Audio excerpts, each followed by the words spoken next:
Girl at the Window, by the author, Declan Conner. A psychological mystery crime thriller. Chapter 1. Clara's Dilemma. While staring out of my window, if I'd have passed silently away in the bitter cold of my bedroom, no one would have shed tears for me. Only maybe Pa, but I wouldn't have missed him, and that's the God's honest truth. He would likely have mourned that there'd be no one to cook and clean for him to his command, and little else. I wondered if my last breath could be the freedom I needed. But then as I thought about it, freedom to live a life of my own choosing would have been preferable to anything my demise could ever have provided me with, unless it was his demise. A deep-felt craving to venture out ate away in my chest with every breath I took. That's what hurt me the most. Maybe if the world outside wasn't my enemy as Pa had taught me, I could have tested fate out there.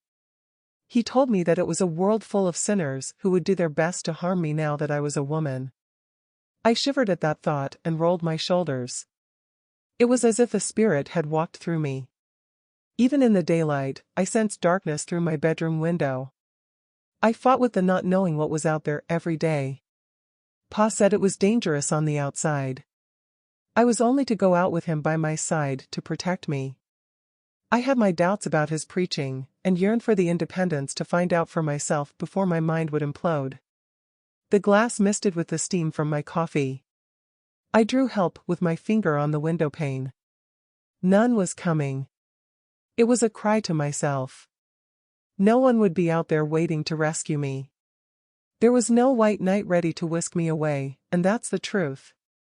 Maybe it's because only I could read the word that faced me.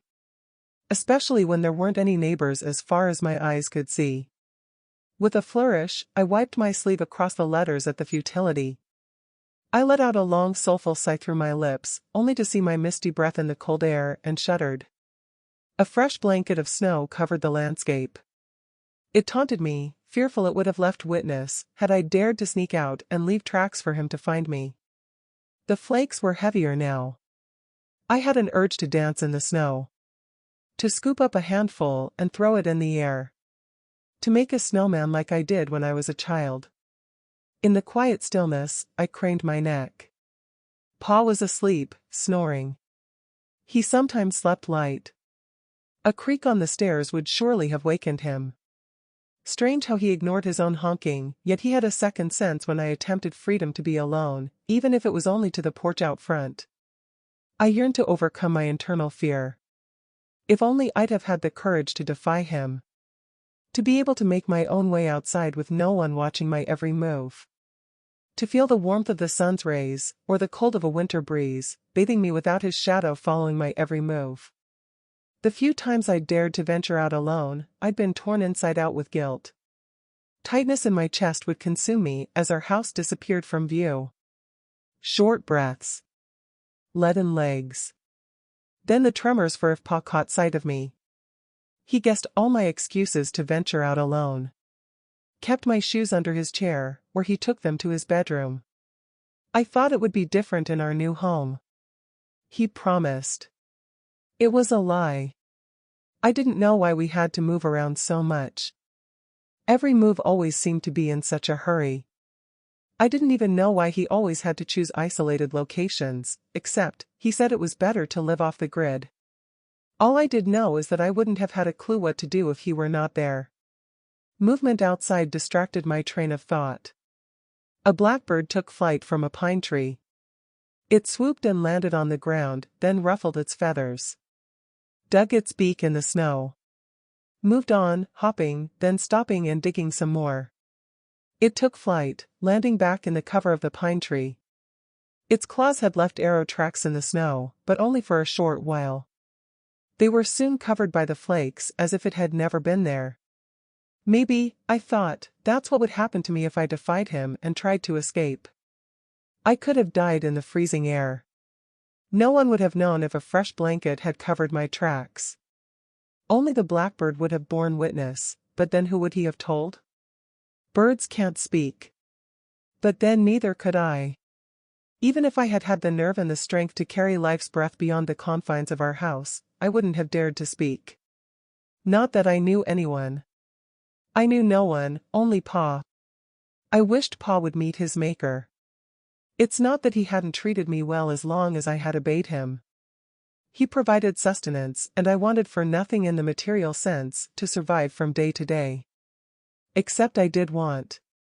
There were people out there my own age. Experiences I had never had. All I knew was from the books he had provided over the years for homeschooling. Then there was his Bible, the Old Testament. He used passages to prove he had the rights over me that God gave him.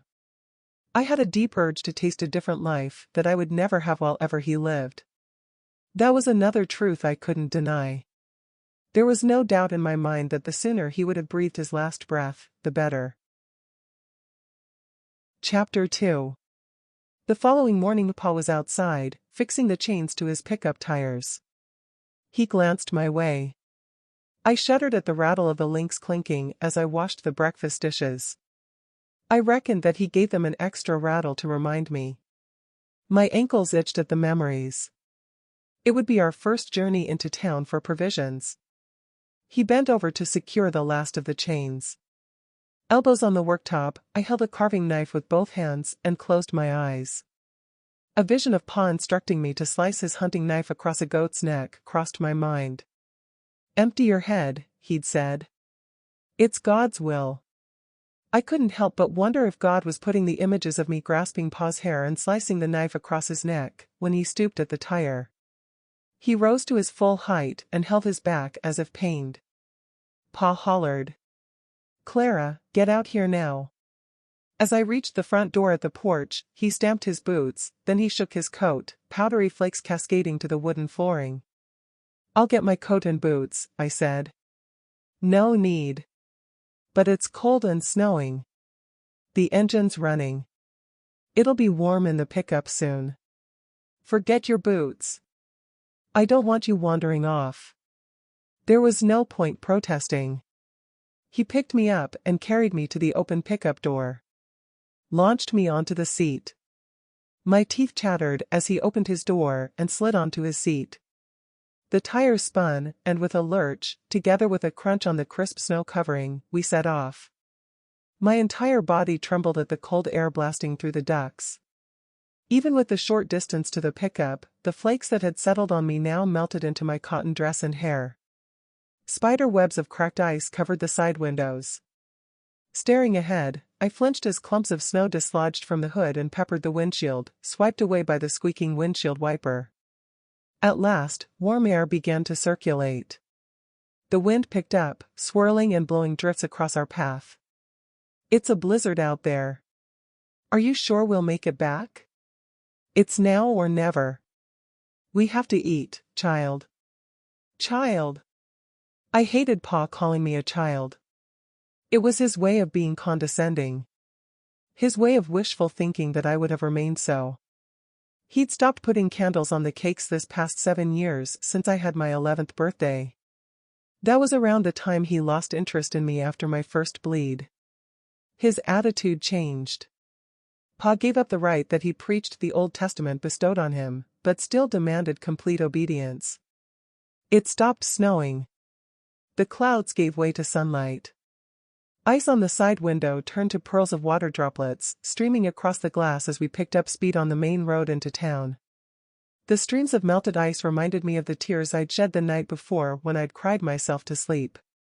Pa turned off the wiper. The sign for the town flashed by. Hunter's End, it had read. Under that it had, population 786, but that was struck through with a line and changed to 491. That in turn was struck through with another line, and under that someone had scrawled 299. The town looked picturesque. Like a Christmas card image. A wooden church spire dominated the far end of Main Street. Wisps of smoke plumed into the sky from the chimneys. The smoke mocked me with images of families warm in front of their fires. I knew about families, and their begetting, but I had none, except for Pa. That's not exactly true. I had cousins when I was younger. At least I knew that much. Quite a few really, but I hadn't seen any of them for many years. They'd only come for the day, and sometimes I'd catch a glimpse of them before being sent to my room. Pa said they weren't cleansed enough for me to meet them. We pulled over and stopped outside the grocery store. Wait here. Can't I come with you? No, I won't be long. He reached over me and removed the handle from my side window. His breath reeked of chewing tobacco. I retched at the repulsive smell. He was wheezing. I'd noticed him being short of breath lately and talking with a rasp. Maybe it wouldn't take a knife to see the back of him, I thought. He labored up the wooden steps to the porch outside the store. There were 3 young men around my age, sitting on a bench to the left of the entrance that I'd noticed when Pa opened his door. They'd been laughing and passing a cigarette between them. I drew my knees up to my chest, wrapped my arms around my legs, then rocked back and forth, closing my eyes and dreamed of a better place. A rap on my side window, and I near jumped out of my skin. My chest tightened. I opened my eyes. A dark patch danced outside the side window. Praying to God, I hoped it wasn't one of the demons paying a visit that Pa talked of. Roll the window down. It wasn't Pa's voice. The windows were fogged up again. All I could see was a shadow. Come on, don't be shy. Only we don't get many gals around these parts. We only want to jaw. Go away, I wrote with my finger on the misted window, then tugged at my ear. I pulled the sleeve of my dress over my hand and wiped the words away at realizing they'd need a mirror to read the message. It was one of the youths from outside the store. A mop of black hair and white teeth loomed large as he bent over. It was the white teeth that held my gaze. I was used to seeing Pa's toothless grin, surrounded by his long white facial hair. Well, not exactly toothless, just his top 2 teeth were missing. The rest were twisted and stained with the tobacco he chewed. I'm Jordan, what's your name? He said, and smiled. You moved in around here, or just visiting? He said, not waiting for a reply to his first question. Pulses of shivers ran through my body. I noticed my hands shaking, unable to stop the tremors. I'm Clara. Listen, I can't open the window, please go away. His features distorted as the moisture on the window fogged again. Maybe Pa's preaching was right and it was the demon in him I could now see. Hey, what you doing hanging around my pickup? Pa called out. Just being neighborly. Well, just skedaddle. Screw you, old man. Just trying to be friendly. Screw you. I'll show you who's gonna screw who. Whoa there, put the gun away, old man. Chapter 3. Pa grunted when he climbed into his pickup. He put the provisions behind his seat, then spat tobacco-stained saliva on the snow. What the hell you think you're doing talking to those punks? I wasn't. They did the talking. I ignored them like you'd taught me.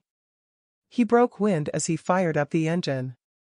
He didn't even say excuse me, but then he hardly ever did. Whether in church or chapel, let the damn things rattle, was his usual wisecrack, followed by a belly laugh. All that followed this time was the smell of rotten eggs. Can I have the handle to open the window? He turned the fan on full blast to clear the mist. It'll pass. Don't want you catching your death of cold. Pa's nose was dripping. His cheeks flushed. He coughed, then wiped his coat sleeve across his nose. I wasn't sure if a cold could kill. I'd survived all my sniffles. If colds could kill, he was starting with one. Maybe that could be my salvation. The mist cleared from the windows when I saw a woman at the hood, blocking our way, preventing us from diving away. Sheriff here. Keep your hands where I can see them. Step out of the car. I turned to see the woman crouching and pointing a gun at Pa through his side window. Damn, Pa said. She pulled the door open. Pa shuffled off of his seat. She was middle-aged, with a red bulbous nose, and a stout figure. A dour expression rolled over her face. Turn real slow to face away from me, and keep your hands where I can see them. Pa obliged. I saw her hands frisking him, then pulling his gun from its holster. I have a carry permit. Clara, pass it here. It's behind the sun visor. No, you stay where you are and put your hands on the dash, she said. She reached inside and retrieved the permit. What's all this about? Said Pa. Jordan over there said you pulled a gun on him. Oh, that. Sorry, I thought they were trying to break in and I had my daughter in the pickup. The windows were fogged and I thought they might not have seen she was in there. Just wanted them to back off. No harm done as it turns out. Misunderstanding. If you don't believe me, look at the footprints. The sheriff dropped the clip from Pa's gun, and then walked around the hood. I wiped the side window. Even I could see Jordan's footsteps in the snow and them leading off across the road to where he was standing. She stroked her chin, then ambled back, took out her notebook and wrote down Pa's details. Holster your pistol and put the clip in your pocket until you're out of town. Just be careful not to be so jumpy next time. We don't want no shooting accidents, she said, then called across to Jordan and his friends. Misunderstanding, that's all. It won't happen again, but you need to stop hanging around the vehicles. She turned and walked into the store, shaking her head. Pa climbed back onto his seat, then did a U-turn. He rolled down his window as he approached Jordan and his friends. There'll be no misunderstanding next time if I catches you talking to my daughter again, he called out, then rolled up his window. Just as well he did as they pounded his side window and the windshield with snowballs. Pa jammed on the brakes. They must have scooped up dog dirt in one of them and I watched it slide down the glass. Damn town jerks, he said. They ran down an alley at the side of a house. See what I told you about the outsiders? No good sons of bitches. Good thing I was with you or they'd be up your skirt by now, taking turns. The sheriff appeared at the front of the hood. Pa rolled down his window again. Did you see that? He said. Yeah, I saw them. They're at that rebellious age. Don't pay them no mind in future. I have enough problems with them dicking around town as it is without a feud developing. Yeah, well just tell them to stay away from my daughter and me, or else. She walked from the hood to his window, then leaned over. Or else. What does that mean? Don't go making threats. I think it's you who needs to stay away from them. Listen, seeing as how you've just moved into the farmstead over at Hunter's Lodge, I'll drop by and we can chat about security. We've had a few break-ins lately at some of the outlying properties. No need. We don't need no visitors, and I know how to keep things secure. Now step back. We need to get home before it starts to snow again.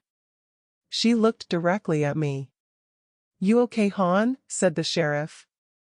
She's fine, he said, and rolled up his window, then stamped on the gas pedal. What the hell did she mean when she said, you okay, hon? You'd better not have been giving off vibes. I was shook up. Worried she was going to lock you up, that's all, I lied. That's my girl. We gots to stick together. They're all tainted with the devil out here. As we drove on, Jordan appeared, peeking from behind a bush at my side of the road. He waved and smiled, baring those white teeth of his. I sensed a hot flush in my cheeks, not daring to look at Pa, but raised a smile back at Jordan. There was no doubting Jordan had the devil in him. But then didn't I with the thoughts that ran through my mind. If only Pa had his window down instead of the crap hitting it when closed, it would have made my day. Emotion flooded through me. My eyes moistened. I couldn't be sure why I felt tearful really. Perhaps the fact that Jordan and his friends were running around as free as a pack of feral dogs, while I was tethered. It could have been that I had a desire to run free with them. Maybe it was that he had the courage and defiance that I didn't possess. I know that I'd felt admiration at Jordan's sass when he had badmouthed Pa. I sighed and pushed back in the seat. Closed my eyes and prayed to God that he would deliver me to freedom. Asked forgiveness for my bad thoughts. Especially for lying when I'd said that I didn't want the sheriff to lock him up. He never answered me. I hoped that one day he would before I had to do something drastic without his help. A tear escaped and ran down to my cheek. Chapter 4. Driving along the road from town, there was a sudden clunk, followed by a second jolt. The pickup skidded sideways, then stalled. "Damnation," Pa said. He fired up the engine again. The front had plowed into a drift. The more he tried to reverse, the further it slewed sideways, making matters worse. He gave up trying and elbowed his door open, then climbed outside. Pa walked back a ways. He stooped and picked up a broken tire chain. He carried on walking and picked up a second chain. I heard the chains land in the back of the pickup. The next thing I saw was Pa digging at the snow with his shovel. A snicker escaped my lips at the sight of him having to labor. He stopped, took off his Stetson and wiped his arm across his brow, then started to wave his hat. Throwing my arm over the seat, I turned to see what he was waving at behind us. An SUV pulled over back a ways and stopped. A young man climbed out of the cab and walked over. "Looks like you're having problems, sir," he said. "Yeah, thrown 2 tire chains." "Morning, ma'am," he said, as he passed my window and smiled at me. His hair was fair, and he sported a neatly trimmed beard. "Nathaniel, sir," he said, by way of introduction. "But Nat will do. Looks as though you need a tow." "I have a cable winch." "Give me 5 minutes." For a young man, his hands showed the signs of hard work. Pa followed him to his SUV, not giving him the civility of returning introductions. He glared at me, running his fingers across his lips as though fastening a zipper as he passed by. Nat had seemed pleasant enough and polite. Not the sort to be cussed at as having the devil in him. Pa stood back and left Nat to it. "We're all hooked up," Nat said. "Let's give it a try." The door opened and Pa climbed inside. "Nat seems like the Good Samaritan," I said. "Yeah, well, looks can be deceptive." With the transmission in neutral, Pa released the handbrake. I felt the cable tugging, followed by a violent jolt, then we slowly backed out of the drift and stopped. I sneaked a look over my shoulder. Nat climbed out of his SUV and ambled over. He had something of a swagger about him that oozed confidence. "You'll not get far with the tire chains on one side. Best thing is to take the one from the front and put it on the rear. More grip that way with the drive at the back," Nat said. "Thanks, I'll do that," said Pa, and struggled to climb out of the cab. He straightened up and held his back. "Problems with your back, sir?" I hoped Pa's back pain was caused by him carrying me to the pickup. It would serve him right as retribution for not allowing me to wear my boots. The more excruciating pain he suffered, the better. "Yeah. Old age setting in," he said, and started to cough into his hand. "Best leave it to me." "I need to unhook the cable first," said Nat. "Don't want to put you out," said Pa. "It's no problem, really, sir." I half expected Pa to argue and to stand his ground out of pride and his usual stubborn obnoxious attitude. I was surprised when he left Nat to it. Nat unhooked the cable, then walked over to his vehicle and wound it up with the winch. The next time I glanced over my shoulder, Nat had bent over to chain up the rear tire. "Does it usually snow in the fall around these parts?" Pa asked Nat. "Not often, and not this bad.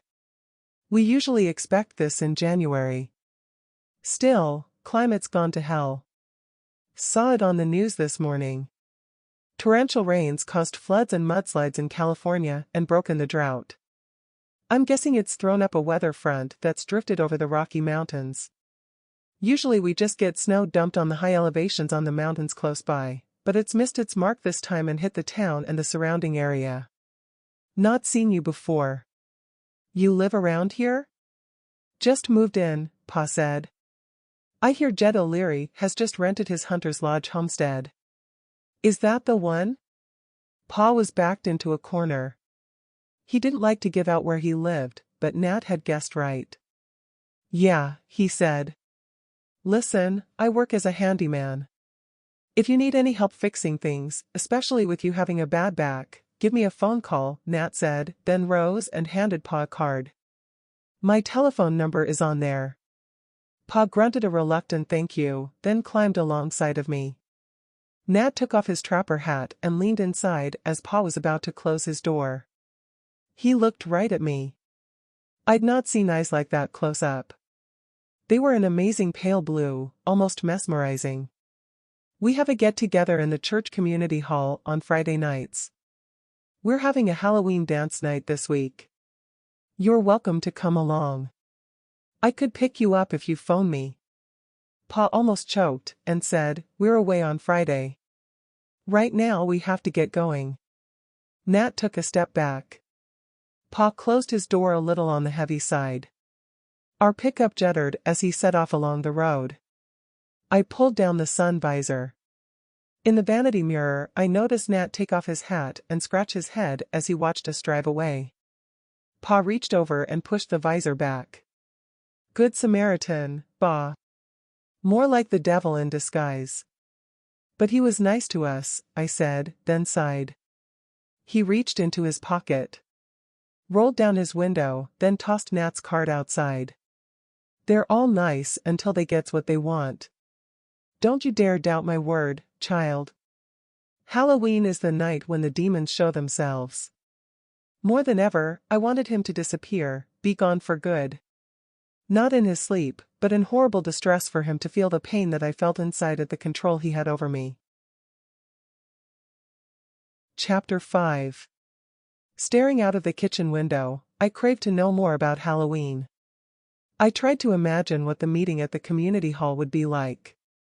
All I could grasp at were images of being encircled by a crowd of demons, and them tying me to a chair for some ritual, with Jordan and Nat fighting over the right to cover my body with theirs. We'd had children calling at our door dressed in all types of costumes in the past at Halloween, many of them with pointed hats and their faces painted. That was way back in the day when we had neighbors on a trailer park. Pa had said not to open the door and told me about witches casting spells. A wish circled that I had the knowledge to cast my own spells as I stirred some crushed garlic into the pan of boiling water on the stove. I added the glycerin oil, then sprinkled in some bay leaves. Pa stamped his boots out on the porch. Using a cloth, I picked up the pan and poured some of the liquid through a strainer I'd set over a cup. Setting the pan back on the stove, I ground out some phlegm, then removed the strainer and spat into the cup, then dropped in some lemon slices. Is it ready? Pa asked, and took a seat at the table. A tingling sensation ran through me as if my soul had left from my body. I prayed that he might not have seen what I'd done, avoiding looking in his direction. Yeah. It's ready. Just need the water to cool in the cup before you take a drink, I said, and carried the pan over to the table with my hands shaking, half expecting a slap for spitting in his cup. My prayer was answered. It felt as though a great weight lifted from my shoulders. He pulled a cloth over his head and bent over to take in the vapors. Hands held out in front of me, palms down and hovering over his head, my fingers trembled. A part of me wanted to push his face into the scalding hot liquid, and I had to fight the urge. I curled my hands into fists and shuffled back to the stove. A sideways glance at the cup and I was horrified that my phlegm had settled on the top as a green slime. Taking a spoon, I sprinkled in some sugar and stirred it, then stirred it some more, but the slime wasn't for dissolving. Just about to spoon it out and an arm reached past me. Stepping out of his way, I raised a hand in front of me, just in case he'd seen it floating, and he'd pour it over me. Pa picked up the cup, and not looking, he swallowed the contents in gulps. He set the cup down, and then walked over to the cabinet. He took out a bottle of whiskey and poured some into a glass. Why are you blushing? He asked. Didn't know I was. How do you feel? Pa belched, then said, tired and my back aches. I'll take a nap in my den. You do that. I'll go to my room. I took the cloth from my shoulder as he walked into his office, stuffing the whiskey bottle into his pocket. His key scraped in the lock. Pressing the cloth to my face, I stifled a snicker. Chances were that he'd drink himself to sleep. At least I hoped he would. I took a seat at the table, deciding to give him 20 minutes to be sure. There was an attic room I'd not explored yet, and I didn't want him looking over my shoulder while I discovered what could be up there the previous occupant might have stowed away. Chapter 6. Gazing out through my bedroom window, I was blind to all outside. The thought of being invited to join Nat at the Halloween dance still consumed me. Goodness knows why I couldn't let go of that thought and move on. What had me confused was that Pa said that the church was probably a front for the devil, seeing as how it was hosting a Halloween party. I had no recollection of Nat saying it was a church hall. Maybe he had, I couldn't remember exactly all he'd said. Understandable really, considering the warmth of his eyes had mesmerized me at the time. Anyway, one thing I could remember was when Pa had said, no God-fearing religion would pay homage to the work of Satan by holding a pagan dance event. Satan or not, I had a desire to find out for myself. My vision turned inwards as I closed my eyes. Scenarios ran through my mind of different ways to ask Pa help me gain a little freedom. Sure, he'd taught me to drive, but only after he'd sprained his ankle when we were in the forest picking mushrooms. That was a case of necessity. It was how we had earned a living before we moved. We picked mushrooms in season and sold them to restaurants, then trapped game in the winter. Ate the meat and sold the pelts. The occasion he went over on his ankle was the only week he let me out of his sight. Well, that's not strictly correct. He'd sometimes lock me in the cabin when he went out hunting and trapping back in Alaska, but that was hardly freedom to roam. Even then, when I was in the woods during spring, he sat in the SUV we had at the time, constantly calling me on a two-way radio. He wouldn't let me talk to the owners when he sold the baskets full of mushrooms I'd collected. But then he never did allow me to meet them. I recalled wishing I had the pluck to kick away his crutches back then. I opened my eyes and tiptoed over to the open door. All was quiet as I craned my neck and listened. I struck a match, lifted the glass on the oil lamp and lit the wick, then dropped the glass. My entire being trembled as I crept along the hallway toward the attic doorway. A sudden loud creak as I stepped onto a floorboard and I stopped, glued to the spot. My heart pounded. It was so loud, I was sure he would hear it thumping. Part of me wanted to dart back to my bedroom, but something else spurred me on as if I had a demon on my shoulder whispering in my ear. Fingers shaking, I reached out, turned the handle and slowly pushed the door open, then scurried up the stairway. With the lamp out front of me, guiding my way, there didn't appear to be anything interesting at first. Then I saw it. A large chest off to my right the previous occupants must have left behind. In my eagerness to get to it, my face caught a spider's web. Then another snagged me. I shuddered and wiped them away, brushing them from my face with my fingers. The top of the chest was covered in dust. There were just 2 clasps. I took a deep breath, then set the lamp on a hook screwed into a truss. Luckily, it wasn't locked. Can't say that I knew what to expect as I unfastened the clasps and lifted the lid. At the top there was some clothing. I rummaged through the items. The top one was a red dress. I held it up against me, surprised that it was my size. It had no sleeves, and it was low cut at the chest, with the hem above my knees. Pa would never have let me wear anything like that. It was understandable, really. I couldn't imagine doing the house chores wearing it, especially chopping logs for the fire. There were other dresses, but they were smaller and ranged in sizes down to a child's size. I set the clothes to one side, then worked my way through a pile of paintings. One of them was obviously of the homestead and painted with the hand of a child. It displayed a stick man, a woman, and a young girl all holding hands. At the bottom corner was scrawled, Kate, Mom, and Dad. I placed them on top of the clothes, then picked up a stack of photographs. As I shuffled through the photos, tears welled in my eyes. They depicted the life of a child with her family that I assumed was Kate, from the cradle through to womanhood. Kate seemed to have a permanent smile etched on her face on the images as she transformed over the years, from her riding a pony as a child, to skiing with the mountains as a backdrop, and to pictures of her around my age at a rodeo. My thoughts turned to my own life without a mom. I had no recollection of her. Pa said she died in a car wreck. We had no photographs. Pa insisted they were the work of Satan collecting souls to take to hell. With the smile on Kate's face, it didn't look as though having her picture taken had troubled her in the slightest. I wiped my sleeve across my eyes, then putting the photos to one side, I delved further into the chest. Near to the bottom, there were some magazines with pictures of women on the front, scantily dressed. Flicking through the pages of one, there were images I hadn't seen before that talked of fragrances and face coverings, from creams to powders. Cosmetics, I think, was the word they used. One image stopped me turning the pages. It was a picture of a man and a woman entwined, their lips touching. I rolled it up, and lifting my dress, I stuffed it under my waistband. That was when I noticed the red shoes and a purse. They weren't like the shoes Pa bought me.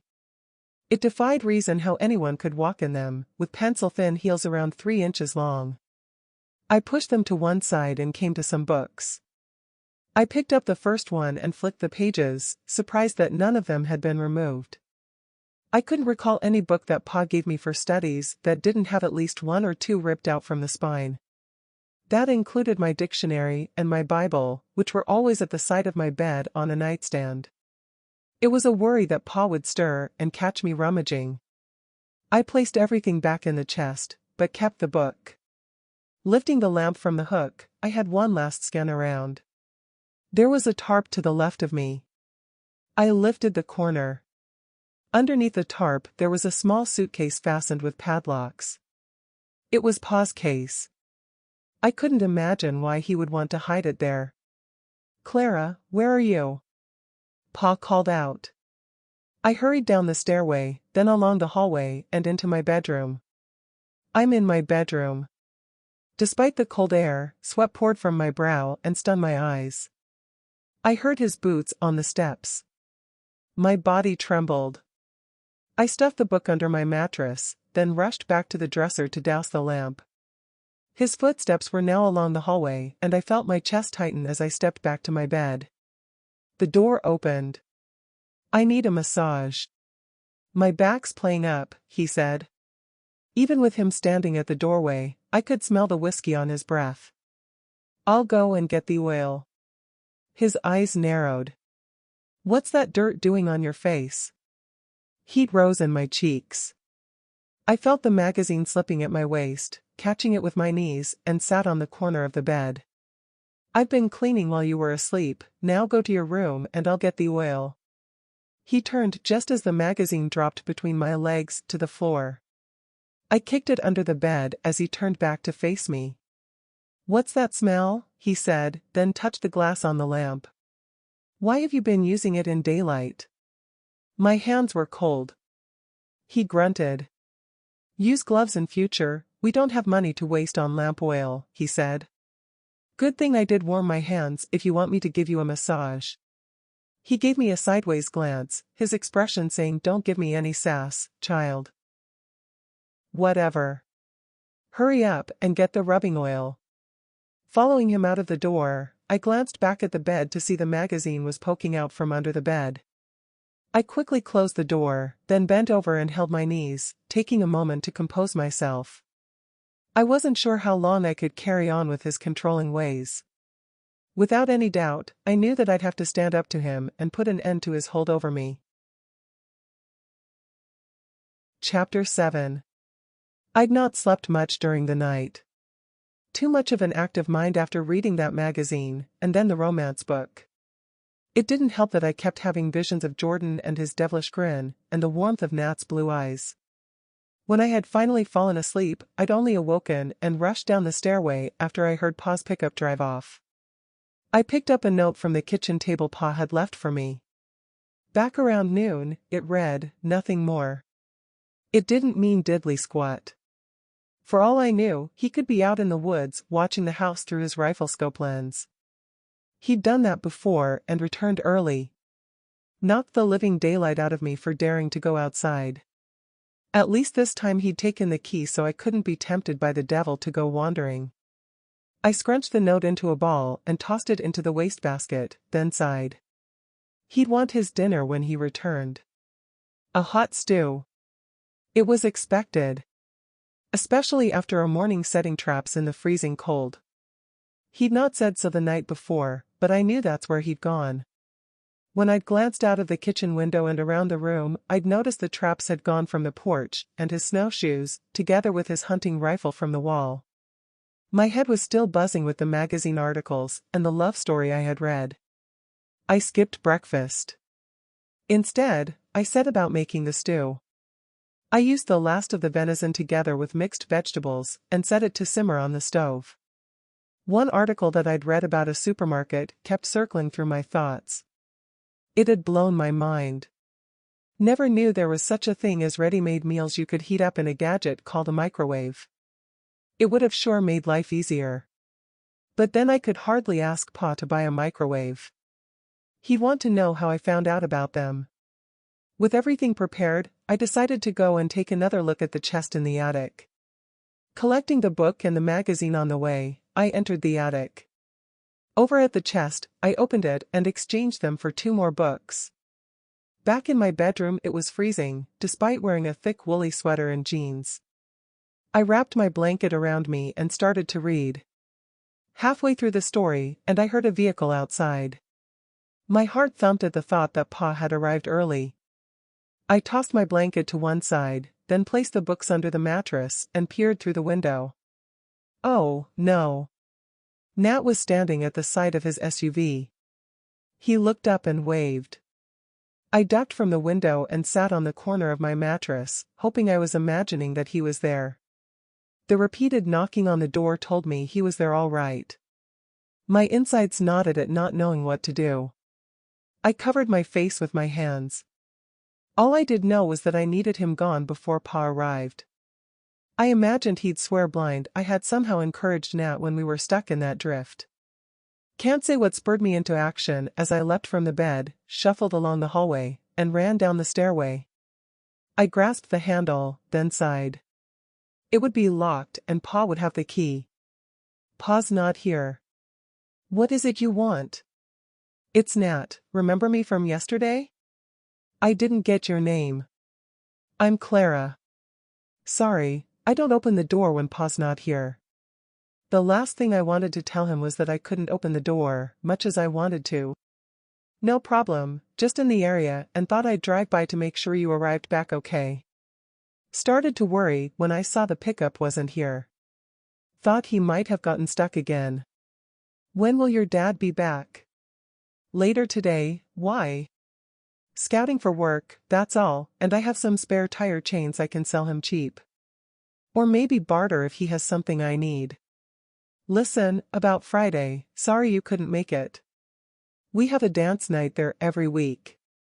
I could pick you up any Friday if you want to get to know the others in town. Thanks, but it's difficult just now. Well, your dad has my number. Phone me when you have a mind to go for a night out. I leant my forehead against the door, fighting the urge to head but at a vision of Nat's card disappearing out of Pa's window. But then I thought, what good would it have been? Only Pa had access to a cell phone. Thanks. Look, sorry but I have to go, I have something cooking on the stove. Sure. Relief washed over me when I pressed my ear to the door and I heard the sound of his footsteps on the porch stairway, then his door opening. Darting over to the kitchen window, I peered out as his door closed. He turned and saw me, then waved. My return wave was a little on the half-hearted side. More of a curling of fingers really. Mindful that Pa could be watching, I snatched my hand to my side, then dodged out of sight until I heard him drive off. A hot flush rose in my cheeks and I darted up to my bedroom, then dove onto the mattress. Pulling the curtain to one side, I watched his vehicle until he was out of sight. I rolled over and stared at the ceiling. My chest heaved and I blew the breath out slowly through pursed lips, forming clouds of misted air in the crispness of the cold room. I reached under the mattress for the book I'd been reading, then wrapped the blanket around me. At the end of the story, I realized that I still had the stew on the stove. Panic set in at thoughts that it could have boiled dry. I sat upright and tossed the blanket from around my shoulders. The story had left me with tears streaming down my cheeks. I hid the book under the mattress, then ran out of the room and scurried down the stairway. Luck was with me when I caught the stew just in time for it to be ready and moved the pan to one side on the stove. I hoped the gas in the bottle would last forever. I doubted Pa would change it when it ran out of gas. The owners had left it behind with the stove. It sure was easier to use than the wood burner with far more control. My fingers were numb and I ran them over the flames until I could feel them again, then turned off the gas. The wood-burning stove was down to its last embers. I placed some more logs inside, then sat at the dining table. Overwhelmed with emotion, I sunk my head into my hands and began to wail as visions of my life passed before me. I was all cried out when I heard a vehicle outside. Dashing over to the sink, I grabbed a towel and dried my eyes. There was no mistaking Pa's pickup outside the window. He climbed out of the cab and walked over to the door. The key scraped in the lock, then the door creaked open. "I need a hand with a deer," he said, as he entered. "Back's playing me up again. Help me get it hoisted in the barn and you can skin it and get it there." He tossed a pair of rubber boots over to me. "Don't you want to eat first? The stew's ready. Time for that when we've hung it up to bleed out." He walked over and put his rifle on its wall mount. "What are you waiting for? Hurry up. Go to the barn and wait for me, while I back up to the doors." At the back of my eyes to my forehead a thumping pain dug at me. I arrived at the barn and dragged open the doors. Pa reversed inside as I stood to one side. I dropped the tailgate on his pickup. He climbed out of the cab and joined me. "I'll need you to get it on your shoulders and carry it to the rope pulley." "What, me?" "Yes, you." I looked at the rope, then back at the deer. Pa doubled over, coughing and spluttering. When he stood upright, he wiped his sleeve across his mouth. I noticed his beard stained with blood. "Are the keys in the ignition?" "Yeah, why?" he asked me. "Go sit down. I'll back it under the rope. That way I don't need to lift it on my shoulders." With a little maneuvering, I backed under the rope dangling from the ratchet pulley. Climbed out of my seat and walked around to the tailgate, then tied the rope at its ankles. A little heaving in fits and starts with the ratchet holding, and I tied off the rope on a hook. Back in the cab, I slung my arm over the seat and looked over my shoulder, then pulled forward until the deer's head dropped off of the back. Pa tossed me his hunting knife as I climbed out of the cab. "You do the honors," he said. I held the knife and looked at him. He looked so frail. Like death warmed up. For once, I felt as though I held all the power and he was the weak one. I knew what he meant by doing the honors, but wished he meant me to put him out of his misery, so we could both be at peace. "Well, get on with it, child. It won't freakin' bite." I grabbed it by the ear, and then sliced the knife across its neck. It wasn't the deer's neck I imagined that I was slicing, but Pa's gullet. Pent-up anger raged inside my mind. The internal fury bubbled to a point that all reason as to the consequences eluded me. I turned, stamped my foot, and wagged the bloody blade at him. "You keep calling me child. I'm not a child. I'm a woman." The initial bravado melted away, replaced with a fear of what punishment he'd mete out at my insolence. Chapter 8. Pa didn't say a word when I'd flipped in the barn. I'd turned away from him, sticking the knife in the deer's gut, leaving the carcass to bleed out, and then marched back to the house. Him not saying anything worried me. I'd have rather taken the beating than experience the torture I felt at wondering what would happen when he joined me. The least I could have expected at the time was the back of his hand. Maybe I'd misjudged just how ill he felt. By the time Pa hobbled back from the barn, the stew had started to bubble. He ignored me as I ladled some into a dish and set it on the table with a spoon and some bread. He limped over to the table and took a seat. "You not joining me?" he said. "Not hungry." He put a spoonful to his lips, then with the contents untouched, he dropped it back in the bowl. By the look on his face, I expected being chastised as a delayed reaction to what was said in the barn. "Who's visited us?" he said, and thumped his forearms onto the table with such force, the dish bounced, and catching the spoon with his sleeve, it did a somersault, landing back on the surface with a tinkle. He drummed his fingers. Narrowed his eyes. I shook from head to toe. He had to have been watching when Nat arrived. I took a step back and bowed my head. I was going to tell you, honestly. How did you know? Fresh tire tracks in the snow. They're wider than mine. Oh, yeah. It was that Nat. The one who gave us a tow. Said he wanted to see if you had any work for him. He has some tire chains he can sell or exchange. Said he'd call back. And you talked to him? Not really. Only listened, then told him to go away. Said he'd have to speak to you. Had to say something. He was banging so loud, and he'd seen me at the window. He picked up his spoon and waved it at me. I'm going to tell you this once more. If anyone else knocks, don't freaking answer when I'm not here. Do I have to bang it into you? He dug his spoon into the stew and stuffed a spoonful into his mouth. His eyes bulged and he spat it back into the dish, followed by a bout of coughing. Was it too hot? No, my throat's sore. He pushed the dish away. We need to talk. What was the lip about back there in the barn? I also don't take kindly to you pointing a knife at me. Sit down. I took a seat at the table opposite him, wondering why he didn't say anything back at the barn. I dug deep. It was time for some honesty. I'm 18. I'm not a child anymore. You keep calling me a child and it bugs me. I pull my weight around here.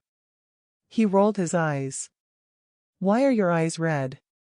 Been crying, that's all. Crying? Give me any of that lip again you gave me in the barn and I'll give you something to cry about. That same uncontrollable rage surfaced again, and I rose to my feet, leaning forward with my clenched fists on the table, then with my face close to his, I exploded. I hate you, I screamed, through gritted teeth. There was no taking the words back. The floodgates opened. There was no doubting my head was messed up. Tears streamed from my eyes. I couldn't stop them and I backed up to my chair. Kicked it away. Ran to the stairway and up to my bedroom and bolted the door. Leaning with my back to the door, I prayed to God that he'd carry on with his meal and let things settle down. I should have known better when I heard his boots stomping up the stairway, then along the hallway. The door handle twitched. Open this door now, or I'll tear it from its freaking hinges. Not if you're going to hit me, I called back. Stepping away from the door, my eyes darted around the room. I didn't doubt he'd smash the door open. I'd be trapped once he entered. I had it in mind to climb out of the window onto the porch roof, but then recalled he'd nailed the frame. He coughed and spluttered again, then called out, "Shit, no." It sounded as though he'd fallen. "Pa, you okay?" He groaned. "Forget all this nonsense. I don't want to fight. Help me up." "It's my back again, please," he said sounding to be in pain. I slid the bolt and opened the door. Pa was holding his back and on one knee. "You're too heavy. What should I do?" He sprang to his feet and grabbed me by the hair, forcing me to bend. "Get back down those stairs. That's what you can do." He dragged me all the way to the kitchen by my hair and forced me to sit at the table. "I'm going to let go. Don't you dare run off, child. I won't hit you, I just want to talk." "Okay, okay, okay." He let go of my hair. My scalp hurt like hell. He used the table surface for support as he made his way around to his chair, grimacing all the way until he took a seat. "Listen, my back really is bad, that's what I want to talk about." The pain was evident in his eyes. I doubted he was lying, but I couldn't be sure. "What about it?" "I'm not sure I can carry on providing for the two of us." I pushed back in my chair. "And?" We need to find someone else to take care of you. What does that mean? It means it's time to give you your wings. I've been waiting for the day you might give me some sass. Time you took a husband. What? All of a sudden I was torn. Torn between being excited at the prospect of him giving me the chance to strike out on my own, and fear. The fear of how I would go about finding a partner. I began to wish I'd read all the books in the chest. Say that again, I said, rising from my chair and took a seat next to him. Not now. I need to take some medication. I'm going to trust you to work outside alone. Can I trust you? He asked.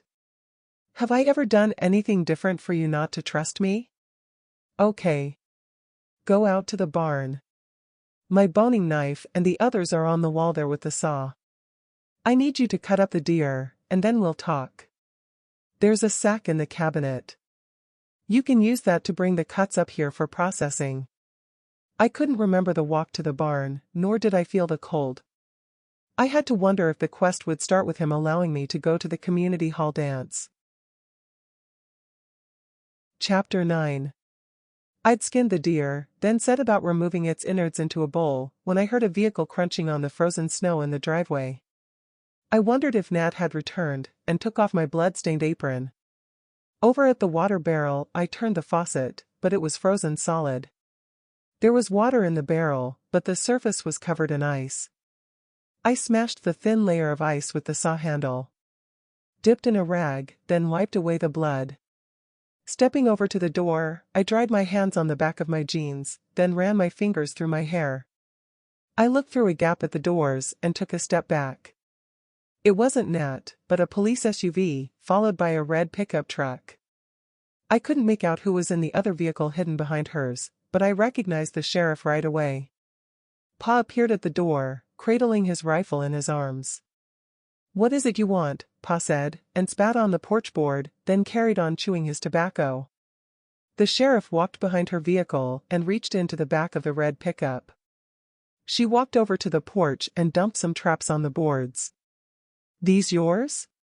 What if they are? I stepped away from the opening out of sight and listened.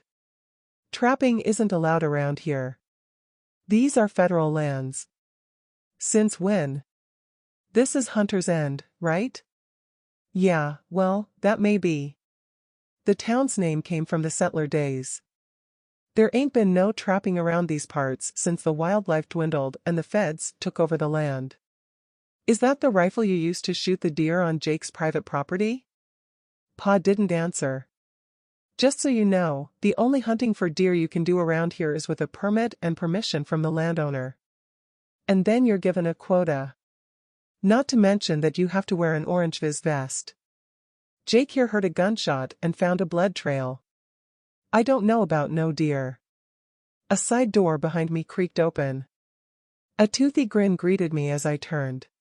He put his fingers on his lips. The last thing I expected was Jordan to be there.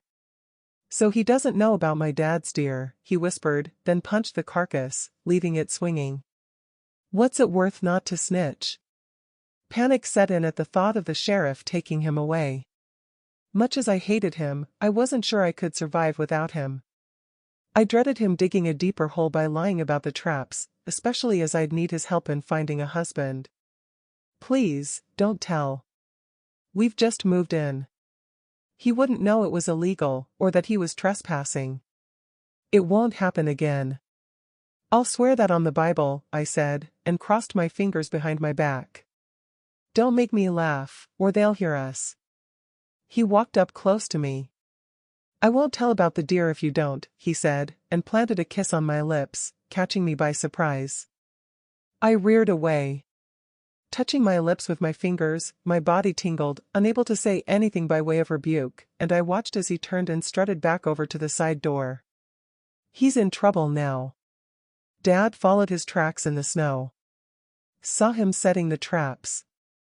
Jordan stepped out of the door. I drew my hands to my chest and took a deep breath, then slowly exhaled through my lips with faltering breaths. Closing my eyes, I wrapped my arms around me, with my hands caressing my upper arms and imagined Jordan holding me, just like I read in the love story. "Hey, whatcha doing over there?" Pa called out. I opened my eyes and shuffled over to the barn door. "Keep your shirt on, old man, just stretching my legs," I heard Jordan say. "Yeah, well, stretch them right off of my land." I opened the door and rushed over to Pa. "Just give us a minute," I said, and tugged Pa's sleeve. We stepped inside the house. "What is it?" Pa asked. "Why do you think they're here?" "Someone must have seen you setting the traps. Put your rifle on the wall and be civil. Try eating crow for once." Pa huffed, but did as he was told. The first time ever. He picked up his Bible and I followed him out to the porch. He held up his hands. "Okay, you got me. Those are my traps." "Well, not mine exactly. Found them in the barn when we moved in. Owner said I could make use of the furniture and everything else he'd left behind when he rented us the property. Just assumed with him having traps, it was the same as back home. I swear on this here Bible, I didn't know the law in these parts. It won't happen again. I promise." "Yeah, well, many townsfolk still have traps laying around from the old days. The Parks and Wildlife Rangers have an office in town. If you call in, they have a map showing where hunting and trapping is restricted. It's a day's travel to where there are no restrictions." "Where have you come from that allowed trapping?" "Alaska. Lived out in the wilds.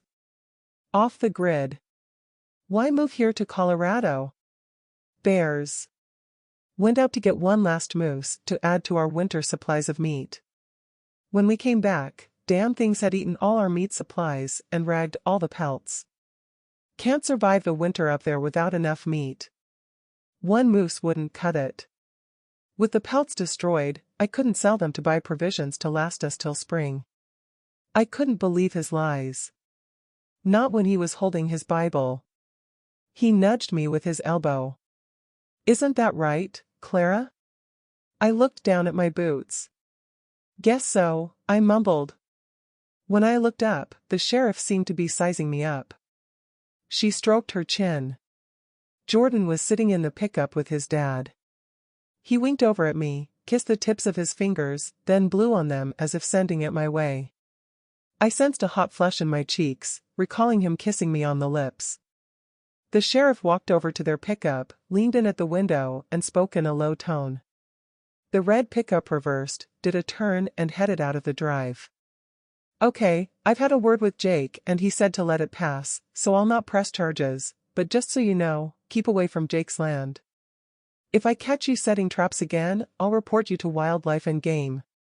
You're lucky you brought out the Bible. Jake's a God-fearing man, and I can understand you didn't know the law having come from Alaska. Just heed my warning this time." "Amen to you, Sheriff." "May the Lord be with you," Pa said. The sheriff climbed into her cab, turned in the drive and drove away. Pa glanced at me. "Maybe you're not a little girl anymore, smart thinking," Pa said. "It worked eatin' crow. Still, it's all the more reason to be shot of you now you're acting all grown up like a woman. Better hurry with cutting up the deer. Bring the joints here, then dig a hole around back and bury what's left." Why lie to the sheriff? "Oh, that. It wasn't a lie. It's called trickery. See, when you're dealing with the devil's disciples, they use trickery, so you throw it back at them. They can't handle it. God-fearing, huh? There's some of the trickery right there." I didn't buy his explanation. He never gave me a reason why we had to move. One thing was sure. There was no way a bear could have gotten into our outside food storage area, or his pelt shed. He'd sold all his pelts before we moved. Setting off to the barn, I couldn't help but wonder that his sentiments were bittersweet about letting me work in the barn. On the one hand, he'd given permission to work outside and alone, together with hope of a better life away from him. There again, he'd still be the same old Pa until I was wed. Whatever, I still had a spring in my step as I stepped into the barn. Even more so with that kiss on my lips. Now I had the hot flushes for 2 possible husbands. But then thinking that, I doubted Pa would accept Jordan into the family. Chapter 10. When I'd arrived back at the house, Pa said he wouldn't even discuss with me finding a husband until I'd finished preserving all the deer cuts. That threw me into a sulk. I still sulked as I rubbed the last cut with salt and pepper, then rolled the web stocking over it and took it to hang in the pantry. I had a million questions, none of them I wanted to ask Pa. I wished I had a mom like Kate who once lived there. It would have been so much easier. He'd been in his den this past 2 hours. I'd heard him talking on his phone, but it was muffled, so I didn't know who he'd talked to while he was in there. We had a rule. I was never to enter his den. His sanctuary, as he called it. I washed my hands and hung up my apron, then took a seat at the table. I'd not eaten all day, but my stomach was tied in knots. I wondered if Pa was the same with his decision to marry me off. All he'd eaten was the bread dipped into the stew. Nat hadn't called back. I wished that he had. He could have asked permission to take me to the dance one Friday, though it was a given that Halloween would be out of the question for Pa. His den door opened. He gave me a stinky-eyed look. That look I'd seen 1,000 times, with one eye partly closed. I could never work out what it meant, or what could be on his mind when he did that. I started to breathe short breaths, wondering what I'd done wrong. "Can I make you some soup?" "Not now, maybe later." "Did you bury the bones?" "Yeah, all done. Everything is hung in the pantry, so we can talk now." "Later. I'm waiting for someone to phone me back first. I'm going to my room to rest and to think it through. One thing's for sure, we can't stay here if we're not allowed to trap." My jaw dropped as he walked past me to the stairway. Leaning over, I placed my elbows on the table and held my head in my hands. I didn't think my emotions would take much more anxiety. Much as I wasn't hungry, I needed something to do. I walked over to the stove and heated up the stew. As soon as it steamed, I ladled some into a dish and took it to the table. All I could do was to pick at it, draining the gravy onto my spoon and sipping at it. Lost in my thoughts, the only consolation I could take for him saying he'd talk later was that he said he needed to think it through. At least he had sounded as though he was going to look out for me. All I knew about meeting men was from the 2 books and some of the stories in the magazine I'd read. They were all about feelings, betrayal, and overcoming all that was thrown against you, then finding happiness. Pa would be thinking more about suitability, their ability to provide, and if they followed the ways of the Bible. I doubted he had any feelings in his bones. Hell, I didn't even think he'd recognize them if they were displayed right in front of his nose. I tiptoed up the stairway, then along the hallway to my bedroom. Pa was snoring. I stooped and pulled out the second book, another love story. Sitting on the mattress, I faced the window in case Pa came to my bedroom so I could slip the book under my pillow. That's when I noticed someone moving about in the tree line at the edge of our property. Recalling the sheriff saying they'd had robberies lately, I had it in mind to awaken Pa. Whoever it was stepped out from behind a tree and waved. I squinted. It was Jordan. He waved again, not in the sense of recognition, but a beckoning wave. "I can't," I mouthed. Not that he was near enough to work out what I'd said. He crept over to Pa's pickup, and then ducked. Guess he was looking out for Pa. He rose to his full height and beckoned me again. I shook my head and mouthed, "No." He crept back to the tree line. That's when I noticed he had his friends with him skulking behind the trees. Pa's cell phone rang. The next thing I saw was a hail of snowballs heading to our house. They had to have stones in them with the racket they made as they hit the fascia boards. I ducked away from the window and slipped the book under the mattress. "What the hell?" I heard Pa shout. Then his door opened and his boots hammered down the stairway. I wasn't far behind him. He'd grabbed his rifle and he was heading out of the front door when I arrived at the bottom of the stairs. "Pa, don't," I screamed.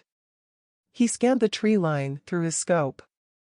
I grabbed his arm just as he pulled the trigger, letting the round loose in the air. There wasn't time to see it coming when I felt a searing pain and hit the decking. He picked me up by the neck and dragged me inside, then slammed the door. "Next time I'll shoot you instead of giving you the back of my hand if you ever pull that stunt again."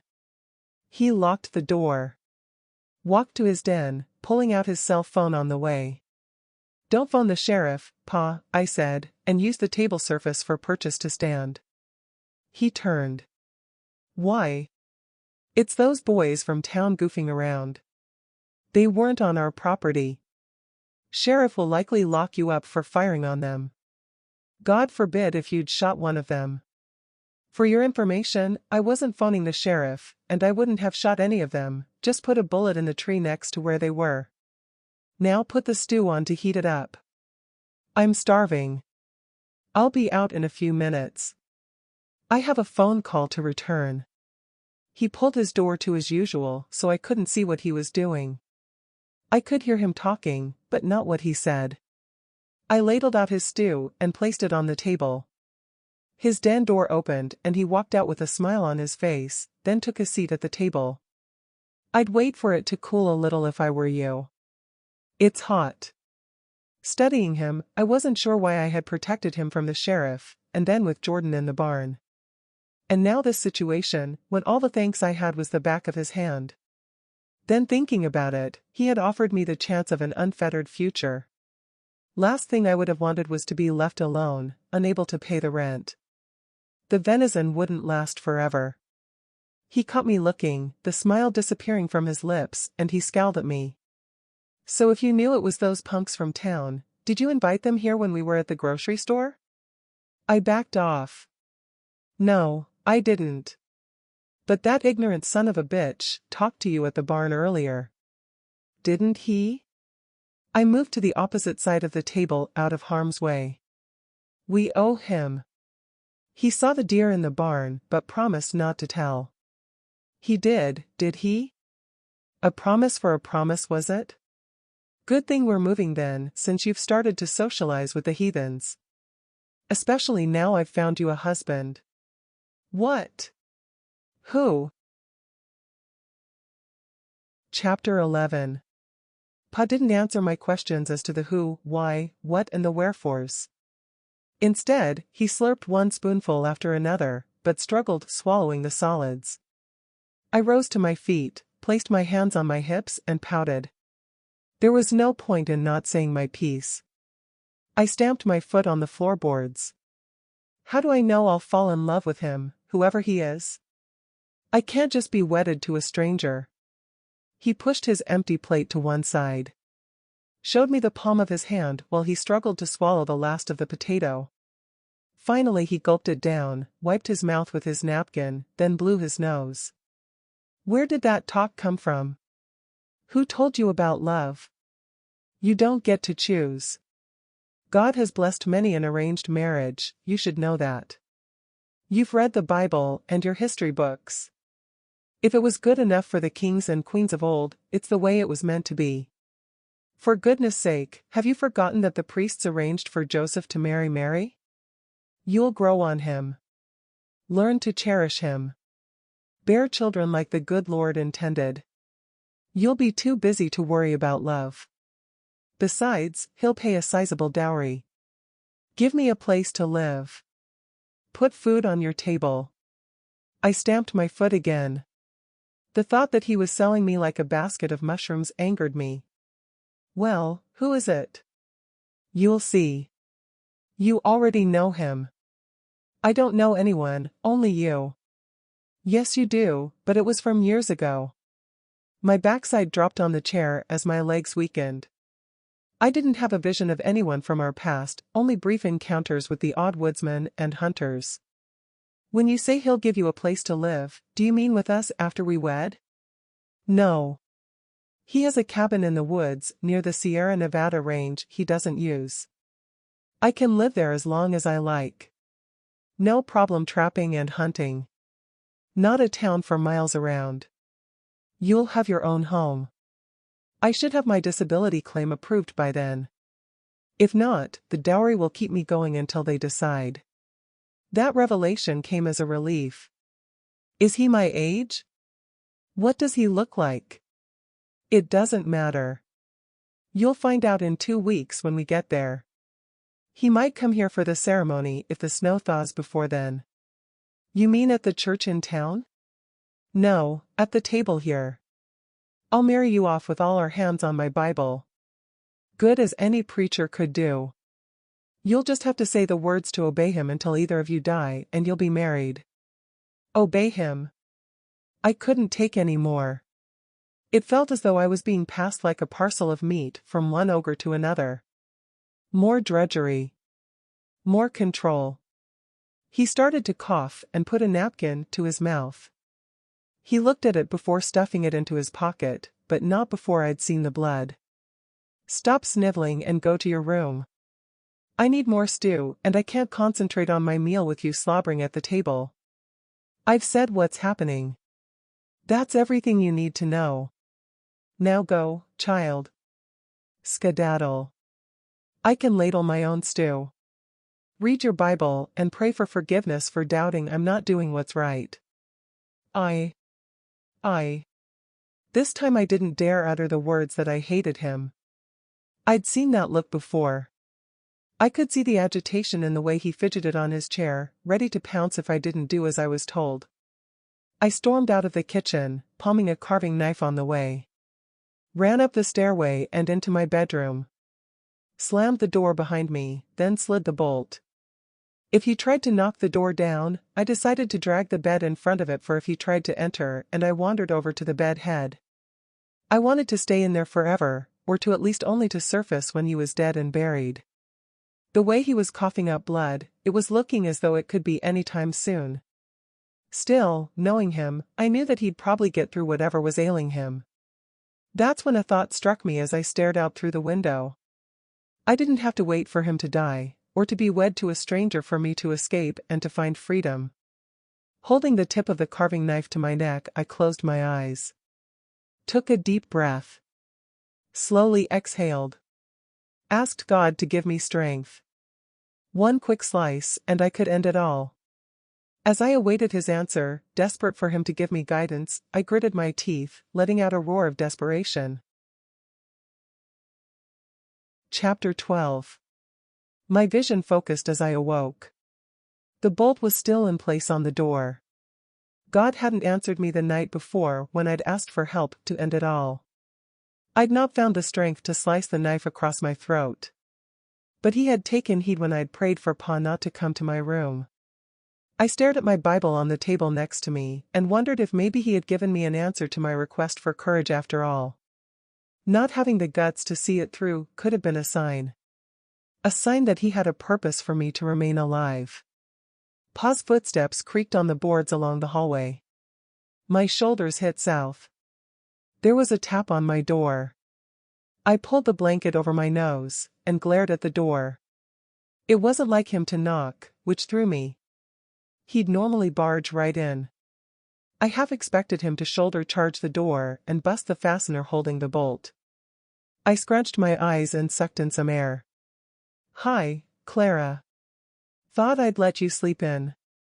I've rustled up some scrambled egg. That was the first time in ages. At least since I was 9.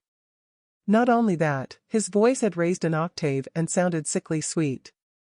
I opened my eyes and let my breath escape. I'll be right down, Pa, I said, with an equally childish voice. I'd slept in my clothes. I tossed the blanket to one side. Threw my legs over the side of the bed, then tiptoed to the door. I heard him walking to the end of the hallway, then his boots clomping down the stairway. At first I unfastened the bolt, then hesitated, before deciding to open the door and to follow him. The smell of coffee greeted me as I entered the kitchen. It looked as though he'd used up all the eggs with the pile I saw on the plate. I've eaten. Tuck in. I made it especially for you, he said, an insincere smile curling on his lips. It must have pained him to smile. Something was afoot, that was for sure. He never let things pass in this way. He pulled out a chair for me, then wandered into his den. A quick glance around the room, and I wondered if it was some kind of trap he was setting. Taking a seat at the table, I felt as though I was an insect venturing into a spider's web. The scrambled egg was steaming.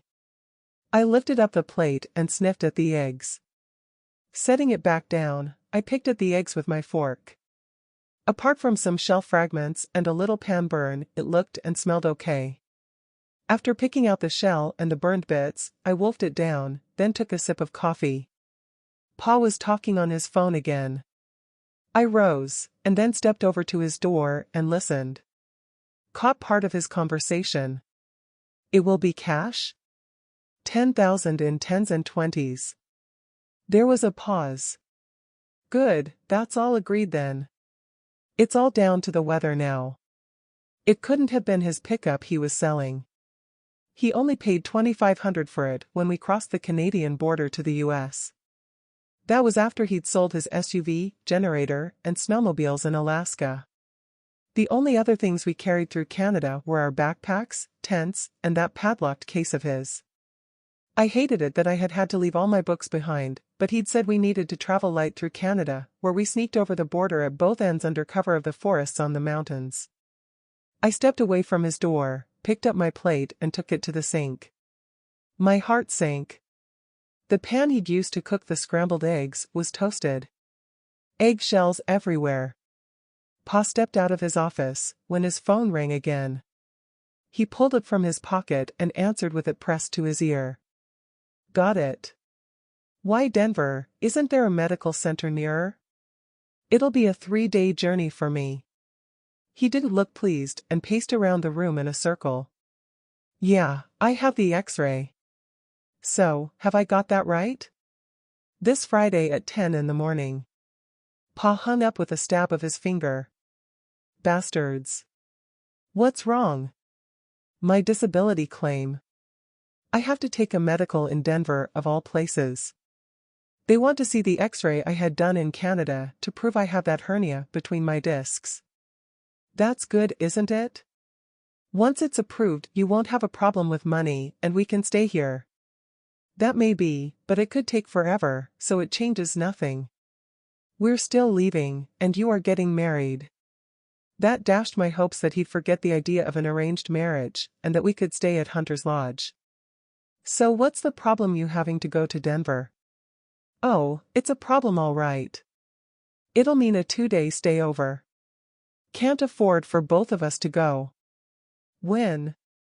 I'd have to set off tomorrow. Oh, no? I said, trying my best not to look pleased. Pa winced and rubbed his back. Here, I said, and pulled out a chair at the table. You take a seat and I'll pour coffee for you. I poured his coffee from the pot on the stove, then set his mug on the table and took a seat opposite. My mind churned over the situation. I was thinking it was nothing to do with his tight-fisted ways that he didn't want me with him, but rather he didn't want me in a city where I could wander off. Picking up my own mug, I took a sip. The way he looked at me, it was as if he was trying to look into my soul through my eyes. I knew what the problem was. Listen, sorry about last night. It was all a shock. I feel better about it now. Excited really, I said, with fingers crossed.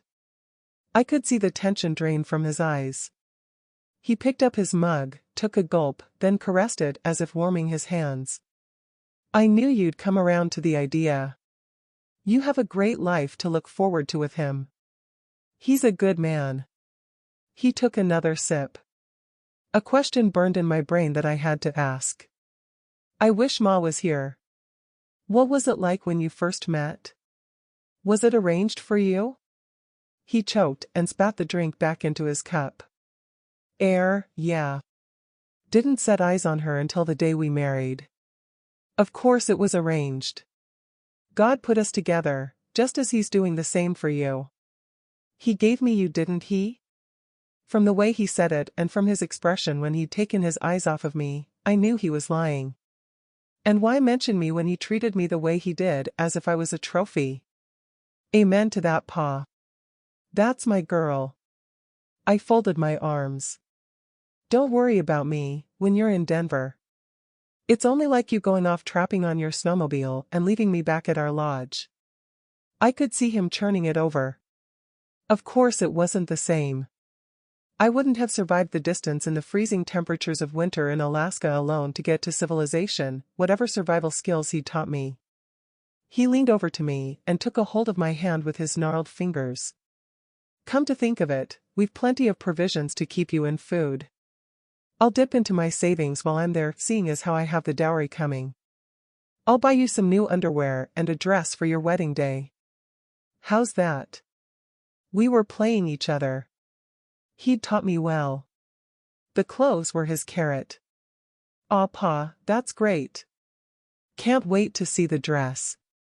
Now I'm really excited. He set that deceitful smile again, thinking he pulled one over me. It was time to plant my own carrot. Got plenty to think about while you're away. I could make a cake for if he arrives here. I beamed a smile at him, but really I was laughing inside. You do that? Do you have the ingredients? Pa saying that planted a seed. Oh, no. I have everything but the flour. Don't worry. I'll pop along to the store. I'll leave you here to put some of my clothes to one side for my journey. Can't go like this for a medical. No problem. I rose from the chair. Best I wash the dishes then. I wandered into the pantry. Moved around some provisions and hid the flour, a smile on my lips. Over at the sink, I stared out through the window. Fear of what lay out there and how to survive on my own without Pa took a back seat. I had my backpack and tent. All I needed was a plan of action. It wasn't just the freedom of the house that I wanted while he was away. Especially after I'd worked out who my intended was probably going to be. Chapter 13. I'd been handed a test with Pa leaving the key in the lock when he'd said he was going to town. His game was obvious, seeing as how he would have been panicking at leaving me alone for 2 nights, so I guessed he'd be watching the house. He'd need to protect his dowry. Saying that, Pa calling it a dowry confused me at first. He'd not torn any pages out of my dictionary starting with the letter D. When I'd looked it up, any payment was supposed to go in the opposite direction, not to Pa. It confirmed what I thought, and he was selling me. Pa saying it was a dowry was nothing but a lie. Second only to my Bible, my dictionary was a godsend. I would need it with me on the outside. One time we had a woman call at our door. Said she was from Child Protection. Pa wouldn't let her inside. She looked over his shoulder. Said our home was spartanly furnished and she wanted to see me. He closed the door in her face. She hollered that she'd be back with the police. We were gone within the hour. When I looked up the word Spartan, it explained what she meant. I'd read about the Spartans, but I would never have guessed the connection with the word she used to their harsh plain lifestyle. I guess she'd misspoken, and she meant sparsely furnished. Sighing, I slipped the dictionary into my jacket pocket that was hung in the closet. That he hadn't locked the door when he set off to town to buy the flour left me in 2 minds. I pulled my backpack out of the closet in my bedroom. The binoculars that I retrieved from a side pocket weren't as powerful as his were, but they were better than nothing. I breathed on the lenses, then wiped them with my bed sheet. Standing back into one side of my window, the sky had cleared of clouds and the sun was out. The snow was already melting and dripping from the branches of the pine trees. Pa's pickup tracks had turned to slush in the drive below. At around 10 in the morning, I knew the sun would be behind the house, midway from the horizon to its noon position overhead. He'd not taken his rifle, and the scope was still in place. From the bulge in his jacket pocket, I guessed he hadn't taken his binoculars with him. All I could hope was that by standing back from the window, he wouldn't see me if his vision flared from the sun's rays. The coat he was wearing when he left was black, but that's not to say he couldn't have changed it for his white hooded waterproof that he kept in his pickup. It was the one he had used when hunting moose in winter. Scanning the area, I caught sight of a blackbird in a pine tree, preening his wing feathers. It stopped, then swiveled his head before taking flight. Something had disturbed him. I lowered my vision. That's when I saw the old dog, moving from trunk to trunk in the wood. He had changed his coat. Stepping away from the window, I smiled. It wasn't in my plan to go just yet. First, I had to gain his trust, and to show him some more that I was excited at the prospect of him arranging the marriage. The time to go was when he was in Denver for his medical assessment. There hadn't been time for him to get to town. Perhaps he wouldn't go to the grocery store and say they'd sold out when he returned. Whatever, I wasn't for going wandering outside.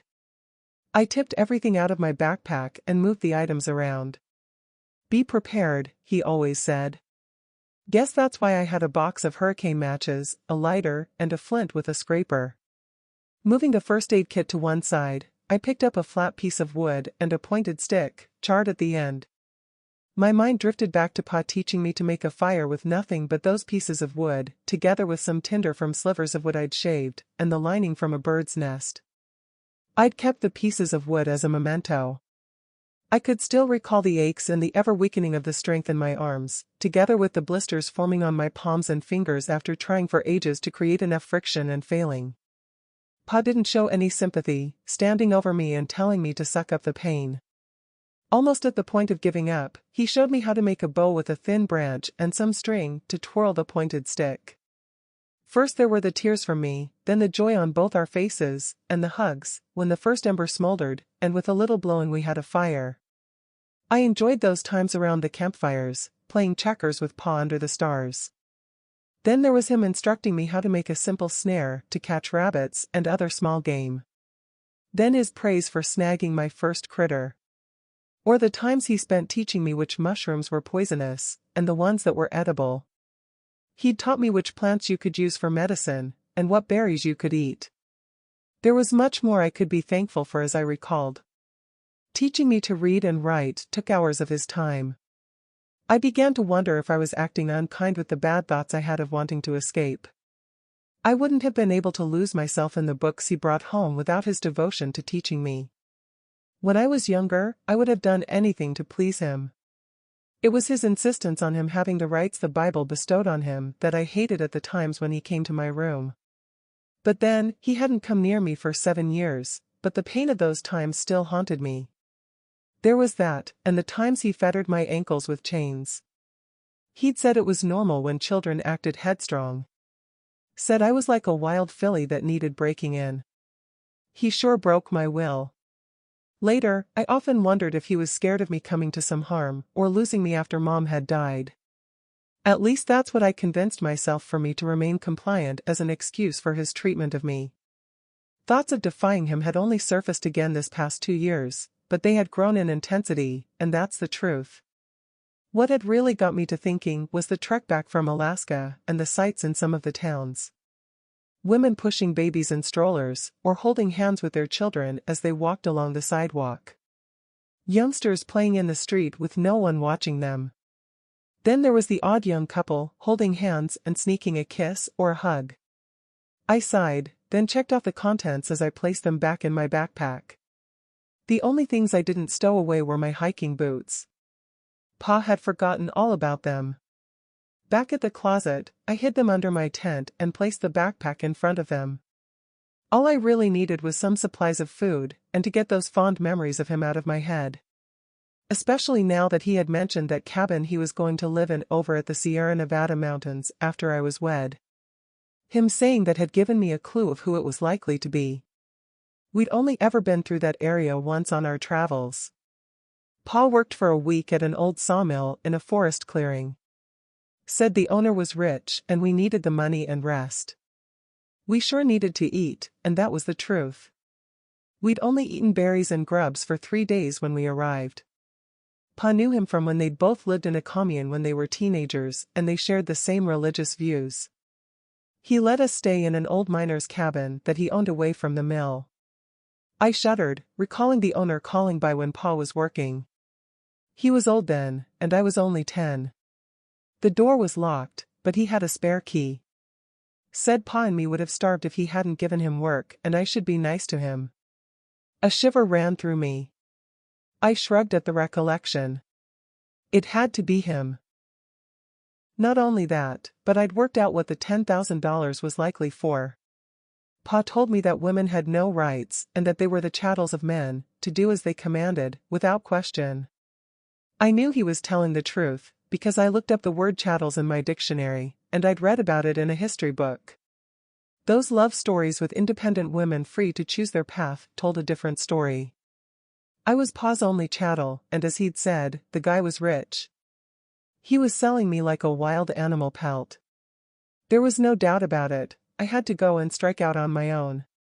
Problem was, I would encounter outsiders, and it was those thoughts that scared me to death. It was the not knowing if I could hack it with them that kept circling. Chapter 14. Bereft of emotion waiting for Pa to return, I experienced a strange sense of purpose.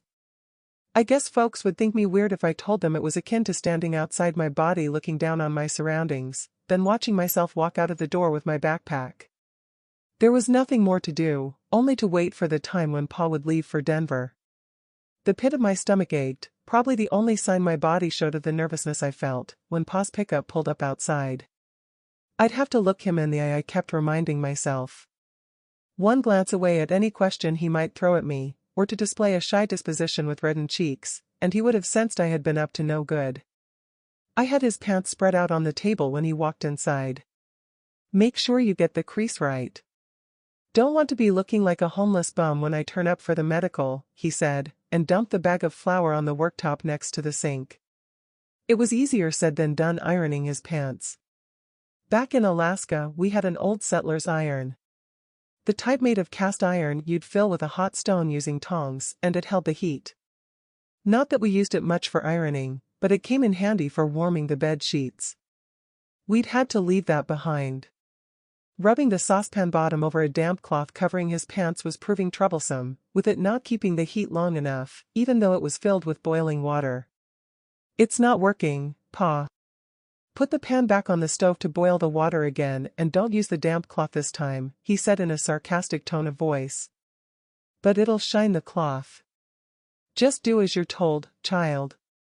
I showed him my palms, not wanting to create a bad atmosphere. He dragged a chair from the far end of the table, and sitting, he warmed his hands at the stove with his back to me. Glaring at the back of his head, I often wondered just what the hell was going on in that brain of his. He must have had the same ability as me to recall his childhood and growing up. He had to have gone there at times as I did. Really, all I knew of him was from his time with me. Said he lived with the heathen outsiders, right up to God visiting him, and then he'd been reborn. According to him, that's when his life had started. Anything before then was off limits. He refused to talk about family or anything about his past life as a sinner, apart from the occasional slip when whiskey loosened his tongue. But even that wasn't enlightening. When I'd finished pressing his pants, Pa inspected the crease. They're fine, he said. I hung them over the back of a chair and placed it next to the wood-burning stove. All your clothes are ready. Did you bring some polish for your shoes? Oh, yeah, nearly forgot. He dug a hand in his jacket pocket, then tossed the shoe polish can at me. Make sure you can see your face in them. With luck, I hoped these were the last chores I'd ever have to do for him. Don't throw the hot water away in the pan. You can use it to give me a shave. I wondered when he'd get around to changing his appearance.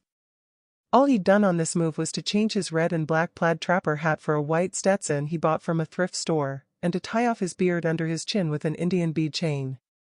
I decided to have a little fun with him to see his reaction. What took so long in town? He coughed and spluttered, but I could see it was for effect while he came up with an excuse. I hardly expected the truth, and he'd admit to watching the house. Shoes. I stopped by the store to buy you some ribbon. Your intended said he'd like you to put your hair in pigtails and tie them with ribbon. They had shoes, so I bought you some for your wedding day. Great. Where are they? I asked, knowing he'd simply have walked into the store, pointed to some shoes and given them the size. 10 minutes at most. They're in the pickup. You can have them when I return from Denver with your new clothes. What if they don't fit? Can't have me hobbling around in front of my intended. Okay, you can try them, but first the shave. Pa settled in his chair. Just trim my hair and beard, then shave it at my neck. We need to wash it first. It's all tangled and matted. I don't need a running commentary, just get on with it. He rose from his chair and walked over to the sink, then leaned over. I dropped a towel over his shoulders and turned on the tap water. It was freezing to the touch as I rubbed his hair with a block of soap. I knew he wouldn't complain, but he'd feel the icy water, so I dallied with the rinsing. My skin crawled at the touch of his scalp with my fingers. It was a relief when he called out. Enough. He dried off his hair and took a seat at the table. You forgot to lock the door when you went to town, I said, as I laid a dry towel around his shoulders. Don't worry, I locked it, then opened it again when I saw your pickup arrive, I lied, casting out my line with juicy bait. Oh, yeah.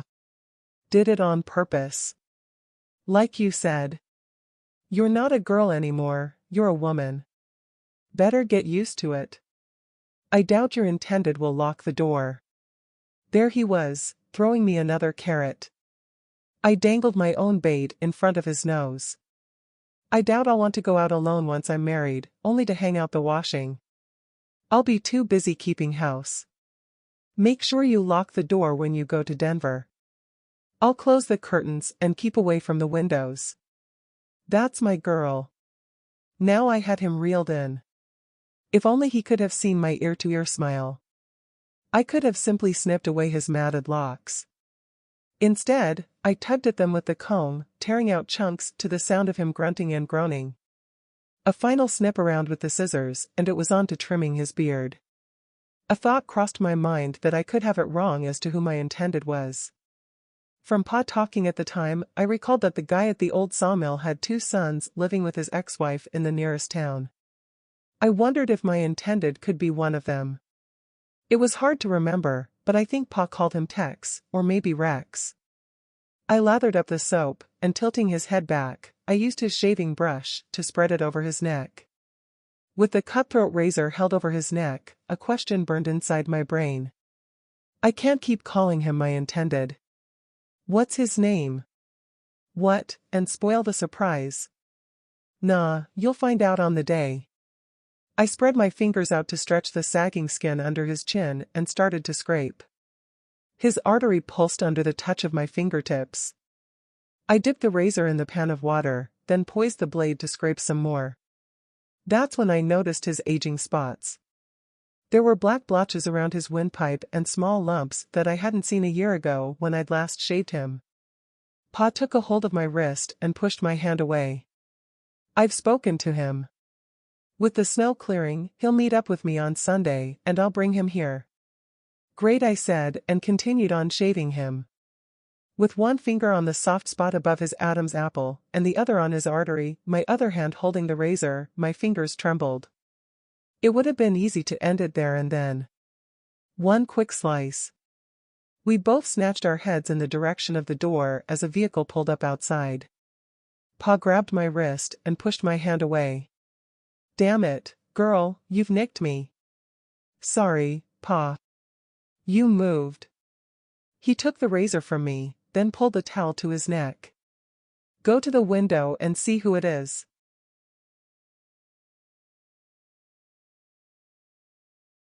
Chapter 15. Pa was already at my shoulder when I looked outside. Nat climbed out of his cab. Crap, what does he want? Get me some paper from the John, he said, dabbing the cut on his neck with his towel. By the time I returned, they were out on the porch, dickering the price of the tire chains. With the negotiations in full flight, I didn't like to interrupt. Pa was gaining the upper hand with a lowball offer, and pointed out that the snow had all but cleared. Nat fired back with a laugh and told him there was another weather front on the way and to expect more snow. Pa scratched at his nose. You say you're a handyman. Would you have use for a set of chisels? Sure. I'd have to see them. Wait here. Pa ambled down to the barn. Nat caught sight of me and winked. Your dad strikes a hard bargain. I didn't like to tell him they weren't Pa's tools he was bartering. Yeah, guess so. Pity you're going away, most of the town around our age will be at the dance, what with the snow clearing. It would have been a good time for you to get to know everyone. You really must phone me for the next one. Not sure where it came from, but I blurted out, don't tell Pa, but I'm not going with him. You could pick me up if you like.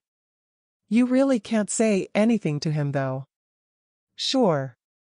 How about 7? His cheeks flushed. Okay, 7. Got to go. I stepped out of sight, placed the toilet paper on the table, and ran up to my room. Stupid, stupid, stupid fool, I said, then dove on the bed and thumped my pillow. Perhaps it was Nat saying that I'd meet others of my age that tempted me to want to go with him. The last time I had mixed with anyone a similar age to me was as a child. I envisioned Pa taking me to different local parks whenever we moved house. He would lighten up, pushing me on the swings, or helping me on the climbing frames. It was the only times I recalled him smiling.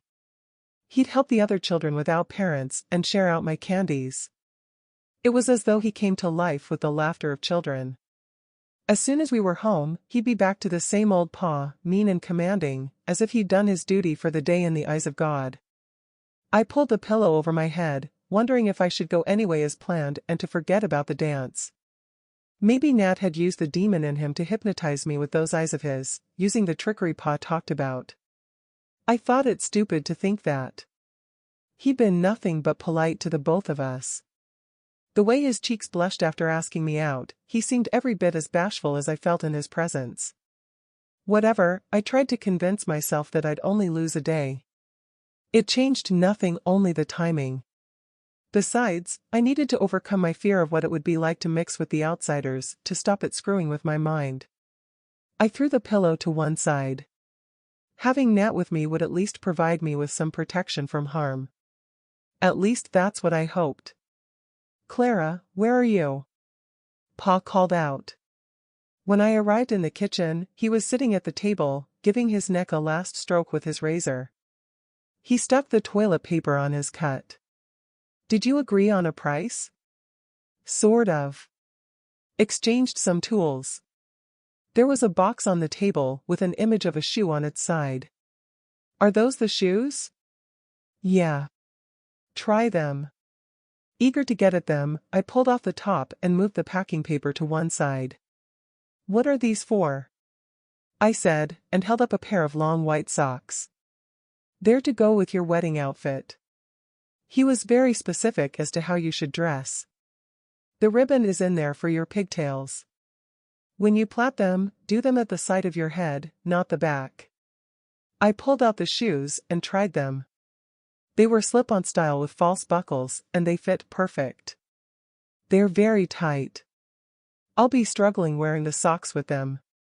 Can you leave them here so I can break them in? He huffed and puffed, then said, okay, but don't you dare scuff them. I won't. Trust me. I want to look my best for him. I walked over to where he was sitting and threw my arms around him. Thanks, I'll make you proud of me on the day, you'll see. Get off of me, child, don't fuss. He grabbed a hold of my wrists and inspected my hands. While I'm away, you can get that dirt from behind your fingernails. Soak your hands in hot water to soften your skin. God won't take kindly to you getting married in his name with grubby fingers. I took a seat next to him. Spread my fingers out on the table, palms down, then turned them over. They were nothing like the images in the magazine. I doubted bathing them would heal the dirt-ingrained cuts and get rid of the calluses. Pa had never said they were other than normal. Those images I had seen told a different story. It was hard to believe that any of those women ever did a day's work. If you leave out your clothes that need patching and darning, it'll keep me busy while you're away. I'll do that. I'm gonna take some more medication and rest up in my room for a few hours, then I'll be on my way. Don't want my back playing up on the drive to Denver. He took a pill container from his pocket and popped an oxycodone tablet in his mouth, then swilled it down with cold coffee. Just got a few chores to do first, he said. He pushed back on his chair, rose to his feet and ambled over to his den. With the door ajar, I watched him dip into his drawer and take out his money box. He unlocked it and put some bills into his pocket, locked it again, then stuffed the box under his jacket. I looked away as he locked the door to his den. He picked up his Stetson, put it on, then removed it and sighed. "Damn thing doesn't fit me now."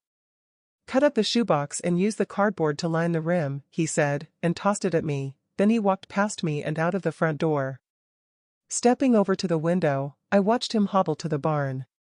I took his seat back at the table. When he returned, there wasn't a bulge under his jacket. Why he'd decided to hide his money box in the barn eluded me.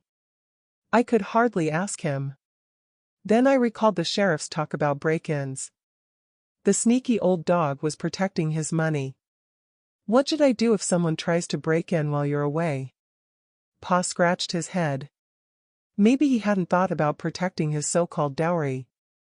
"Take my rifle to bed with you like you did when I was away in Alaska. I'll leave a round in the chamber. You know how to use it.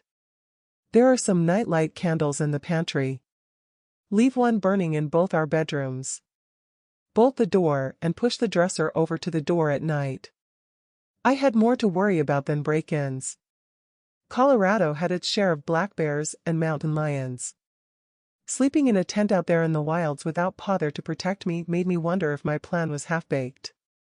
If I took his rifle, one round might not be enough. "I'll be fine, Pa." With my elbow on the table, I covered my eyes with my hand and rubbed my brow with my thumb and forefinger. God, I hope I'll be safe, I thought. Chapter 16. It wasn't just me that sighed when Pa had driven away on his journey to Denver. Yesterday, it was as if the entire house had sighed with me, then silence. My sleep had been fraught with nightmares, which carried on with fleeting recollections when I awoke. But now the sun was shining. The creepy shadows cast from the nightlight in my bedroom had long since extinguished, yet the uncertainty remained. A feeling that Pa's eyes were watching me was ever present. A blackbird was out in the yard. It could have been the same one that had the area staked out as his territory. He'd been joined by his sparrow friends, digging for earthworms and grubs in the soft, sun-kissed dirt. The sparrows were ever alert, with the odd ones stopping scavenging and exchanging posting sentries on a rusting plow. Probably on the lookout for predators. The flock suddenly took flight, leaving the blackbird pulling at an earthworm. It was clear why they had taken off. A yard cat was stalking along the hedgerow. I rapped on the kitchen window. One final tug at the worm, and he flew away just as the cat pounced, missing his target, then it skulked off into the woods. I didn't know why the blackbird was alone and not with his own flock, but I felt an affinity with him. I'd soon be out there with him, tasting freedom on my own, trying to survive, unaware of the dangers that I could face. A shake of the head and I turned, then set off up the stairway to Pa's bedroom. His clothes he had changed out of were strewn on the floor. I towed them out of the way and opened his closet door and pulled out his backpack. From a side pocket, I retrieved his maps. There was nothing else of his I needed, so I set off back down to the kitchen. I spread both maps out on the table. The map of the US and Canada made the distances seem so small, considering it had taken 2 months to travel from Alaska to Hunter's End. Pa had marked out spots in some of the states with a felt-tip pen, then a series of numbers. I was more interested in the map of Colorado. One thing was certain, I'd need to steer clear of the routes to the Sierra Nevada mountain range and any roads leading to Denver. With my pen, I marked off a route south to Santa Fe, for no other reason than I recalled that we lived near there at one time. It didn't matter where I ended up as long as I was free to do as I pleased. A shadow passed over the table. I turned and let out a scream, then felt foolish when I saw Jordan at the kitchen window. "What is it you want?" "Noticed your dad's pickup wasn't here. Why don't you come and join us?" "Go away. He'll be back any moment," I said, and walked over to the window. His 2 friends were standing by the plow, drinking bottles of beer. One of them saw me. "Hey! Girl at the window. Jordan's gotten the hots for you. We don't mind sharing if you don't. Know what I'm sayin'? He put his thumb over the opening to the bottle, shook it, then put it at his crotch with the froth bubbling out. His friend pushed him and they rolled about laughing. Cut it out, guys, Jordan said. Ignore them. I'll send them away and we can go for a walk and do some jawing. Get to know each other. In your dreams. You'd better skedaddle before Pa gets back. What, that old fart? Missed us by a mile the other day. He couldn't hit a barn from 10 yards. I stepped back and grabbed Pa's rifle from its mount. Pointed it right at Jordan. I can't miss from here. Take you and your heathen friends off of Pa's land, or I'll put one between your eyes. Whoa, steady on. He held his arms high. That's when I noticed a large screwdriver in his hand. Get, I said, and racked the slide with the bolt. Okay, we're going. Look, all I really wanted was to get to know you. You're mighty feisty for a skinny gal, I give you that. Just don't get so nervous with that rifle in your hands. Do I look like I'm crapping in my pants? If you come this way again, don't be thinking 'cause his pickup isn't here that he won't be at home. He's taken it for repairs and getting a ride back. Now get. I closed one eye and looked down the barrel, then moved my finger from the guard to the trigger. His eyes popped as if they were on stalks. Never seen anyone run so fast. I had to laugh. The bullet was still on the mantel over the fireplace where I had left it after I'd taken it from the chamber earlier. Still, Jordan turning up had been a warning. Especially as he was carrying a screwdriver. Pa once lost his keys and used a screwdriver to pop open a window. I doubted they'd be back and place the rifle back on its mount. There were more pressing things to think about as I folded the maps and stuffed them in a side pocket of my backpack. All I had to worry about now was what to wear for when Nat called. I should have asked him. Panic set in, recalling some of the outfits the women wore in the magazine. I had hoped my jeans and sweater would do for a small-town dance. Now I had my doubts. Then I remembered the dress and purse in the chest. I wondered if it was worth the effort to get ready to go to town. The plan I had was to use a screwdriver to take off the catch on the door that held the locking bar and I could be out of there with my backpack. I had a decision to make.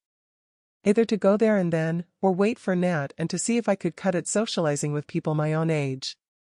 The free will to decide what to do on my own made my head ache. Chapter 17.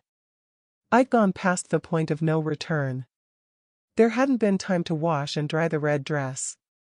I'd spent hours using a damp cloth and the saucepan on it to try and steam out the musty smell. It still had a faint odor to it when it had dried in front of the stove, but it was better than it was. No amount of scrubbing and bathing my hands could heal the cuts. I'd given up on the red shoes with the high heels. Almost twisted my ankles trying to walk in them. Pa would be furious if he knew I was wearing my wedding shoes. Still, it was 6:50 and I was ready. I'd left nightlights burning in both bedrooms and removed the screws from the lock catch. My chest tightened as I heard tires scrunching on the gravel outside. For a brief moment, I thought Pa might have returned early. I dashed to the window, relieved when I saw Nat climb out of his cab. I closed the curtain, then lit the nightlight on the table. Over at the door, I grasped the handle and took a deep breath. Nat was about to climb the steps when I walked outside and closed the door. He took a step back, looked me up and down and blushed. You look, wonderful.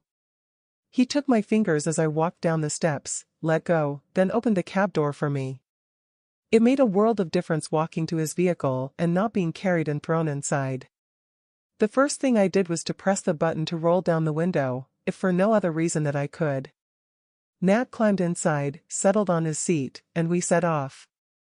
Turning on my seat, I poked my head out through the window like a puppy dog I'd seen doing the same, letting the passing air whip my hair across my face.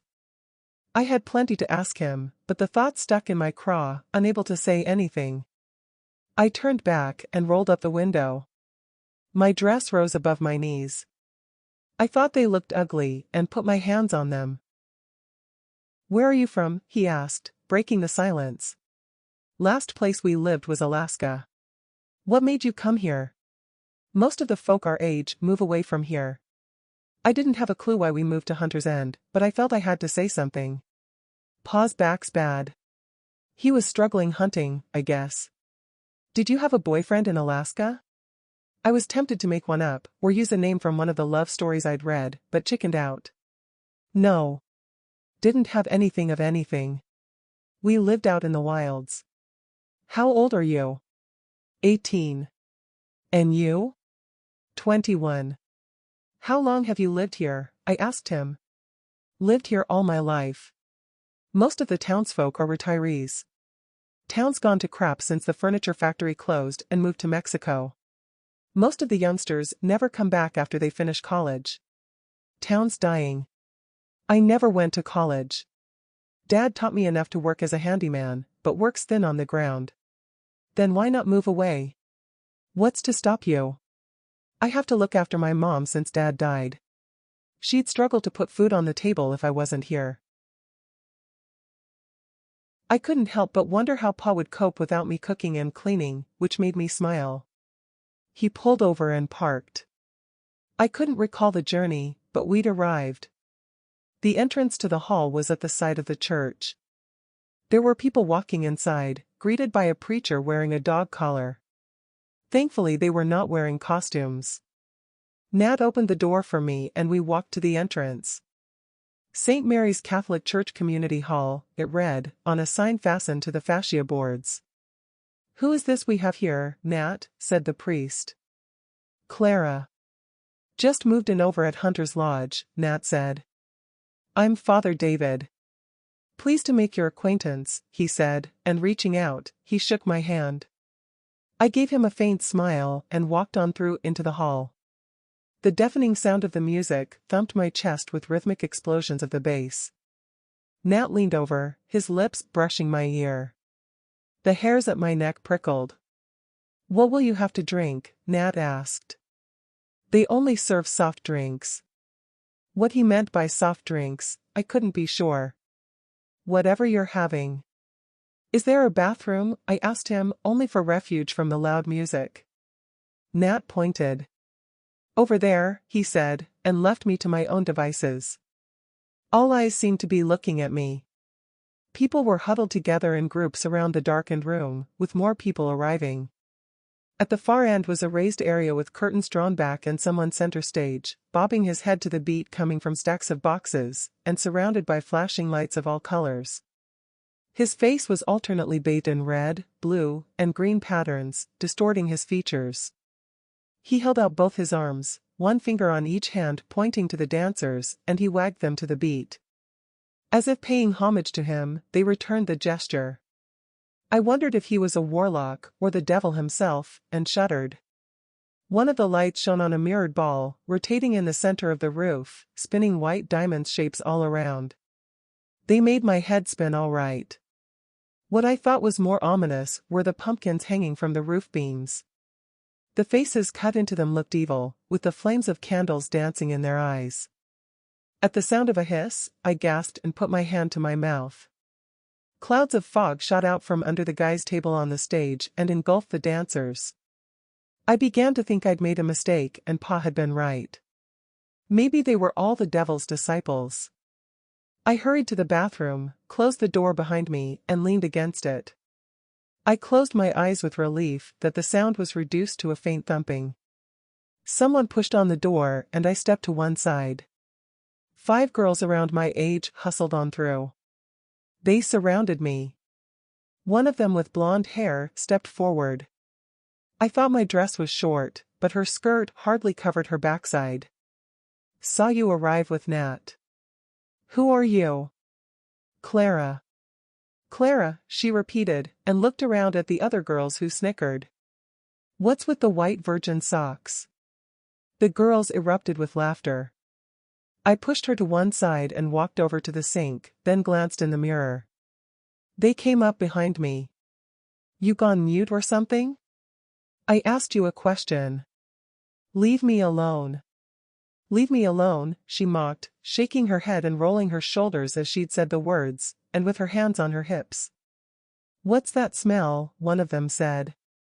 She leaned over and sniffed at my dress. The blonde took out a can from her purse and sprayed me with clouds of fragrance. I felt a rage welling inside, turned and pushed through them, then hurried back into the hall. Nat walked over to me and handed me my drink. "What is it?" "Coke." I sniffed at it, then held it away as bubbles tickled my nose. For all I knew, it could be some sort of heathen potion. I set it down on a table. "You look shook up. Is everything okay?" "Not really." "Can I ask you something?" "Sure." "Do I look stupid wearing these socks?" Only some girls in the bathroom were making fun of me. Well, I didn't like to say, but it's usually the younger girls who wear socks. "You look fine to me." "Who was it who made fun of you?" The blonde girl walked out into the hall with her pack of hangers on. "That's her. The one with blonde hair." "Oh, Clarissa. Don't pay her any mind. She thinks she's the permanent homecoming queen of the town." I didn't like to ask what that meant. Glancing around, the hall had filled up quickly. Most of the girls were moving around to the music in the center of the room, flailing their arms around, gyrating, and puffing out their chests in some sort of ritual. All the guys were seated on the chairs surrounding the room, watching them dance. There were more males than females, that were for sure. "Can we sit down?" "Sure, there are some spare chairs over there." We took our seats. Clarissa kept glancing over at me. I kicked off my shoes, removed the socks, and put them in my empty purse. My shoulders sagged when I looked over at the door. Jordan and his cohorts strutted inside. Clarissa hurried over to him and threw her arms around his neck. With her draped all over him, he looked right at me and winked. The priest walked up to them and separated them, then wagged his finger at them. I turned away. Nat must have seen him wink at me. "How do you know that idiot?" Nat asked me. "He's had a few run-ins with Pa." "That doesn't surprise me." With the scowl on Nat's face, I guess there was no love lost between them. I prayed Jordan would keep his distance. He didn't. When I looked around, he was walking directly towards us. Chapter 18. I looked away as Jordan approached, wishing for a hole to appear and devour me. Nat rose to his feet. "What do you want?" asked Nat. "Who rattled your cage?" "Just wanted to say hi to Clara here." "Yeah, well, she says hi back at ya. She's with me, so go and play with yourself." Clarissa grabbed Jordan's hand. "Come and dance." As she led him away, it was as if his head was on a pivot, not taking his eyes off Nat. "He's trouble, that one. Been a pain in the butt for me right from first grade. Never done a day's work since he'd gotten himself expelled from high school. I wouldn't worry about Clarissa and her friends. They're all leaving town for college. I doubt they'll ever come back." Nat took a seat beside me again. I was thankful he didn't see Jordan blow me a kiss from the tip of his fingers, or I guess they'd get to rutting. Clarissa saw him though, and grabbed his hand, then looked daggers at me. Jordan pulled her hand away, then walked off of the dance floor and joined his friends. The priest was walking around the hall, nodding at some of the groups and stopping to chat with others. His attention was drawn to a young woman who sat on a guy's lap. He marched over, exchanged words, doing that wagging the finger at them again. The woman rose to her feet and inspected her shoes at the priest chastising them. Some of the boys were now walking around the room, looking over at the girls dancing. Every now and then they would stop and nudge shoulders as one of the girls would grind their backside in their direction. "Do you want me to introduce you around? They're not all like Jordan and Clarissa." "No, it's okay. Can't say as I'm used to mixing. In fact, I could do with some air." That was about as polite as I could make it. I'd seen enough to slake my curiosity. What I really wanted was for him to take me home, but I thought that would be rude. There's a porch out back and some benches. We could sit out there. But not for long. It's not exactly freezing, but there is a nip in the air. He rose to his feet and took my hand. This way. It took me by surprise that he didn't let go of my hand as we made our way to the porch until we reached the exit. Somehow, I'd felt comforted by his touch. I took a seat on a bench at a table. He draped his coat over my shoulders, then took a seat opposite. Look, it doesn't bother me none if you put those socks back on. I noticed you had scars on your ankles when you took them off. If you were wearing them to cover them up, don't worry about what anyone says. That wasn't the reason I wore them, I just did. I really didn't know what to say to him, so I smiled. Listen. I'm not much good at chatting with women on a sort of date. Also, I don't dance. You're going to have to help me out a little, said Nat. Even in the half-light from the lamp on the wall, I saw his cheeks redden. I'll let you into a secret, I said. I've never been on a date and I've sure never danced, so it's going to be like the blind leading the blind. We both laughed. I placed my hands palm down on the table. He reached over and took a hold of my hand and turned it over. Those look like they're used to hard work. I snatched my hand away, embarrassed with how they looked. Hey, no problem. Got to admire a girl that's used to hard work. I didn't mean anything bad. Looking into those eyes of his, it was though they were sucking me inside of them. I wanted to tell him that I was going away. If only Pa hadn't gone and arranged that stupid marriage. My chest heaved and I let out a sigh. There was no doubt that Nat was polite and attentive. It didn't seem right to use him in this way, just to see what it would be like to mix with others. Truth was, surrounded by the people in the hall, all I had longed for since the place filled up was to be alone, especially after the welcome from Clarissa and her pack. Still, there was no getting away from the fact that I enjoyed being with him, and the touch of his hand had made my body tingle. I began to wonder if I was lying to myself that I was there out of curiosity. A part of me deep down wanted the evening to develop with Nat as it had done in those love stories. My eyes moistened. I felt a tear run down my cheeks. Hey, what's wrong? Nothing, I lied, and wiped the tear away with the back of my hand. Not joining in the fun, I heard the priest say, then he walked over to our table. Just getting some air, Nat said. Clara, isn't it? Will you be joining us for the Sunday service? Air. Sorry, no. Pa arrives back on Sunday. I don't know what time and he'll expect me to be there. But I have my Bible at home. Good, good. Perhaps next week. And what about you, Nat? I've not seen you attend this past few weeks. Yeah, it's difficult with Mom.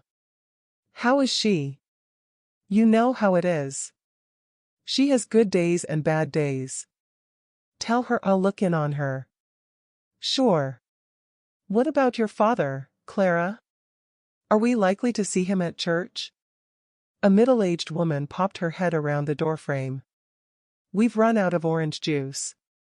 Oh, very well. I'll get some from the storage cabinet. It was such a relief when he hurried away. Pity Pa hadn't been there. I'd have given anything to see them lock horns to discuss the good book and the Catholic religion. The first thing he would have banged on about was the Inquisition. Sorry about Father David. It isn't often he gets a chance to try and add to his flock. Hardly any of the pews get filled these days. Are you Catholic? Nat asked me. I know the Bible if that's what you mean, but Pa doesn't hold with the different religions. Says they twist God's words to suit their own interpretation and way of doing things. So I guess you won't be taking him up on his invite, he said, and laughed. Listen, I need another Coke. You didn't drink yours. Can I get you something else? I'm fine. Won't be long, said Nat and rose from his seat. The table started to fill up and the foul smell of cigarette smoke polluted the air. It reminded me of Pa smoking before he discovered a taste for chewing tobacco. 6 tables down, I noticed Clarissa and her friends. Jordan and his friends were standing close by them. They were passing around a brown paper bag and taking turns in drinking whatever the bag was hiding. I turned away from them, thankful I had Nat's jacket wrapped around me, and hoped they wouldn't recognize me. The next thing I knew, Clarissa was standing next to me, with her friends lined up behind her. "What's all this making eyes at Jordan?" Clarissa said. I put a hand to my forehead and shook my head. I could see this ending badly. Chapter 19. It was beginning to look as though I'd made a bad decision going to the dance. I prayed that Nat would return and intervene. Clarissa reached over the table and prodded me with her finger. "I asked you a question. Why have you been looking at Jordan all gooey-eyed?" "Don't know what you mean." Clarissa placed her hands on the table and leaned over, putting her face close to mine. "Yes, you do. Don't give me any of that Miss Innocent look. My friends told me you've kept ogling him.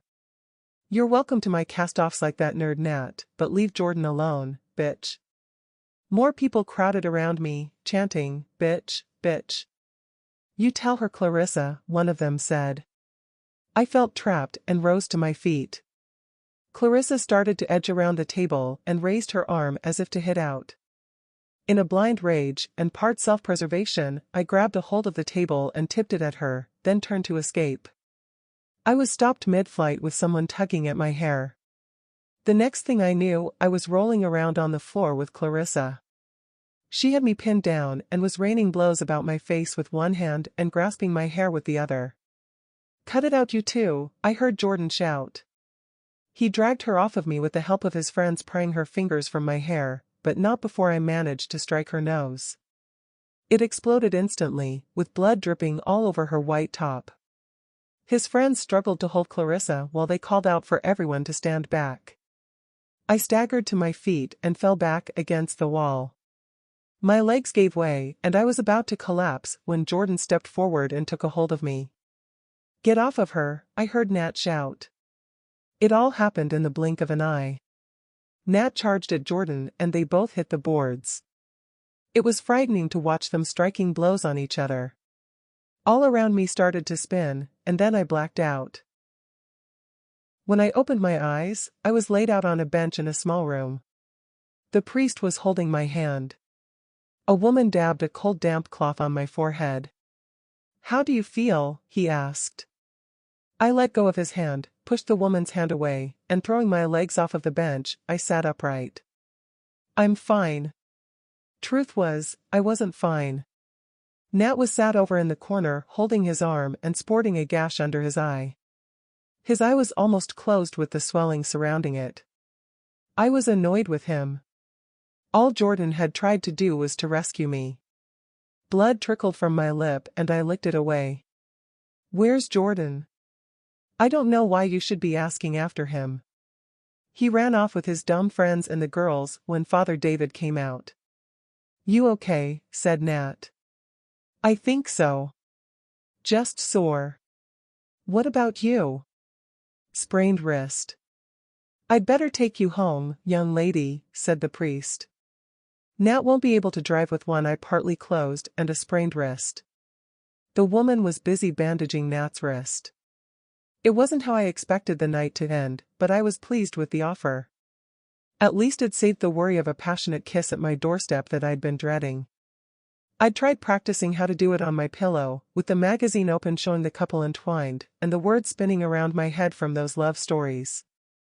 It hadn't been worth the anxiety that had been burning at my brain all evening. I'd had enough of the town. Pa was right, they were nothing but demons in disguise, Nat included. I didn't waste any time in following the priest out to his car. Still angry with Nat, I didn't even say goodbye. All I had on my mind was that the sooner I could get home to bed, the sooner it would be morning and I could get on with making my own way in life. The whole experience made me wonder if Pa had been right for us to live in solitude and I should follow his example by living off of the land. Steering away from civilization seemed to be the best option for me. My lips stung on the drive home and seemed to have doubled in size. I'm sorry you got tangled up in all this, the priest said. Unfortunately, when there's an imbalance of genders like you have in town, the sin of jealousy rears its ugly head. I didn't reply, but asked him a question. Are there many arranged marriages in town? Goodness, no. Not in our community. Some religions still accept them as the norm. It's more common with the Mormon and Muslim communities. Why ask? No reason. Just curious. Is there more you want to ask me on the subject? The priest asked me. Do you know if any of these arranged marriages work out? Well, I wouldn't really know, but if you want my opinion, it's better if people come together naturally. It's the next left, I said. He turned into the drive and stopped, then flicked on the vanity light and turned sideways. Are you sure you'll be okay? I'll be fine. Thanks for the ride. By the expression on his face, he looked to be genuinely concerned. His features changed from displaying concern to a sort of quizzical look, and he stroked his chin. You're welcome. Listen, if there's anything troubling you at any time, I have a good ear for listening. You could say it's part of my calling. You'll find me most days in my cottage at the rear of the church. You don't have to be of my faith to confide any worries you might have. I would never break a confidence. Thanks, I said, then pushed the door open and climbed out of my seat and closed the door, then watched him drive away. As I walked up to the steps to the porch, I grabbed my chest and let out a gasp. What the hell? Jordan was sitting in the shadows on the bench. Don't panic. I only came to say sorry. How did you get here? I asked. My friends dropped me off. Our house isn't far. It's just through the woods over there. Don't you dare come near me or I'll call Pa. He rose to his feet. Go on, call out all you like. He isn't here, is he? I glanced around looking for anything I could use to protect myself. Yes he is, I said, and stomping a foot on the porch boards. No he isn't, said Jordan, his head tilted to one side and grinning at me. Is so? I'll scream.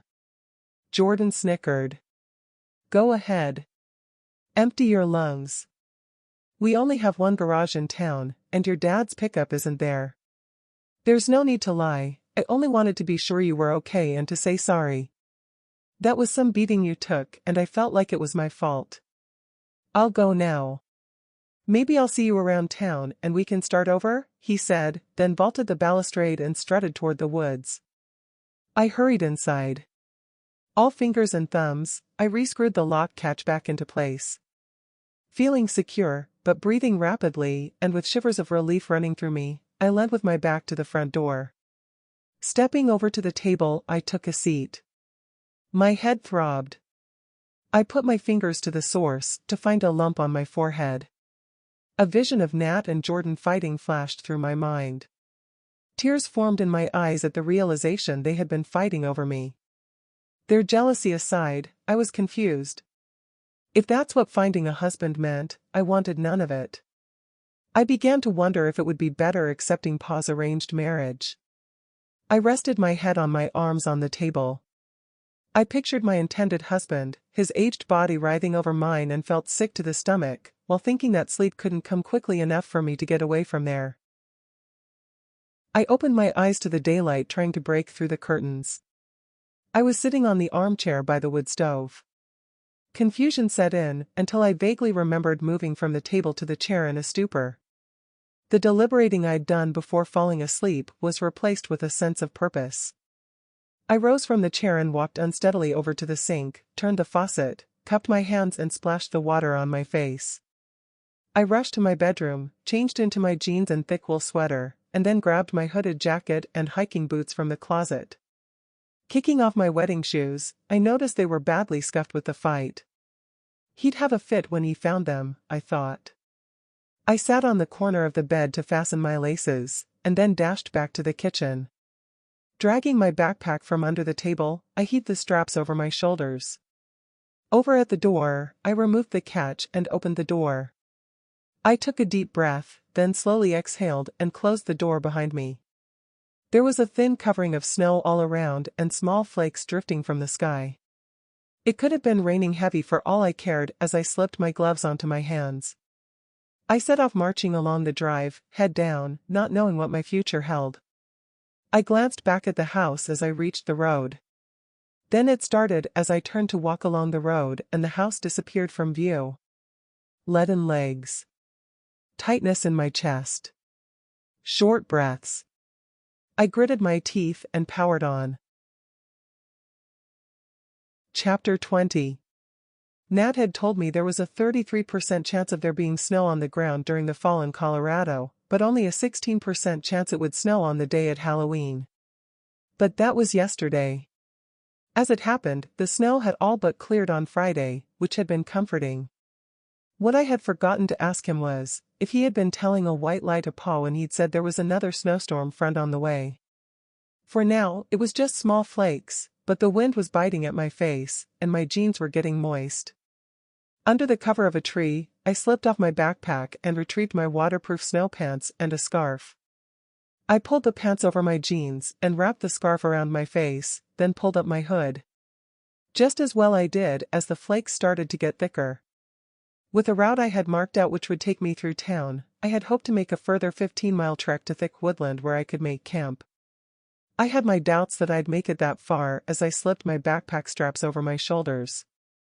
I must have been carrying at least 60 pounds, and I cursed under my breath that I'd not set off yesterday when the sky was clear of clouds. Pounding ahead, the snowflakes were swirling around on the road. Just past a wooded area, I walked on by a driveway and a sign for Hunter's Farm.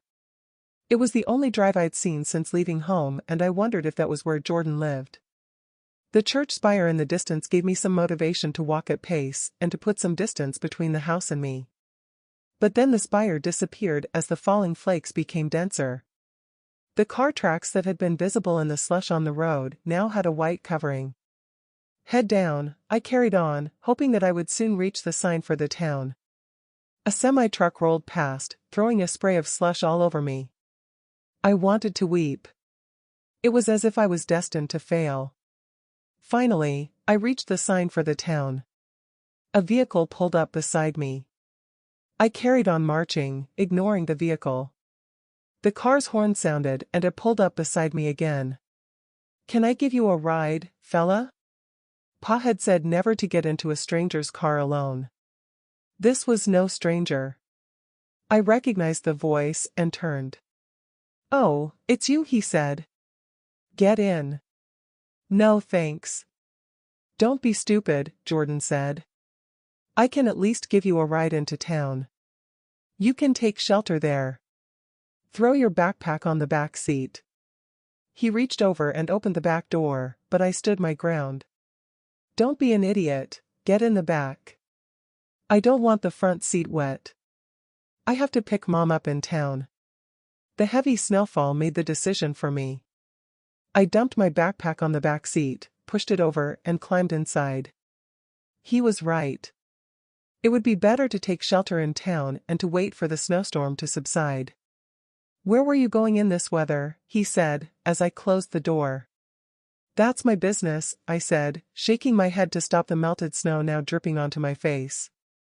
"Where do you want dropping off?" My mind raced, thinking how to reply. Then I remembered the grocery store and the bench on the porch. The grocery store. His eyes met mine in his rear view. That was when I noticed he had a black eye. Probably a trophy he'd picked up from his fight with Nat. The grocery store? Is that like some kinda romantic gesture, seeing as how that was where we first met? He crunched the transmission as he changed gear, his eyes still watching me in the mirror. The snow was blasting the windshield, the wiper losing the battle to clear the relentless flakes. "Just keep your eyes on the road." Jordan laughed. "They sell coffee in there. I could keep you company until Mom is ready for picking up. My treat to make up for last night." "Whatever. Just concentrate on driving." It was such a relief when we arrived and he pulled up outside the store. At a guess, visibility had only been around 6 feet and the ride had scared the hell out of me. He climbed out his side and walked around to open my door. Take my hand, or you're likely to slip. I can manage, I said, then wished I had accepted his offer as I slipped and fell on my backside. Stupid, feisty, and stubborn. Will you take my hand now? I held out my hands, and he hauled me to my feet. Thank you, I said, ignoring him bad-mouthing me. He reached inside the open back door and grabbed a hold of my backpack. What the hell have you gotten in here? It feels like everything including the kitchen sink stacked inside. Ha, ha, very funny. Age before beauty, he said, then ushered me through the store door before him. How do you like your coffee? Black, I said, and took a seat at a table next to the window. He dumped my backpack next to me, then went over to the counter. I pulled down my hood, then unwrapped my scarf from around my face. Jordan arrived at the table and set down the coffees, then took a seat opposite. Thanks, I said. You're welcome, just as long as you buy coffee next time we meet. It was just as well he was buying. I didn't have a penny to my name. I'd never given a thought to money. It was something I had never had a use for before. More fool you. There won't be a next time, I said. Fool am I? We'd make a good pair then, seeing as how you're stupid and I'm a fool. Come on, seriously, where were you going? You can't be going shopping with a tent bag and snowshoes fastened to your backpack. As far away from here as possible, so you can forget about me pairing with anyone. What, just because Clarissa was jealous of you being with Nat? I wondered what trickery he was using to come out with that odd statement. That's not what she said. Of course she wouldn't say that, but then you don't know the history between them. Here, let me show you something. He took out a cell phone, touched the screen, and then showed me the display. My eyes must have looked as though they were on stalks. I took the photo this morning when I dropped Mom off at the butcher's. She works there part-time until she goes to college. It was a photo of Clarissa with cotton wool attached to her nose with 2 band-aids, and wearing a scowl on her face. Under the image was a list of comments. He snatched it away, held up the phone to a flash, and I blinked. What was that? He tapped the screen with his fingers, then turned the screen to me. My image was on there, showing my cut lip and the lump on my forehead. Under it, he'd typed a caption. The new girl in town who battered Clarissa. Get my photo out of there now. I don't ever have my photo taken. Okay, but only if you give me your cell phone number. I've never had one. Just get it off of there. Don't be a wuss. It's only a bit of fun. See, 10 people have liked the photo already. He showed me the screen. Who are these people? How can they see my photo? God, where have you been all your life? It's called social media. Okay, I'll delete it later. His mischievous eyes danced about me. I didn't believe him for 1 second. Reaching out, I tried to grab his cell phone, but he slipped it in his pocket. You're not leaving here without you do, I said, half-heartedly. It wasn't worth the effort to fight with him. I'd need all my energy for the trek ahead. So this Clarissa and Nat, what's the history? Chapter 21. Jordan took a swig of his coffee, then did some huffing and puffing. It wasn't looking as though he wanted to tell me about Nat and Clarissa. Listen, it's complicated. It would take forever. Besides, I'm not interested in them. I'm more interested in what you were doing out there in the snowstorm with that tent and a backpack. Looks like you're leaving home, he said. Like I said, I'm going to get as far away from here as possible, and it's got nothing to do with last night. He stroked his chin. Had a falling out with your dad? Sort of. You could have picked some better weather. I wish I had your guts to go it alone. What makes you say that? He looked uncomfortable and shuffled on his seat. Suppose I could tell you, seeing as you won't be staying here. He did that shuffling on his chair again.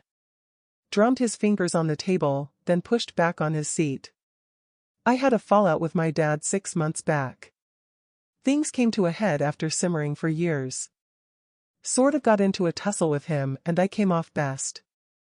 Sick of him treating me like a slave on the farm, working for food and a roof over my head, not to mention the beatings I'd taken over the years. Not spoken to him since then, or worked a day for him on the farm. Only Mom stops him from throwing me out. I just hang around with the other losers in town to keep out of his way. Jordan mentioning that his dad treated him as a slave reminded me of what my situation had been. For all his brash attitude, I was warming to him. But then thinking that, I was wondering if he was lying when he said he didn't talk to his dad. What about that day when you were in your dad's pickup? Surely you spoke to him. Oh, didn't talk to him then either. Just wanted to see all the fun when Mom told me what had happened after he'd phoned the sheriff. So what is it with Nat and Clarissa? Well, I sort of have a little history with Clarissa, but that goes way back until she started seeing Nat behind my back. Last night was all about her using me to try and make Nat jealous. Everyone in town and their dogs knows he needs someone to look after his mom so he can work. Anyway, he proposed to her and she turned him down. Said she was too young and she wanted to go to college. He dumped her right away and she wasn't pleased about it, and well, I guess you know the rest from that split lip of yours. So go on, now you can tell me your story. I turned and gazed through the window. Outside, the snow was still falling heavy. I wasn't as much thinking about the past as I was about what to do about the future. If the snowstorm carried on, I'd be trapped there. It was as if the town had a mind of its own and it didn't want me to leave. A stupid thought entered my mind that I should seek out Nat and ask him to marry me if he was that desperate for someone to look after his mom. With the church only 100 yards or so down Main Street and the priest saying he lived in the cottage behind the church, I wondered if we could get it over with before Pa returned. A hand waved in front of my face. Hello, anyone in there? Sorry, what were you saying? I asked about your story. Oh, yeah. Same as you, I guess. I've had enough of Pa's controlling ways. What, you mean he beat you? Not for a while, just the odd slap. I'd learned to do as I was told. But I draw the line at him arranging my marriage. What? This day and age. Don't tell me you're Amish, or some other fringe religion. I don't know what we are really, except we follow the good book. I don't want to get married to who I think he's picked out for me. He's older than Pa. Jordan rose from his chair. That's damned ridiculous. When was this supposed to take place? He arrives Sunday. I guess the wedding is meant to be on Monday. That's the reason why I have to go today. But you can't go in this weather. You'll freeze to death. Well, I can't stay here. He paced around the table.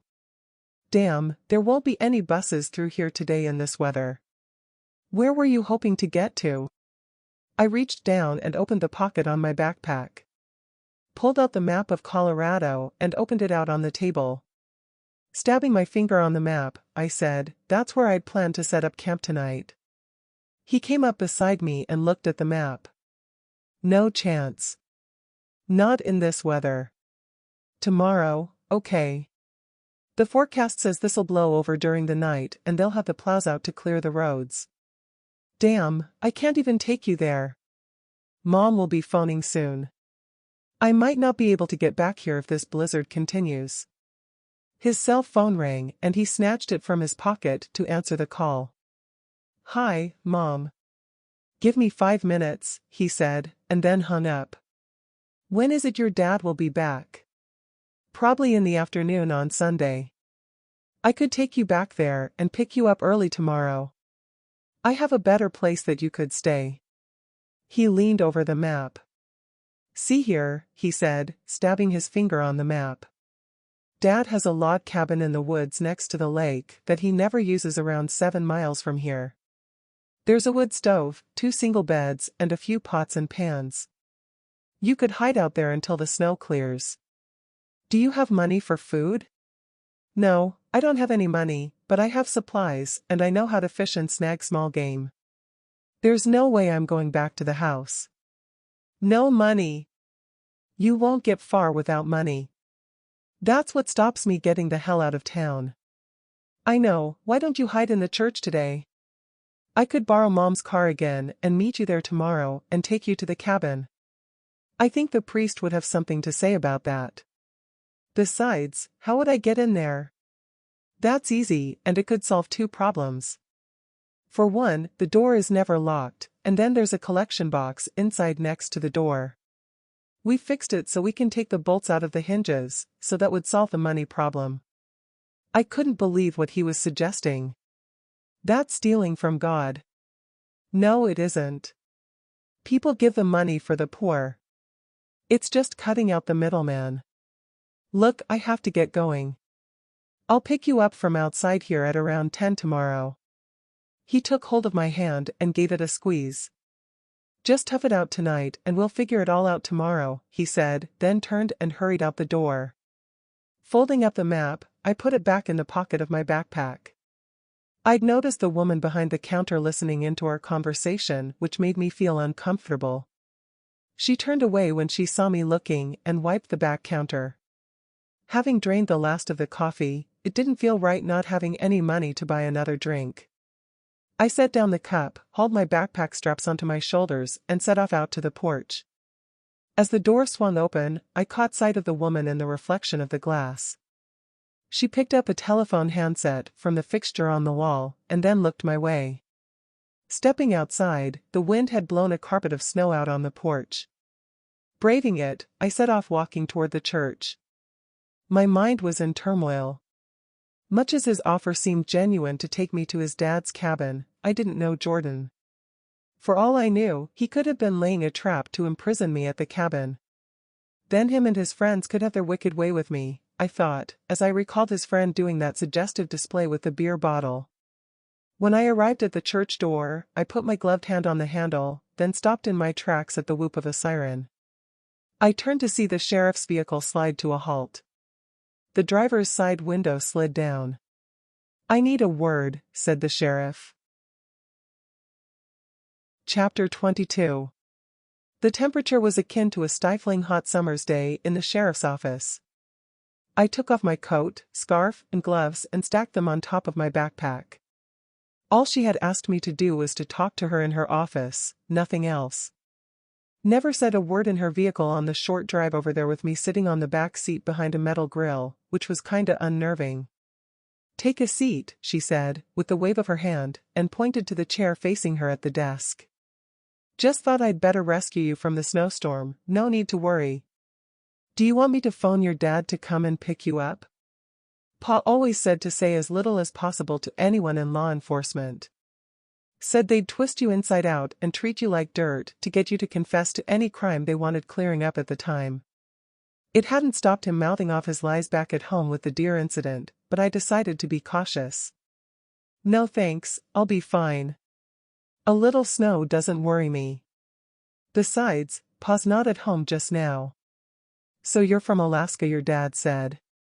"I imagine that's why the snow doesn't bother you with the winters up there," she said, and took off her hat, then hung it on a peg next to the exit.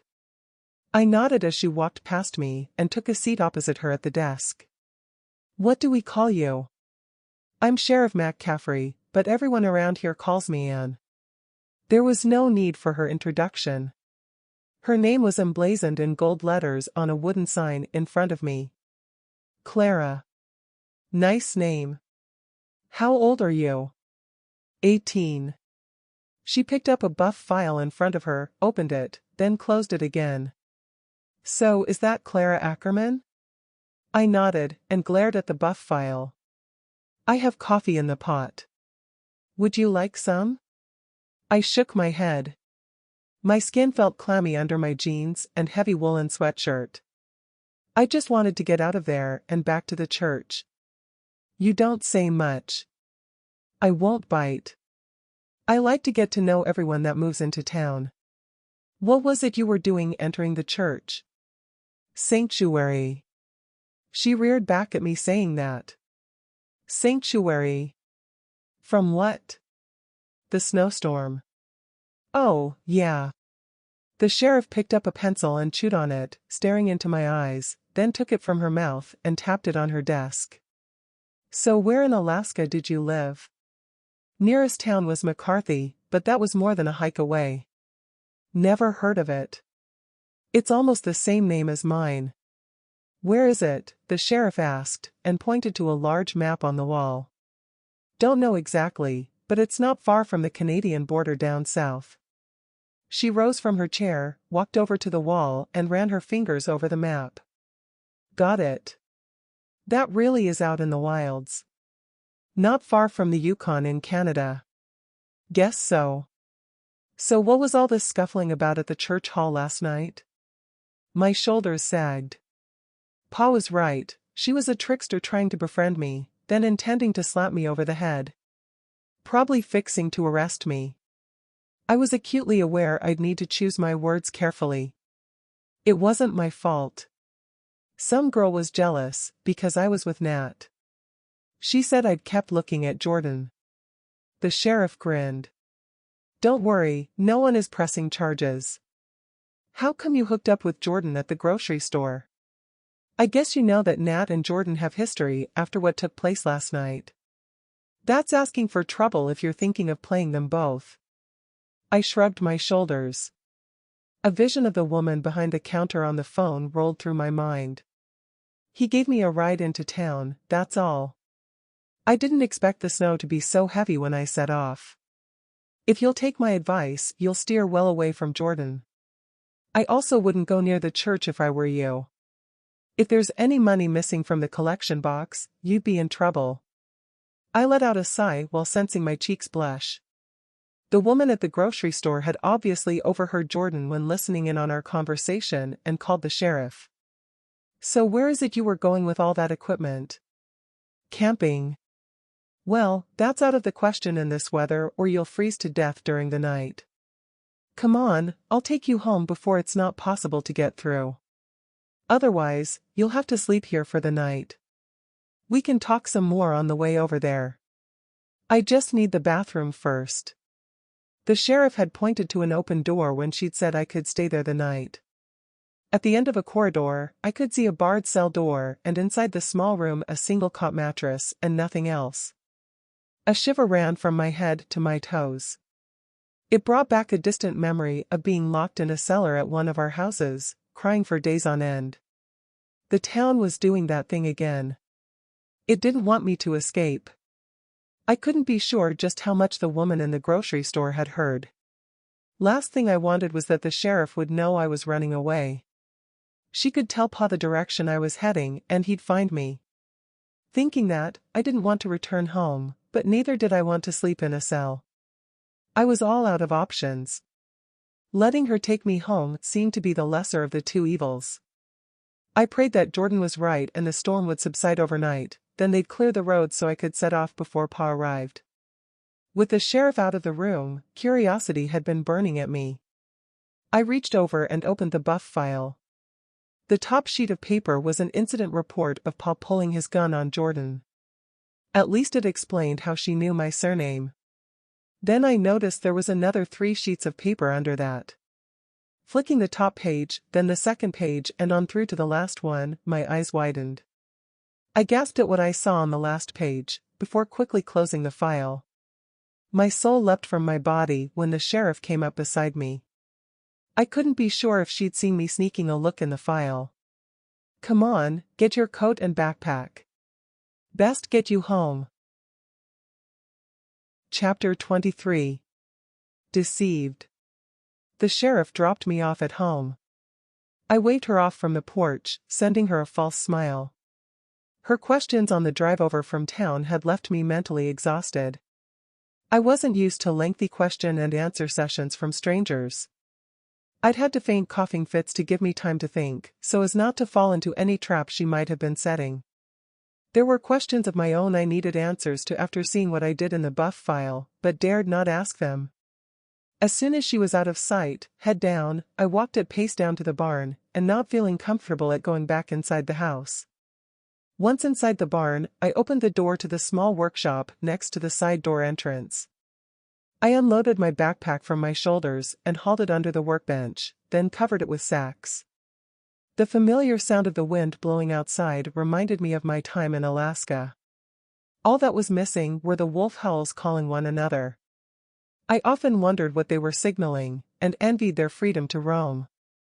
They were beautiful beasts to watch from a distance, but real scary up close, especially if they were in a pack and hungry. We had an old skinny wolf visit me that I called King. He'd started to come close to our cabin when Pa was away trapping at one time for a whole week after we'd just arrived at our home in Alaska. His eyes would look soulfully at me as if to gain my trust. I'd throw him scraps of food from the window of our log cabin, not realizing the danger. Then Pa returned home on his snowmobile with a deer. That was when I realized he was part of a pack. Pa barely managed to get inside the cabin before putting a bullet between King's eyes, as I watched the pack encircle his snowmobile and drag away the deer from the trailer sled. The sheriff reminded me of King, and the townsfolk were her pack of wolves. As Pa had said, demons in disguise, just like the wolf pack. I realized there and then that I couldn't trust anyone. Not the sheriff, not Nat, and the same with Jordan. Hunger dug at my stomach. I glanced at my wet footprints on the dust-covered concrete floor. Pa's ghostly boot prints led to the empty spaces on the wall where the chisels usually hung. They were the ones that he had used to barter with Nat for the tire chains. Other tracks led to a wall cabinet. I shivered at the thought of walking in his footsteps as I walked over and opened the cabinet doors. All that I could see were old oil cans.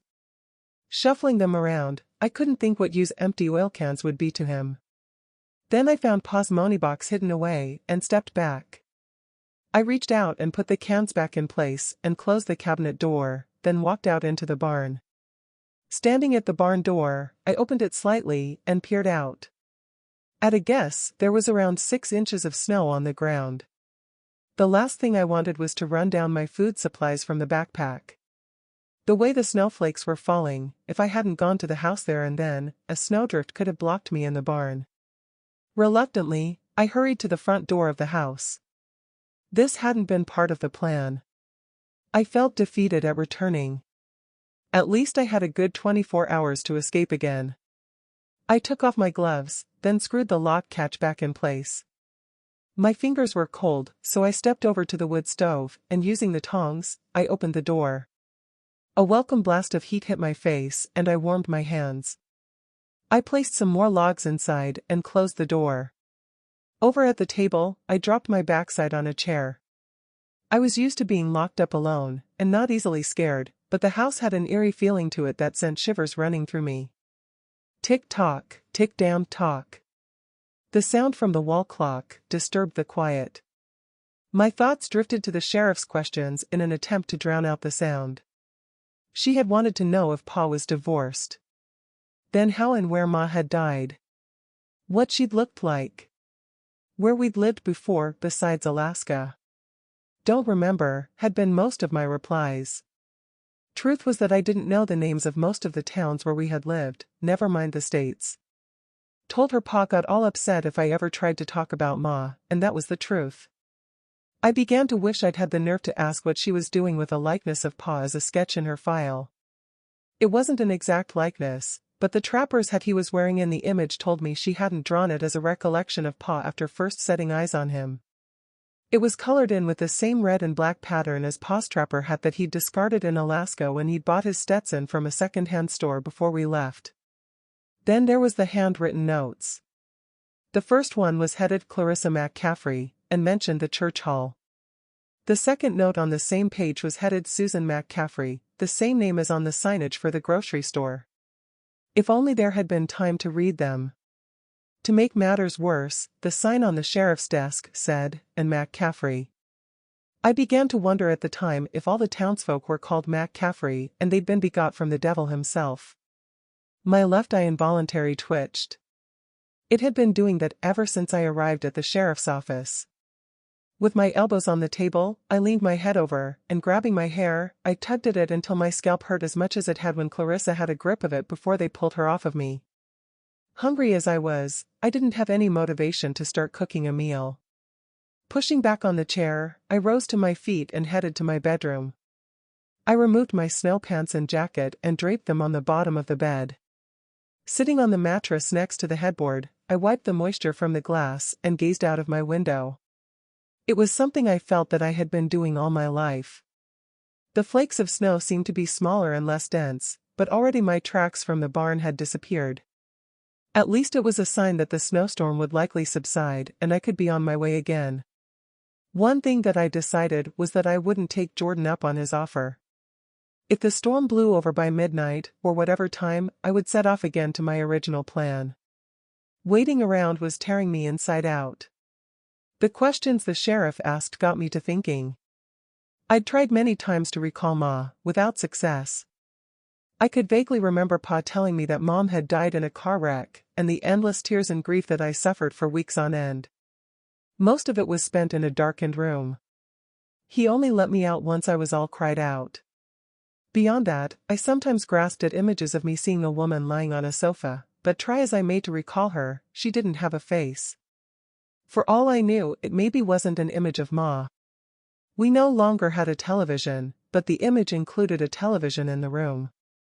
The picture I conjured up, she also had a child in her arms, or maybe it was a doll, because I didn't have a sister or a brother. Last time we had a television, I must have been around 7 or 8 years old. Pa would let me play endless cartoons on a playing machine up to that age.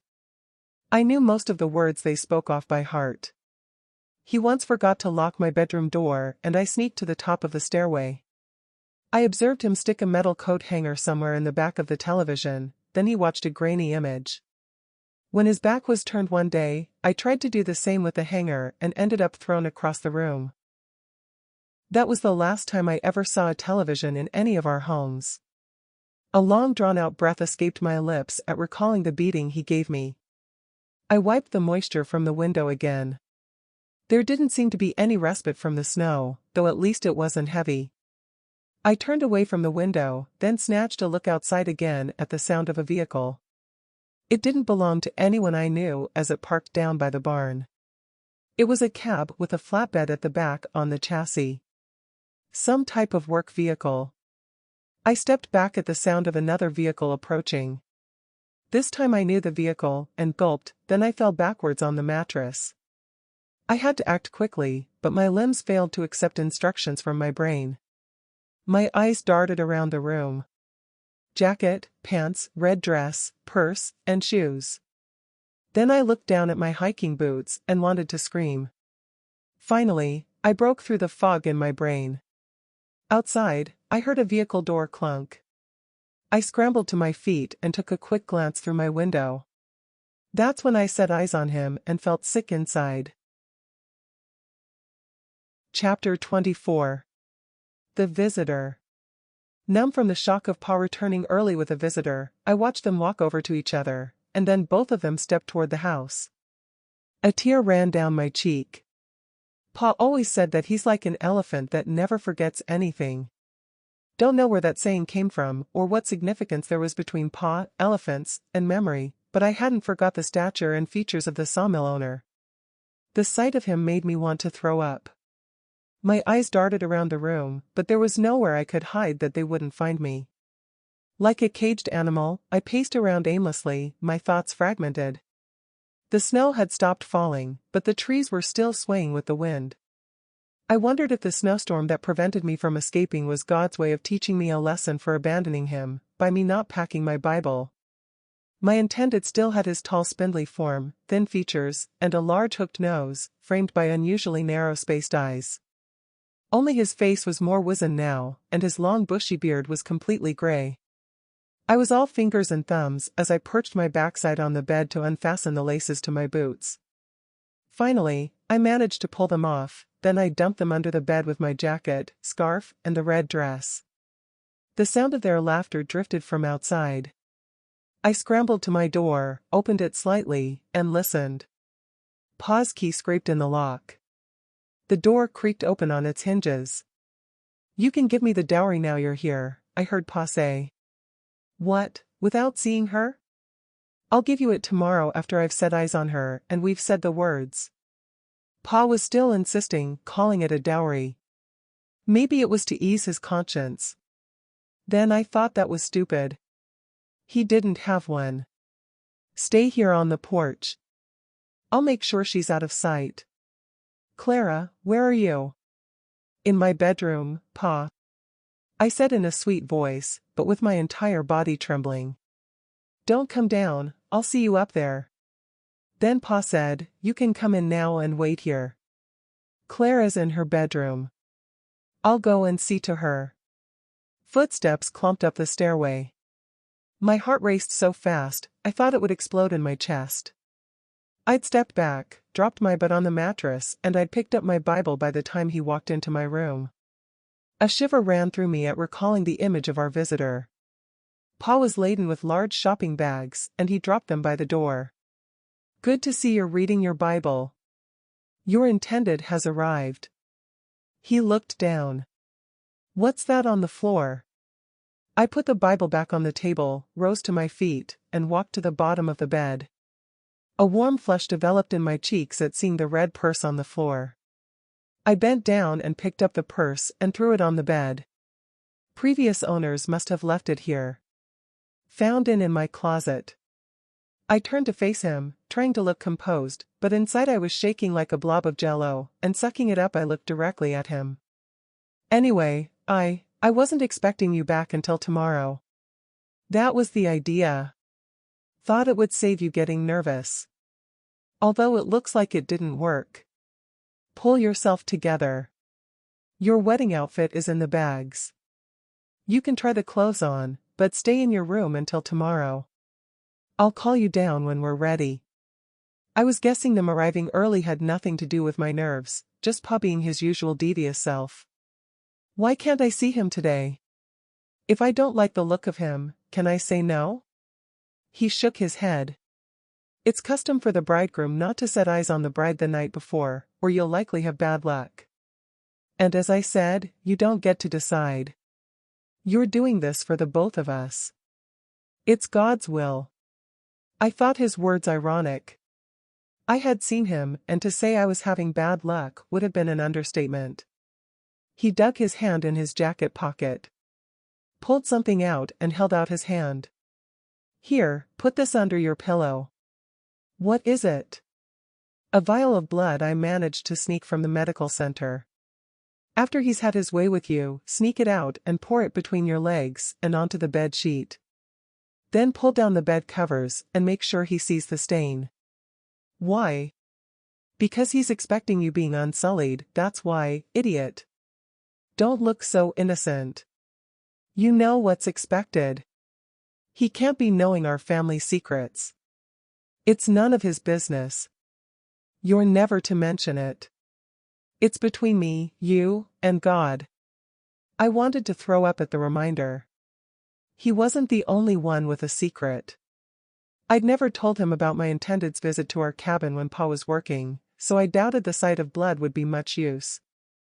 You still haven't told me his name. He likes to be called Tex, but his full name is Archibald Jeremiah Reimer. So you'll be Mrs. Reimer after the ceremony. I tried to swallow and gulped. I couldn't be sure if he was lying to me about the custom of not seeing him before tomorrow, or if it was an excuse to make sure I didn't try to escape through the front door, by him insisting that I stayed in my room. What about something to eat? I'll bring you a sandwich and coffee later, he said, then turned. A surge of anger and defiance brimmed inside of me. Pa, I really don't want to do this, I said, and stamped on the floorboards. He pivoted on his heels and faced me, his features contorted. Oh, you'll do it all right, because if you don't, do you know what the alternative is? What alternative is that? He sent me his stinky-eyed look, and then stepped over into my space. I reared away. If I lose the dowry, I'll chain you to the damned bed and have men come here for them to pay to service you to make up for the loss. Don't think I don't mean it. My jaw gaped open. I wanted God to strike him down there and then. I knew exactly what he meant. I'd always thought he was nasty, but I'd never heard him talk in that way. My legs gave way, and I dropped back on the bed, covering my eyes with my hands. The door slammed to a close. Through a flood of tears, my mind searched for a way out. All I could think of was why I hadn't gotten away by now and the futility of my situation. If only this, if only that. But for this, but for that, those thoughts kept circling, but nothing in the way of how to plan an escape. Then I experienced guilt at wanting to go to the dance with Nat out of devilish curiosity. There didn't seem to be anyone else to blame, not even God, for my own stupidity that tomorrow I would be Mrs. Reimer. A sense of calm and resignation washed over me. I wiped my sleeve across my eyes. I'd survived 18 years, and as I had proven, I didn't want to end it all. I'd been born on a path in life that fate had handed me a bad journey.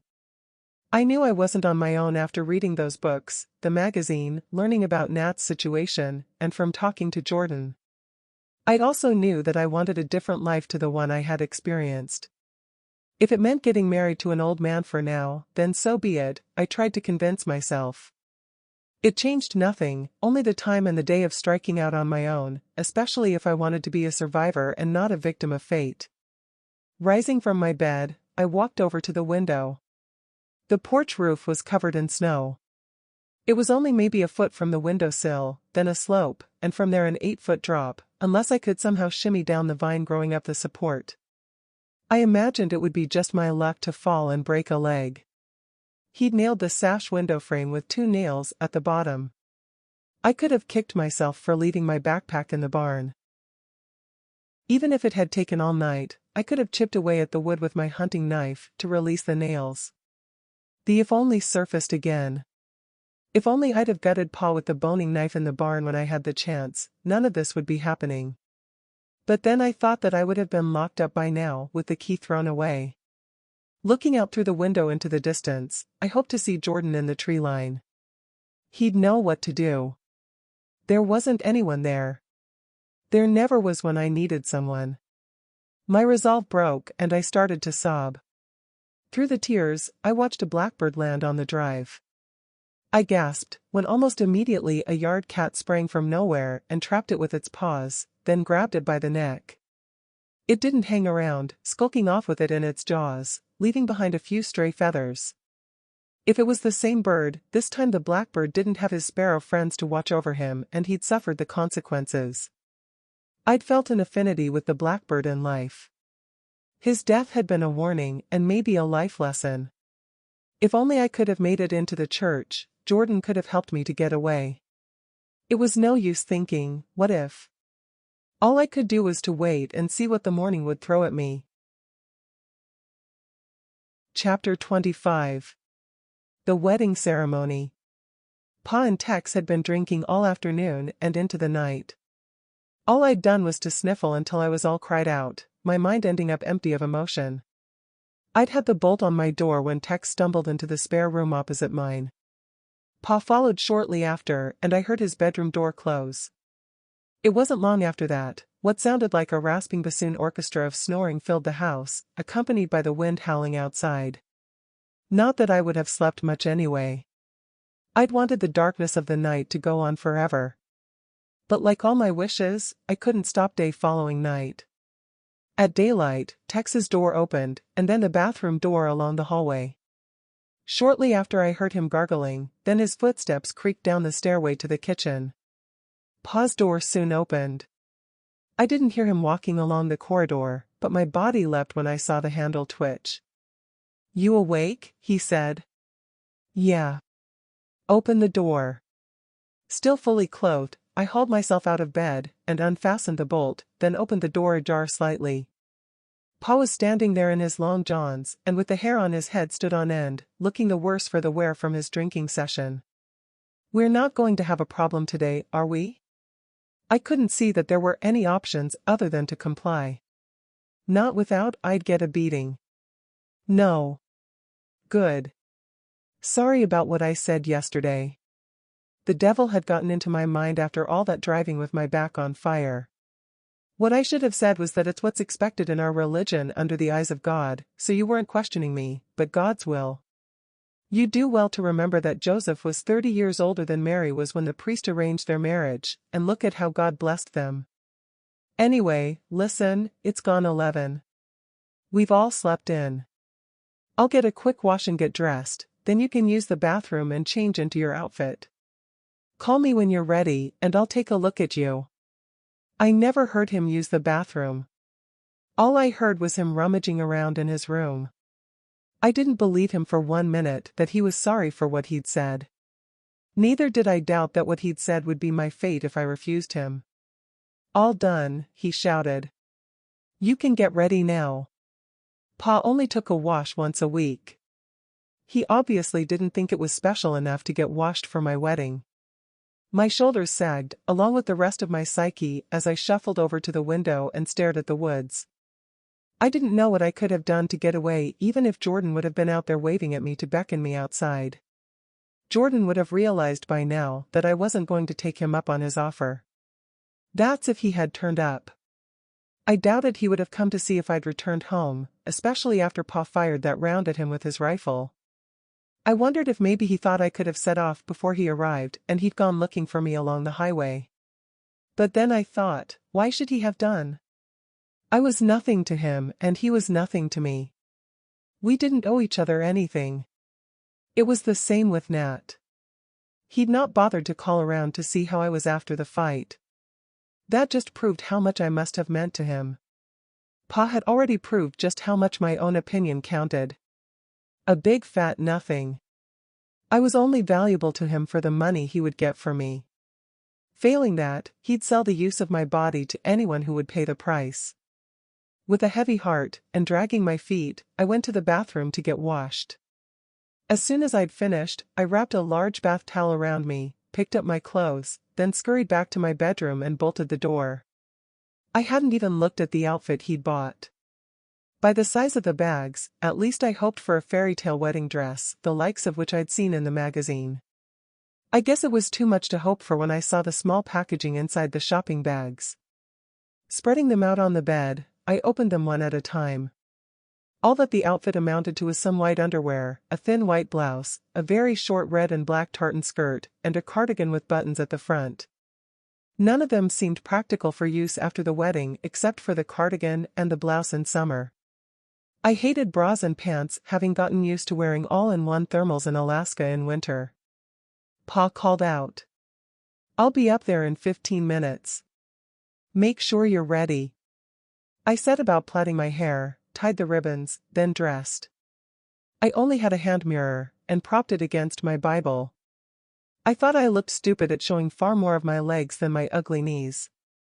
To add to the insult, one of the socks kept slipping down my calf to my ankle. You ready? Pa called out. Panic set in at the scuffs on the shoes.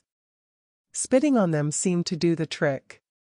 I unfastened the bolt and let him in. He looked me up and down. Pull your sock up and wear this.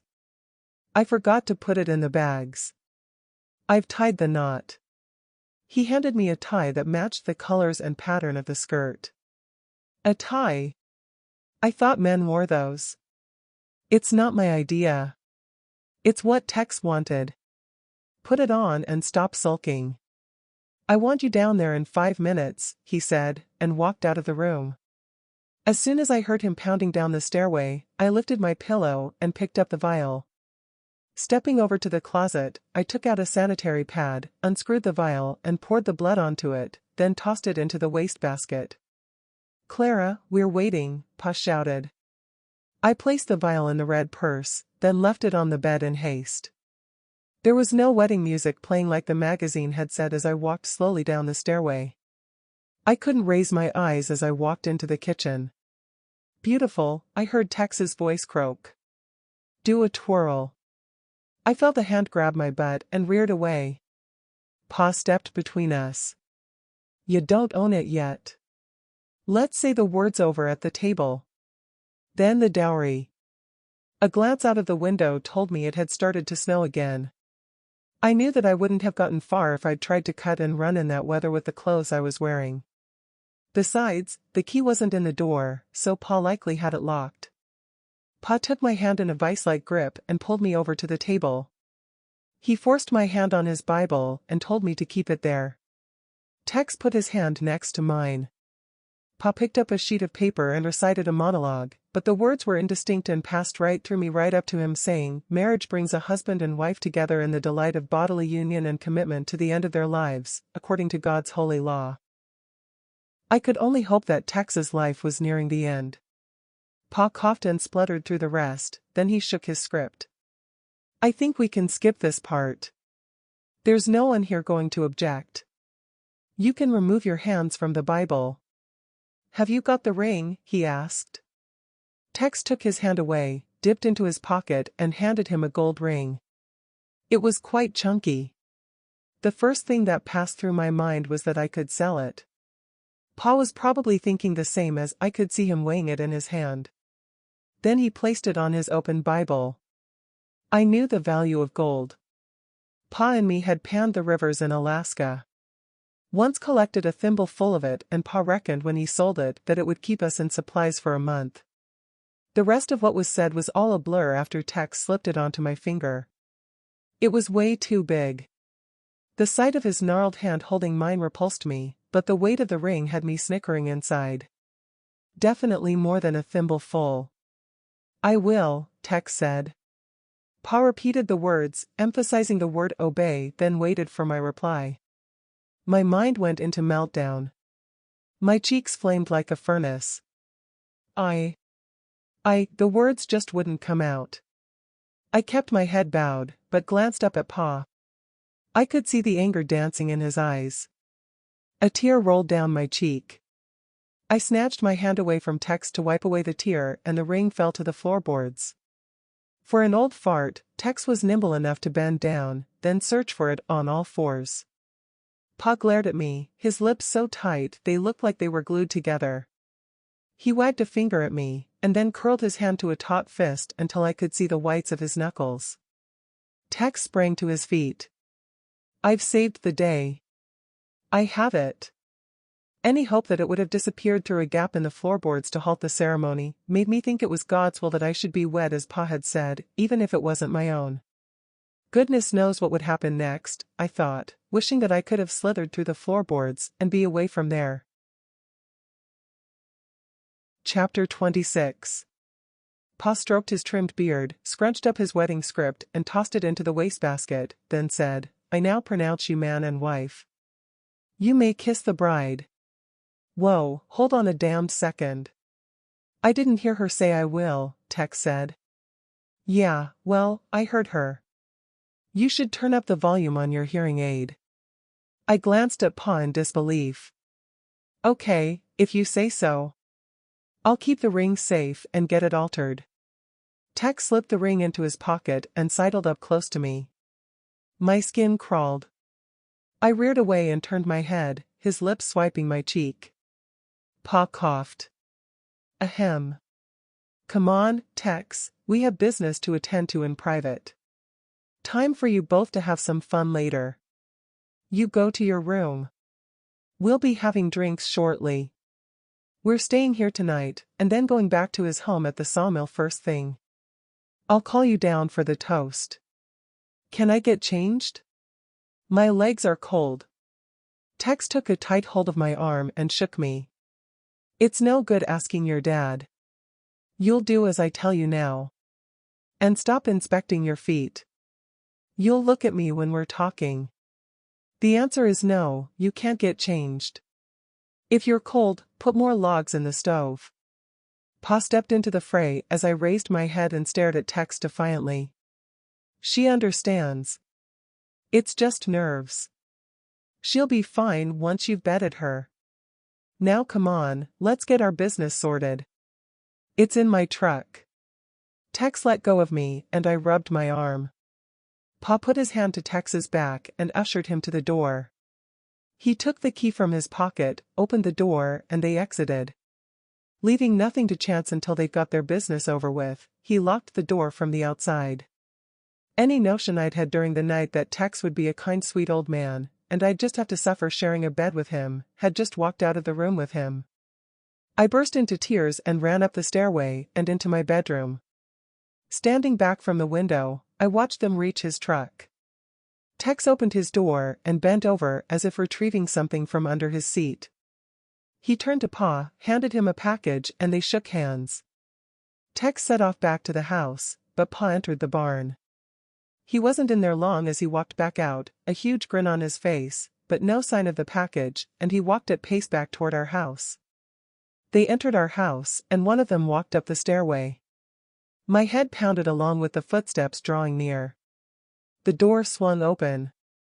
Tex walked in with a swagger. "I don't know why you're acting all shy. You know what's expected.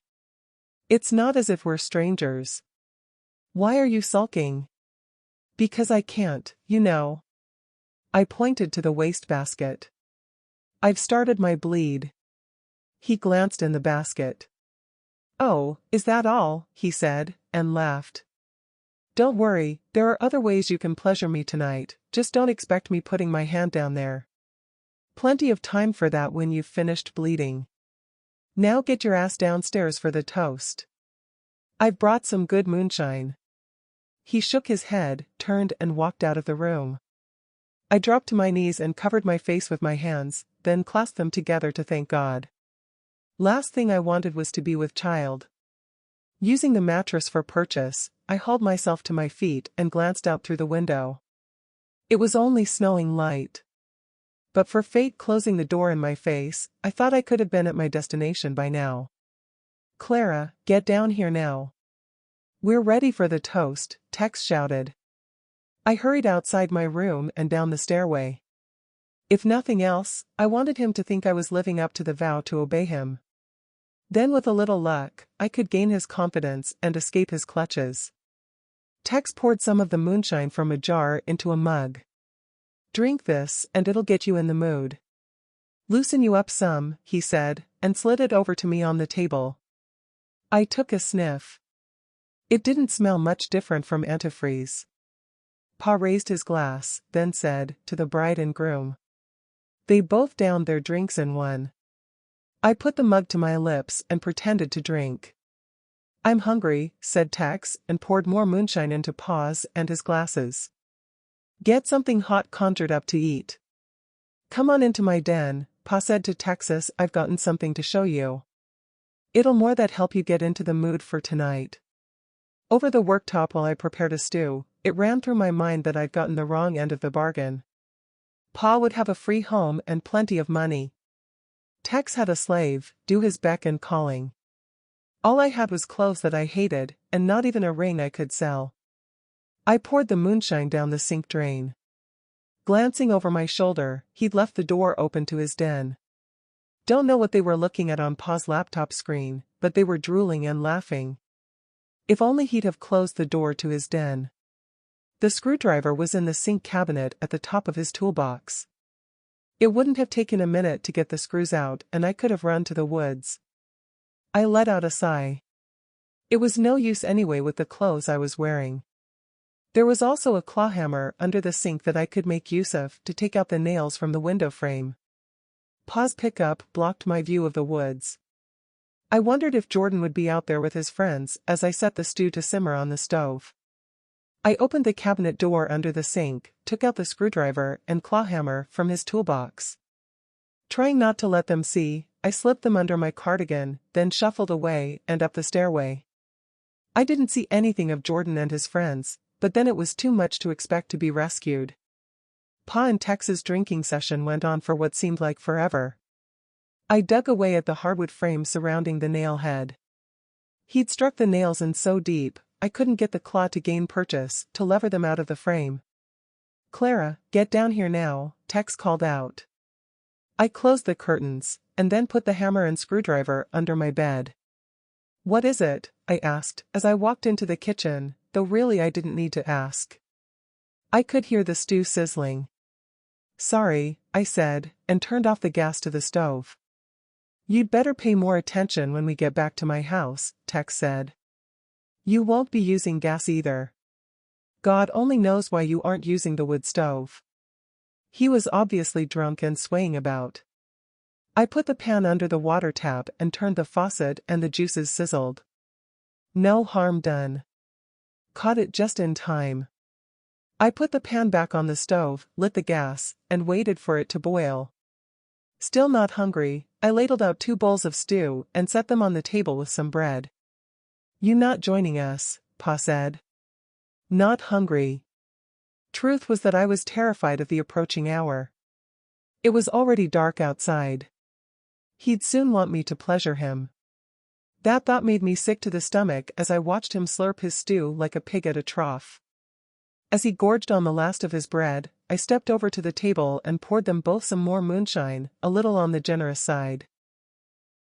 "Come on, time for another toast, Pa," I said.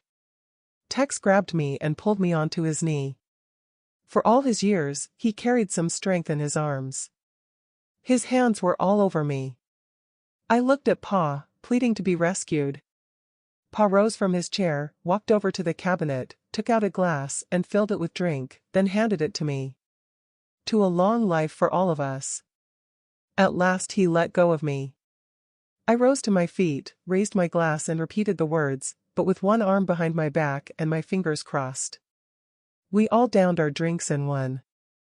I coughed and spluttered, the moonshine burning my throat on the way down. "Lightweight," Tex said, and poured more drink for Pa and him.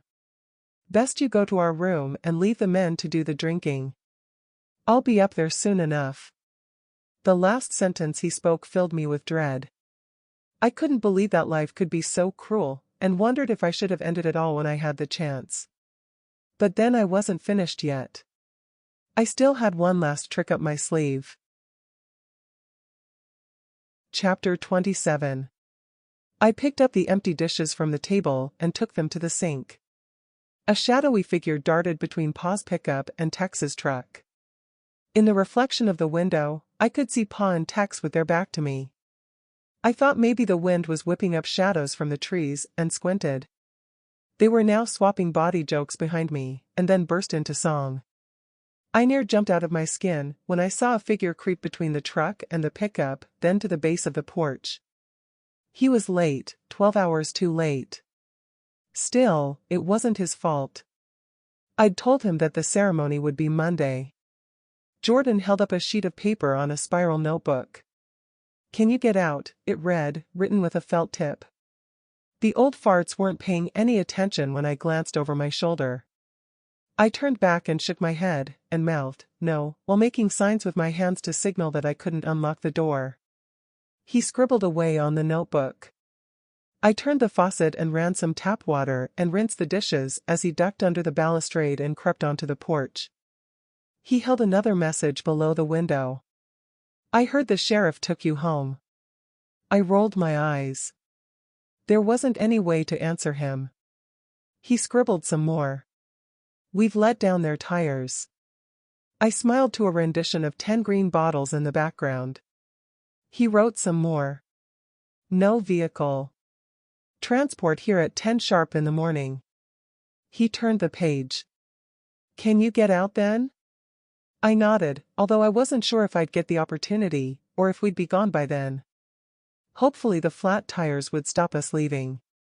A chair scraped behind me, sending a shiver through my body. I waved in front of me for him to go away, drew the curtains, and turned. "I've washed the dishes, I'll go up now." "You do that," said Tex, slurring his words, and promptly fell with his backside onto the chair, almost tipping it over. Wasting no time, I hurried up to my bedroom and closed the door behind me. I'd only managed to chip away enough of the frame to get at one nail, and hoped there would be enough time to free up the other one. Over in the tree line, I could just make out 3 figures running into the woods outlined against the snow covering. Working away feverishly with the screwdriver, I finally had enough of the head exposed. A couple of tugs with the claw hammer and out popped the nails. Constantly shaking and with my heart banging behind my rib cage, I cleared away the slivers of wood, closed the curtains, then stowed the tools in the closet. The sound of laughter filled the hallway outside my room. Footsteps on the stairway were interspersed with stumbles and more snickers. I doused the oil lamp, dove onto the bed, and pulled the blanket over me. My door burst open. Tex's silhouette filled the doorframe. He was swaying when he grabbed the doorframe for support. He kept reaching out with one foot, as if looking for steady ground. Finally, he made an attempt to enter, tripping over his own feet and fell onto the bed beside me. I inched over to put some space between us. Even though he was on top of the blanket, and I was under it, I couldn't stop the tremors. Rolling over onto his side, he threw his arm over me and trapped me. That's how we lay all night, with him constantly snoring, the smell of alcohol on his breath polluting my every intake of soiled air. No words can explain fully the dread I felt that he might have woken from his stupor to have his way with me. From sheer exhaustion, I finally drifted to sleep, but even in slumber I was tortured. In my nightmare, it wasn't as if I'd slept at all, but instead I'd been resting my eyes. My eyes popped open to a great weight on my chest and I couldn't breathe. I closed my eyes again. It was the same bedroom, with the same surroundings. My body couldn't respond to my brain telling me to move. I was pinned to the bed by some unseen force as if the devil himself was paying me a visit, and was now pressing down on me. Finally, I broke free and sat upright and sucked in some air, sweat pouring from my brow. I was confused by the experience, not knowing if it had actually happened or if it was a dream. The first thing I did was to feel between my legs, but I still had my pants on and I was dry. I sighed with relief, but the torture wasn't over. I'd disturbed him. He rolled over, facing away from me, taking his arm with him, and then groaned. And so I sat there, taking root to the mattress with my back against the headboard for an hour or two as night turned slowly to day, with only the sound of the alarm clock in Texas snoring for company. Those last 15 minutes as the big hand approached 10 o'clock added more tension until I thought my head would explode.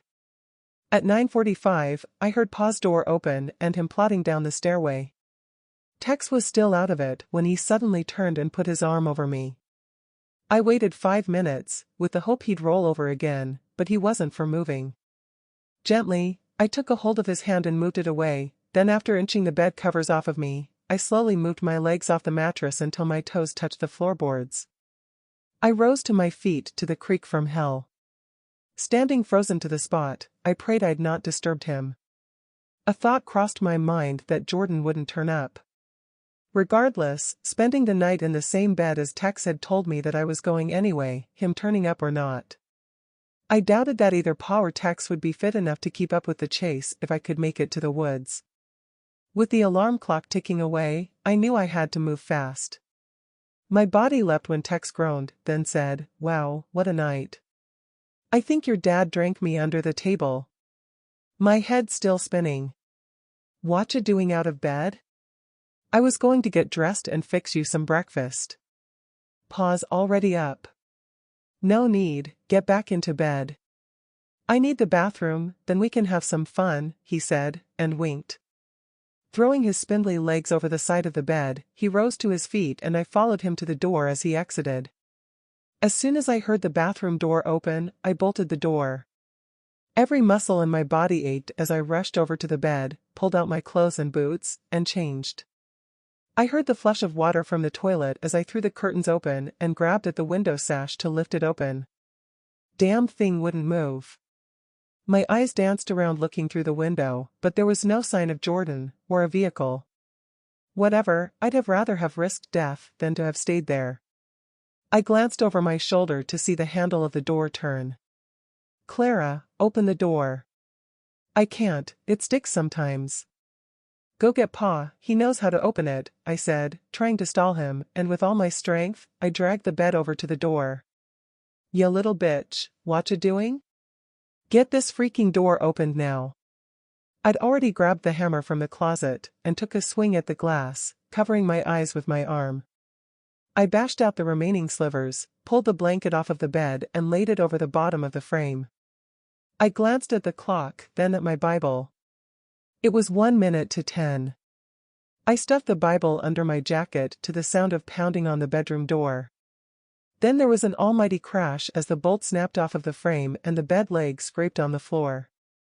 The next thing I recalled was sliding down the snow-covered shingles, desperation setting in and not being able to dig in with my boots to slow me down. It was over in the blink of an eye.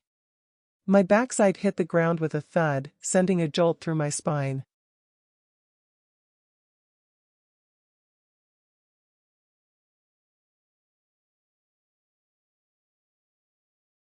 "You little minx, don't you dare move," Pa called out. I glanced up at my bedroom window to see Pa and Tex shaking their fists, then they disappeared from the window. That was me done. There was no one there. No one waiting to rescue me. Chapter 28. My mind overloaded. Like someone demented, I picked up a handful of snow and threw it in the air, blobs of it landing on my face, and I started to laugh. I couldn't see the point in crying. I'd just have to wait there and to take whatever punishment they decided. But then I did start to sob when I noticed Nat's SUV pull off of the highway and drive at speed toward me. I was laughing and tearful at the same time when he skidded to a halt beside me. "Get in," he said. I was in too much pain to move. Besides, it was too late as Pa and Tex appeared at the doorway. "Stay right there, or I'll put one right between your eyes," Jordan called out. I snatched my head to look in the direction of Tex's truck. Jordan was leaning on the hood behind the engine block. He had his rifle pointed at Pa and Tex, who were now on the porch. Jordan had one eye closed and the other glued to the scope. "You won't get away with this," Pa shouted through gritted teeth. Tex looked terrified. "Hey, what the hell is this?" Tex said. Nat reached over and opened the passenger door. No one answered Tex as footsteps crunched on the snow beside me. Arms scooped under my armpits, then they lifted me and launched me onto the passenger seat. Left speechless, Jordan's friends jumped in and clambered onto the back seat. Nat swung the steering wheel and turned his vehicle to face the highway. Jordan stopped across the drive, still shouldering his rifle, not taking his eye off Pa and Tex for 1 second. He jumped in the back with his friends, slamming the door behind him, and we sped away past Pa and his friend. That last image would have been likely to stay with me forever, I thought. Pa took off his hat, threw it on the floorboards, then stamped on it and rushed inside the house. "Damn, he's gotten a rifle," someone in the back said.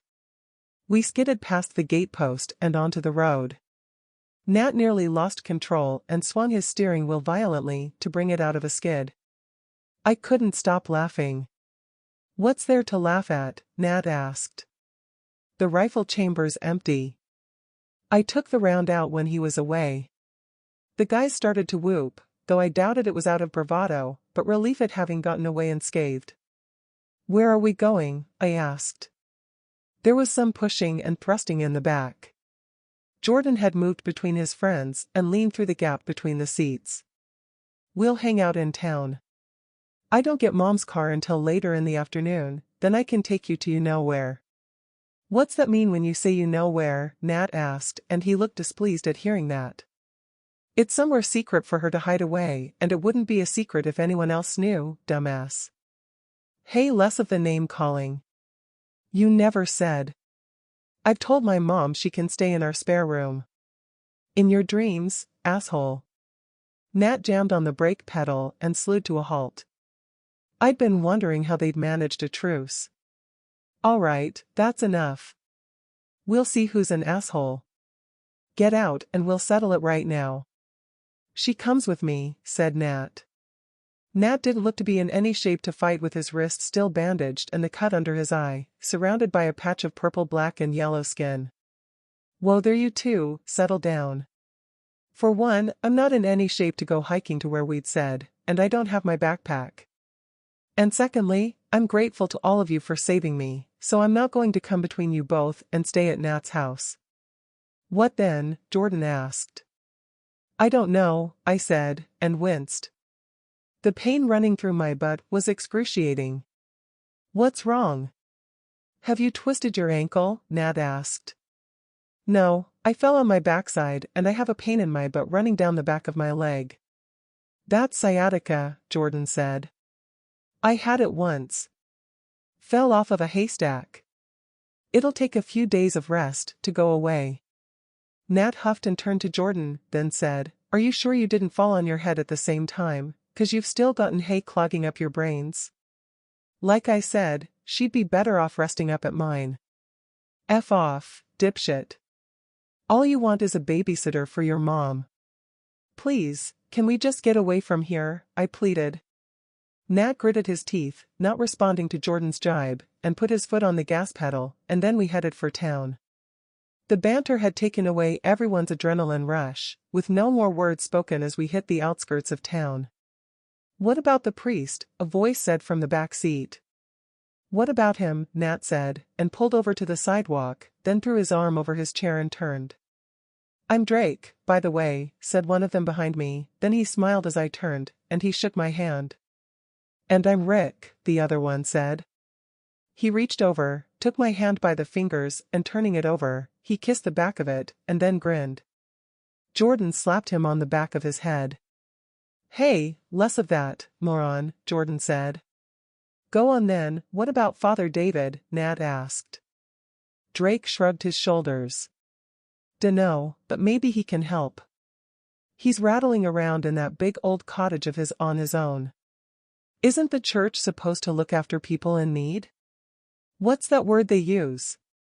"You mean like sanctuary," I said. "Yeah, that's the one." Nat slapped the steering wheel. "Look, we're only 5 minutes from my home.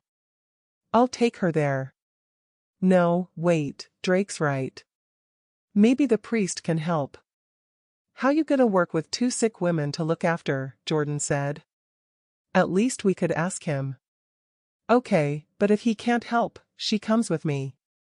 "There's no other option." Nat set off with the vehicle lurching. It was obvious that he was annoyed. We pulled up outside the cottage. "Y'all stay here. I'll go and explain," said Jordan. "What, you? You think he'll listen to you?" "Okay, choir boy, we'll both go." They both climbed out of the cab. Jordan opened the picket fence gate and beckoned Nat through with a sweep of his hand, then tripped him with his foot as he walked past and scurried to the door before him. Nat caught up with him and the door opened, then they disappeared inside. "Is it true that Nat proposed to Clarissa?" I said. "Yeah." "How come Jordan managed to get Nat to help him?" "Beats me," said Drake. "It's obvious they'd both gotten a soft spot for you. Maybe it's that. Listen, I can't thank you both enough. You've no idea what you've saved me from." "Oh, I think we know," Jordan told us. "Besides, it was fun." "Fun," said Rick. "I near crapped my pants when he came running outside with the rifle." They both roared with laughter, aiming imaginary rifles at each other. There I was thinking they were demons, and all the time they'd been my saviors. I jumped at a tap on the window. "Help get her inside," Jordan said, and opened my door. Drake and Rick climbed out of the cab, then helped me onto the sidewalk. Not sure which was more painful, the pain that ran through me when I tried to put weight on my foot, or them lifting me and carrying me down the pathway and on through to the living room. "Set her down on the couch," Father David said. "You can stay here until you recover, then you'll have to decide what you want to do." Nat looked displeased at his offer for me to stay there. Jordan nudged Drake and nodded in Nat's direction, then they both snickered, those teeth of his gleaming. I didn't have a clue what I'd do once I'd recovered. All I did know was that for now I was safe. I doubted it would be the end of it knowing Pa, especially if he had to give the so-called dowry back. Chapter 29. Nat looked on over Father David's shoulder as they all clambered around in the living room after settling me on the sofa. I sensed that Nat was uncomfortable from his expression, and the way he kept looking at his wristwatch. Then Drake's sleight of hand caught my attention. I glared tight-lipped at him, when I'd noticed him pick up an amber paperweight behind Father David's back and he palmed it into his pocket. He must have gotten the message, and retrieving it from his pocket, he placed it back on the shelf in the display cabinet. "Come on all of ya, we should get going and leave her to settle in and rest," Nat said. "Good idea," Father David said. "I'm sure it's all being very traumatic for everyone. You can call to see how she is later." Then as an afterthought, he added, "by telephone." Drake and Rick headed for the front door, but Nat and Jordan stood their ground. Nat looked agitated and glanced at his watch again. "After you," Jordan said. "No, after you," Nat replied. "That's somewhere you need to be," Jordan asked Nat when Nat looked at his watch again. Mom will need her medication and I'm late, that's all. It was clear that neither of them wanted to be the first to leave. Oh, for goodness sake, both of you come here and give me a hug, then the both of you can skedaddle. I hugged each one in turn. Nat waited at the door and jostled Jordan into the hallway, then the front door closed. Well, young lady. Sounds like you've had quite a day. Guess so. Do you have any medical insurance? No, nothing like that. If either of us ailed anything, either we caught salmon for the medics, or sometimes we gave pelts in exchange for treatment. Jordan says it'll pass if I rest. Ah, yes, the sheriff said you were both from Alaska. I hope Jordan is right about a quick recovery, but I wouldn't take all he says as the gospel truth. I have some over-the-counter painkillers and muscle relaxants. You can try those. Don't worry, I won't expect you to go fishing to pay for them when you recover, he said, and laughed at his own pun.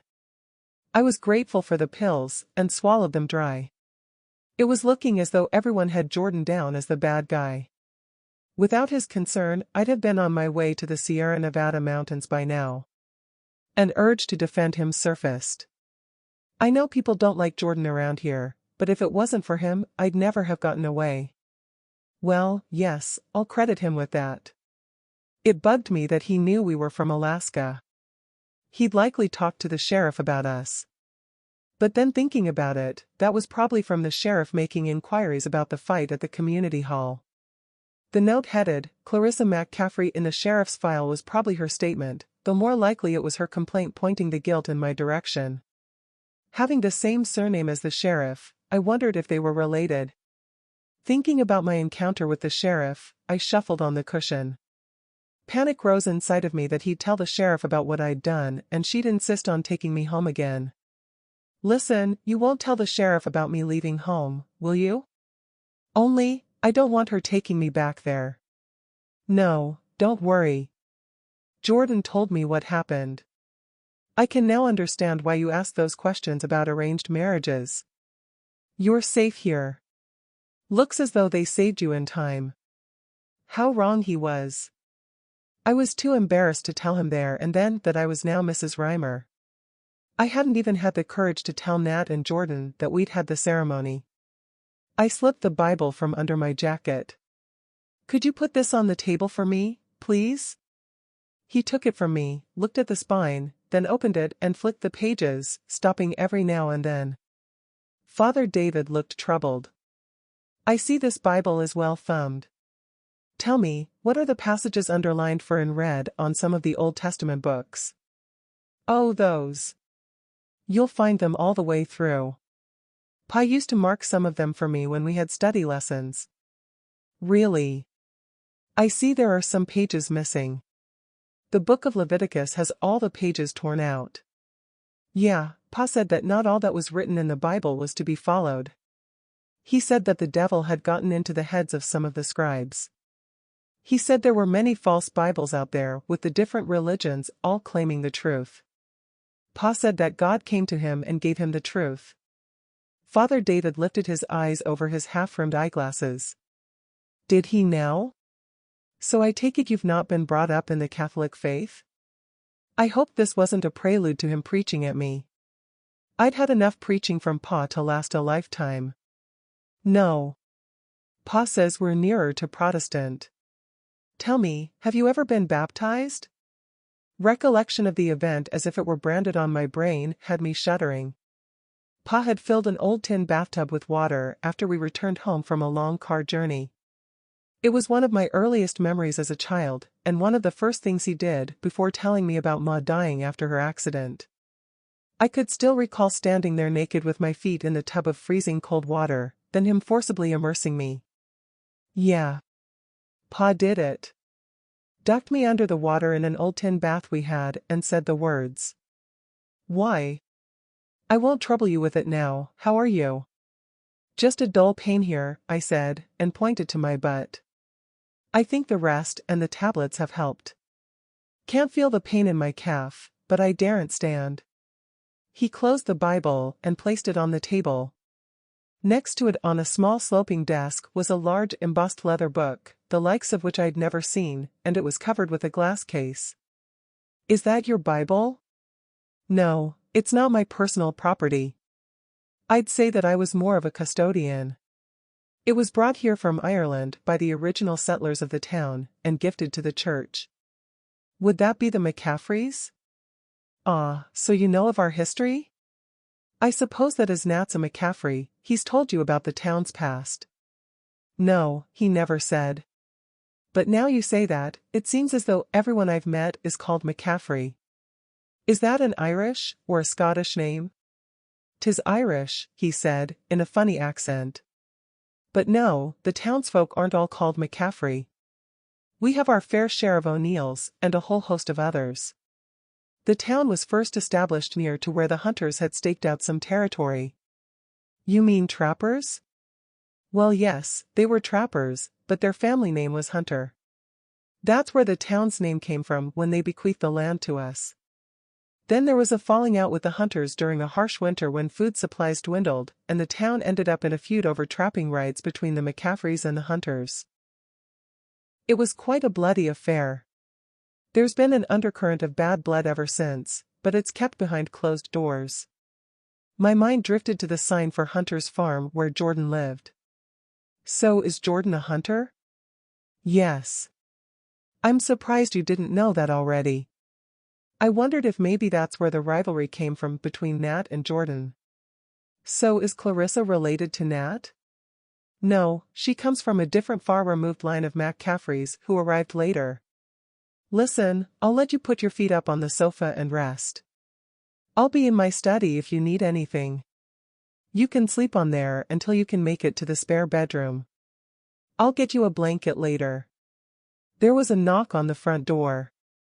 Father David left the room to answer to whoever was there. Hearing the voice of the caller, I gripped at the flesh on my chest as it tightened with alarm bells ringing in my head. Chapter 30. I couldn't hear what the conversation was about at the front door. Somehow, I didn't feel right to be under the roof of someone that was the custodian of a so-called house of God. Maybe it was because Pa had berated religions other than his own as false, and not worthy. Pa ramming down my throat that Mary married an older Joseph at the behest of a priest played heavily on my mind. It was there in my Bible in black and white. The words of God. If arranged marriages were the will of God, then I knew that I had sinned and could expect to be struck down at any time for disobedience. All my life, Pa had used that fallback of God's retribution to add to the fear of his own wrath, and that had kept me passive to his abusive nature and to obey him. It was only recollection of Father David saying it wasn't the done thing for arranged marriages in this day and age that gave me hope of redemption. There was that, and the fact that I hadn't been turned to a pillar of salt like Lot's wife for her disobedience. Straining my ears, I attempted to listen into the conversation at the door. I prayed that he wouldn't ask the visitor inside, or should I say visitors. It was too much to expect for my prayer to be answered, when the visitors appeared at the living room door. Clarissa appeared first, then two of her friends, followed by Father David. "I'll go to my office and leave you to it," Father David said. Totally unexpected, I was mystified why they'd want to see me. I hoped they'd not come to gloat. They all shuffled inside the living room, with Clarissa to the fore. The gauze that Jordan mentioned was gone from her nose, but there was a small gash on the bridge. "We've come to say sorry, you know, for the other night at the dance." I sighed with relief. "Likewise," I said, though I thought she deserved the punch I gave her. "Here, we've brought you these," she said, and held out a large shopping bag. I half expected it to be some kind of joke, and took the bag from her and peeked inside. "It's just a few items of clothing we've rustled up. We hope they fit. Nat phoned me. He explained the situation and said you didn't have any changes of clothes." Emotion gushed inside me. My eyes moistened. "Hey, keep yourself together," Clarissa said, then took a seat beside me. She placed her arm around my shoulder and gave me a hug. I don't know what to say." "Then don't say anything." Father David said not to stay long. Said you injured your back and needed rest, so we'll be going. Maybe if you're feeling better tomorrow night, we can call around and have a girly evening. I didn't have a clue what she meant, but I was overwhelmed at the change in attitude and kindness. That would be great, I said. Thanks for the clothes. Don't mention it, she said, and rose from the sofa. Then they all shuffled back out of the room. We'll see our own way out, Father David, Clarissa called out, then the front door closed. The whole episode left me floundering and wondering if there was some ulterior motive that would manifest at this so-called girly evening. Father David walked into the room. They're good girls, really. It's as I said when I took you home, jealousy tends to rear its ugly head in town from time to time. I think the clothes they gave you will count as penance for their sins. Penance? What's that? Atonement for sins. Atonement? It's a means of amending for one's own sins, to make things right in the eyes of God for forgiveness. Oh, yeah, Pa never preached that. So if you do a good deed, God forgives your sins? Well, yes, that's the idea, but I was thinking more in terms of our confession rites where you confess your sins and I ask you to do penance, which can be say to recite 3 Hail Marys for God's forgiveness for your sins, or maybe an Our Father. It could even be to go away and do a good deed. I gulped and pushed back on the sofa. My eyes popped. You mean Clarissa was tortured into giving a confession, and then forced into giving me the clothes for her picking that fight with me, like in the Inquisition? He clasped his hands together as if about to pray and looked up at the ceiling. Dear Mary Mother of Jesus, no, not that type of confession, he said, and laughed, then took a seat on the chair opposite. What's a Hail Mary? It's a prayer. I have a copy somewhere. He reached over to his bookcase, retrieved a small Bible, and pulled out a piece of paper. It sounded a better way of getting forgiveness than having Pa standing over me and making me gargle with soap and water. Here, he said. This has both the Hail Mary and the Our Father prayer. I knew the Lord's Prayer off by heart, but the Hail Mary one was a new one on me. So have I got this right? I confess my sins to you voluntary, then you ask me to recite prayers, and after that I'm forgiven? Yes, that's how it works for all in the Catholic faith. Maybe tomorrow if you feel better I can give you a tour around the church. We have a confession box I can show you. I sit in one side of a screen, and the person sits in the other side. He placed his Bible on the table next to mine. Listen, I'd love to keep you company, but I have a sermon to write. Put your feet up on the sofa and try to rest. Sorry, I don't have a television.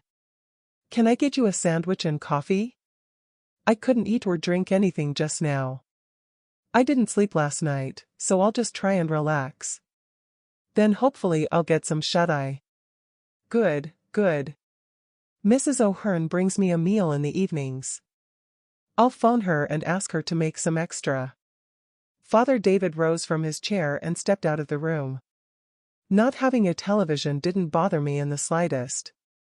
As much as I was pleased with everyone's help, I was still befuddled with doubts. The questions I had weren't all about where I went from there. I was a married woman on the run. I couldn't imagine how any man would want a woman who ran out on their husband. Those thoughts didn't bode well for any sort of the future I'd dreamed about recently. My brain must have overloaded with all the unanswered questions, and my eyelids became heavy. Finally, I succumbed, yielding to the inevitable, and drifted into oblivion. I awoke to find a cover over me, surrounded by darkness, and I was sweating. The front door closed, and throwing my legs over the side of the sofa, I sat upright. With all the hubbub, I'd not really noticed the heat in the room. Now I was mystified as there wasn't a stove in sight. My subconscious must have known that the heat troubled me before I'd dozed off. I'd imagined it was hell's fires burning in a nightmare I'd had. The townsfolk had been surrounding me, threatening torture if I didn't confess my sins. Father David entered the living room and flicked the light switch. "Ah, I see you're awake. Good, good. I have your meal here," he said, then set the plate down on the low table in front of me. "Thanks." I tucked in and devoured the meal, hardly coming up for air. "How do you feel?" Fine, the pain has gone, but it's hot in here, I said, and fanned my face with the prayer paper. Where does the heat come from? We have oil-fired heating. There's an oil burner out back.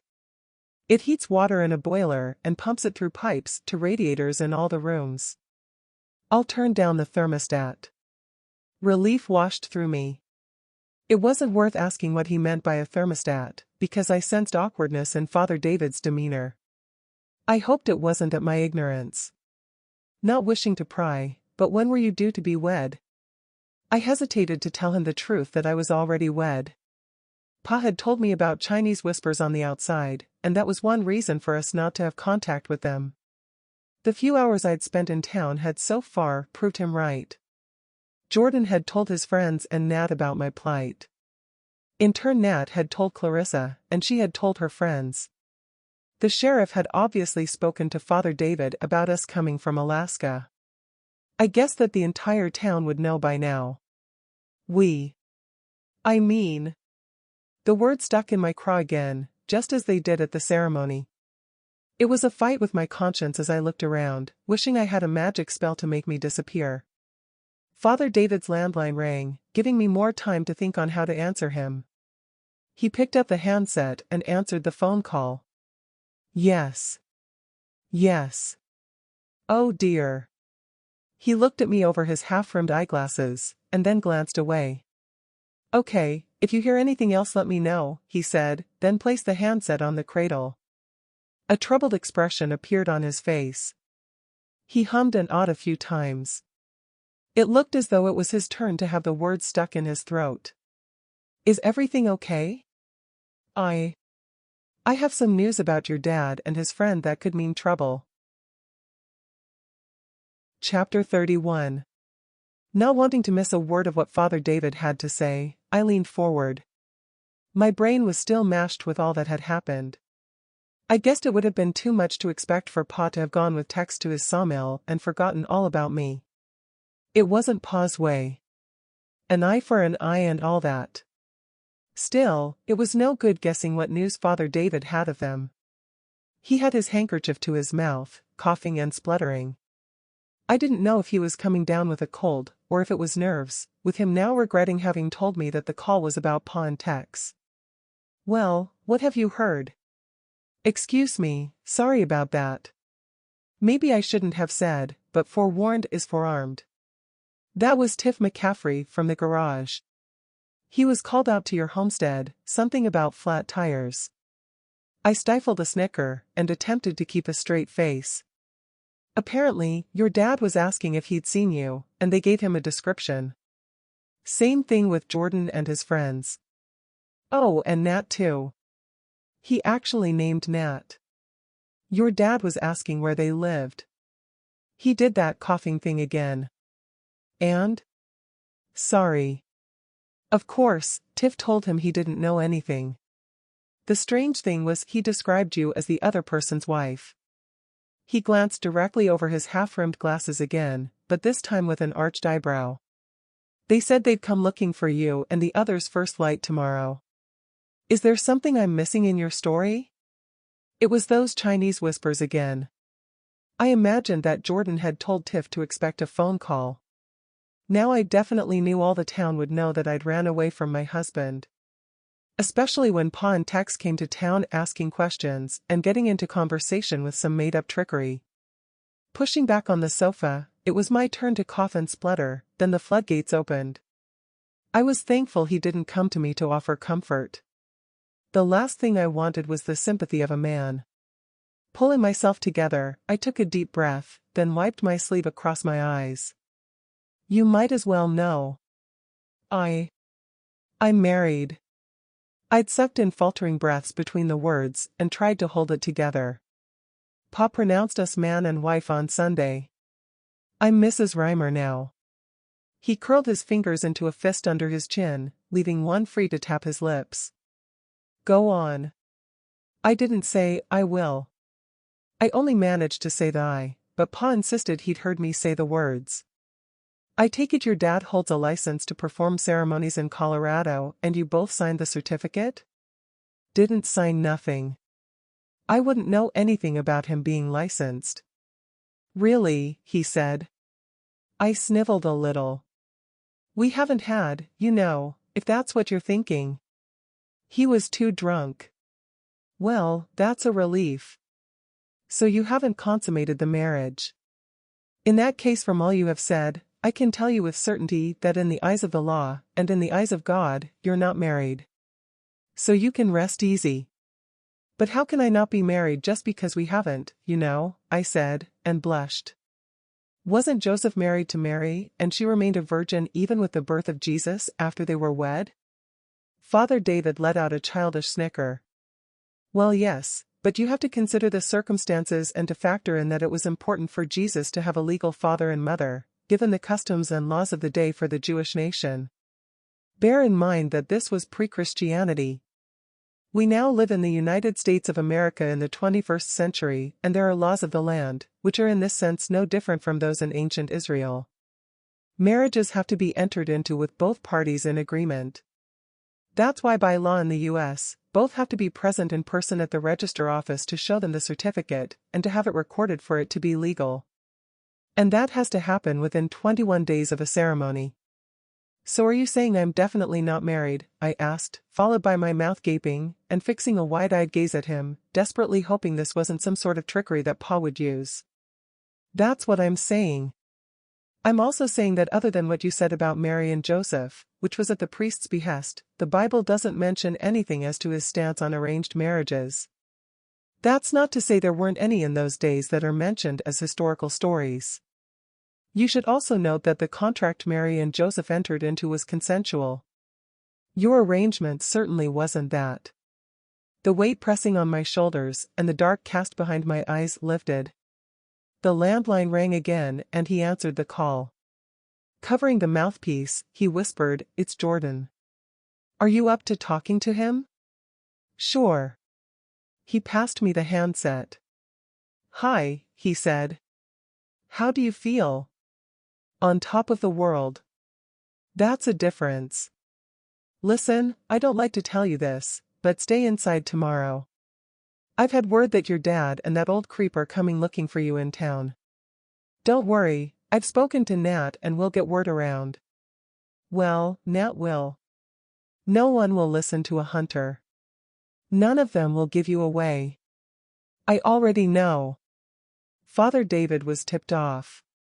"Listen, you, your friends, and Nat, be careful. He'll not only be looking for me. Pa will be looking to settle a score for what you all did. In his dreams. Don't worry. I can look after myself." "Jordan." "What?" "Be really careful. You too. I have to go. Dad doesn't let me use the home phone and my cell phone is out of credit. I can hear him in the hallway." "Damned freeloader," I heard a male voice call out, and the line went dead. I handed back the handset to Father David. "Does everybody around here always find out everyone's business?" Father David smiled. "Well, we are a small tight-knit community, so word does get around. I think I get to know more than most because of the confessional, but as I said before, what I hear in the confession booth is between me, the individual, and God." He was obviously a kind and warm-hearted person of the cloth. For the first time in my life, no, make that a second after Nat, Jordan, and his friends, I felt he was someone I could trust. I began to wish I was of his faith so I could confess my sins. "Do you feel well enough to make it to the spare bedroom?" "I'll try." Using both my hands on the cushion, I pushed up to my feet. "So far, so good," I said. I glanced at my Bible, then at Father David's Bible. He must have seen me looking between the two of them. "You can take mine with you if you like." "No pressure. I'm wondering if you would consider reading Leviticus, seeing as how it's been removed from your Bible, then maybe we could discuss what you find in there tomorrow." "It's up to you." "I'm not insisting." He didn't have to insist. Curiosity had been getting the better of me ever since he'd pointed it out that it was missing. "Thanks, I will." I scooped up his Bible and followed him out into the hall, then up the stairway. He pointed to the end of the upstairs hallway. That's your room. He looked at his watch. The heating cuts off in 1 hour, so you'll be snug as a bug in a rug by then. Mrs. O'Hearn has made the bed with fresh linen. You'll find the key inside the door. I have a few more things to attend to in my office, then I'll turn in myself. I'll see you in the morning. Thank you, I said, then turned and walked on into the bedroom. Closing the door behind me, I locked the door. He was right about it being hot. It was such a difference to the musty smell back at the homestead, with the freezing air that you could cut through with a knife. I pressed the switch on the bedside lamp. There were some fresh flowers in a vase on the nightstand. I picked up the pillow and held it to my nose. It was so soft, with the smell of freshly laundered linen. Glancing out of the window, despite the darkness of the night, the town looked as picturesque as the first time I had seen it. I could still see the houses set against the blanket of snow and from the streetlights, together with the glow from the windows and a full moon. Pa had been lying to me. These weren't the disciples of Satan taking warmth inside their homes, they were God-fearing people. I wondered just what other lies he had indoctrinated me with over the years, and leaping onto the bed, I flicked open the Bible to Leviticus.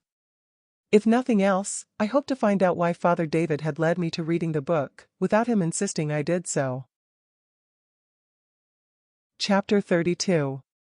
I'd been awake since dawn broke, and I pulled the bedside chair in front of the window. With my feet pulled up onto the seat and my arms cradled around my legs, I swayed back and forth. Gazing out through the window, there hadn't been any movement on Main Street, except for the odd stray cat or dog. Although, saying that, there could have been people around I'd missed, as I'd kept drifting in and out of a trance-like state when counting my bobbing on the chair.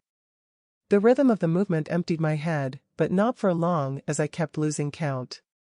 I glanced at Father David's Bible on the nightstand open at Leviticus, chapter 18, verse 6, and reached across, then picked it up to read it one more time. I pulled it to my chest.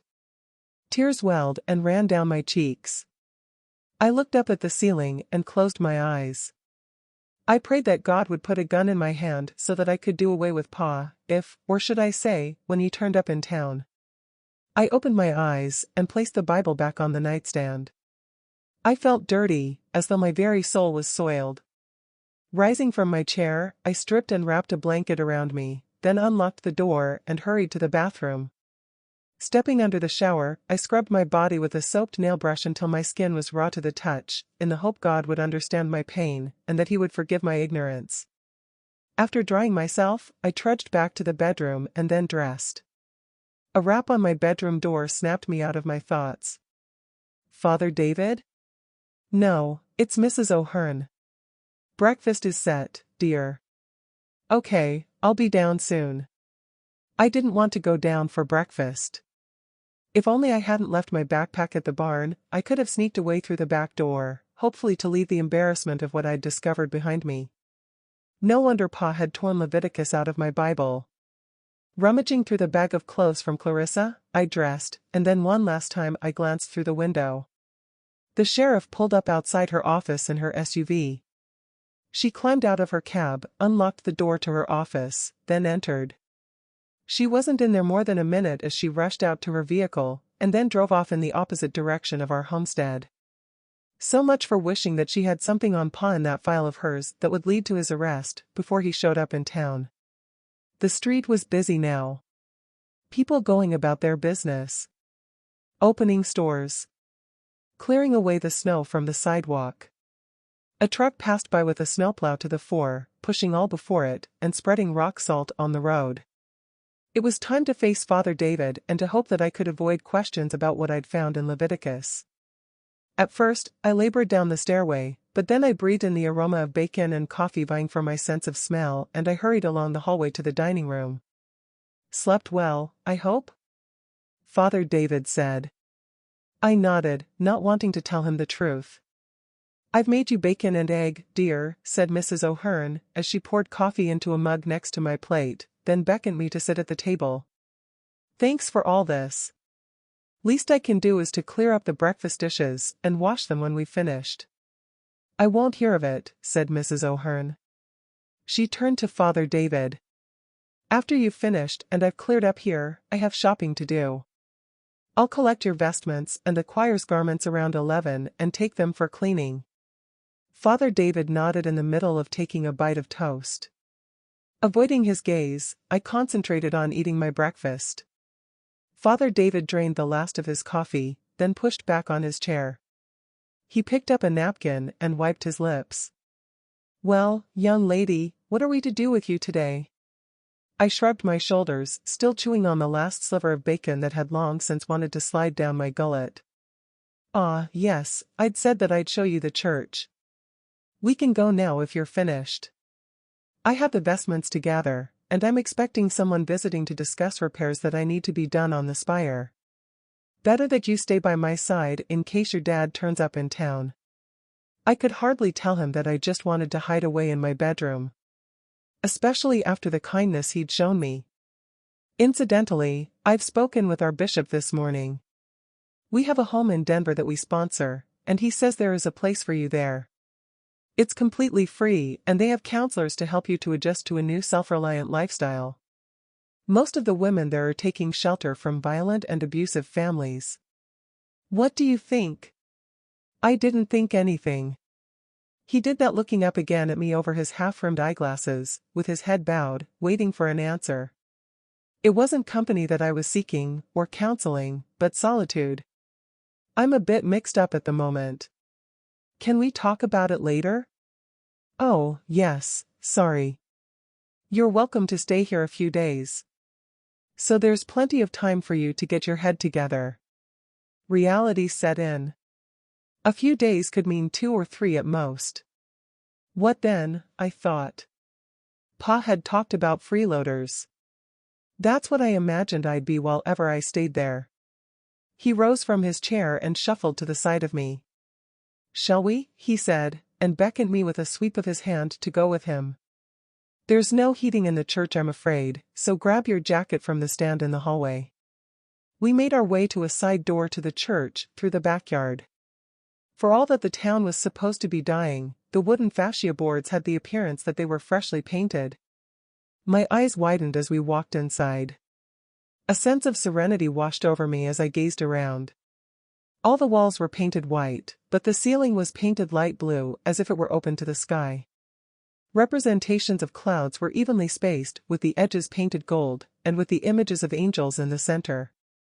Father David walked to the center of an aisle between 2 rows of oak pews and knelt in prayer on a carpeted step facing an altar area. I felt like a spare part standing there, taking it all in.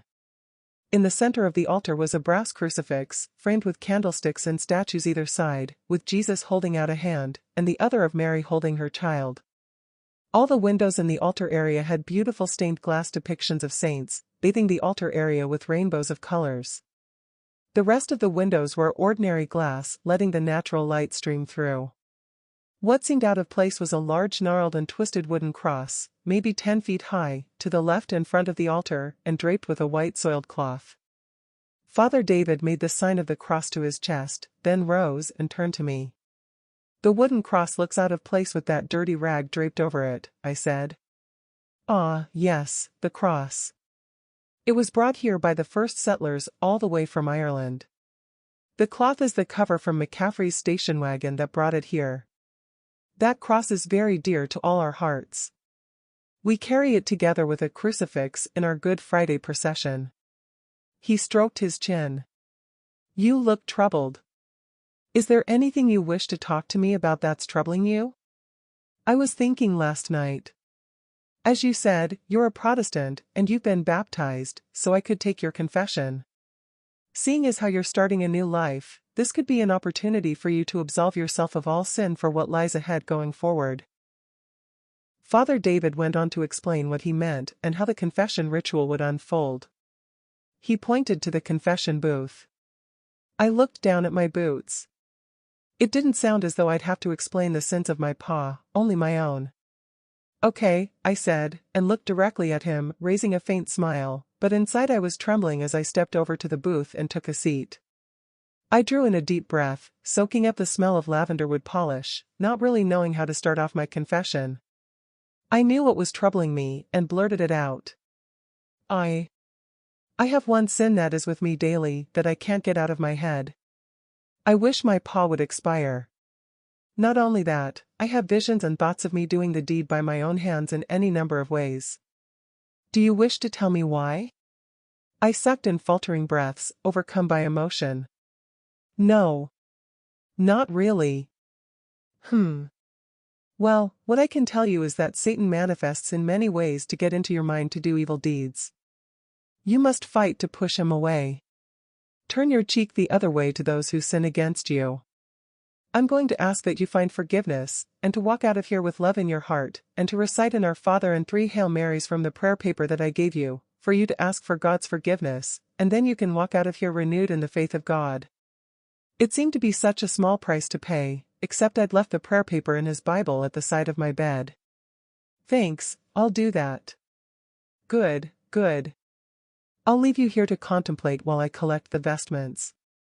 In the darkness of the booth, I descended into depression and closed my eyes. All I'd heard were his words. The words didn't make sense. How could he expect me to have forgiveness and love in my heart for someone who had defiled me?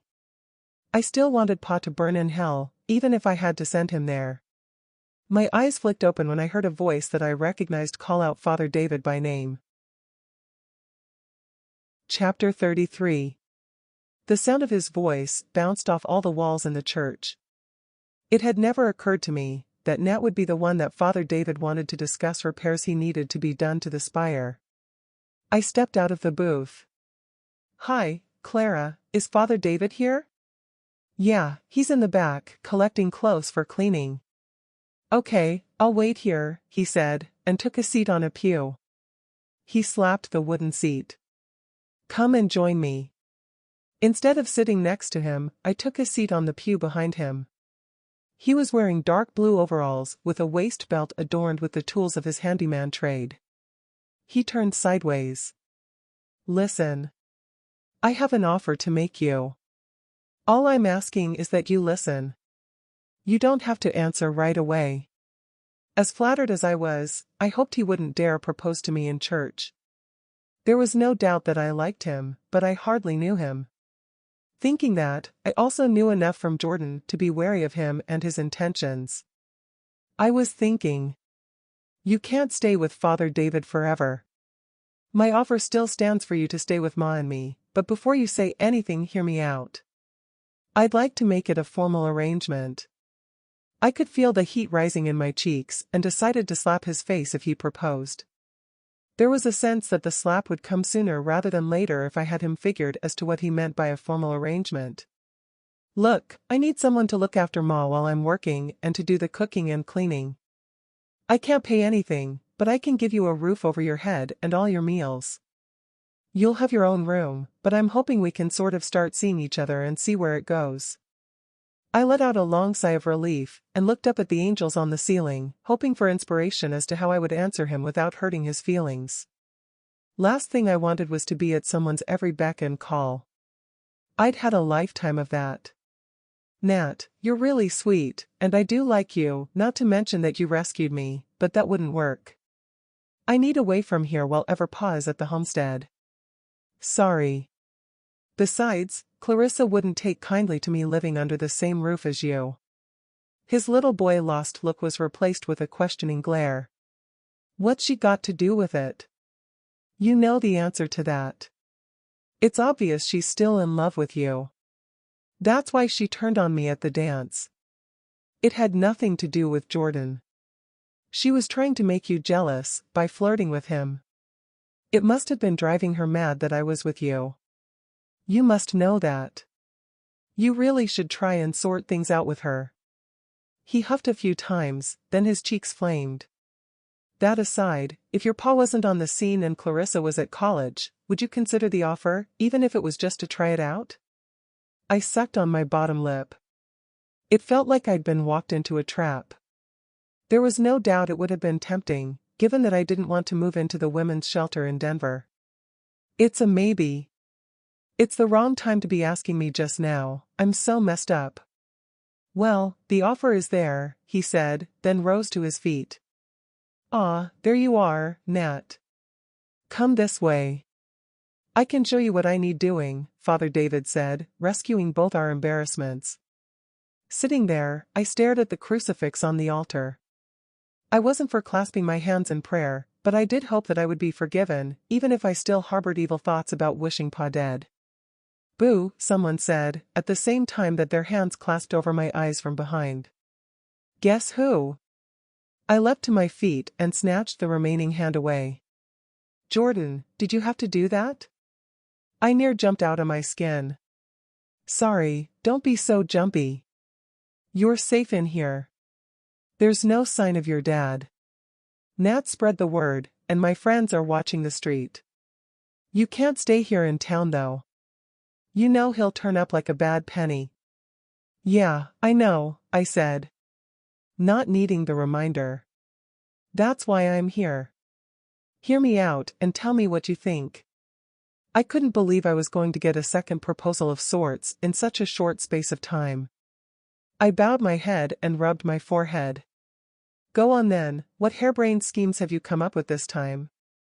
I hope it doesn't involve robbing the collection box. No, listen. I've had a serious talk with Mom. Mom's leaving Dad to go and live with her sister in Denver. She's had it with his drinking and abuse.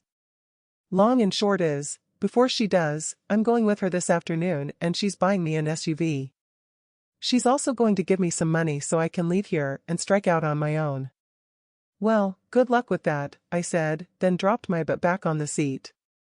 Yeah, well, that's the thing, see. What I was thinking is, we could go to Dad's cabin. Stay there a while. You could teach me to live off of the land, then we could move on in spring. What do you think? I rose to my feet and put my hands on my hips. We. There isn't any we. So get that right out of your head. Hey, keep your shirt on. Jesus, what the hell are you going to do then? Have you no respect for the church? Go wash your mouth out. Jordan mocked me by placing his hands on his hips and put his face close to mine. For your information, I have zero respect. Never set eyes on a Bible, so it don't mean diddly to me. It's not like I'm offering to jump into the sack with you. Just friends getting together on a crazy jaunt, that's all. God damn it. Where's your sense of adventure? It wasn't adventure that I was after. Part of me wanted to jump at the offer, but I had my head to sort out first, and that would mean going solo. I thought your dad was a God-fearing man. Didn't he take you to church?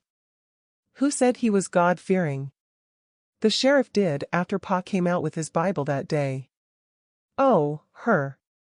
I wouldn't believe anything she says about our family. She's a McCaffrey. She probably meant that he was fearful of anyone with religion that wielded a Bible, especially after what the townsfolk did to our ancestors. Yeah, Father David told me about the history. Listen, I appreciate the offer, I really do, and it's tempting, but I need some time on my own, then maybe we can catch up with each other. Jordan punched the air. Weehee, at least it's not a no. The door at the front of the church burst open. Drake stumbled inside out of breath. He doubled over sucking in air, then straightened up. They're here, he said, still blowing hard. Rick joined him and slapped him on the back of the head. Close the door, moron. They'll see us. You were last in, you close it. Oh, for goodness sake, I'll close it, I said, and stepped forward. We all gathered around the side window. Pa's pickup was parked outside Mrs. McCaffrey's store where I'd had coffee with Jordan. Pa walked out onto the porch, and taking off his hat, he slapped his thigh with it. He looks pissed, said Rick. He won't have gotten any change out of Susan McCaffrey. Hey, less of the foul mouth in church, I said. Mrs. O'Hearn was walking along the sidewalk toward Pa. He stopped her and they had words. I ducked, after I saw her point at the church. It was looking as though everyone had overlooked telling her to keep where I was a secret. Damn it, he's jumped in his pickup and he's heading this way, Jordan said. I gave up trying to tell them to watch their cussing. Jordan took hold of my hand and pulled me to my feet. Stand tall. What's he gonna do? He can't just walk in here and take you home, Jordan said. I didn't know about standing tall, my whole demeanor shrank along with my shoulders. The rock salt had melted the snow. I wished it could have done the same for me, and I could have melted away. What's all the fuss, Father David said, with Nat following in his wake as he swept down the aisle. Both were carrying large garbage bags. Probably it was the vestments he'd collected for cleaning. Mrs. O'Hearn has given her away. Her dad and his friend are outside and getting out of his pickup. Oh crap, he has his rifle with him, Jordan said. Oh, dear, I never thought to tell her why she was here, said Father David, and he dropped the bag of clothing. Nat did the same and pushed past him. Father David caught hold of his belt, stopping him in his tracks. Leave this to me, said Father David. All of you go further back down the aisle. Much as I applauded his bravado as I backed off down the aisle with the others, I didn't think that he knew what he was letting himself in for, and I held my hands together in prayer, while shaking from head to toe. Chapter 34. The door to the church swung wide open. Pa was standing there, holding his rifle across his waist. Tex hovered around behind him. She's there, said Tex. Father David faced up to them and showed them his palms. You can't come in here if it's Clara that you're after. Especially not with a rifle. She has the sanctuary of the church. Pa hawked some phlegm and spat it on the floor at Father David's feet. If you knows what's good for ya, you'll step out of the way and let me collect what belongs to my friend here. Clara, get your backside out here now, Pa called out. I glanced around, looking for somewhere to run and hide, but I couldn't have moved if I wanted to. Fear rooted me to the spot. Rick and Drake had no such problem, scrambling left and right along the pews. Pa swung his rifle at his waist and pointed the business end at Father David.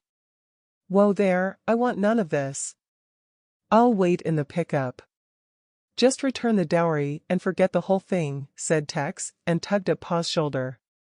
No way. She'll come with us. Besides, you wed her, just as we agreed, so you can kiss your backside goodbye to the dowry. Father David stepped up closer to Pa. You do well to join him, or face the wrath of God, Father David said. God, what do you know about God? This is the house of the devil, filled to the brim with idolatry. Now this is your last warning, step aside. Father David stood his ground. Peering around Nat and Jordan, I saw that familiar cobra look in Pa's eyes, and screamed out, No, Pa, no. In the blink of an eye, Pa swung the rifle butt, sinking it into Father David's gut, then followed through as he stooped over, crashing the stock onto the back of his head. Father David keeled over and crumpled to the floor. Pa stepped over him, pointing the rifle down the aisle at us, and stalked forward as we all backed away toward the altar.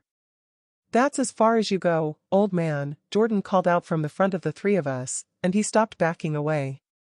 Nat stopped too and reached to his tool belt and grabbed his claw hammer. Pa shook his head, then spat on the stone floor of the aisle.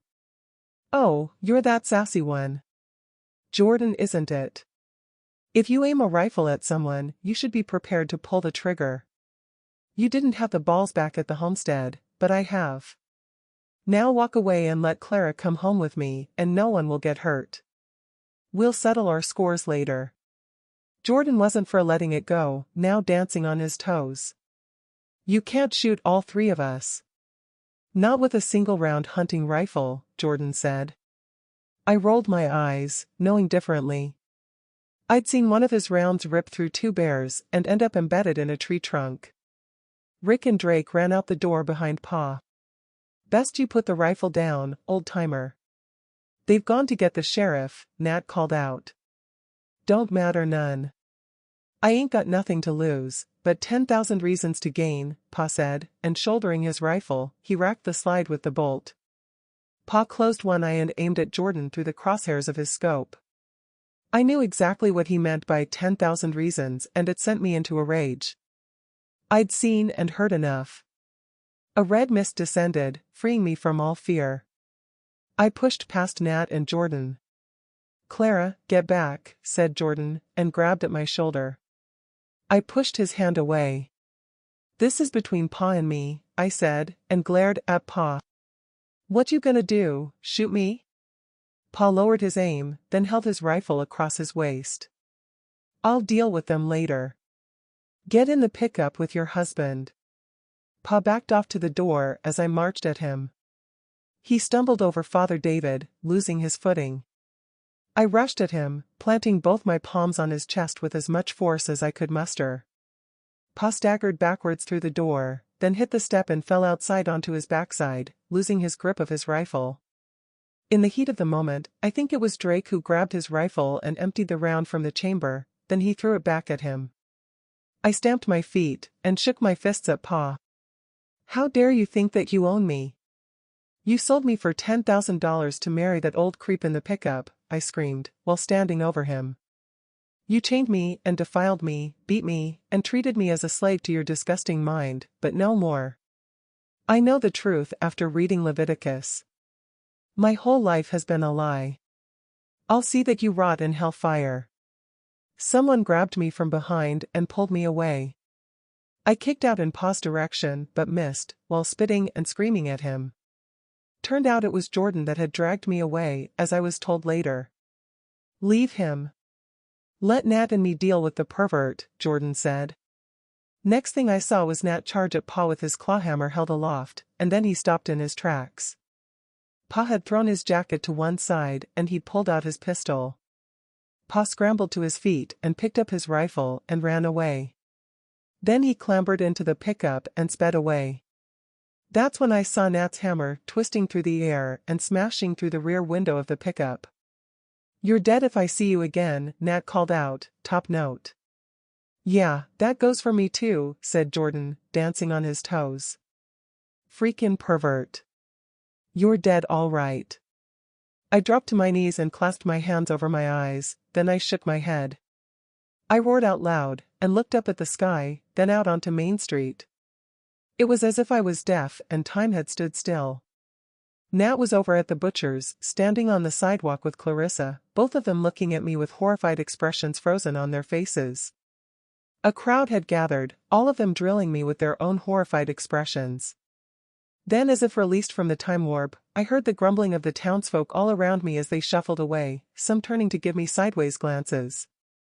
I turned to see Mrs. O'Hearn with Father David's arm over her shoulder and her helping him to the cottage. Drake and Rick averted their gaze when I glanced their way, and then inspected their boots. Jordan had his head in his hands, then turned and lashed out with his fist, destroying the plywood sign for the opening times of the services. There was no need for Chinese whispers. Now everyone knew I'd been defiled from the words of my own mouth. I imagined they'd all think I was soiled. Like having crap on your shoes and turning your nose up at the stench. Nothing but dirt. No one came to offer solace. I didn't give them time and scrambled to my feet, then ran to the cottage. There were no tears as I slammed the bedroom door and turned the key in the lock, then dove on the bed. The rage that had consumed me left me drained of emotion. Calmness washed over me.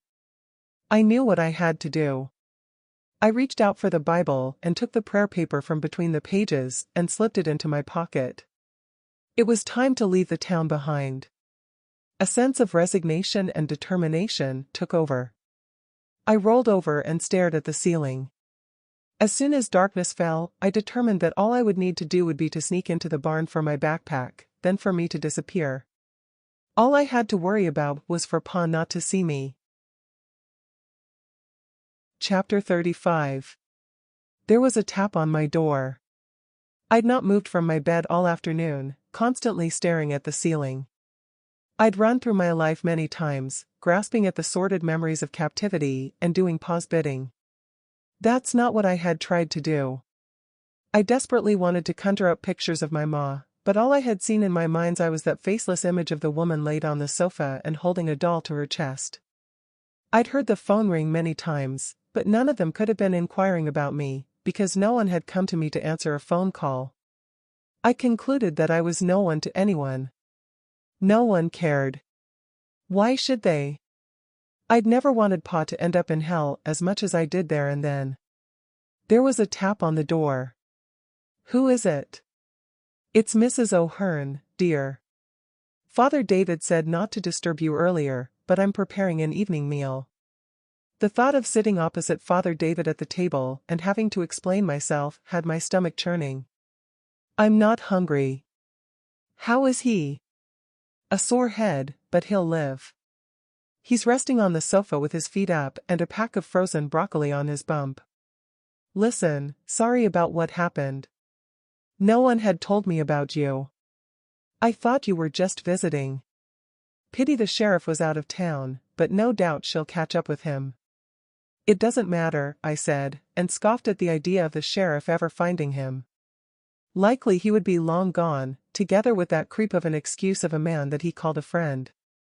More like a partner in crime. "I'll leave your meal plated. You can heat it up in the microwave when you've a mind to eat." "Thanks." Microwave.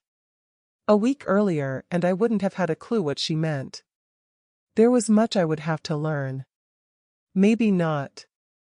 At least I thought that I had the skills to live in the wilds without all the modern gadgets.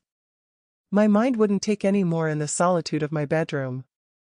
I didn't care to read Father David's Bible. I'd had it with religion. I couldn't see how God could have put me through what I'd experienced. Time was dragging, though day had turned to night outside. Rolling off of the bed, I walked over to a chest of drawers and rummaged through the contents. All I found was a book called David Copperfield by Charles Dickens. I dove onto my bed and read it anyway, even though the content wasn't what I expected. The more I read, the more I was sure that I wanted no part of society. It was gone 11 according to the alarm clock on the nightstand. I'd only reached the halfway point in the story and closed the book, then turned off the bedside lamp. Footsteps creaked along the hallway. Dark moving shadows appeared at the bottom of the door, then stopped, blocking some of the light penetrating from the hallway through the gap. I held my breath. Thankfully there was no knock on the door. I pulled the pillow to my lips and breathed out as the footsteps continued along the hallway. Probably Father David turning in for the night, I thought, as the hallway light extinguished. A door opened then closed. Despite my heart thumping in my chest, I could hear his every movement, then the spring squeak as he climbed into bed. I had hoped to wait for 30 minutes for him to fall into a deep sleep, but with 15 minutes gone, I couldn't contain myself. It had started to snow lightly outside. I slipped on my snow pants over my jeans and donned my jacket. As quietly as I could, wearing my boots, I tiptoed to the door and turned the key in the lock. Every action I made amplified the sound in the dead of night, from the key scraping in the lock, to the door hinges creaking, not to mention my heart pounding. I gave up trying to move stealthily, thinking it best to get it over with as quickly as possible.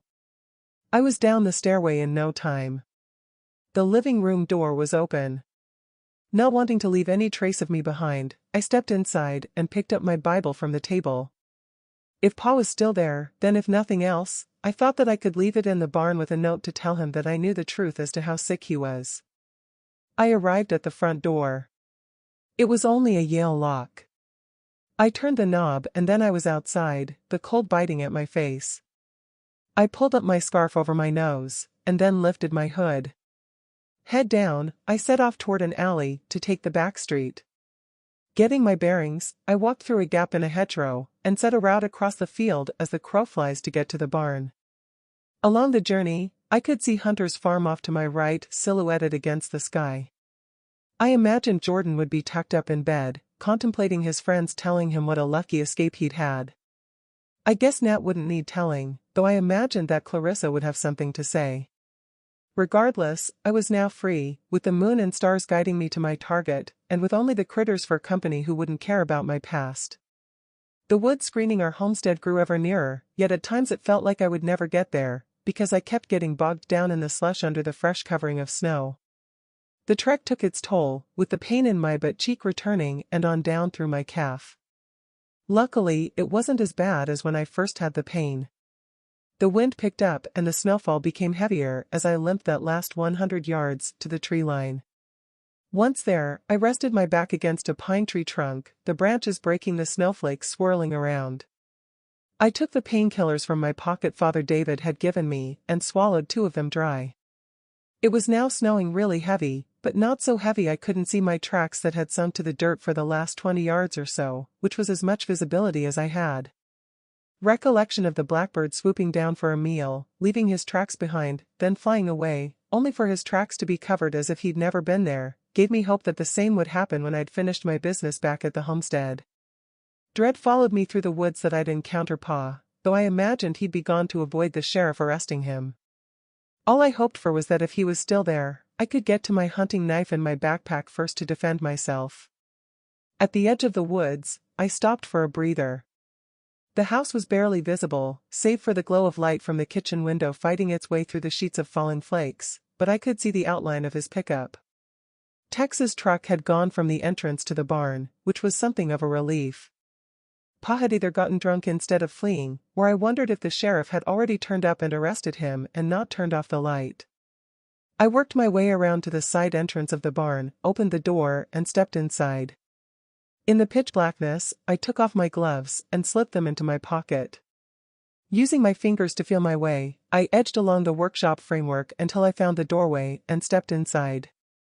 Working my way to the right with my arms outstretched, I felt the workbench, and bending, I dragged out my backpack. The tablets had thankfully worked their magic. It would have been easier to get out there and then, but then I recalled his money box. He owed me more than money, but if it was still there, I decided to take it and felt for the side pocket and pulled out my flashlight. Craning my neck, I listened, but all I could hear was the wind howling. Knowing visibility outside was bad and that there were no windows in the barn, I flicked the switch to my flashlight with my thumb. Over at the cabinet, I opened the door and moved the oil cans to one side. That's when I saw a package that hadn't been there before. My immediate thoughts turned to the dowry. Eagerly, I ripped away at the packaging to reveal stacks of bills. It felt like divine retribution as I stuffed the package and the money box into my backpack, but I had to pull out some clothing to accommodate it. Sapped of strength, I struggled to deadlift my pack, but finally managed to get both straps on my shoulders. A sudden sound had me stopping in my tracks. I turned off the flashlight and slipped it into my jacket pocket, then felt for my hunting knife in a side pocket on my pack. The noise had appeared to come from inside the barn. My breaths picked up speed with my heart leaping. Holding my knife out front, I used my other hand to find the doorframe with my fingers and moved in slow motion. I stepped out and strained my eyes to look out into the barn, but it was too dark. My body was on fire, despite the freezing cold, and I listened intently, but heard nothing. It could have been my mind playing tricks, or clumps of snow falling from the roof. My body relaxed and I stepped into the barn. I snatched my head to that sound again, stepped forward and bumped into something. To a flashing light in my vision, and a searing pain in my head, a mist of anger descended. That was the last I remembered until I opened my eyes to yet another bright light blinding my vision. My hands were covered in something sticky, as if I was sitting in an oil spill. I felt the handle of my knife, picked it up and held it out front. Put the weapon down. Don't move. You're under arrest for the murder of your dad, a voice had said from the direction of the blinding beam of light. I knew the voice. It was Sheriff McCaffrey. I dropped the knife, and the beam shone briefly to the center of the barn as she began to spew out more words, something about remaining silent. I couldn't remain silent at what I saw, and started to laugh aloud, rocking back and forth as she tethered my wrists with handcuffs behind me. Pa was strung up by his ankles from the beam with the rope pulley. His gut was slit open, with his innards spewing. There was a God after all, I thought, while still laughing aloud, and shaking my head. Chapter 36. Part 2. Detective Boss and the Investigation. Detective Alan Bossé stared at her case files on the desk. Overworked, underpaid, and feeling under-recognized for her contribution, she let out a sigh. It wasn't the workload that had her reaching for the headache pills, but the headline in the local paper. Not guilty, it read, followed by a picture of Jeremiah Coulter and a picture of her alongside of him. She read on for the second time that morning. Mr. Coulter has had his sentence commuted and a judge has ordered his immediate release after serving 21 years incarcerated for a murder that he didn't commit. Boss chewed on her bottom lip and carried on reading. New methods of producing DNA have proven beyond a doubt that he was not the murderer. Now questions are being asked as to the evidence presented at the time by the prosecutor, following the results of an investigation provided by the lead investigator, homicide detective Alan Bossé, pictured above. Boss pursed her lips and let out a rasping sort of whistle at the fact that they'd photoshopped her skin tone to a lighter shade, making her look white. Having claimed his innocence all along, he is reported to be bitter that the original trial was held in his hometown that he feels was against him, just because he was African American, and claims that his public defender was negligent in presenting his defense. To add to his complaints, we understand that he lays the blame firmly at Detective Bossé's feet for not following up other lines of inquiry that could have led to the apprehension of the real killer. We have been unable to obtain a statement from Detective Alan Bossé or the prosecutor's office at the time of publication. Boss rolled up the newspaper and tossed it into her wastebasket, thinking it was rich with the racist overtones, seeing as how she was mixed race, and 3 of the jury had been black, presenting the judge with a unanimous decision. All she had been was the messenger, she thought, and scoffed at the fact there had been no other suspects. At the same time her stomach knotted with pangs of guilt, wondering if she had missed any other line of inquiry. "Throwing it away won't make the press go away, Alana," said Brennan, the division's head detective. "Yeah, I know. Switchboard says the press is phoning every third call." He tossed a file onto the desk. "I can make you disappear though for a few days until it all dies down," he said. "I have a new case here for you. It's cut and dried, we have more than probable cause, but we need forensics to make it tighter than a duck's ass. The perp is locked up in the county jail. I need you to visit a small town 60 miles south of here. Hunter's End. The freak weather has held up a forensic team visiting, but now it's cleared up. I want you to meet them there at the scene. They're holding the body at the funeral parlor to prevent decomposition. Coroner's personnel are collecting the body later today." "How did he die?" she asked. "There's a photo in the file, but the report is thin on details." He looked at his watch. "I'd go now if I were you, and take the back door.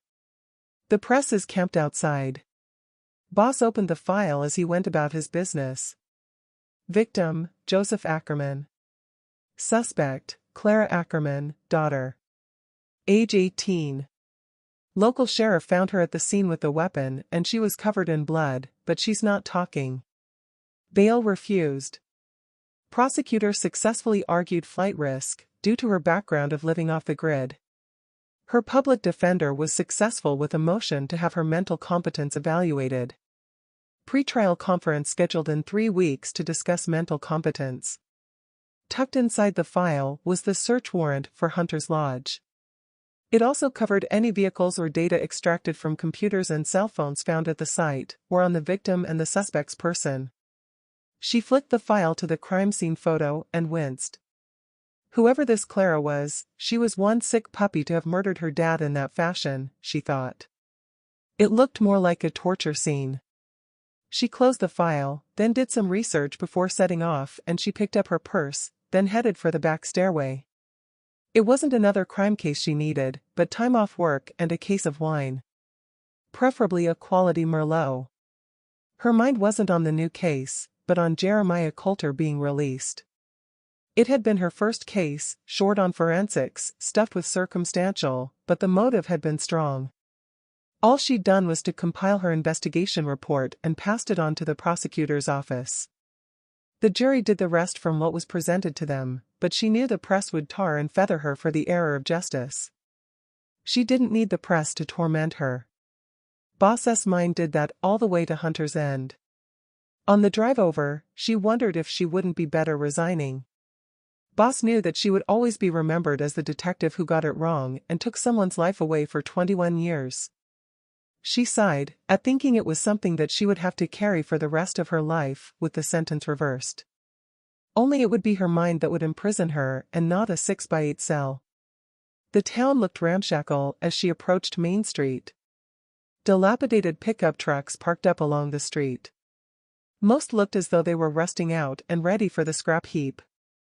Her tires threw up slush onto the mounds of plowed snow at the sidewalk, already blackened by spray of the vehicles that had gone before her.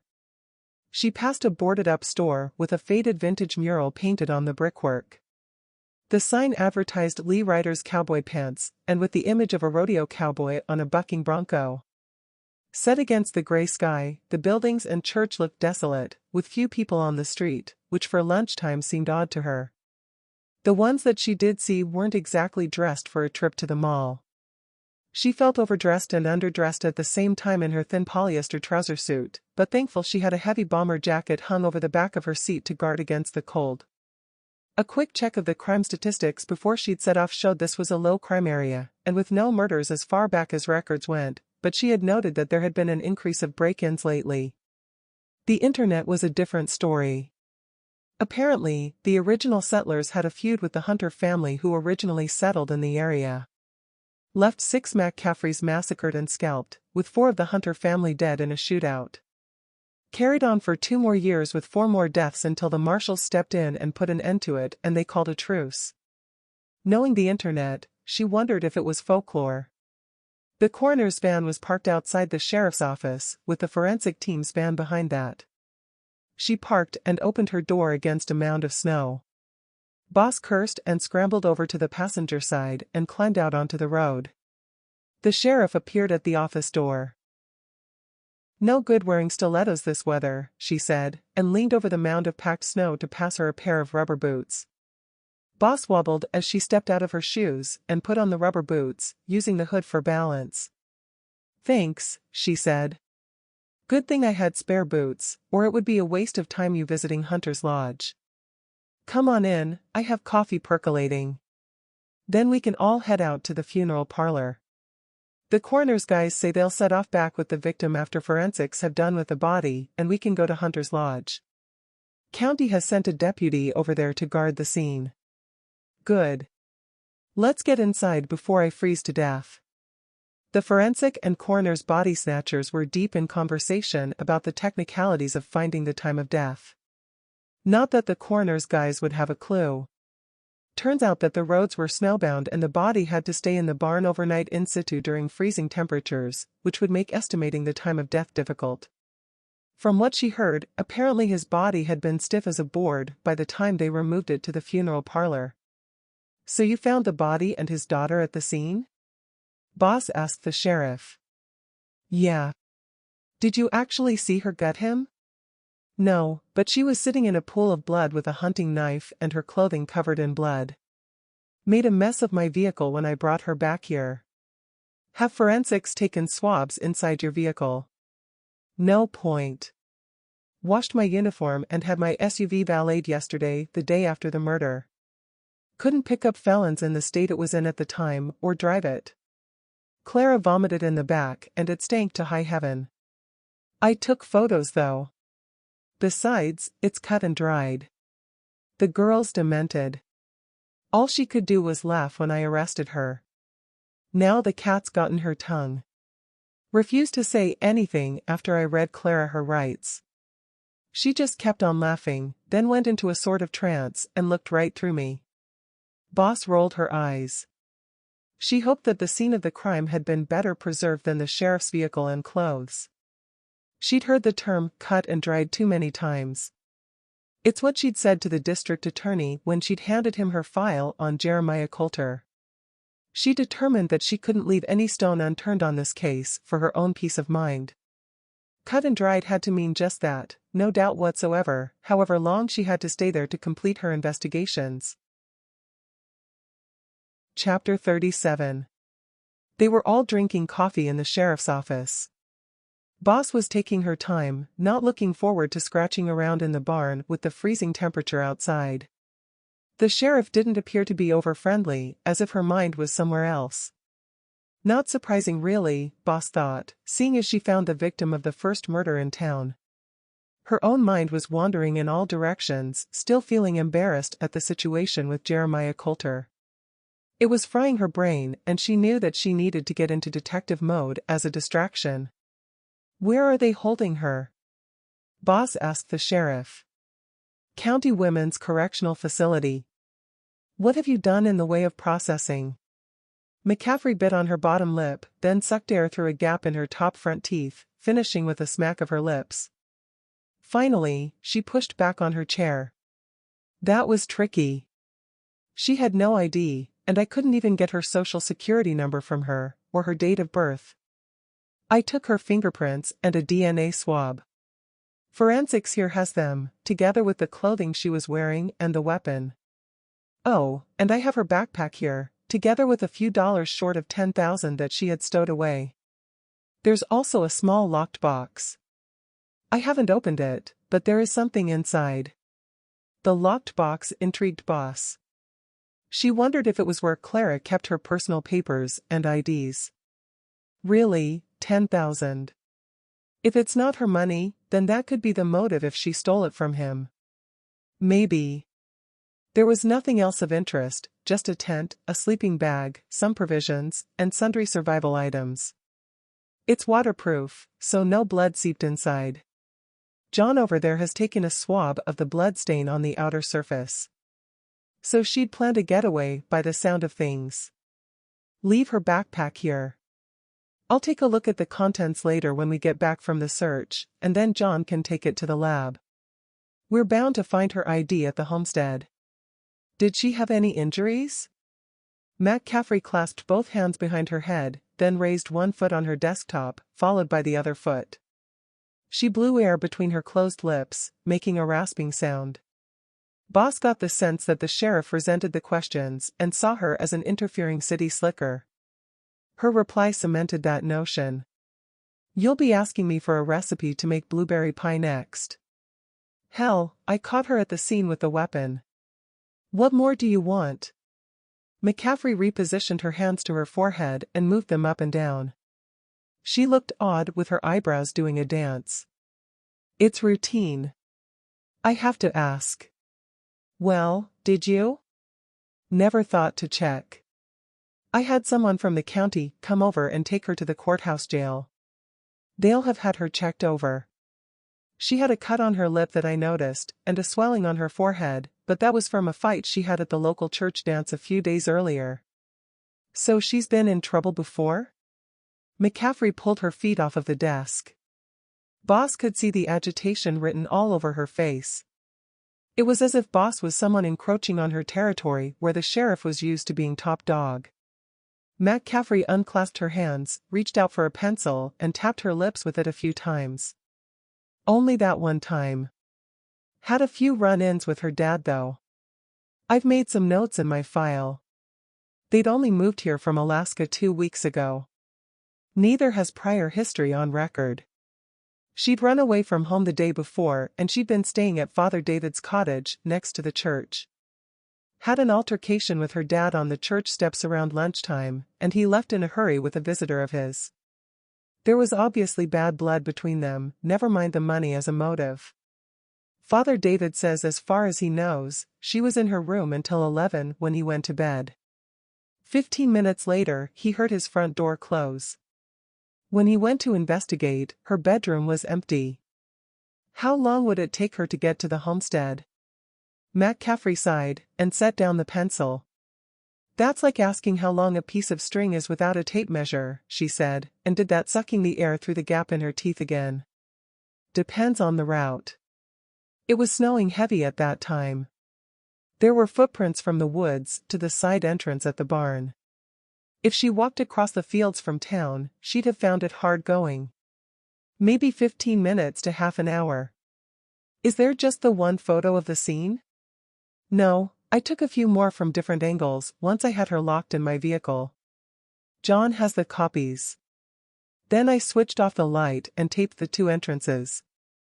There was no light on in the barn when I found her and her dad's body. The lodge was broken into and the light was on. Door locking mechanism was on the floor inside. The screws were busted out of the lock and the place looked to have been ransacked. I had a look around but the place was deserted. I taped up the door and called the county to have a deputy keep guard. Then he got snowed in after we removed the body. Hell, the whole town was snowed in. Yeah, I know, and you said before about the deputy. She was about to ask the sheriff what she had been doing there late at night, but one of the coroner's guys rose to his feet and ambled over. He glanced at his wristwatch. Sorry to interrupt, but if you don't mind, we need to go and collect the body. Can't sit around here all day drinking coffee and chewing the fat. It's forecast to snow again, and it's quite a drive back to the morgue. Sure, said the sheriff, looking relieved the question and answer session was over, and rising to her feet, she pulled her jacket from the back of her chair. We can walk. It's only a short distance along Main Street. Can't miss it. She turned to the coroner's guys. You can drive over there to collect the body. I'll guide the rest of you out to the farm after, but I'll have to leave you there, I have other work to do. Boss pulled out her notebook from her purse and scribbled a few notes. One of the forensic guys grabbed his aluminum case and they all departed.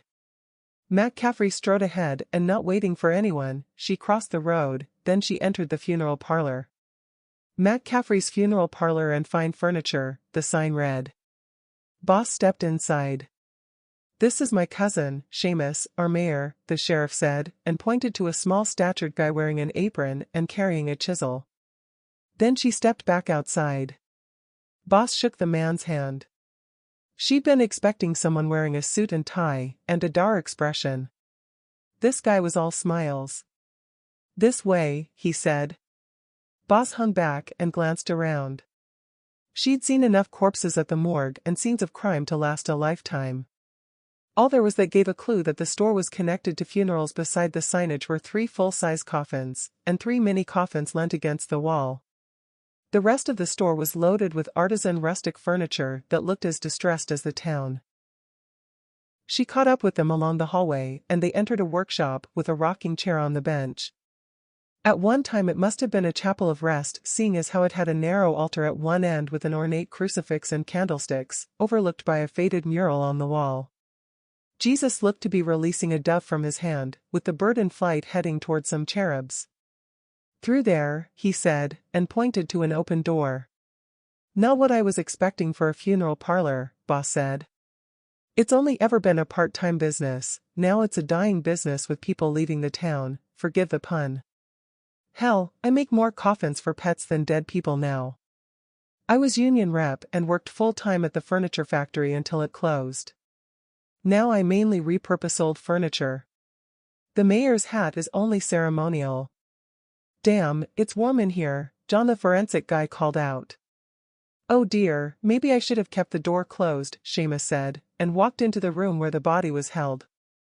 I thought the sheriff said you kept an even low temperature in the embalming room when we agreed to her moving the body to here, John said. Well, yes, we do normally. But what with the snowstorm knocking out the town's power overnight, it wasn't possible. Then when it came back on, it fried the AC circuit. Not been able to get anyone to fix it. John put his thermometer back in his case. No point checking the body temperature then. What with the freezing temperatures when he was found, we'll never be able to estimate time of death from his body temperature. We'll have to leave that for the medical officer when they carry out the autopsy. The coroner's guys hustled in with their gurney. John unzipped the body bag to the instant smell of death wafting around the room. Boss took a handkerchief from her pocket, covered her nose and avoided looking at the corpse. At least we have keys, but nothing by way of identification I'm afraid, John said. I'll take those, Boss said, and caught sight of the corpse. Holy crap, what a mess.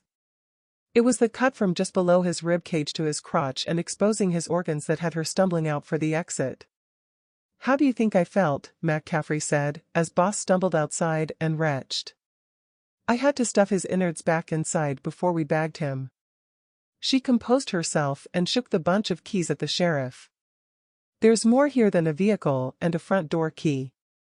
Let's hope we can find what they open when we get to Hunter's Lodge. Chapter 38. Boss arrived at Hunter's Lodge, having passed a patrol car just before the turning at the open gate to the drive. Buried in the snow, the vehicle was only recognizable by the rack of reds and blues on the roof. Following on at the back of the convoy, she parked in an area that had been cleared of snow. A young man shoveled at a drift from in front of the barn door. He glanced their way, and then threw his shovel into the back of his SUV pickup, which had a plow attached. It looked as though he'd cleared the area out front of the lodge, but there was an ancient pickup buried in snow that was parked outside the front door. The young man ambled over to the sheriff's vehicle. McCaffrey climbed out of her cab and Boss joined them. "This is my nephew Nathaniel. Nat, this is Detective Boss." "Pleased to make your acquaintance," Nat said. "Likewise," said Boss, and shook his hand. John the forensic guy clumped over. "Who said to clear the snow?" "I did," the sheriff said. "Otherwise we wouldn't have had access." "What's the problem?" "Problem? I'll tell you what the problem is. You've had the area around the crime scene destroyed. No footprints, no tire prints, nothing." Sheriff McCaffrey rolled her eyes. "Calm down, I've told Detective Boss here what tracks there were. It was only ankle deep when I arrived and found the body, but it was knee deep this morning, so there were no tracks to see." John huffed, then lifted his shoulders, seeming to accept the situation. No option really, seeing as he had the same view as Boss, and she couldn't see any tracks to the side entrance of the barn from the woods, not with the terrain covered in a thick blanket of snow. Nat huddled with Sheriff McCaffrey, and they had words. The sheriff nodded and Nat sidled over to John. "I found this cell phone," Nat said. "It was next to the pickup at the driver's side. Either the battery is dead, or it's waterlogged." He handed the phone to John, and then turned to his aunt. "What do you want me to do now?" "You could shovel the snow at the pickup so we can open the door. Then you'd better dig out the deputy's vehicle." "That's if it's okay with you, John?" "After all, you'd have missed the cell phone if he hadn't cleared the area," the sheriff said in a sarcastic tone. John's cheeks were already red with the freezing cold air, and they flushed a little brighter. "Fine, we'll start inside the lodge," John said. The young man's cheeks that were pale pink had turned bright red when the sheriff introduced him, and he'd mostly avoided looking directly at Boss, which she thought was charming. Boss waited outside on the porch as the two forensic guys suited up in their white overalls, and then they disappeared inside. Boss pulled out some gloves and plastic covers for her boots, put them on and stepped over the threshold. "Have you moved or touched anything?" John asked the deputy who'd been guarding the property. "Yeah, what do you expect? Been here 24 hours. I made coffee and a sandwich and I've used the John." "Oh, yeah, I've stoked the fire with logs, and slept on the sofa." John smacked his tongue, letting out a tut with apparent disgust. "You can go now," said the sheriff. "Give Nat a hand to dig out your patrol car. He has a winch if it's stuck." Boss overheard Greg talking to his colleague John. "No signs of blood or a fight anywhere down here, but all the drawers and cabinets have been ransacked." "I'll take a look up the stairway at the bedrooms," Greg said. Boss scanned around the room. She didn't think that any forensic evidence or anyone else needed to tell her what had happened. Clara had run away, that much she knew. She'd probably decided to return to get the money after her argument with her dad. The empty whiskey bottle on the table and only one glass said that he'd been drinking alone. He could have been out cold with the drinking after retiring to his bedroom when she had kicked in the front door. Maybe she disturbed him when she was looking for the stash of money and he chased her to the barn, then. She paused in thought, recalling the horrific image of the corpse, and shook her head. An open door at the far end of the room caught her attention. She wandered across and entered. All that was in there was a desk with a laptop computer on the top and a chair. The drawers to the desk were on the floor with the contents tipped out. This wasn't a professional job as far as she was concerned. Professionals would have started at the bottom drawer to save time and rummaged inside, leaving it open, then they'd move on to the next drawer above. This was a mess. She fished about in the paperwork and found the documents for the pickup with a receipt, but he hadn't changed the name. No driver's license or insurance card. At last she found his birth certificate and some correspondence from Disability Entitlement with his social security number listed. Found anything? Sheriff McCaffrey asked. Yeah, I have something to identify him, but no photograph, Boss said. Not to worry, once Nats cleared the drift from his pickup door, there's his gun carry certificate behind the sun visor. It has his photo. And like I said, I can identify him from when I've encountered him. Boss continued scratching through the papers from the upturned drawers. Can't find anything to identify Clara. No birth certificate. No family photos, nothing. Strange, said Boss. Yeah, well, strange family. Her mind was distracted when Greg called out. You need to see this.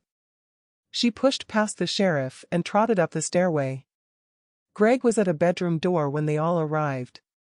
He squeezed through the halfway open door and they all followed him. The bed was skewed as if it had been dragged to block the door, and then pushed back as someone had entered. The bolt was in the closed position with the clasp on the floor. The glass in the window had been smashed out, leaving a few shards still in the frame. A blanket was laid over the bottom of the windowsill and frame. Someone tried to barricade themselves inside and escape through the window, said Greg, stating the obvious. John picked a claw hammer up off of the floor and bagged it. He removed the blanket hung over the bottom of the frame and tried to open the window, but the frame was stuck. The frame's warped with the damp. It looks as though it had been nailed closed at one time, John said. Boss ambled over to the closet and opened the door. Looks as though this was Clara's room with some of the clothing she's left behind. How old was she? Said John. Boss turned to see him holding a skirt that was more like a scarf. She's 18, said the sheriff as she entered, then walked over to the window and leaned out. Nat, did you bring the plywood I asked for? You'll need to secure the window when they've finished here, said the sheriff. Boss walked over to the window as the sheriff stepped aside and she peered out through the window frame. The pickup door was open and Nat was leaning inside. Hey, don't touch anything inside, Boss called out. Boss stepped over to the clothing on the floor. She tapped her finger on her lips. For an 18-year-old, she thought it odd that Clara had a young schoolgirl's outfit. She picked up a red dress from the floor and held it out. If it was Clara's, Boss thought that she must have been smaller in stature than she imagined. Skinny even. Not the sort of size for someone who could haul a person the weight of the corpse on a rope pulley. Still, Boss thought that she'd seen stranger things happen when people garnered strength to punch above their weight. Nat squeezed through the opening at the door, carrying a sheet of plywood. He leant it against the wall and took his clawhammer from his tool belt. Sheriff McCaffrey tapped Boss on the shoulder. There's an attic room. I only gave it a glance to make sure no one was hiding. Nothing to see in the other bedrooms. McCaffrey lifted the glass on an oil lamp, lit it and dropped the glass, then shuffled out of the bedroom.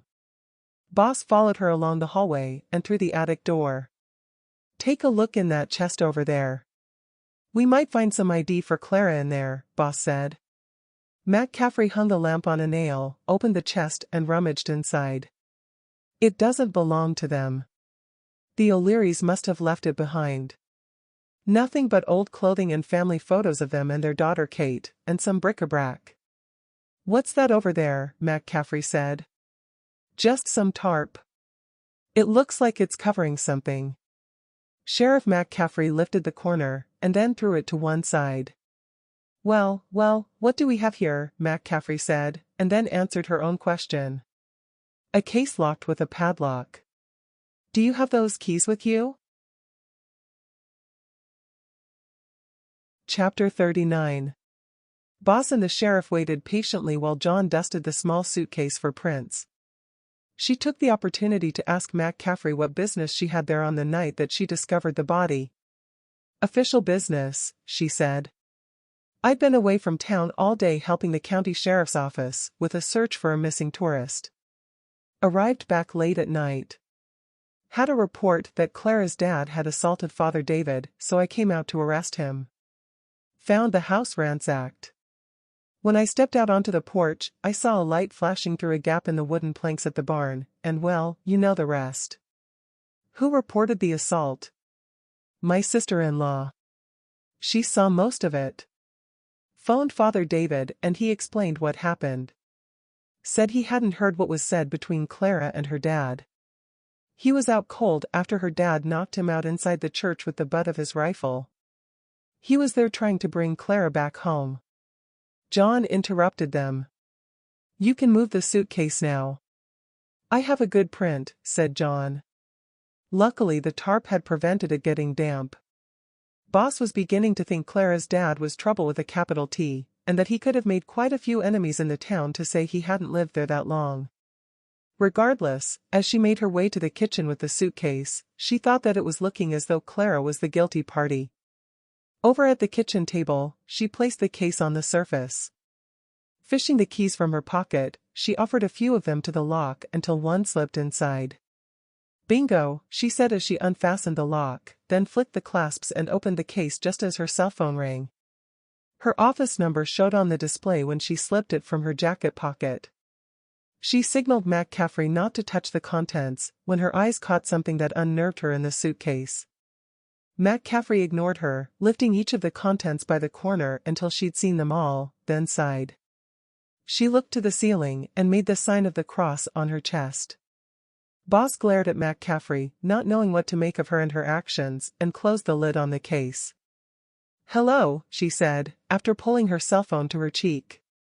You wrapped it up there? Said her boss. Not yet. What have you found so far? There was a package in her backpack with around $10,000 in small bills. She described what she had found at the house and about the argument at the church. There's your motive and the trail of events right there, said her boss. Sounds like he caught her stealing his money and he chased her to the barn, then she got the jump on him. Maybe. Well, don't waste too much time over there. Why's that? DA says all he'll need is the DNA from the blood on her clothing and on Clara's knife blade, and for it to match the victim's DNA. Oh, and the sheriff's statement. If the DNA is a match, he says it's a done deal unless she's found mentally incompetent to stand trial. Last thing he said, he wants his red herrings thrown into the mix at full discovery with her public defender. Who is the DA? Gilbert Rhodes. Boss held the phone away from her ear. Gilbert Rhodes was the same DA who won the case against Jeremiah Coulter. She put the phone to her lips to answer. I'll not make it back tonight. Still need a few more statements to sketch the full picture. Probably get finished tomorrow. Whatever, just don't go off at a tangent. You still have all those cases on your desk, remember? Yeah, got it. The call closed at his end. John, I need you down here, boss called out and lifted the lid on the case. The sheriff took a seat at the table. Elbows resting on the surface, she masked her face with her hands. What is it? Said John. If I'm not mistaken, that's duct tape, a knife, and handcuffs tucked in at the side of the clothing, boss said. No, you're not mistaken. I'll take a look. John removed the top garment, a child's dress. It would probably have fit a 5-year-old. I think I'd better do a presumptive test on that stain. Better I take the case into the office and close the curtains. The sheriff stayed put, but boss followed him. He opened his aluminum case and took out a fluorescent lamp. Tell me it's not what I think it is? Boss said. Well, it's only a presumptive test, so it isn't conclusive, but seeing as it appears yellowish under the light, I'd say it could be semen. A lab test will confirm or dispel that conclusion one way or another. He took out a second garment and ran his flashlight over it. Glances exchanged between them. This dress had a slit in it, surrounded by a dark stain. I hope that isn't blood, boss said. We'll soon find out. John took a spray canister from his case. Luminol? No, fluorescein. Just as effective, and it doesn't degrade later DNA tests. Her worst fears were confirmed when he ran the fluorescent lamp over the garment. So it is blood. Looking that way, but like I said, these are presumptive tests. I need to get the clothing to the lab for confirmation. How many items are there? John worked his way through the garments, careful not to move them too much. 12. Those first 2 dresses are different sizes. Are you thinking what I'm thinking? I'm not paid to make conjectures. But from a personal point of view, I'm hoping these aren't trophies, and we have a serial killer on our hands. Boss covered her mouth to a gasp, coming from the direction of the closed door. I heard that. Damned pervert. Son of a bitch, I knew it. Damn and blast. The sheriff must have been listening at the door. Boss pulled the door open. McCaffrey was pacing around, still cussing, then she dropped her backside on the chair and started to wail. Boss exchanged glances with John. She thought it was an over-the-top reaction. You okay? Do I look like I'm freaking okay? Clara said that he defiled her when they had their fight at the church. I didn't know what to believe when I was told, now I do. Whoa, what's all this about defiling? Are you saying she accused him of that? I don't know. I only heard it as hearsay. Who said? Hunter. Who's that? Jordan Hunter. He's a young bum that she's been seeing. He phoned me after I spoke to my sister-in-law. Can't believe anything he says, so I ignored what he said. Where do I find him? Hunter's farm. The drive to the property is the next one along on the road toward town. Boss sighed and took a seat next to McCaffrey. The sheriff's features had a look of thunder written all over her face. She took a handkerchief from her pocket and dried her eyes. Is there something I'm missing? Boss asked. No, I'll be fine. It's not as though we get a murder every day here. And if he is the sick person that we think he could be, well, it's all too much. If you don't mind, I'll head for my office. I'll tell Nat to board up all the windows and ask headquarters to get another deputy over here to guard the property. Good idea. I doubt I'll finish the search today. We'll take a look in the barn when you've gone. The sheriff looked up at her. Nothing in there you haven't already seen. Boss sighed. Any hotels in town? No, but we have cots in the cells. You could bunk down in a cell for the night and it'll cost nothing. Just don't expect service, she said, and half-heartedly smiled as if to signify she was joking about the service. Her expression quickly reverted to looking pained. The sheriff's moist eyes were a clear signal that she was still emotional. Go on. You go. I'll see you down there. Boss walked on over to the office door as she exited. Now she wasn't so sure what they had found in the suitcase was anything to do with a serial killer. For all she knew, it could be Clara's clothing from when she was a child. John was sitting at the desk, tapping on the mouse. His face was contorted into a pained expression. I hoped not to see this, he said. It gets worse. Better come here and take a look. Chapter 40. John showed Boss the palm of his hand as she stepped over to the computer, then he switched off the power. What's wrong? I can't look at it anymore. It's too sick. With his elbows on the desk, he sank his head into his hand. Damn it, I have grandchildren that age. Him saying that gave her a good idea what he'd seen. He was stuck for words to reply and simply shook his head. Greg walked into the office. I'm all finished upstairs. Do you need help down here? No, I have all I need, John said. We should all take a look in the barn. Then we can load everything up in our van and get the hell out of here. This place gives me the creeps. Nat was standing outside the office door when Boss exited. Auntie says to board up all the windows. Is that what you want? Only I'll have to go and get the plywood and a ladder. How long will it take? Boss asked. Maybe an hour. Okay. Could you secure the lock back on the door first? John asked. Then we can lock up if we're finished before you arrive. Listen, before you go, could you give me your prints? Only you're not wearing gloves, and we'll need to eliminate any of your prints we might have dusted. Nat pulled a face at first, and then smiled. Sure, said Nat. I'll leave you to do his prints, Greg. John picked up his case from the kitchen table and Boss followed him outside. John yanked on the door handle to the pickup. Boss reached past him and removed Ackerman's carry license from behind the visor. Not much we can do with this, he said. It's been open to the elements. The back window is smashed and the snow's piled inside. Can't see any blood specks. Still, I'll arrange to have it transported to get it checked out. He closed the door and they walked down to the barn. The door was partly open and they stepped inside. John flicked on the light switch and then swept his arm across her waist. What is it? Boss asked. Shoe prints everywhere in the dust. Stay there while I take photos. Boss scanned the barn. In the center was the pulley hanging from a beam. She imagined the shoe prints would take some sorting out, seeing as how the scene would have been trampled over to remove the body. A bear trap was to one side of a dark patch under the pulley where he'd bled out. Someone has just been in here. There are wet boot prints.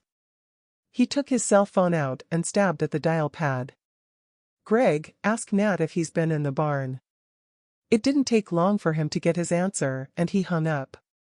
Was it Nat? Yeah, he said he was looking to see if there was any plywood for the windows. He looked annoyed as he hunkered down and took samples of the blood, and then still kneeling, he glanced around. Deading him didn't likely kill him. How do you work that out? There was a slash mark across his carotid artery that I saw at the funeral parlor. And see there. He pointed. Whoever did this will have been covered in blood. The initial pressure would have caused the blood trajectory to spurt with his heart still pumping. Looking at that stain, it's hit someone stood right there.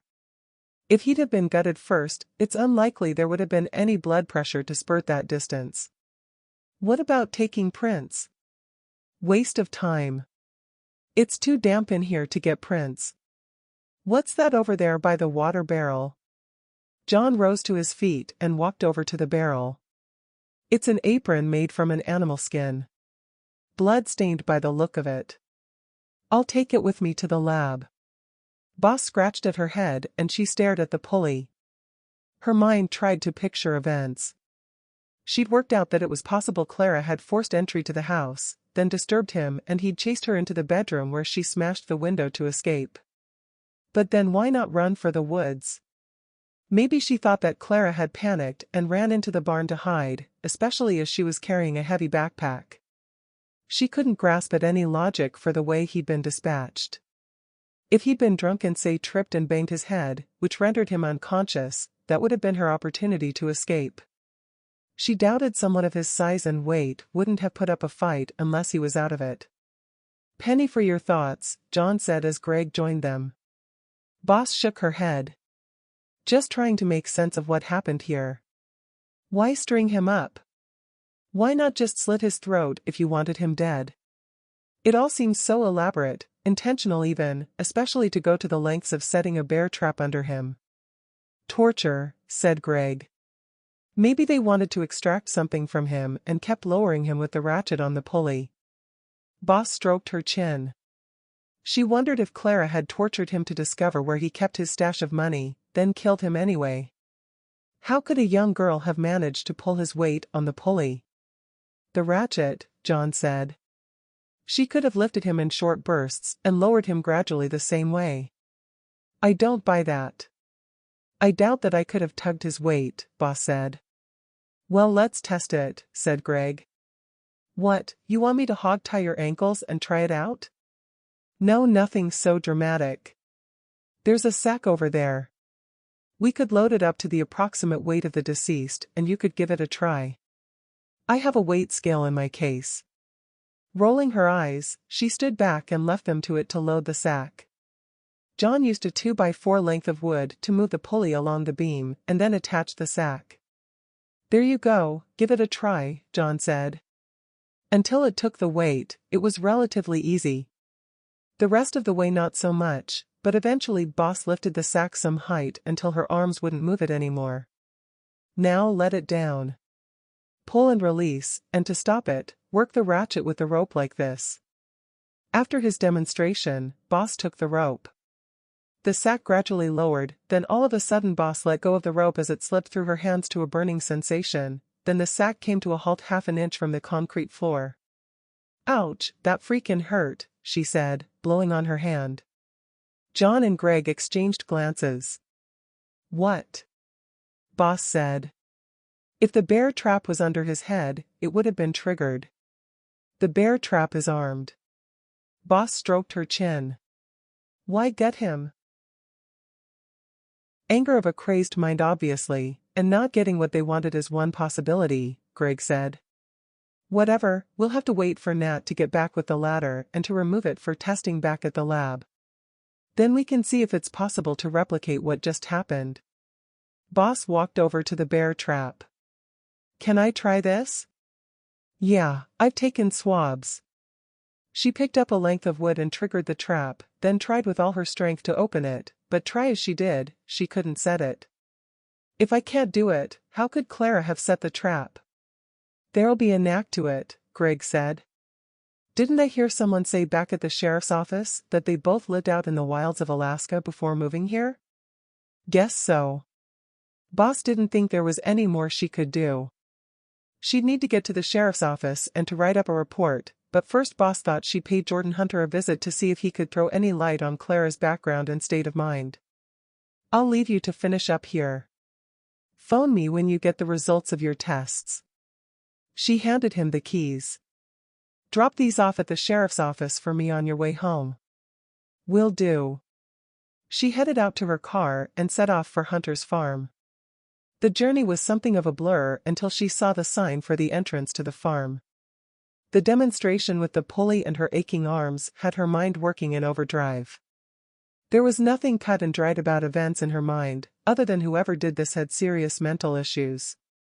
All she could hope for was that Jordan could shed some light on the Ackerman family. Chapter 41. The Yellow Outfit. Clara. I had a good idea why they were taking me for a journey, but not where, other than I'd heard them say it was to a mental institute. The only other thing I overheard was that the county would be less than pleased at paying for my visit, but there was no psychiatrist available at the jail in time to prepare a report the judge had ordered. I was the only passenger in the minibus, shackled with the chains secured to the floor. It was as if my life had come full circle from my earliest childhood memories. The scenery flashed by. The sky and clouds were a mixture of dark gray hues, set against the white pristine landscape and towering pine trees. The hideous yellow prison suit they'd given me was uncomfortable against my skin, but shackled, I couldn't do anything to scratch the itch that tormented me. No one had spoken to me during my time in my cell, only to bark orders when I first arrived and to direct me from my cell to the minibus. But then I hadn't spoken to anyone either, not since the sheriff handcuffed me at the barn. Not even the judge and my so-called public defender could give me a reason to answer them, without I thought they were trying to trick me. Name, date of birth, blah, blah, blah. Their words had ripped through me with their tone of delivery, although the public defender had tried his best to be polite and to pretend he was on my side. I didn't trust any of them. Their questions repeated over and over again, with all of my inquisitors glaring at me as if I was dog dirt. Whatever trickery they were trying to use in asking those questions had only made me more determined not to answer them. We turned off of the highway and drove along a winding country road flanked by dense woods. As the road narrowed, the branches of the trees reached out and touched each other, bathing the inside of the bus in darkness. I closed my eyes, desperately trying to remember what had happened at the barn. All I could grasp at was a fleeting image as the beam from the sheriff's flashlight passed over Pa's lifeless body, tethered upside down, his innards trailing and his eyes bulging. It was as if he had seen his fate when Satan's Reaper had claimed his soul, and he'd witnessed the fires of hell burning. They said I did the deed. At least that's what the sheriff said and some guy with a suit and tie in the courthouse. If I did, then he deserved to go to hell. God had listened to me finally, and now he was protecting me by erasing the deed from my mind.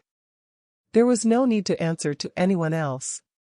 A sudden jolt, and I opened my eyes. The driver had missed her turning and reversed, then she turned left through a gate and stopped at a barrier.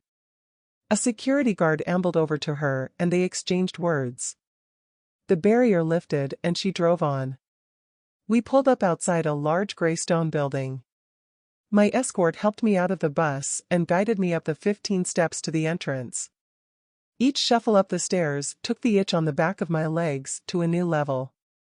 She pressed a button on the wall and spoke into a small square box. And there I was thinking that I was the crazy one. My body leapt when a voice came back from the box as if by magic. "I'll release the door." The door lock buzzed. We entered to be met by two men wearing white pants and jackets. They exchanged words with my escort, signed a paper on her clipboard and she handed them a copy, then she exited. It seemed to take forever to shuffle down the corridor. One of them swiped a card across a glass square on the wall, to the sound of yet another door lock buzzing open. They still flanked me as they pushed the swing doors open. As soon as I stepped through, I sensed evil surrounding me. We stopped at an open steel door. "This is your room. Clara, isn't it?" The skinnier of the two said, and then signaled for me to enter. It was no different from the cell I'd just left. "I hope you're going to cooperate while we remove your shackles. Take a seat on the edge of your cot. You'll be interviewed soon. We'll come back for you." The guards looked to be on edge as if I'd pounce on them. They removed the shackles, and then spoke as if I wasn't there. "She's on special watch. Inform the CCTV room we have a new guest." They backed out of the door and it closed with a clunk as the metal handle turned. I knew exactly what they had meant.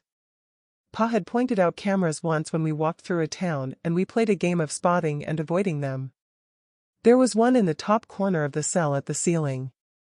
The red LED glowed like the devil's eye, just as Pa had said, signaling they were watching me. I shuddered at the thought that I'd swapped one life of been incarcerated and watched, for another situation equally as distressing. The only consolation was that they'd not beaten me yet. I fixed my vision on the camera and rocked back and forth. My mind was in a better place as I rocked on my cot and imagined running free through a meadow. But I kept hearing the odd pained wails of women in distress and shuddered each time. The tortured cries of the women made me think some evil fate awaited me. Time had slipped by. The door handle clunked, and then the door opened. "We're ready for your interview, come this way." This was the first trust I'd been shown since I was arrested as I walked along the corridor unshackled. But then I wouldn't have stood a chance to do anything against two burly guards either side of me. Just because they wore white, I wasn't taken in by them. Not after hearing those eerie cries for help. One of them tapped on a door. "Enter." I matched the voice to the middle-aged woman who sat behind a desk and wearing a white cotton coat. "Clara, isn't it? Do take a seat." Glancing around, there wasn't a window, but I could feel a cold draft coming from a machine high on the wall. Then there was another of those devil's eyes in the corner at the ceiling. The camera pointed right at the only empty seat. The woman's pen was poised over a sheet of paper on an open file. As soon as I sat, she made a note. "Good, so you understand me. How was your journey?" The door was ajar, and out of the corner of my eye, I could see the guards outside. I glared at the camera and started to recite. "The Lord is my shepherd, I shall not want. He maketh me to lie down in green pastures. He restoreth my soul, he leadeth me in the paths of righteousness for his name's sake. Yea, though I walk through the valley of the shadow of death, I will fear no evil." Once finished, I felt comforted that I would be protected from evil. The Psalm of David. You have a good recollection. At least we know you can speak. I have your name as Clara Ackerman, but I don't seem to have your date of birth. What is it? Our Father, who art in heaven. Hallowed be thy name. The woman waited patiently until I'd finished. Is this a game you're playing, young lady? Or are you going to speak to me? I'm here to help you. Hail, Mary, full of grace. I ignored her sighs and continued to the end. She closed her file, rose from her seat and stepped outside. I could hear her whispering, but not what was said, then she returned. We'll leave it at that for now. Perhaps you need more time to settle in. David and Antonio will take you to the lounge. They'll arrange for the nurse to give you some medicine, and then you can mix with the other patients. There was no one in there when we arrived. Antonio lifted a handset from the cradle on the wall and spoke to someone. Take a seat, some of the patients will be along shortly after you've taken your medication, he said, and joined David. A woman entered, pushing a cart, the wheels squeaking across the polished tiled floor. I have some medicine for you, dearie, the nurse said. It's only a mild sedative to relieve the stress. She passed me a small plastic cup with what looked like a tiny amount of milk. I took a sniff, but it didn't smell of anything. Lifting my eyes, Antonio and David were glaring at me. The woman smiled. Go on, it won't hurt. I put it to my lips, gave a silent prayer, then tipped the cup and swallowed the content. Good, girl. A rage overpowered my calm at her words. I'm not a girl, I'm a woman. My name is Clara, I said and stamped my foot. Whoa there, calm down, David said, and stood between the nurse and me. Take a seat. I can hear some of the patients arriving. They stepped back and both leaned against the wall as the woman with the squeaking cart walked away. Why are you wearing a bright yellow jumpsuit? It looks horrible, said a woman around my age as I took a seat at a table. My name is Janine, she said, and she joined me, taking a seat opposite. Janine was wearing a t-shirt and jeans, thankfully not white. Not my choice. Why are you here? Don't know. She leaned over and whispered. I know. They asked me to talk to you to see if I could get you to open up. They're watching you. They watch us all. I looked over to the corridor. The woman who had tried to interview me was standing there, watching. Chapter 42. Detective Boss. A light rap on the hunter's farmhouse door did nothing to stir anyone inside that she could hear. Boss sighed and used the side of her balled fist to give the door a few of her best detective knocks. All right, I'm coming. The door opened to a man in his 50s. He must have had a black mop of hair at one time, but now his hair was mingled with gray streaks and receding. He was wearing suspenders to hold up his jeans that were doing their best to defy gravity, with his waist hidden under his potbelly. Who are you? He asked. Detective Boss. I'm here to talk with Jordan Hunter. I'm his dad, Jake Hunter. What's he done now? He asked, the smell of alcohol wafting under Boss's nose. It wasn't that which bothered her, but the way he looked her up and down as if he were giving her a mind screw. Nothing. Just making inquiries. Well, he ain't here, he said, a little on the sharp side. When will he be back? He leaned forward. Never, if he knows what's good for him. Boss took a step back at the smell of his breath. Why's that? His eyes narrowed. Bitch of a wife left me a note. She wants a divorce. Sacked our joint account, and from what I hear she's gone and bought the little runt an SUV and given him some money to move on. She's at her sister's house in Denver, but Jordan isn't with her, unless she's lying. He obviously didn't hold his son or his wife in high esteem, she thought. Do you know the address? No, he said, and made to close the door. Hey, hold on a minute. I'm investigating a murder. I haven't finished. Murder, he said. Is that the Bible thumper over at Hunter's Lodge? Joseph Ackerman, if that's who you mean. I understand Jordan had been seeing his daughter, Clara. You'll have to ask him. I wouldn't know. We don't talk to each other, he said, holding onto the door handle and swaying. Well, he isn't here for me to ask, is he? Perhaps I can come inside and you can tell me what you know about Ackerman and who else Jordan hangs around with? He huffed and snorted a few times. With the look on his face, she half expected the door to be closed in her face. Better come in. But if you find him, you'd better tell me where he is. Boss smiled behind his back as she followed him staggering down the hallway and into the living room. Nothing like alcohol to loosen someone's tongue, she thought. Take a seat. She didn't have to prompt him. He rattled off his encounter with Ackerman and calling in the sheriff after he caught him setting traps, and that he suspected him of shooting a deer on his property. So why do you think the sheriff decided not to press charges? Because she's a McCaffrey. As soon as he brought out his Bible, I knew it would be a waste of time. I told her to forget it. They all pee in the same pot in this town where the Bible is concerned. Don't know why I bothered. I should have sorted it out myself. Boss glanced at a painting on the wall above the fireplace. It was a portrait of a woodsman from the settler days, judging by the clothing and long rifle he cradled. He was standing next to an enormous bear hanging upside down by a rope from the bough of a tree, and there was a bear trap to one side. Is that one of your ancestors? Yeah, Jesse Hunter. The McCaffreys done shot him. Some gratitude after he gave them the land for their settlement for nothing, only a bag of seed corn. They still run the freakin' town. Ah, yes, I heard about the history.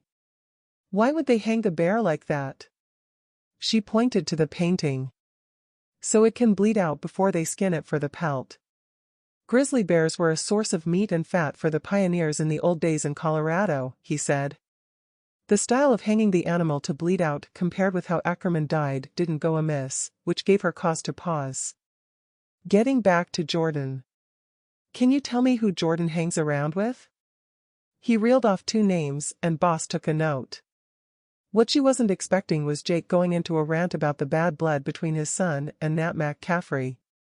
He reckoned that's where Jordan got his violent streak from when he was expelled for assaulting the school's principal, after he'd been taken to task for missing lessons. He said it was because Jordan couldn't face Nat bullying him that he missed school, and he called him all the wimps under the sun for not beating Nat's ass. But it wasn't that information that she found interesting. It was how he thought the McCaffreys had killed one of their own, after Nat's dad died in a car wreck when he ran off a mountain road. That was just after rumors in town that he'd abused one of the family as a child, and his wife was about to report him.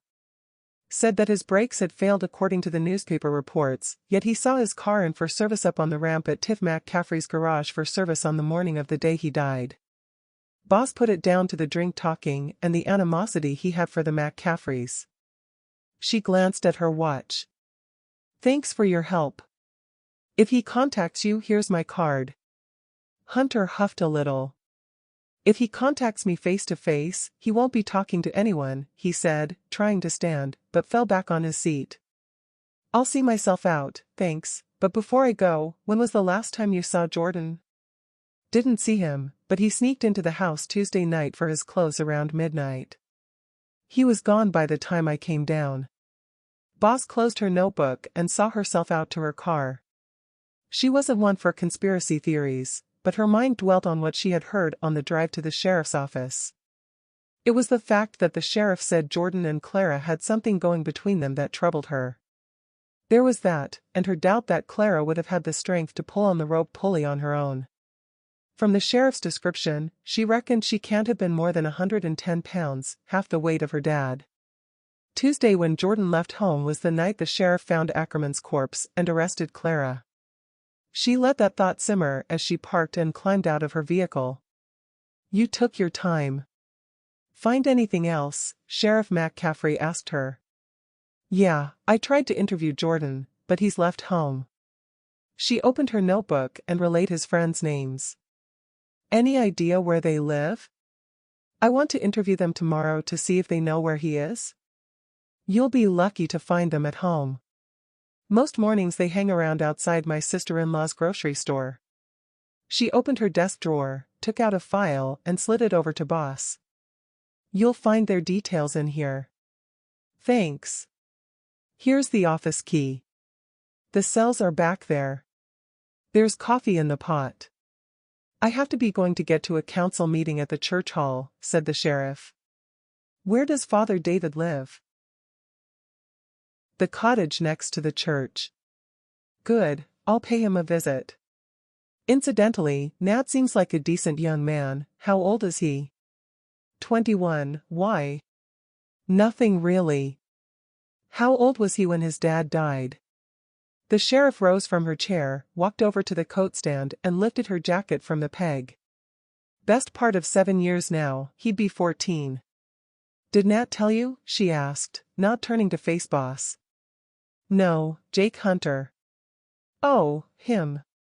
What else did he have to say? She asked, and turned to face Boss. Not much really, apart from his wife has left him and she wants a divorce. That doesn't surprise me. She's well shut of him. I'd been out there a few times when he's battered her, but she'd never press charges. Look, I have to be going to get changed for the meeting. The key for the evidence locker is the small one on the key ring. Number 1. You'll find Clara's backpack in there. Matt Caffrey walked out of the office and closed the door. Boss wandered through to the cells, switched on the light onto one of them and stepped inside, closing the barred door behind her. She took a seat on the corner of the cot and glanced around the confined space. The cot was all that was in there, with a barred window providing light. Boss scrunched her nose at the foul smell of stale vomit and urine. She opened her purse, took out her perfume and dabbed some under her nose. The headline and newspaper report on Jeremiah Coulter being proven not guilty passed through her mind. The cell wall seemed to close in on her. Her breathing and heart rate increased. Despite the perfume, the stench in the cell overwhelmed her. She rose, quickly opening the door, and she stepped outside. Boss's stomach knotted and her legs weakened. She staggered into the office with her surroundings spinning and took a seat at the desk. Boss took some slow even breaths until some semblance of calm was restored. She knew full well that her report had put Coulter through hell for 21 years, and sitting in that cell had brought it home to her just what that meant. She picked up the key for the evidence locker. A sense of determination cemented in her mind that this would be her last homicide case and she'd work it to death, starting with Clara's backpack. Chapter 43. Looking out through the window at the sheriff's office, Boss knew that she only needed to write up a report and to let forensics and the DA deal with the rest. All she had to do then was to get into her car and to have driven away. Her conscience was driving her in a different direction, unable to get a picture of Jeremiah Coulter out of her head. It was dark now and the street lights were on. She could see the sign illuminated for the grocery store. A few doors down was where she had visited the mayor's funeral parlor. At the corner, a little further on Main Street, she noticed a swing sign for the local garage. Tiff McCaffrey's garage, it read. An SUV pulled up outside the grocery store and Nat climbed out of the cab, and then he entered the store. She turned to see the sheriff's name gold-leafed on a sign on her desk. It was looking as though Jake Hunter was right and the McCaffreys did run the town. The Ackermans had been outsiders. Maybe, she thought, that's why the sheriff seemed indifferent and not exactly forthcoming about events at the church, which she must have known in more detail. Then there was her reaction when they found the case with the clothing, which she thought was odd. Boss sighed as she ambled through to the locker room and unlocked the door to get at the backpack, when she heard someone open the office door. Anyone at home? She heard John's voice call out. I'm through here. John appeared and gave Boss the keys to Hunter's lodge. I'll give you a hand with the backpack, he said, as she struggled to drag it out of the locker. Jesus, that's some weight, said Boss, as she watched him struggle with it into the office and set it down on the floor. John put on a pair of gloves and set about emptying the backpack and placed the contents on the desk. Don't touch anything, I'll go and get my case. Boss stared at the locked security box, itching to try one of the keys he'd given her, when he returned with his own box of tricks. I'll try to open the security box, Boss said. She offered the smallest key to the lock and opened the lid. More money, John said. The bills were fastened with a rubber band. John opened his case and dusted the top and bottom bills. I have one print I can get at least 5 points on, said John, and used his lifting tape to secure the latent print, then stuck it to a card. You can count it now. There's nothing I can get from the box. As she counted the contents, it struck her that Clara hadn't had a key in her possession when she was arrested. That in itself was damning evidence that she had stolen the money from her dad, as the key was found on his person. She knew this wouldn't look good for Clara and would strengthen the case against her. 5,500. Add that to the bundle over there, and that's quite an amount for motive and solid evidence for a first-degree murder charge, Boss said. Only if that print isn't hers. I've taken prints from the victim. If it's his, I guess you could be right. He turned his attention to the bundle of money wrapped up in a newspaper that was ripped open. We're in luck. The bills are in plastic bags, still with the bank's wrapper and date stamped. Where we're out of luck is that the sheriff emptied it to count it and one of the packages has been opened, John said. John set about dusting for prints. Boss noticed the date and name of the newspaper. It's too late to call the bank. Besides, we might need a warrant to get them to talk. I'll phone the office later and see what they can do, Boss said. The bank stamp date and the newspaper date matched. It was the Friday before Ackerman was murdered. Boss knew the newspaper. It was local to the towns at the foot of the Sierra Nevada range. I've got a few more prints. I can't see anything else that would be of interest to check. I'll take photographs and leave the backpack and contents with you to take for evidence storage, and I'll be on my way. Boss scanned the items on the desk and was drawn to a foil-covered bundle. She teased it open. What's that? Venison, still curing by the looks of it. There was lots of it hung in the pantry back at the lodge. I'd say it was from a full deer carcass recently processed. That seemed to back up what Jake Hunter had said. She imagined it would mean they must have processed it at the lodge.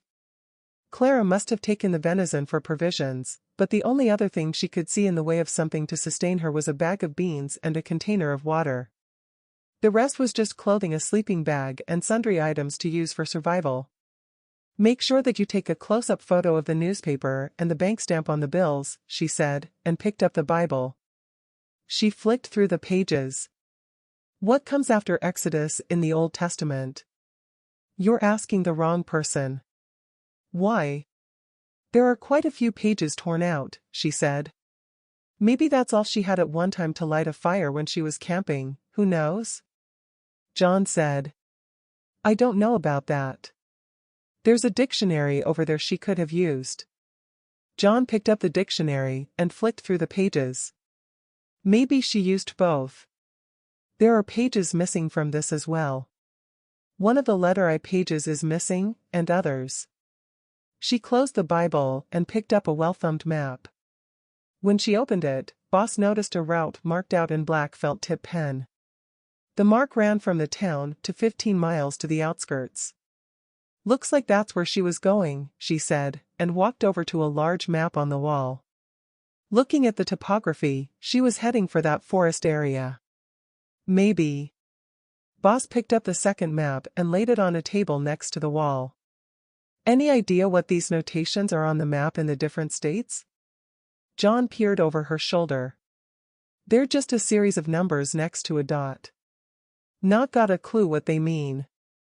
Better take a photo. They could mean something.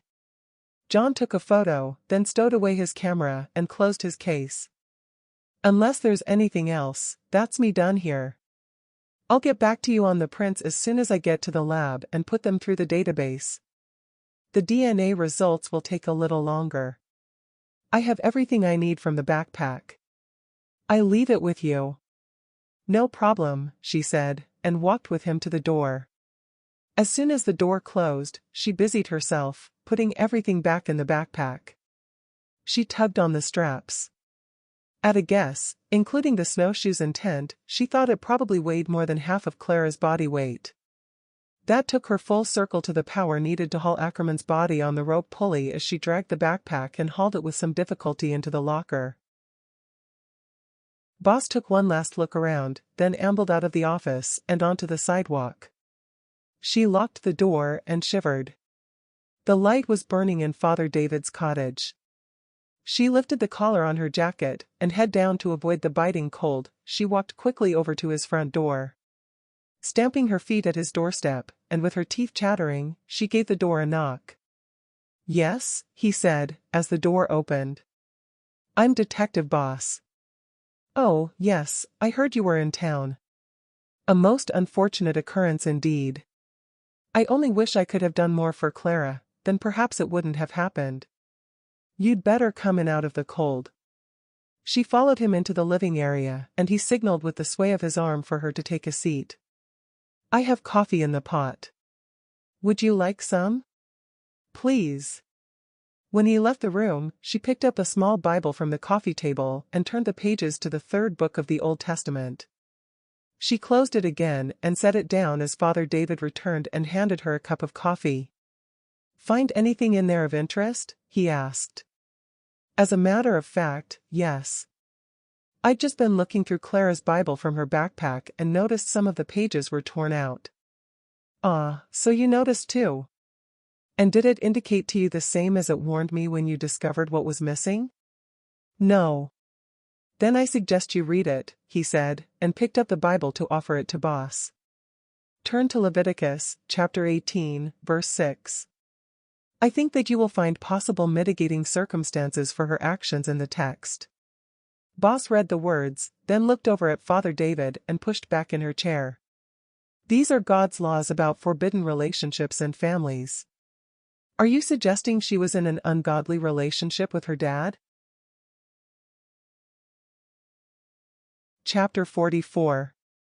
Father David leaned forward on his chair, picked up his coffee and took a sip, and then set the cup down. Boss waited for the answer as to what he was suggesting by asking her to read Leviticus. "You're the detective," he said. "All I can say is that she had her Bible here with Leviticus missing. I pointed that out to her and offered her my Bible. She told me her dad tore out the pages. After she left, I noticed my Bible open at Leviticus on her nightstand. Something triggered her to leave suddenly. I'm just saying that there is the possibility that Clara realized her dad had forced an ungodly relationship on her, and that could have been the trigger for her to leave." "But did she actually say that?" "Well, no, but if you look at some of the passages underlined in red in her Bible, her dad could have used them to reinforce the notion that it was acceptable behavior." Boss took a sip of coffee. As plausible as his theory was, it was supposition and changed nothing, except that the sheriff had said something about Clara saying that she had been defiled during the fight at the church. She thought back to John saying that one of the pages in Clara's dictionary was missing the letter I. That could have prevented Clara looking up the word denoting ungodly relations. Again, it wasn't proof, but Boss didn't hold with coincidences. "Did she have her backpack here with her?" "No." Boss paused for reflection, and wondered if Clara had left her backpack at Hunter's Lodge when she ran away from home. "Did she mention anything about money?" "Only that she had none. The only other thing I heard mentioned was her marriage dowry, but I was groggy at the time after her dad struck me." "So she's married?" "No, but that's the problem Clara was facing and the main reason she ran away and why she was here." "Sorry, I don't understand, could you explain?" He glanced at her over his half-rimmed glasses and hesitated. His look gave the impression he was churning over how to reply. Finally, he relaxed and pushed back on his chair. Her dad had arranged a marriage for her, and they went through a sham service, which took place on the Sunday. She arrived here on that Monday with Nat and Jordan and his friends. Jordan said they'd helped her to escape after she climbed through her bedroom window. She'd hurt her back with the fall and couldn't walk. They had to carry her inside. She was clearly troubled, and it took some time for her to open up about the ceremony her dad performed. I had to convince her that she wasn't legally married. That's what all the fuss was about at the church. I never expected her dad and her supposed husband to break the sanctuary we'd given her. They'd come to take her back home. Her dad threatened us with his rifle inside the church." "When was this?" "Tuesday around midday." "How were they stopped?" "I can't help you there, I'm afraid. Her dad struck me with the butt of his rifle and I was unconscious for a time. But before that, her supposed husband said that he wanted no part of it and said her dad would be better leaving it and to give him the dowry back." You'd need to ask the others what happened. Others? Nat was there with Jordan and his two friends. Boss took a long swig of her coffee. This mysterious friend of Clara's dad piqued her interest. Especially as he was with Ackerman on the day of the murder. Not only that, her notion of the order of events was looking doubtful. If Clara had escaped in a hurry, that would have given her a reason to go back for her backpack and not with premeditation to kill him. A knock on the door interrupted her stream of thoughts. I'll go and see who's here. As he left the room, she rose from her seat and stepped over to the window. The front door opened, followed by muffled conversation, and then it closed. She watched the mayor close the gate and then he walked over to the church community center. A crowd of around 20 people were milling around the door. She recognized Nat standing and holding the handles of a wheelchair.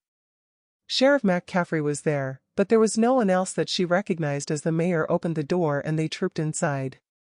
Council meeting? Boss said, as Father David returned. No, or I'd be there. The McCaffreys are holding a family meeting. She wondered why the sheriff would lie to her. But then she thought, maybe it was a local term when she'd said it was a council meeting, and she'd meant a family council meeting to discuss family business. Her mind picked up on when Father David said Clara had no money when Clara arrived at his cottage, but let it ride. Where are you staying? She stepped back to the sofa and took a seat. In a cell at the sheriff's office. Sheriff said that there are no hotels. Yes, that's right. Last one closed 6 months back. Well, I have to say that I find that most commendable of you, but I won't hear of it. You're welcome to stay here. Boss decided to jump at the offer. That's kind of you.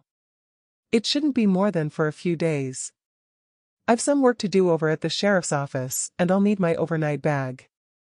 If I'm back around 10, would that be okay? Not a problem. Boss rose from her seat and he followed her to the door. It was troubling her that having met Nat, no mention had been made of him helping Clara to escape, never mind knowing her. With her mind loaded with what she'd heard, Boss found herself at the sheriff's office and unlocked the door. She felt for the light switch, then stepped inside. Her cell phone rang and she retrieved it from her purse. Her office number appeared on the screen. Hello, who it? Brennan, her boss answered. When will your report be ready on the Ackerman case? I need you back here. Don't worry about the press. The DA is taking the heat with you not being here. I've just spoken with him, and from what he hears on the grapevine, the preliminary findings are that the psychiatrist report will clear her for trial. He wants your report so he's ready for when the forensic findings are finished. What's the hurry? Sorry, but you'll both have to wait. There are a few doubts surfacing about how things transpired. The line went quiet. Did you hear me? Yeah, I heard. What doubts? Her capability of being able to lift him with the pulley for a start. She was half the victim's weight and she'd taken a fall the day before and hurt her back. I'll need you to get a hold of her processing report to see if she had any injuries reported, or any medical treatment required at the time. I can't be sure, but I'm going to make inquiries to see if she had an accomplice. I also have a few other lines of inquiry to make. Boss waited for his response, then waited some more. Do what you have to do. Report back when you have news, he said, and hung up. He'd sounded annoyed, save for the silence, with a few occasional sighs when she'd stood her ground. She'd seen the statistics reported in the press, and it wasn't looking good on the year's solved cases. That aside, she was determined not to be bullied into getting a result. Not after Coulter had been proven innocent. Boss dropped her backside on the chair at the sheriff's desk and dragged the file on Jordan and his friends toward her, knowing that forewarned would be forearmed before she sought them out to interview them in the morning. More than anything, her mind drifted to her conversation with Jake Hunter. Jordan arriving home at midnight on the day of the murder hung there in her mind's eye. Chapter 45. If Boss had realized that the room where she'd be sleeping was where Clara had slept, it would have been better to politely decline Father David's invitation. The night spent in the same bed that Clara had slept in was fraught with nothing but tossing and turning. Boss felt bad enough that she had followed in Clara's footsteps from the lodge to the barn and on to the sheriff's office. In her nightmare, Boss had experienced Clara's fear as she smashed at the window to escape. To make things worse, Boss thought that she had probably sat on the same cot as Clara in the cell. She imagined that was what brought on her nightmares in which she was Clara, or at least that she was inside her head and not looking on. Boss had felt the anger that had probably tortured Clara, and how horrified she would have been at discovering the truth in Father David's Bible. That alone would have caused imaginable distress, with no doubt a few short circuits in her brain, making her not think straight.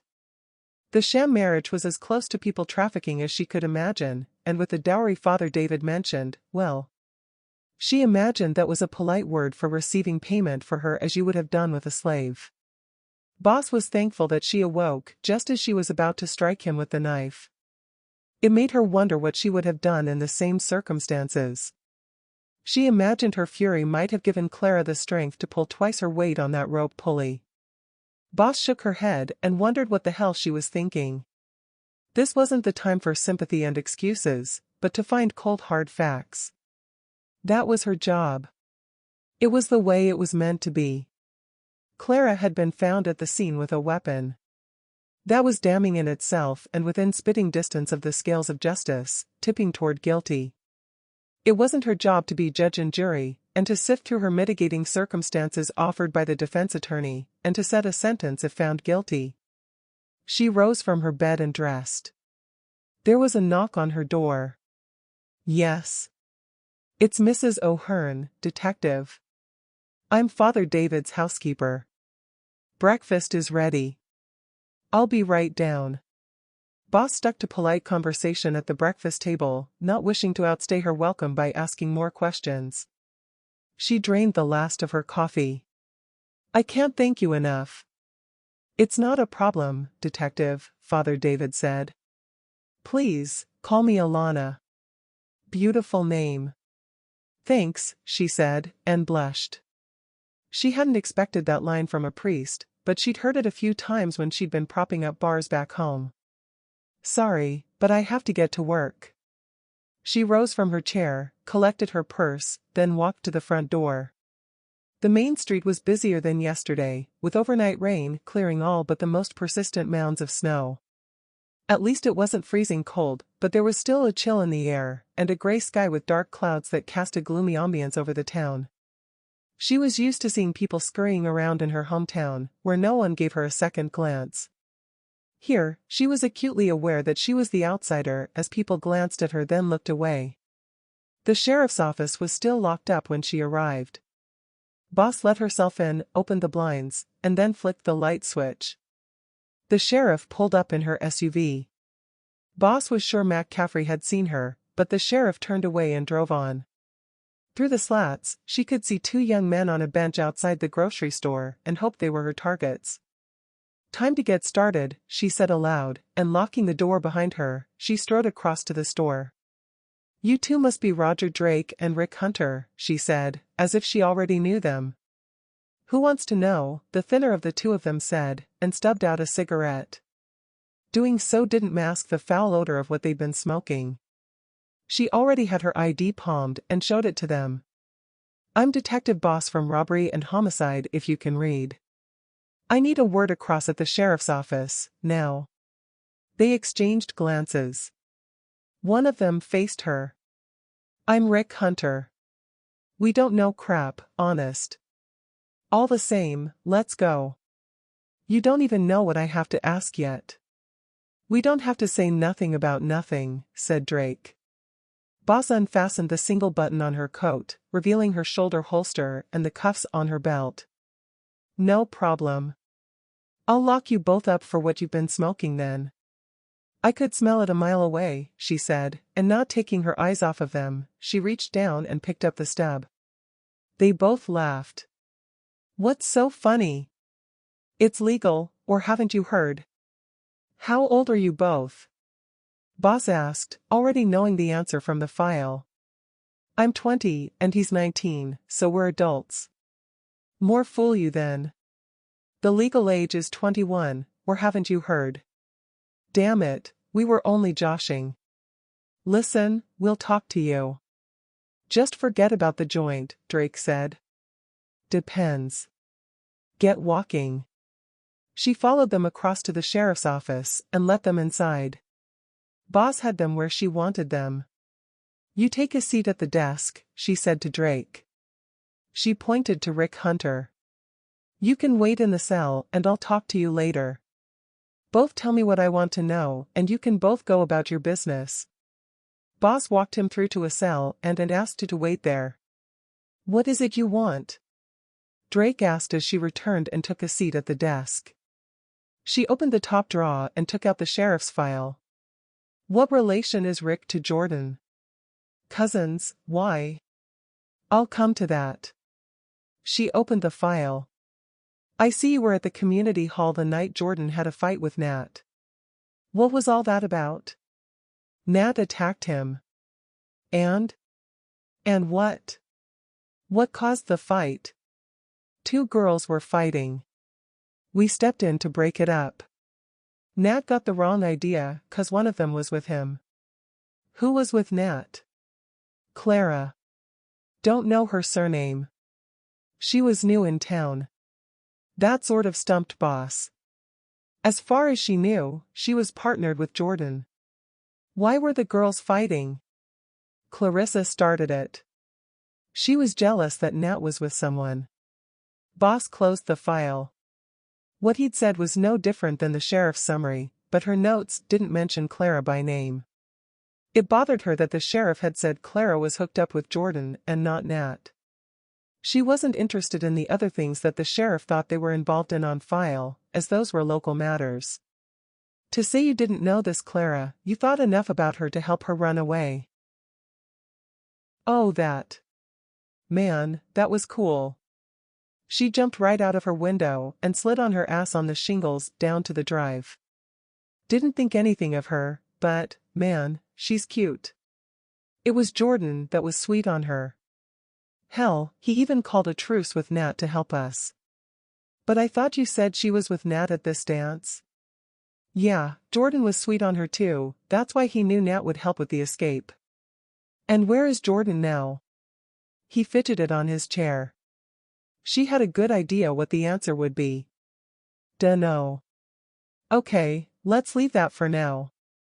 What happened that day at the church? He recited what she already knew from Father David. The rest stunned her as to Clara standing up to her dad and calling him out for what he'd done to her. She picked up a pencil from the desk and chewed on it. It was looking as though Clara's motives were cemented, both as revenge and needing the money for when she'd left home. The defense attorney would have his work cut out to convince the judge and jury to have leniency, even taking the circumstances into account of what she'd suffered, in view of the manner in which she had exacted revenge. Even though she knew Colorado was considered a de facto non-capital punishment state, having only put to death one inmate since '97, it was still on the books. She tapped her lips with her finger. All the DA had to provide was proof of premeditation of an especially heinous, cruel, or depraved conduct in carrying out the crime, and that was there for all to see in the way Ackerman had been dispatched. The other was for pecuniary gain, if it could be proven she had tortured him to find the money that she had in the backpack. If anything, the mitigating circumstances could be turned on its head to prove premeditation. Still, she came back to the idea that Clara couldn't have done it on her own. Boss placed the pencil on the desk and leaned forward. So getting back to Jordan. I guess he ran away from town after you all helped Clara to do away with her dad following her revelation that day at the church. Chapter 46. Drake had slouched up to the point of Boss accusing him of being a party to Ackerman's murder, and she kicked herself for not reading him his rights for if he confessed. But then it was to see his reaction more than anything. There was no need to wait for a reaction, it was immediate. He pushed back hard on his chair, the wooden leg scraping on the floor. His eyes popped and his jaw slackened. Then his eyes darted around the room. Don't even think about it. The door's locked. I wasn't. Look, I didn't have anything to do with his murder. I don't have a gun. None of our three were armed. We were all driving around in Jordan's new SUV until he decided his dad would be asleep so he could get his clothes. What time was this? He picked us up around 7, then dropped us off at my house around 11. Rick stayed at mine. I swear. Ask Mom. Don't worry, I will. This SUV, what make and color was it?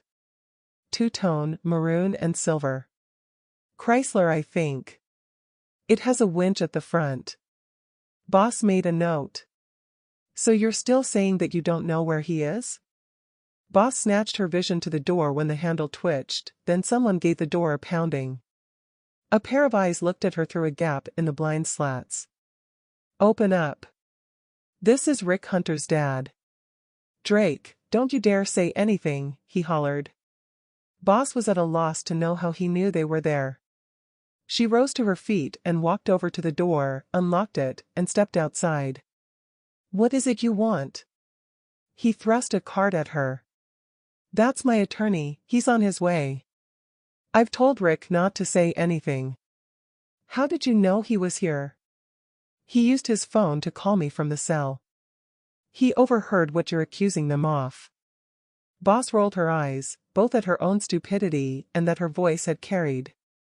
The sheriff's office and layout wasn't exactly geared toward private interviews. For your information, I caught them smoking dope. I have every right to hold them. A car pulled up outside. Some guy climbed out and Rick's dad greeted him. I'm here to see my clients, he said. Have you charged them? He looked to be a retiree, and hardly dressed as an attorney, wearing a white Stetson, a plaid-patterned shirt, jeans, and cowboy boots. No, they're helping with my inquiries into a murder investigation. But before that I caught them smoking something that's illegal at their age. So, charge them. Misdemeanor first offense. Slap on the wrist. They still aren't saying anything. Now step aside, I want to talk to them. Look, I'm not interested in what they were smoking. All I'm trying to find out is where Rick's cousin is so I can eliminate him from my investigation. It's a simple enough request. If they cooperate, I can forget about the charges. I'll ask them, he said, and brushed her aside. She followed them inside to the cell. Your attorney is here. Rick smirked. He strutted through to the office as though he owned it. I need to talk to them in private, said their attorney. Not much chance of that in here or in the cells from what Rick's dad said. She looked around. I'll wait outside. She didn't have to wait long on the sidewalk when the door opened and their attorney called her back inside. Drake had answered her by instinct and out of fear. She doubted he was involved after mentioning a gun. Okay, ask your questions, he said. She turned to Drake and said, all I want to know is where I can find Jordan? The attorney nodded. He didn't want us to know. Said he didn't trust that Rick would be able to keep a secret and not tell his dad where he'd gone. What about a cell phone number? Both of you must have that. We have, said Rick, but it's a waste of time giving it to you. He threw the SIM card away on the night he left. Said he didn't want his dad calling him. You can give me the number anyway. They both looked at their attorney. He nodded. Boss wrote down the number. If nothing else, she knew she could get a warrant for the provider to give her a list of calls and cell tower movements. They'd have been better using a current practicing attorney, more up to date with modern technology, she thought. Still, she wasn't about to point out his mistake. You finished? The attorney said. A deal is a deal. She couldn't think what else she could do to keep them, only to charge them for the misdemeanor.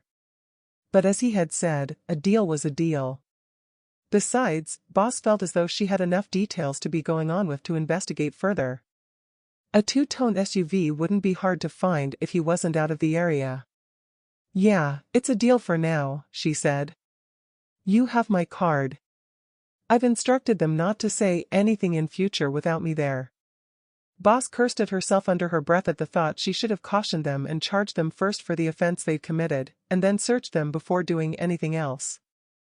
It made her realize just how little sleep she'd had. A pickup truck screeched to a halt outside.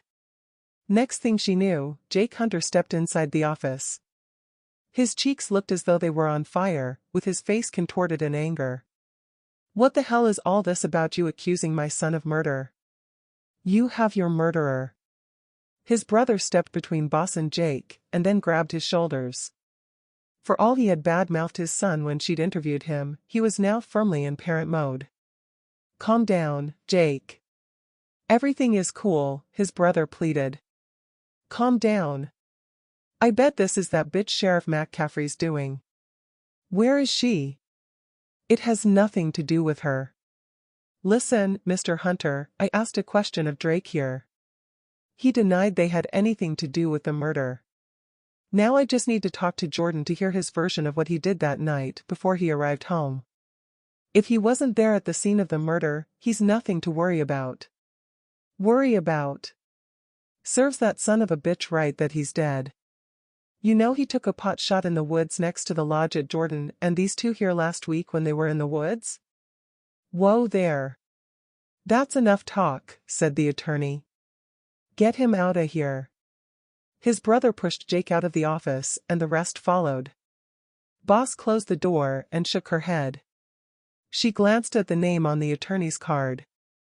Gordon Hunter, it read. It was looking as though the battle lines were clearly manned between the McCaffreys and the Hunters in town. To say the interview hadn't gone according to plan, she'd learned more than she had expected. Jordan was definitely a person of interest, especially if she added the sheriff's report of Ackerman pulling a gun on Jordan and his friends outside the grocery store. Now she'd found out he'd taken a pot shot at them. Add that to him hearing about what Ackerman had done to Clara outside the church, and there was enough there to be motive for Jordan to exact revenge and to help Clara. It wasn't just that supposition.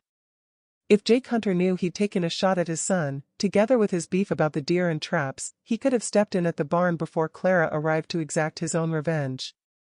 She picked up her laptop and took a seat back at the desk, then started to type. With the report almost finished, her cell phone rang and she answered. "Hi, it's John.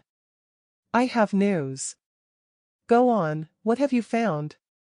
"Trivial things first.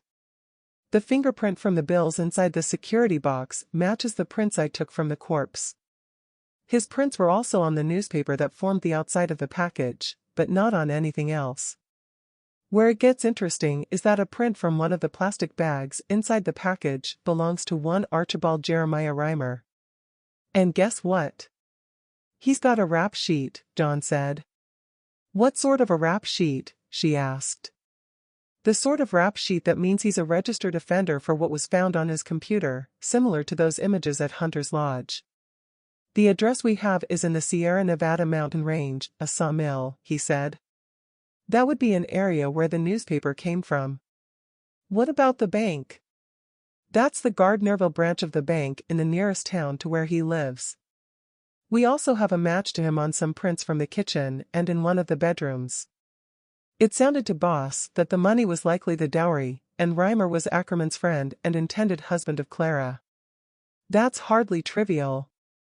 "Oh, it is, when you consider what we found when we charged up that cell phone that the young man found by the barn."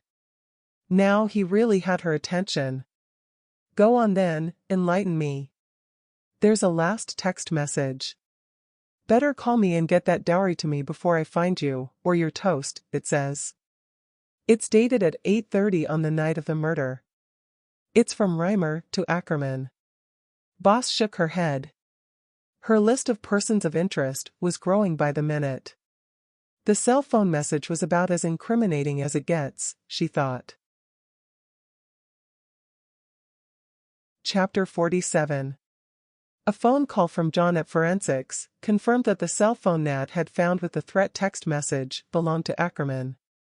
From earlier messages, it was clear that Reimer had sent the text. Boss had made arrangements for a search warrant and for the local sheriff to bring Reimer in for questioning. It was on to other business as she waited for a result. She opened the file on the desk and ran her finger down the sheriff's notes. Finding Drake's home phone number, she picked up the handset and dialed the digits. Fingers crossed, she hoped his mom hadn't had word of what had happened. "Hello, who is it? Is that Mrs. Drake?" "Yes." "Who wants to know?" "Detective Boss." "Nothing to worry about, Mrs. Drake. I've just spoken to your son Roger. We're trying to locate his friend, Jordan Hunter. Apparently, he's moved out of town. He was saying that the last he saw of him was when he dropped him off at your house with Rick on Tuesday evening. I'm just trying to get a handle on the exact time, because he was a little vague." "Jordan. I hope he's gone for good. Roger hasn't said anything." "Nothing but trouble, that one leading my son astray." "Tuesday you said?" "Oh yes, I remember now. It had just turned 11 when they arrived.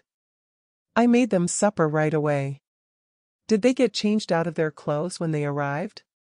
"Well, no they didn't, but why ask?" "Roger's not in trouble, is he?" "Not that I know of," she said, and laughed to hopefully put her at ease. "It's Jordan we're looking for. Anyway, thanks for your help, that's all I needed. If you hear anything about where Jordan is staying, you can leave a message at the sheriff's office if I'm not there." Boss ended the call, not wanting to get into a question and answer session. She'd heard all that she needed to know. Without a time of death, Jordan and his friends were still in the frame. Drake mentioning a gun could have been deliberate to throw her off the scent. She wondered if Jordan, Drake, and Rick Hunter could have been involved in the break-in at the lodge, and the murder was a separate incident. Sheriff McCaffrey had them as suspects for the break-ins that were plaguing the area, so it could have been a possibility. The whole case was looking more complex by the minute, despite Clara's obvious guilt. Sheriff McCaffrey breezed into the office. "What the hell rattled Jake Hunter's cage?" "I've just had an earful over the phone. Couldn't make out half of what he was saying. I've printed a copy of my report. I think you'll have your answer if you go through it." "I will if I can have my desk back." Boss rose from her chair and took a seat at the small desk holding the printer. McCaffrey leaned back on her chair and rested her legs on the desk. Finally, she finished reading, removed her legs from the desk and leant forward. "None of this gets away from the fact that I found her with the knife covered in blood at the scene." "Yeah, I'll give you that. Talking about the scene. Where did you find her backpack?" "She was wearing it. Had to remove it to cuff her. It looked as though she'd slipped on the pool of blood and she was struggling to get to her feet when I first saw her." "Did she touch her head or her back on the way to your vehicle?" "No, why?" "I'm just wondering if she walked in on the murderer and someone whacked her." "Clutching at straws there, aren't you?" Surely she'd have said, but she said nothing, only laughed as I said in my statement. "Besides, I already told you. The lump on her head was from the fight she had at the church hall. Reimer, I can't tell you about, but from what I've just read, I'd say he's the sort of scum that might have tortured him to get his money back. I'd speak to my sister-in-law over at the grocery store if I were you. She overhears half the goings-on of Jordan and his friends. Wouldn't she have said something at your family meeting last night?" McCaffrey blushed. "Why should she? She's not a mind reader. You wouldn't expect her to find out what you only found out today." Her tone of voice was defensive. Boss got the impression that she resented the intrusion. "Yeah, never thought. I'll have a word with her later. Then I'll need to speak to Nat." "What for?" "Well, he must have known Clara to take her to the dance. Then he helped to get her away from the lodge. He was also at the church when Ackerman turned up, so he'd know what was said. So far, I only have what little Father David knows, and what Drake said, which wasn't much. It'll help me find out what her state of mind was. I suppose there is that. Listen, I have to be going." "How long will you be in the office?" "I'm not going anywhere until I hear if they've picked up Reimer." "Good, phone me when you hear something. I'll keep a lookout for Jordan's SUV." McCaffrey left in as big a hurry as when she'd entered. Over at the window, she watched McCaffrey drive off. She didn't go far and stopped outside the grocery store. Boss thought that she wouldn't like to get on the wrong side of a traffic stop with her. She had given nothing of herself away, apart from showing anger when she'd listened in on the conversation with John at the lodge. But then thinking about it, Boss hadn't given anything of herself. She decided that she'd have to rectify that if she wanted her full cooperation and to try a little socializing away from the office. The phone rang and she answered. "Detective Boss, please." "That's me. Carson City Sheriff's Office. Deputy Morris. We have your man in custody." That was quick. Custody. Yeah, we turned up some incriminating images from a tip, both on his new computer and his cell phone when we served him a warrant, so he isn't going anywhere. You're welcome to interview him here today, but tomorrow he'll be in the county jail awaiting arraignment. Doubt he'll get bail though, he's a parolee. We've not mentioned your interest in him. Good, I'm on my way from Hunter's End. I'll arrange a flight. Boss hung up, and then dialed Sheriff McCaffrey's number. "Hi, Boss here. Thought I'd let you know I'm on my way to Carson City. They have Reimer in custody. I won't be back until tomorrow." "No problem, take your time. I'll be around when you get back." She picked up her laptop and purse, locked the office, and then walked over to Father David's cottage. She didn't have to knock, he was just leaving. "Hold on there, I need my overnight bag. I have business in Carson City and I won't be back until tomorrow." "Not a problem, I'll wait here." Boss hurried inside and collected her bag. "Good luck with your business," Father David said. "Thanks, I'll see you tomorrow." She was beside herself with anticipation, already planning her interrogation as she climbed into her car, and then drove along Main Street. She glanced at the grocery store. Sheriff McCaffrey was standing at the door remonstrating with Nat. They both glanced her way, then averted their gazes, and then Sheriff McCaffrey continued to chew his ear as if it was none of Boss's business. Her cell phone rang. She reached over, slipped it out of her purse, placed it in the hands-free cradle and noticed Gilbert Rhodes' name from the DA's office on the screen. Boss reached over and stabbed the off symbol. She wasn't ready to have to explain herself to him just yet. At least not until she'd finished interviewing Reimer. Chapter 48. Over at the Carson City Sheriff's Office, Boss read through the transcript of messages and phone calls taken from the cell phone and exchanged between Ackerman and the suspect. Conversations had started with telephone calls between them in the week before the murder. The first text message was from Ackerman saying he had to go for a medical in Denver, and they should meet up to go to Hunter's Lodge together on the Saturday, and for him to be sure to bring the money. Reimer had replied that he'd go to the bank on the Friday, followed by a list of clothing he wanted Ackerman to buy for Clara to wear on the wedding day. That explained the short skirt and the other clothing they had found in her bedroom. It also said a lot about his intentions and perverted mind. The search hadn't turned up any blood-stained clothing, and his truck was clean, so Boss knew that she didn't have any concrete evidence to tie him to the murder. She hoped that with his vehicle impounded and his dirty clothing confiscated, that forensics would find some of the victim's blood traces. There was no way to know if he ditched the clothing that he wore on the day, and if he'd cleaned out his cab. All she had was that he was at the scene at some time before the murder and the threatening text he'd sent. As damning as the text message was, she wasn't expecting an easy interview. "Do you want me to go into the interview room with you?" Deputy Morris asked. "No, I'll be fine. The uniform might make him nervous. He'll be on edge enough knowing he's being shipped back to prison as it is. I'm just relieved no one has told him why I want to talk to him. Just make sure the camera is recording." "Sure, I'll watch on the monitor from the viewing room." She'd gone over how to start the interview hundreds of times in her head on the journey over to Carson City. None of the outcomes seemed to work in her favor. All it would take would be for him to demand his rights and to say nothing, and it would have been a wasted journey. Boss arrived at the interview room. She smoothed down her skirt with the palm of her hands, took a deep breath, and then she entered wearing a false smile. Mr. Reimer. I'm Detective Boss. Looks as though you've gotten yourself in a heap of trouble, but I'm not here about that, she said, and took a seat, laying her file on the table. He looked to be a pathetic excuse of a man, but then knowing his rap sheet and what they'd arrested him for, she knew that she was biased. Whatever, seeing how old and wizened he looked, she could understand why Clara ran away. He cleared his throat. Yeah, well, whatever you're selling I ain't buying, lady. No problem. And there's me thinking if you helped me, I could pull strings for what you're facing to get you a lighter sentence for cooperating. Foolish really, when you don't know what I want help with. She picked up her file and rose from her chair, then turned to face the door. Pity really, they're talking out there about putting you in the general prison population to teach you a lesson. I could have helped with that. She hadn't quite reached the door when he called her back. She'd had a good idea that last statement would get his attention.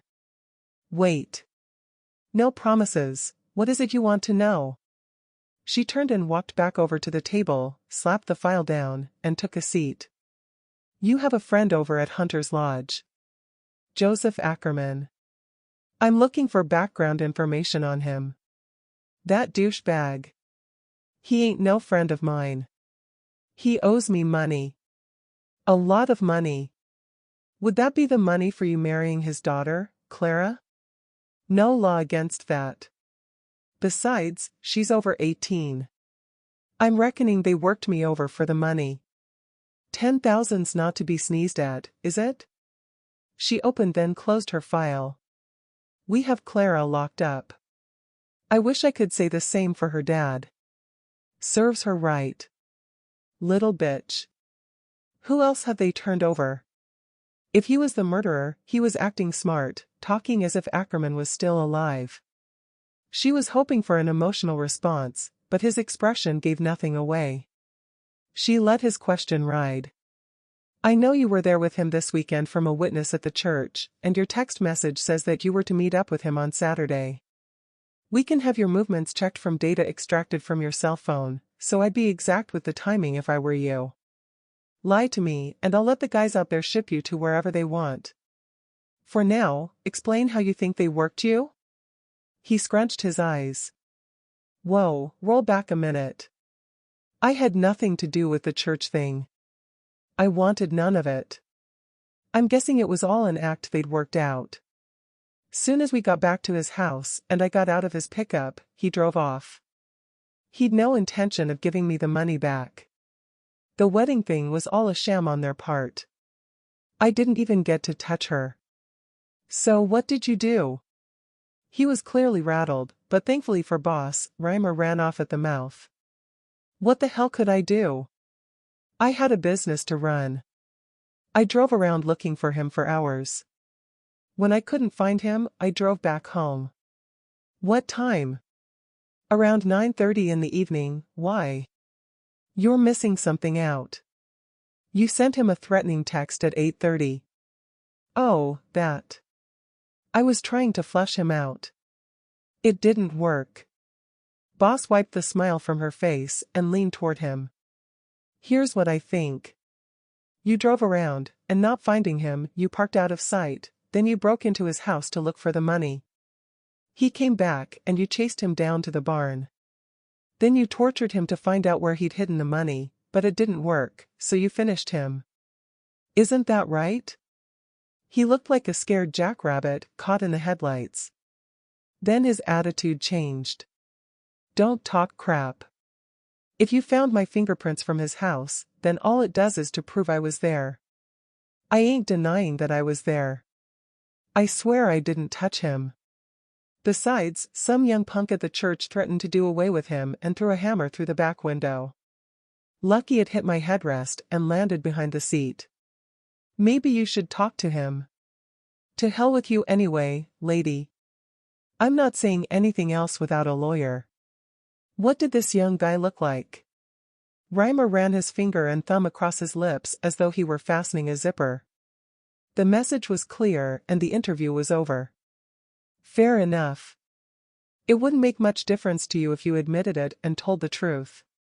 At your age, you'll be dead before you'd see the light of day by the time your sentence runs out, especially when it's tagged onto your existing sentence. Enjoy living in the general prison population, she said, picked up her file and left him to stew. Deputy Morris met her in the corridor as she exited. Nothing more I can do here until forensics report back on the tests on his vehicle and clothing, she said. Yeah, I heard. At least he isn't going anywhere, Morris said. You know he won't be going back to prison straight away. We'll be sending him to the county jail to await arraignment for his current charge. So you weren't wrong about him being in the general population. It's not as though these charges are for taking part in what we found. He can ask for segregation, but there's no guarantee he'll get it. Maybe he'll crack and call you. Boss glanced at her watch and wished she had access to a time machine so that she could fast forward to Hunter's End in the morning. Boss knew that she would need to find out who threw the hammer.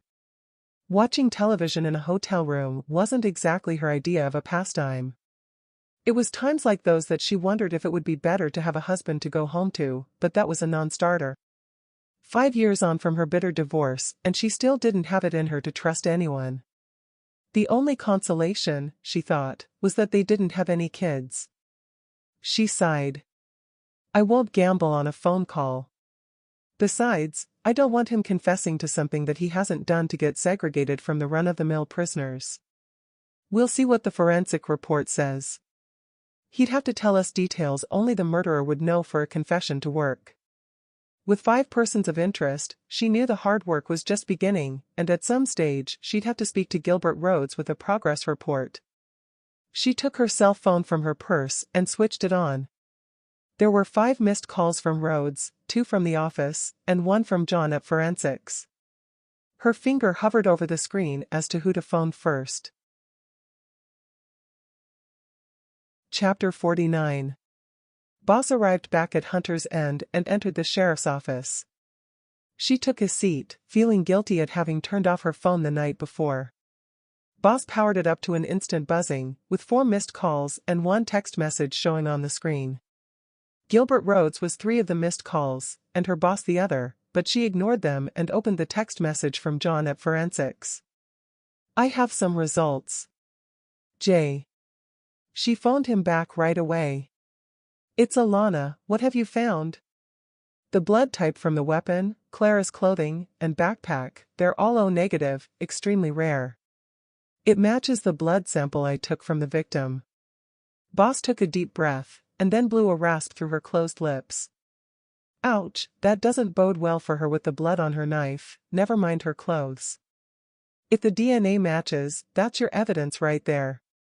There's more, but I'll not use tech speak. The autopsy revealed he had advanced throat cancer. His blood alcohol level was off the scale, and they found he had a disc hernia at L4 and 5 near the base of his spine. I was right about the cause of death, with his carotid artery sliced. He will have died before he bled out, said John. So, he'd probably have died of cancer anyway if they'd have left him be, said Boss. Looks that way. There had to have been extreme anger there for whoever killed him to have sliced his gut open after he was already dead. One other thing, well 2 actually. We tested the rope pulley. It definitely had a faulty ratchet. It worked correctly on weights up to 195 pounds. Anything over that and it slipped when you let it down, but then the ratchet grabbed it again. That's why he was left hanging. The victim weighed in at 212 pounds. And finally, a dried scrape sample I took at the barn revealed the possibility of deer blood. Under the microscope, I found parasites normally associated with deer. Also, the blood on the apron was a match with a deer, he said. So the pulley was likely used for hanging a deer to bleed out some time before the murder. What do deer weigh? Depends. If it was female, say 65 to 200 pounds. A buck would be anything up to 300 pounds. When will you have the DNA? I should have the DNA results soon. I've had Gilbert Rhodes pushing for them. I'll let you know as soon as I have the results. Thanks, John. She hung up. Boss pictured the scene. As much as the evidence appeared to have Clara in checkmate, it still didn't let her other suspects off the hook. Apart from the victim having his gut sliced after the event, she wondered if it could have been an accident. They'd only lived there for 2 weeks, so unless the deer Ackerman had shot on Hunter's property weighed over 195 pounds, Clara wouldn't know that the pulley was faulty, but then neither would any of the other suspects. She imagined that the way he was found indicated someone had tortured him, for either information, or a confession, or maybe even just to scare him. Then the rope had slipped and in their anger, they had sliced him open. She didn't think Clara would need information or a confession to have been motivated to scare the crap out of him as revenge. Jordan, his friends, or Nat could have been motivated to get him to confess for abusing Clara, and maybe they intended to hand him over to the sheriff. Reimer, on the other hand, would need information. In his own words, he'd said that Ackerman didn't want to give him the money back. There was 10,000 reasons right there to torture him, and every reason to lash out in anger when he didn't get what he wanted. Her cell phone rang. Gilbert Rhodes' name popped up on the screen. Boss chewed on her lip as she picked up her phone and answered. "You're hard to get hold of." "Yeah, busy interviewing other suspects," she said. "Suspects? No need for that from what I've seen. We have to send the files and relevant documents for discovery to Clara's attorneys tomorrow. I don't need any red herrings from wild goose chases on file that the defense can jump on. You can wrap it up there. We have everything we need apart from the DNA results, but his blood type and forensics to date will do for now. The psychiatrist's report has her cleared for trial. She's talking normally to the patients, and they're shipping her back to the county jail. She's just refusing to talk to anyone in authority. Your note on the file about her claiming Ackerman abused her is motive enough, never mind her stealing his money. I'm guessing that the defense will ask for a plea bargain once he sees what we have. I might even offer one, in view of the abuse she suffered for us to get a guilty plea. Whatever. I can't halt what I'm doing. I'm going to type up what I have so far and add it to the file today, and then I'll be continuing with my investigations. How many lines of inquiry do you have for other suspects, and how strong are they? Besides Clara, I have 5, one of them very strong and one who disappeared on the night of the murder. Damn it. That's all we need, he said. It is what it is. Incidentally, there's a chain of command. In future, speak to my boss if you want briefing on where I'm at with the investigation. He ended the phone call abruptly. Boss couldn't have made her intentions more clear. She didn't care if what she had said caused friction with the DA's office, not when she had it in mind that this was to be her last case. All the same, the conversation with Rhodes had her ruffled.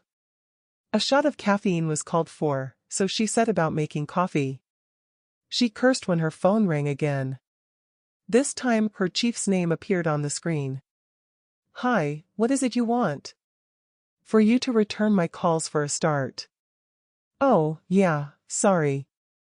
You were next on the list to phone." "Well, I'm talking now, so there's no need, is there? What's all this about 5 suspects?"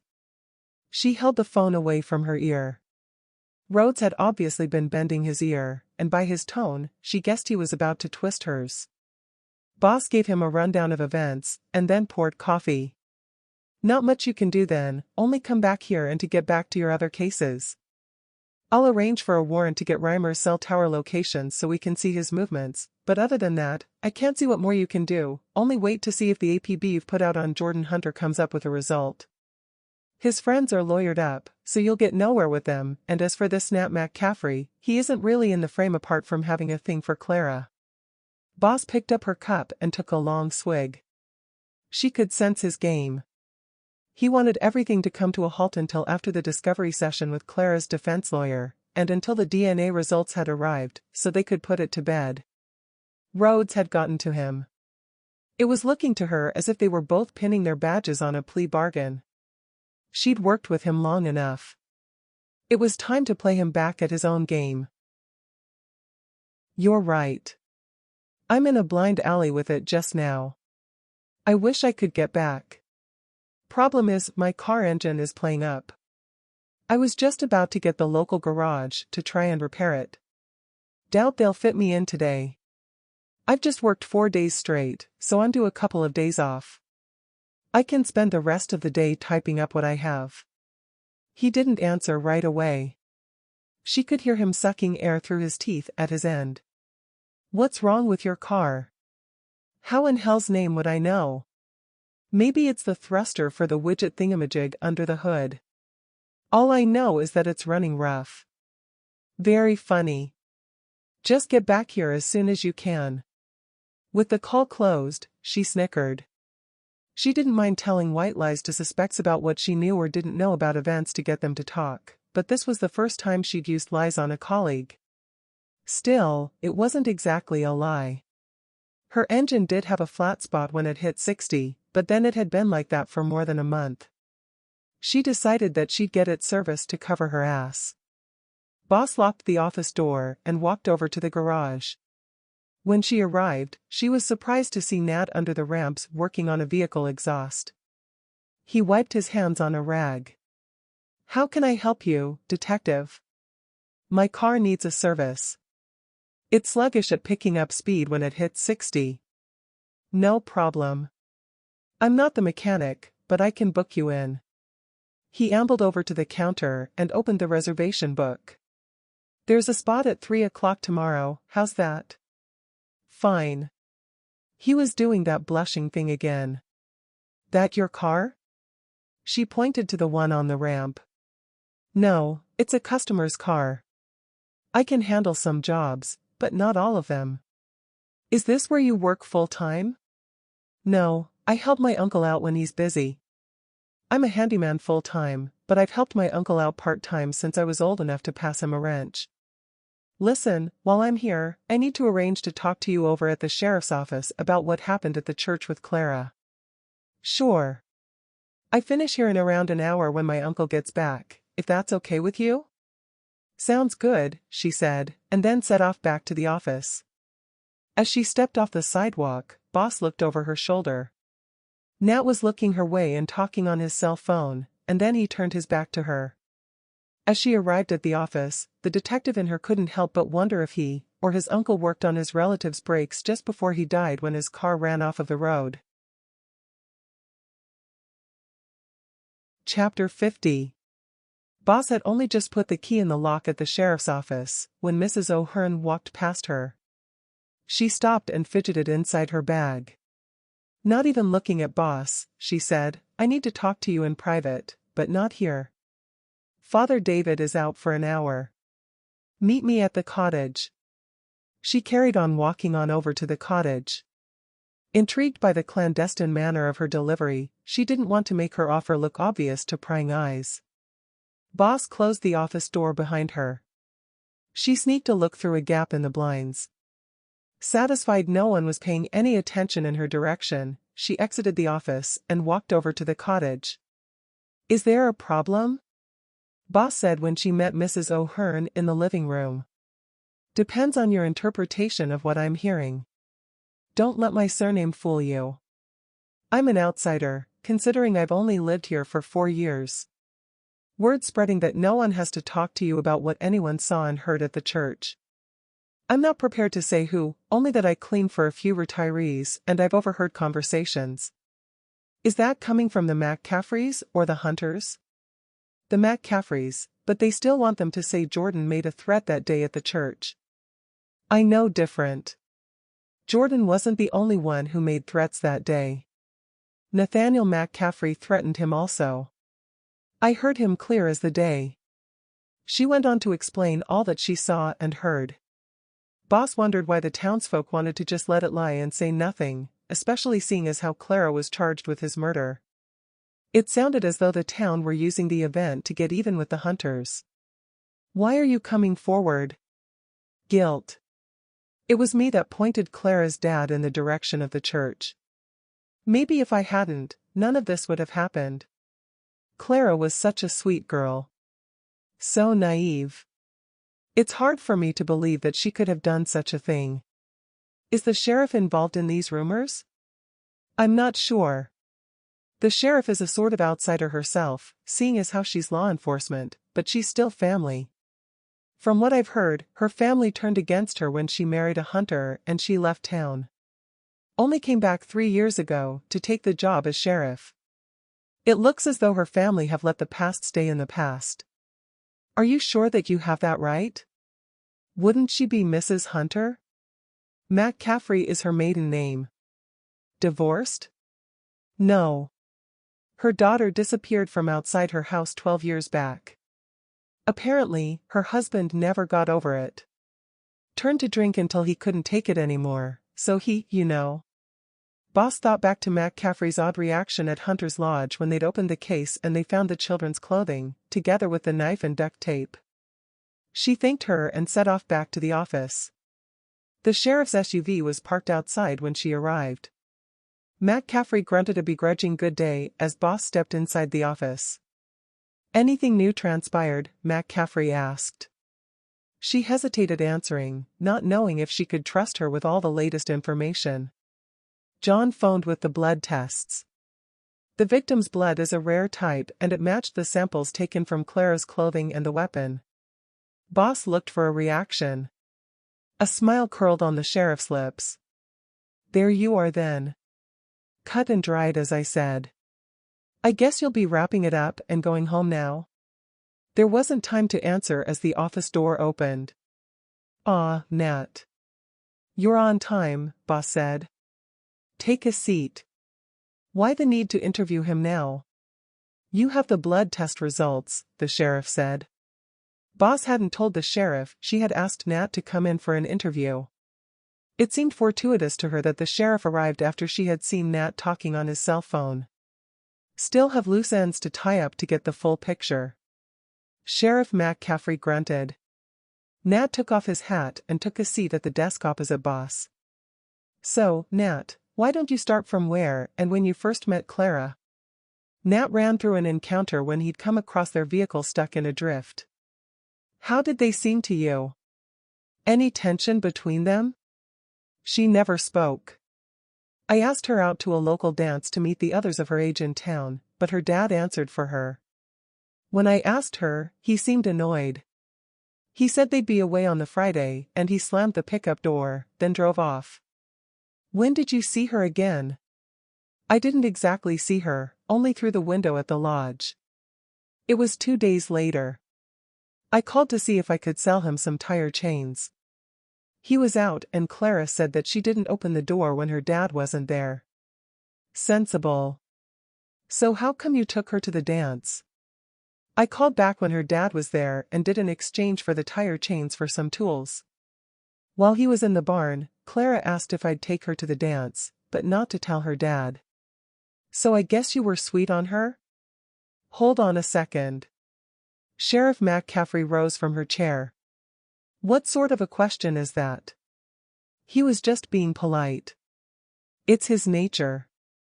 He's already said he asked her to come to the dance to meet others of her age. Boss was taken aback by her interference. If you don't mind, Nat can answer my questions. He doesn't have to say anything. What are you driving at anyway? It's okay, Auntie, I can answer. It's like she said. Clara was new in town and I was just being polite. Then why did your ex-girlfriend end up fighting with her? She got the wrong idea, that's all, and so did I, when I saw Jordan touching Clara. It was all a misunderstanding. We made up after and I helped Jordan to rescue her from marrying that old pervert and we took her to the church. It was Jordan that was sweet on her. He went on to give his account of what happened at the church. Boss tapped her lips with her finger when he finished. You're missing something. His cheeks reddened. Look, he's told you everything. I'm sure he has some work to do. Boss glared at the sheriff and said, I haven't finished yet. She turned her attention to Nat. Why not tell me about the hammer you threw at Ackerman's pickup? The one that crashed through the back window and the threat you made to her dad. Nat threw a glance at Sheriff McCaffrey. He doesn't have to answer that. What's the point? You have your killer. You're right, he doesn't have to answer. I've had a witness fill in the blanks for him. I'm also not stupid. He didn't have a clawhammer on his tool belt when we arrived at the lodge, but he had it after I saw him lean into Ackerman's pickup. Don't answer her. Like I said, he doesn't have to, but maybe he can tell me his movements on the night of the murder? Go ahead, Nat, tell her. I'll call Clarissa, the sheriff said, and opened the office door. A young woman with blonde hair climbed out of Nat's vehicle and entered. I was with Clarissa all night, Nat said. Ask her. That's right, I was with him all night at his house and we got engaged, Clarissa said, and held out her hand to show Boss the ring. It was all thanks to Clara. Nat said. When I spoke to her at the church, she made me see sense. See, we'd split because I asked Clarissa to marry me, but she wanted to go to college. Anyways, we worked it out and we'll get married after she's finished college. Well, good for you, congratulations, Boss said. I guess that'll be all then. Sheriff McCaffrey had a smirk a mile wide as she ushered them out of the door. Boss didn't buy his alibi. It all seemed so contrived with Clarissa waiting in the wings to save the day. Her cell phone rang. John's number appeared on the screen. Boss stepped outside the office and answered the call.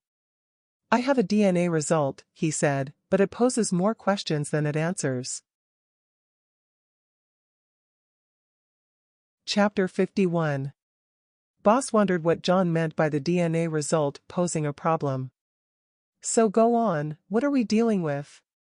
Clara's DNA isn't a familial match with the victim's markers. So unless she's adopted, we have no proof of who she is. Then who the hell is she? That's all down to you. Maybe you should ask her?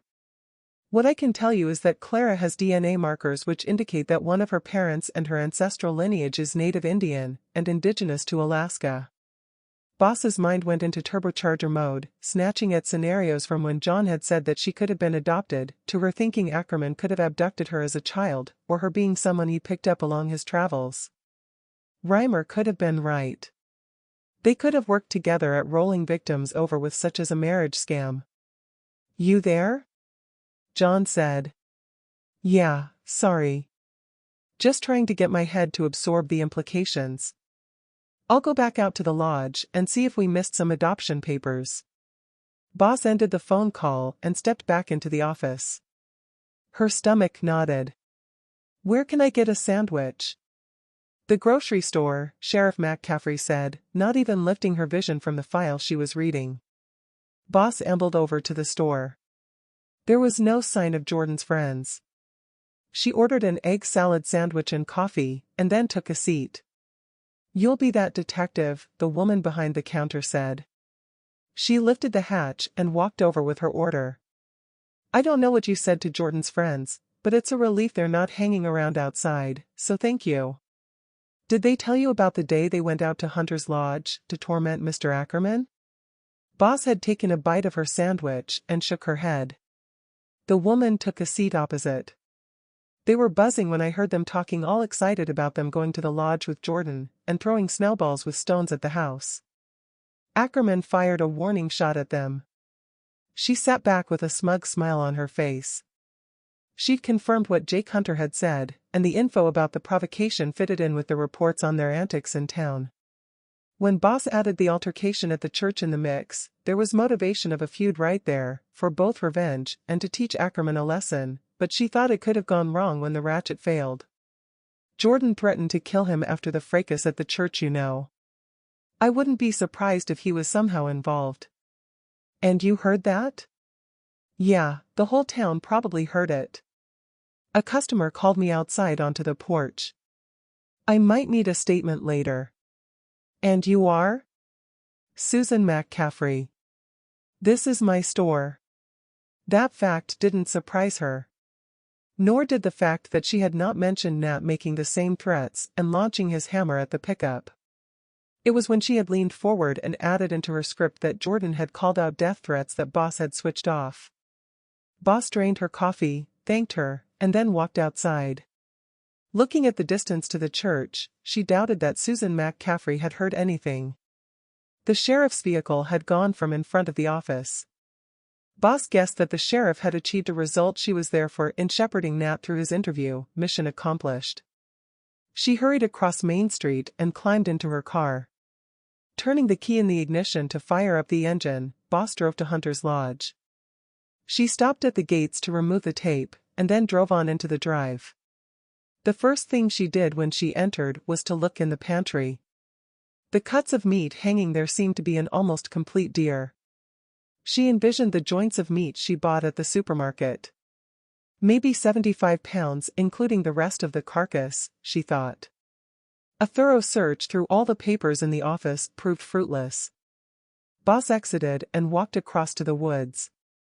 She was looking for a bullet embedded in a tree trunk, but found nothing.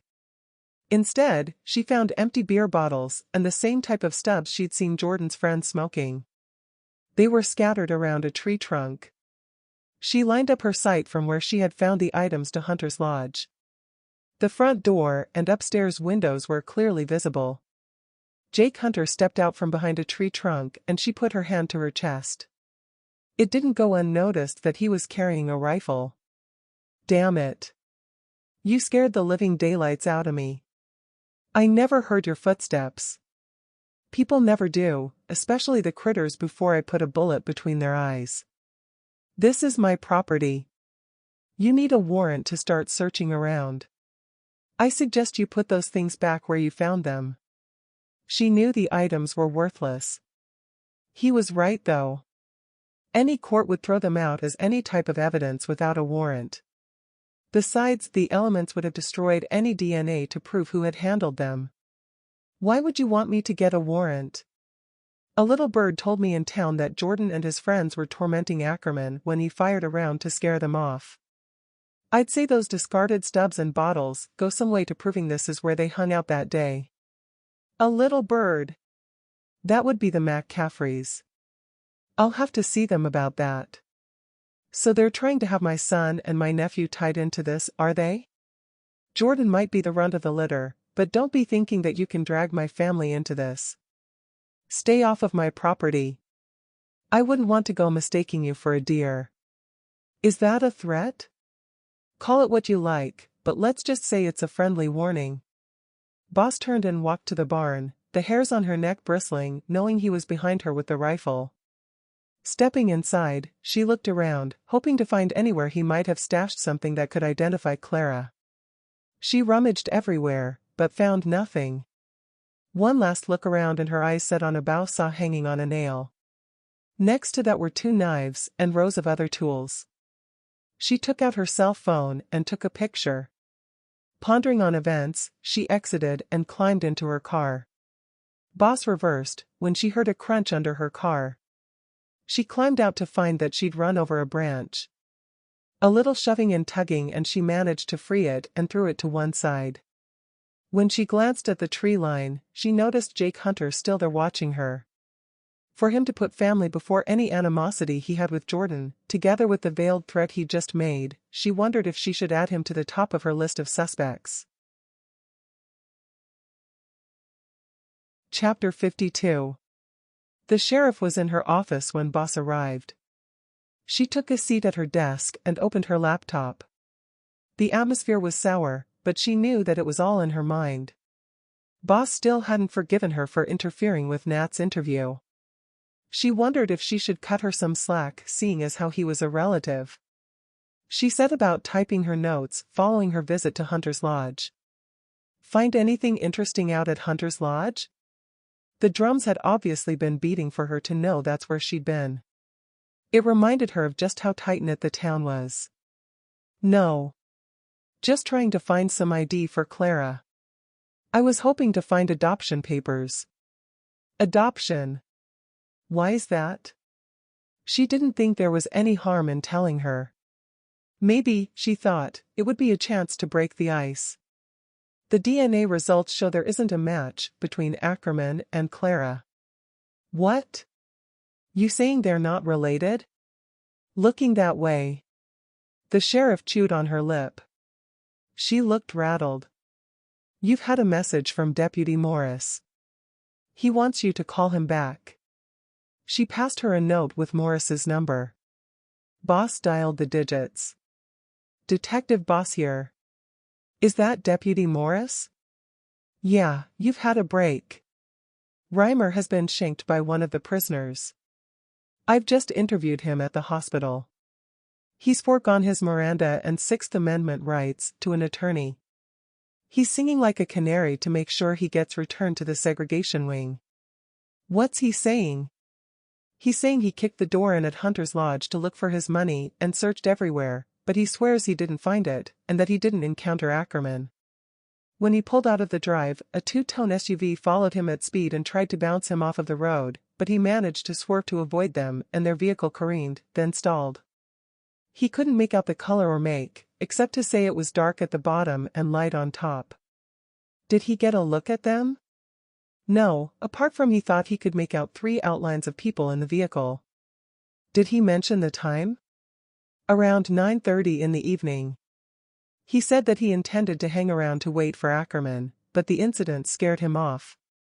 I have a signed statement. Good, email me a copy. Boss hung up. Well, Reimer's singing. What's he saying? Boss gave her chapter and verse of the conversation, but missed out that he'd said the SUV was a two-tone with 3 occupants. You can't trust anything he says. Not if he's desperate for segregation. I'd say it changes nothing. Besides, every man and his dog have an SUV around here. It probably skidded on the snow trying to overtake him. She was right, but all the same, she thought it odd for her to say that, apart from Nat drove an SUV. She wondered if it was her way of deflecting attention from him, and she'd been strung a pack of lies about his alibi. The only thing she could confirm about what Reimer had said was that the time fit the profile of tower pings from his cell phone, and the mode of entry was only what the person who had broken in would know. Without a firm time of death, there was still no way of saying that he didn't murder Ackerman. I still think that you're wasting your time here. Yeah, well, it ain't over until it's over. I still think there's something I'm missing at the barn. What's there to miss? Seeing as how they didn't have video cameras in the barn, we only know what I found, and that was Clara with the weapon. I don't know, I still think I'm missing something at the scene. Yeah, like you've gotten some gray matter missing. I just think you're wasting your time. Anyone with crap for brains can see she's guilty, she said, and rising from her seat, she grabbed her coat from the back of the chair, marched to the door, yanked it open, and then closed it on the heavy side as she left the office. Boss was taken aback by her attitude, thinking it unprofessional at best, and rude at worst. The office phone rang and she answered. Detective Boss, please. That's me. Park Ranger's office. Our officers have located Jordan Hunter. County deputies are on their way to pick him up and bring him to Hunter's End for questioning. No one has approached him yet.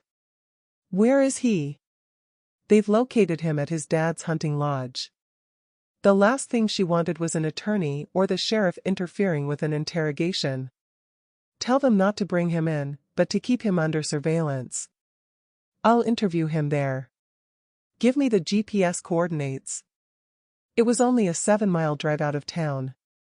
Her mind was doing that thing again as she drove out of town and along the highway, darting in a multitude of directions as to how to conduct the interview. His two-tone SUV was the ace up her sleeve, but she knew she would have to be careful how she used it when she talked to him. Boss arrived and pulled over behind the patrol SUV. Behind their vehicle, she noticed the park ranger's Jeep. 2 deputies walked over to her as she climbed out of her car. The rangers are on foot and they're staking out the cabin. We're in radio contact. We can either walk, or you'll have to take a ride in our SUV off-road to the cabin, but then he'll hear us coming. We'll walk. I have some rubber boots in the trunk. Boss changed her shoes and they set off walking between the tire ruts along the inclined trail. She huffed and puffed, laboring all the way to the tree line at the cabin. He's likely armed, so let's do this textbook style, Boss said. One of the deputies pulled his mic to his lips. Jordan's two-tone was parked to one side of the cabin. Smoke rose from the chimney. "We're going in, watch the back," the deputy said. Taking up their positions at the door, guns drawn, one of the officers rapped on the door, then moved to one side. "Police, open up." The door opened right away. Jordan was standing there, his hands held high, and with a scared expression on his face. "I'm unarmed." "What do you want?" "I've not broken any laws." Boss holstered her pistol and stepped forward. "Just some questions," she said, and then smiled. "No need to be alarmed. We were just being careful. You can drop your arms." "Come in," he said. "Not much room in here." There wasn't a table, just 2 chairs in front of the wood stove. One officer stayed at the door, the other walked over and stood in front of a rifle mounted on the wall. On one of the chairs, Boss noticed an outdated newspaper with the headline about Ackerman's murder. She picked it up and signaled for Jordan to take a seat. Boss tossed him the newspaper. "That front page article is why we're here to ask questions. Hopefully you'll help us with our inquiries. You're not being charged with anything, but I need to tell you that you don't have to speak without a lawyer present." She went on to recite his Sixth Amendment rights. "I don't need a lawyer. I'll help you all I can. Especially if it helps to clear Clara. I can't believe she did it. If she'd have done as I asked her, none of this would have happened and she'd be with me now," he said. "If you really want to help her, best you start at the beginning when you first met her right up to you leaving town. Don't leave anything out, because there are some things I know already." He didn't leave anything out as far as she could make out, filling in quite a few of the blanks. When prompted, he even gave an estimate for the weight of the deer near to her own estimate that he'd seen strung up in the barn, and which Clara had been in the middle of dissecting. That snippet troubled Boss. The revelation that the maps in her backpack were ones that she took from her dad got her to thinking. She wondered why he'd needed to mark the dots and numbers on the map. She was about to throw him a low ball to ask about where he was on the night of the murder in his vehicle, and who he was with, when he freely admitted that his friends and him had tried to stop Reimer leaving and to give him a beating. Boss had nowhere else to go with the interview. She sucked in a deep breath and let it out in a sigh. "So to finish off, tell me how you met up with Clara to do away with her dad?" Chapter 53. Boss didn't have to wait for a reaction from Jordan. It was instantaneous, with a look of shock and horror. Contrived or otherwise, she couldn't be sure. He rose from his chair, a pained expression on his face. The deputy stood forward and placed his hand on the butt of his pistol. She could see that Jordan's action was more out of anger at the accusation she'd put to him, rather than an aggressive move. She showed the deputy her palm. "Hang on a damned moment. You can't think." "Wait, you do, you think I was there with Clara when it happened?" "Well, were you there?" she asked him. "Don't be stupid. I didn't know anything about what happened until I bought the newspaper when I went to buy provisions." "So are you saying that the last time you saw Clara was at the church?" "No, that's not what I'm saying. I tried to phone her lots of times that day, it happened, but Father David's housekeeper said she wasn't to be disturbed." "What does that mean when you said it's not what you're saying? Did you see her after the incident at the church or not?" He dropped his backside on his chair again. His fingers trembled. "I saw her earlier today at the jail. Her public defender attorney was there before me." Caught off guard with that revelation, she pushed back in her chair. "How is she?" "Not how I thought she'd be." "What does that mean?" "She's loving it. As she says, after she had her evaluation and she'd arrived back at jail, they'd given her more freedom. She's made friends, she can read books, and watch television, and she gets 3 meals a day made for her. To her it's a step up from how she'd lived her life before. It's lucky I bumped into her attorney when we signed in." "Why is that?" "Because she wouldn't answer his questions. He wasn't in there 5 minutes before me. He came out into the waiting room and asked for my help. Said he had something important to put to her if I could get her to speak to him." He went back in after me once I'd explained to Clara that he was there to help her. Luckily, I got her to agree to talk to him. Boss imagined that it was the DA's plea bargain that he wanted to put to her. It ran through her mind that if she was happy in there, she might plead guilty just to get to stay in the system. Worse, she might plead not guilty in the hope of never getting out, for if the verdict went against her, and for Clara to get the full sentence. Jordan shuffled on his chair and clasped his hands together. He was obviously wrestling with something. She had it in mind to ask him if she confessed to the murder, even though it would be hearsay, when Jordan interrupted her thoughts. Listen, you said I have rights. I've told you everything, but I'm not saying anything else without I've spoken to someone. Not if you think I was involved. There was nothing more she could do. As he'd said, he'd told her everything, which was a lot more that she already knew about events leading to the murder. He hadn't seemed to have held anything back, short of a confession.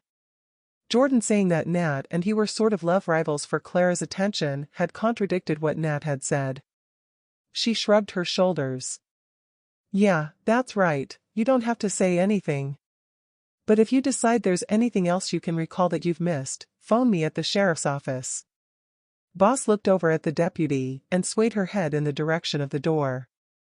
She rose from her chair and they set off back to their vehicles. Driving back to Hunter's End, her mind rolled over everything that Jordan had said. She couldn't rule him out, but there just wasn't any evidence to prove he was involved. She turned on her headlights as dusk turned to night, then slapped the steering wheel as she hit Main Street. Boss cursed that they couldn't pin down the exact time of death. An antiquated fire engine flashed by as she pulled over at the sheriff's office. She thought it quaint that someone's arm was reaching out of the side window, pulling on a cord to ring a bell, and shook her head. No sooner had she climbed out of her car than she could smell the smoke. The sheriff charged out of the office door, slipping on her jacket as she headed for her vehicle. What's happening? Fire over at Hunter's Lodge. I'll follow you. Both the barn and the lodge lit the night sky, with a pall of smoke rising above the flames as she approached. She parked behind the sheriff on the road. The firefighters already had the hose rolled out, but the pump was silent and they weren't attempting to douse the fire. Instead, they were huddled around the mayor, who was wearing a fire chief's helmet.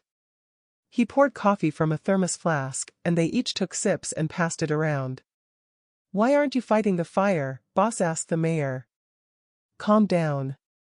We don't exactly have a fire hydrant here. Best let it burn out. All we have is what's in the tank. Time to make a move as if the sparks hit the pine trees, the mayor said. There was a sudden loud crash.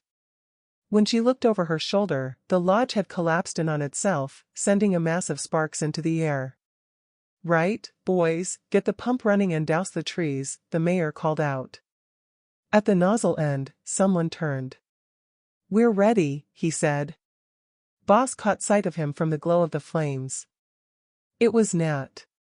She looked on as the hose filled out as if it was a shed snakeskin coming to life until it hit the nozzle. The barn soon followed the lodge, collapsing and sending more sparks billowing into the sky. Boss turned to the sheriff. This has to be arson, don't you think? Someone must have wanted the murder scene destroyed. There you go again, jumping to conclusions. It could have been an electrical fault. Looks like the fire started at the house, and sparks probably jumped to the barn. If it was arson, every crook for miles around would know it was empty. As I said before, we've had a run on break-ins in the area. They could have set it on fire to cover their tracks. Whatever, this is local business. Boss ignored her bad attitude. The fire crew turned their attention to what was left of the barn and the lodge, until all she could see was smolder and steam rising from the debris. Can I borrow your flashlight? Boss asked the sheriff. Sure, she said, and lifting the flap on her jacket, the sheriff took her flashlight from her belt and handed it over. What are you looking for? Tracks. Boss headed over to the tree line with the sheriff in tow, scanning the ground around her. She arrived at where she had found the stubs and the beer bottles. They were gone. Have you found something? The sheriff asked. No. I'm not exactly a scout when it comes to looking for tracks. She handed her the flashlight. Like you said, this is local business. I'll head back to the office. I'll follow you, not much I can do here until daylight, Sheriff McCaffrey said. Boss had a different destination in mind before heading for the office, and she slowed as she passed the drive for Hunter's farm. She could see the outline of the farmhouse, but it was in darkness, so she accelerated. She noticed the sheriff catch up with her in her rear view. Outside the office, she saw a red pickup and parked behind it. Boss sidled off of her seat and glanced sideways at the driver as she walked by. She wondered why Jake Hunter was parked there, and if he'd had word that she'd interviewed Jordan. Boss tapped on his window, and it rolled down. I guess you don't know anything about the fire at Hunter's Lodge? Boss said. Why, should I? He held up his palm. You may as well talk to the hand, lady. I ain't got anything to say to you, except I'm here to have a word with the sheriff in private, he said, then climbed out of his cab as the sheriff pulled up behind her car and exited her cab, together with Nat and the mayor. Be my guest, Boss said. She'd had enough for one day and walked on over to Father David's cottage. Father David wasn't there, but Mrs. O'Hearn was busy making a meal in the kitchen. She climbed the stairway to her bedroom, stripped and took a shower. Feeling refreshed, she walked over to the window with a towel wrapped around her. Over at the community center, people crowded around the door. There wasn't as many as the night before. Nat was there with Clarissa. The sheriff followed behind them with Jake Hunter at her side. The attorney who stopped her interview, he was talking with Jordan's friends who were loitering behind the others. The mayor was standing to one side with Susan McCaffrey, and a few others that she didn't recognize. Then of all things, Jordan pulled up in his vehicle and joined them. Boss dressed, and then rushed down the stairway and into the kitchen. Is there a council meeting? No, it looks like a meeting of the clans to me, said Mrs. O'Hearn, and then laughed. Damn it, I wish I was a fly on the wall. I don't suppose you've been invited? I wish that I was summoned to attend. It isn't every day you get to see them congregating together. Something is afoot, that's for sure. Was the woman with the wheelchair at yesterday's meeting Nat's mom? Yes, why? I think I'll go and talk with her. She's not there with him now. Where does Nat live? This is too good an opportunity to miss. Chapter 54. Mulling over her visit with Nat's mom the night before while sitting alone in the sheriff's office, Boss felt as though time was running out to get anywhere before the trial date. Nat's mom said that Clarissa and her son hadn't been there at her house when she'd gone to sleep at 10 in the evening on the night of the murder, but they had both been there when she awoke the next day. If they stuck to what they had both said, that was an end to that line of inquiry.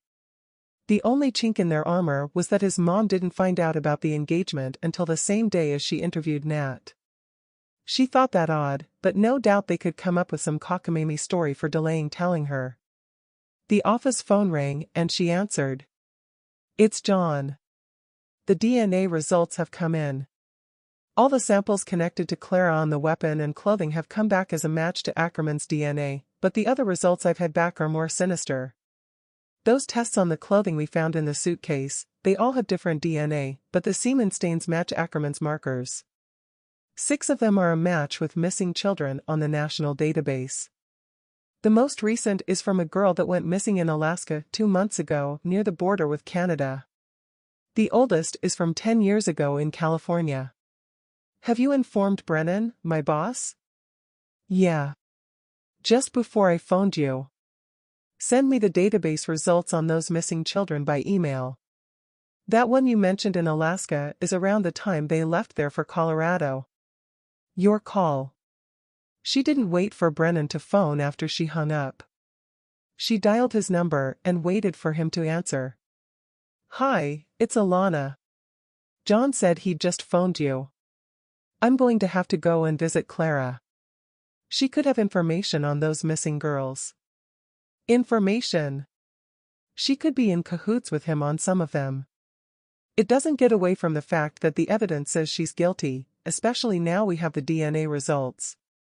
Give it a rest. One of the missing girls is from 10 years ago when she was only 8 years old. There's reasonable doubt about the case against Clara, and you know it. By the bucket load, I'd say, if you've read my updates. I just got your email about the medical treatment she had at the county jail. I'm thinking she's a victim in all this. First of all, she was limping when they processed her, and the doctor had to give her opioid tablets, with muscle relaxants for sciatica. So I failed to see how she could have hoisted him on the pulley. Then there was a bump on the side of her forehead. That could have been someone striking her in the barn. Also, did you see the photos of identifying marks? Besides the birthmark, I guess you saw the scars on her ankles? Yeah, I saw them. You're sounding like a defense attorney. I only want to get at the truth. The way I see it, those scars were probably caused by shackles. We're going to need the DA to hold off on this one and ask for an adjournment. Hell, we don't even know who she is. We might have to cut her a new deal for her cooperation into these missing children, never mind the existing plea bargain for what happened to Ackerman. She had either an accomplice, or accomplices, or maybe even she walked in on whoever did it, and she's innocent. We can't even rule out Reimer. His motivation and opportunity is strong. Last thing I want is another innocent person doing time if she accepts the plea bargain. Now I understand where you're coming from. Come on, it's the jury's decision if she pleads not guilty, not ours. The fact is, we've already put the offer for a reduced sentence, and we can't take it back. The DA put it to her defense for a guilty plea after he'd read your report on the alleged abuse that you discovered, but he hasn't got back to us. I'd need to run any further meeting with Clara through her attorney with the DA's approval. I doubt the DA will think it's a good idea without her attorney present. Rhodes will probably cite Messiah v. the United States, 1964. Yeah, well, if he does, throw Texas v. Cobb 2001 right back at him. No way is it a Messiah violation of her Sixth Amendment rights.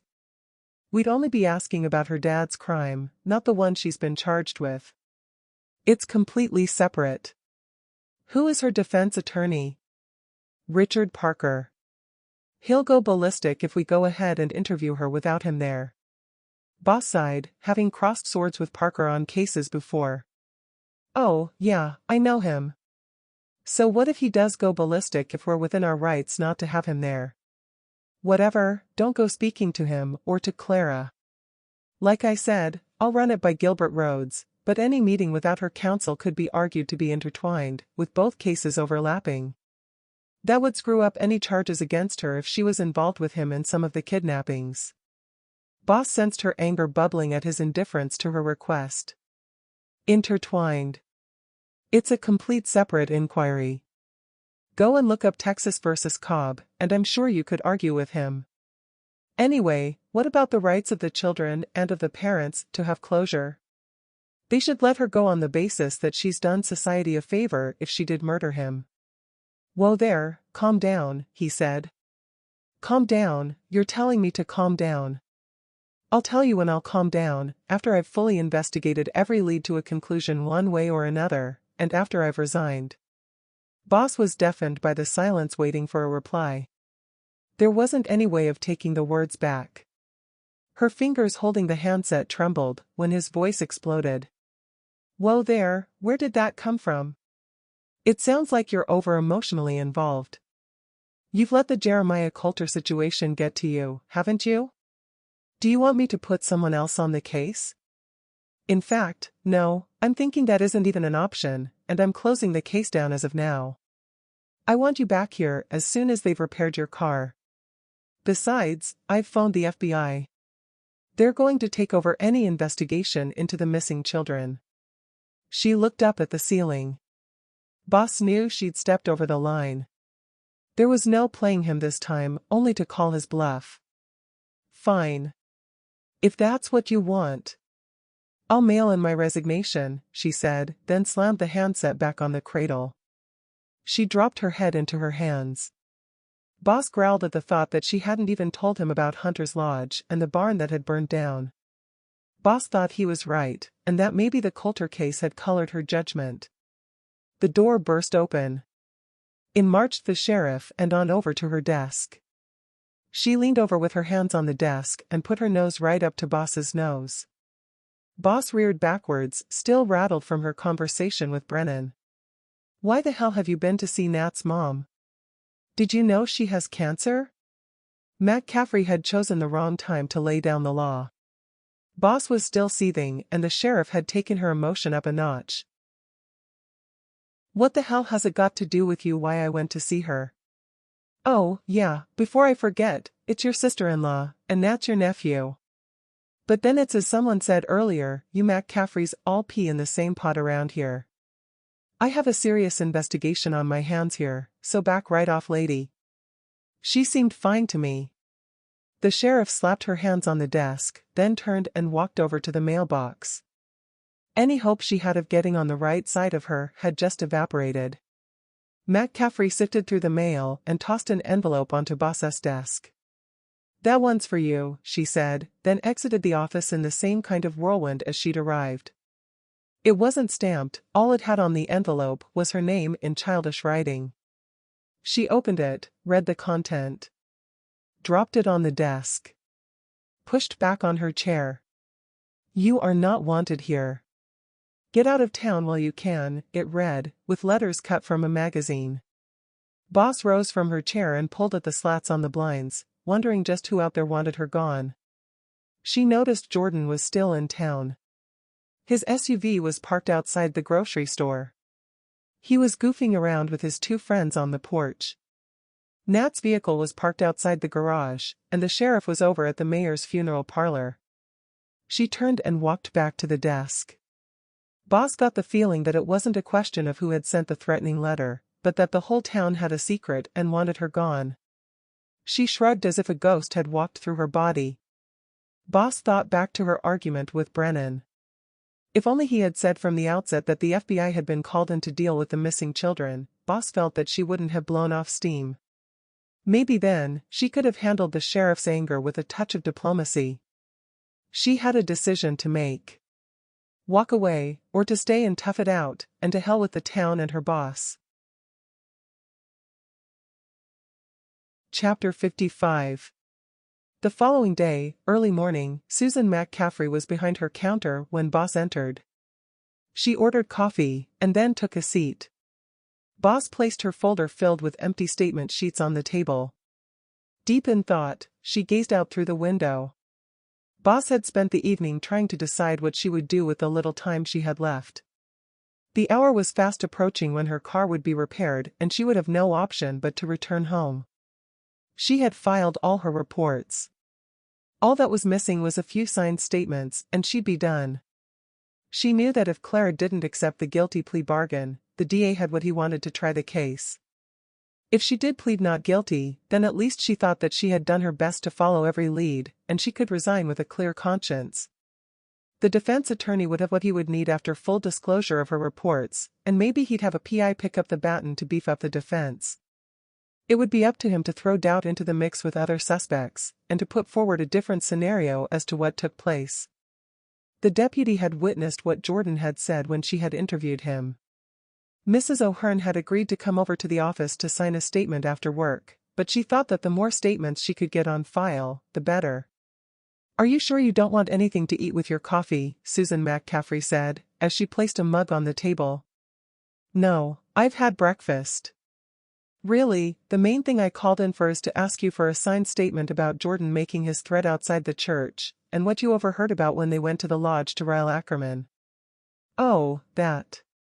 I'd been meaning to talk to you since we last spoke." "I can't do that, sign a statement that is. Last thing I want is to sign something I'm not sure about exactly what I think I saw and heard. The more I've thought about it, the more I'm wondering if maybe I added in what I heard at the church from what others were saying.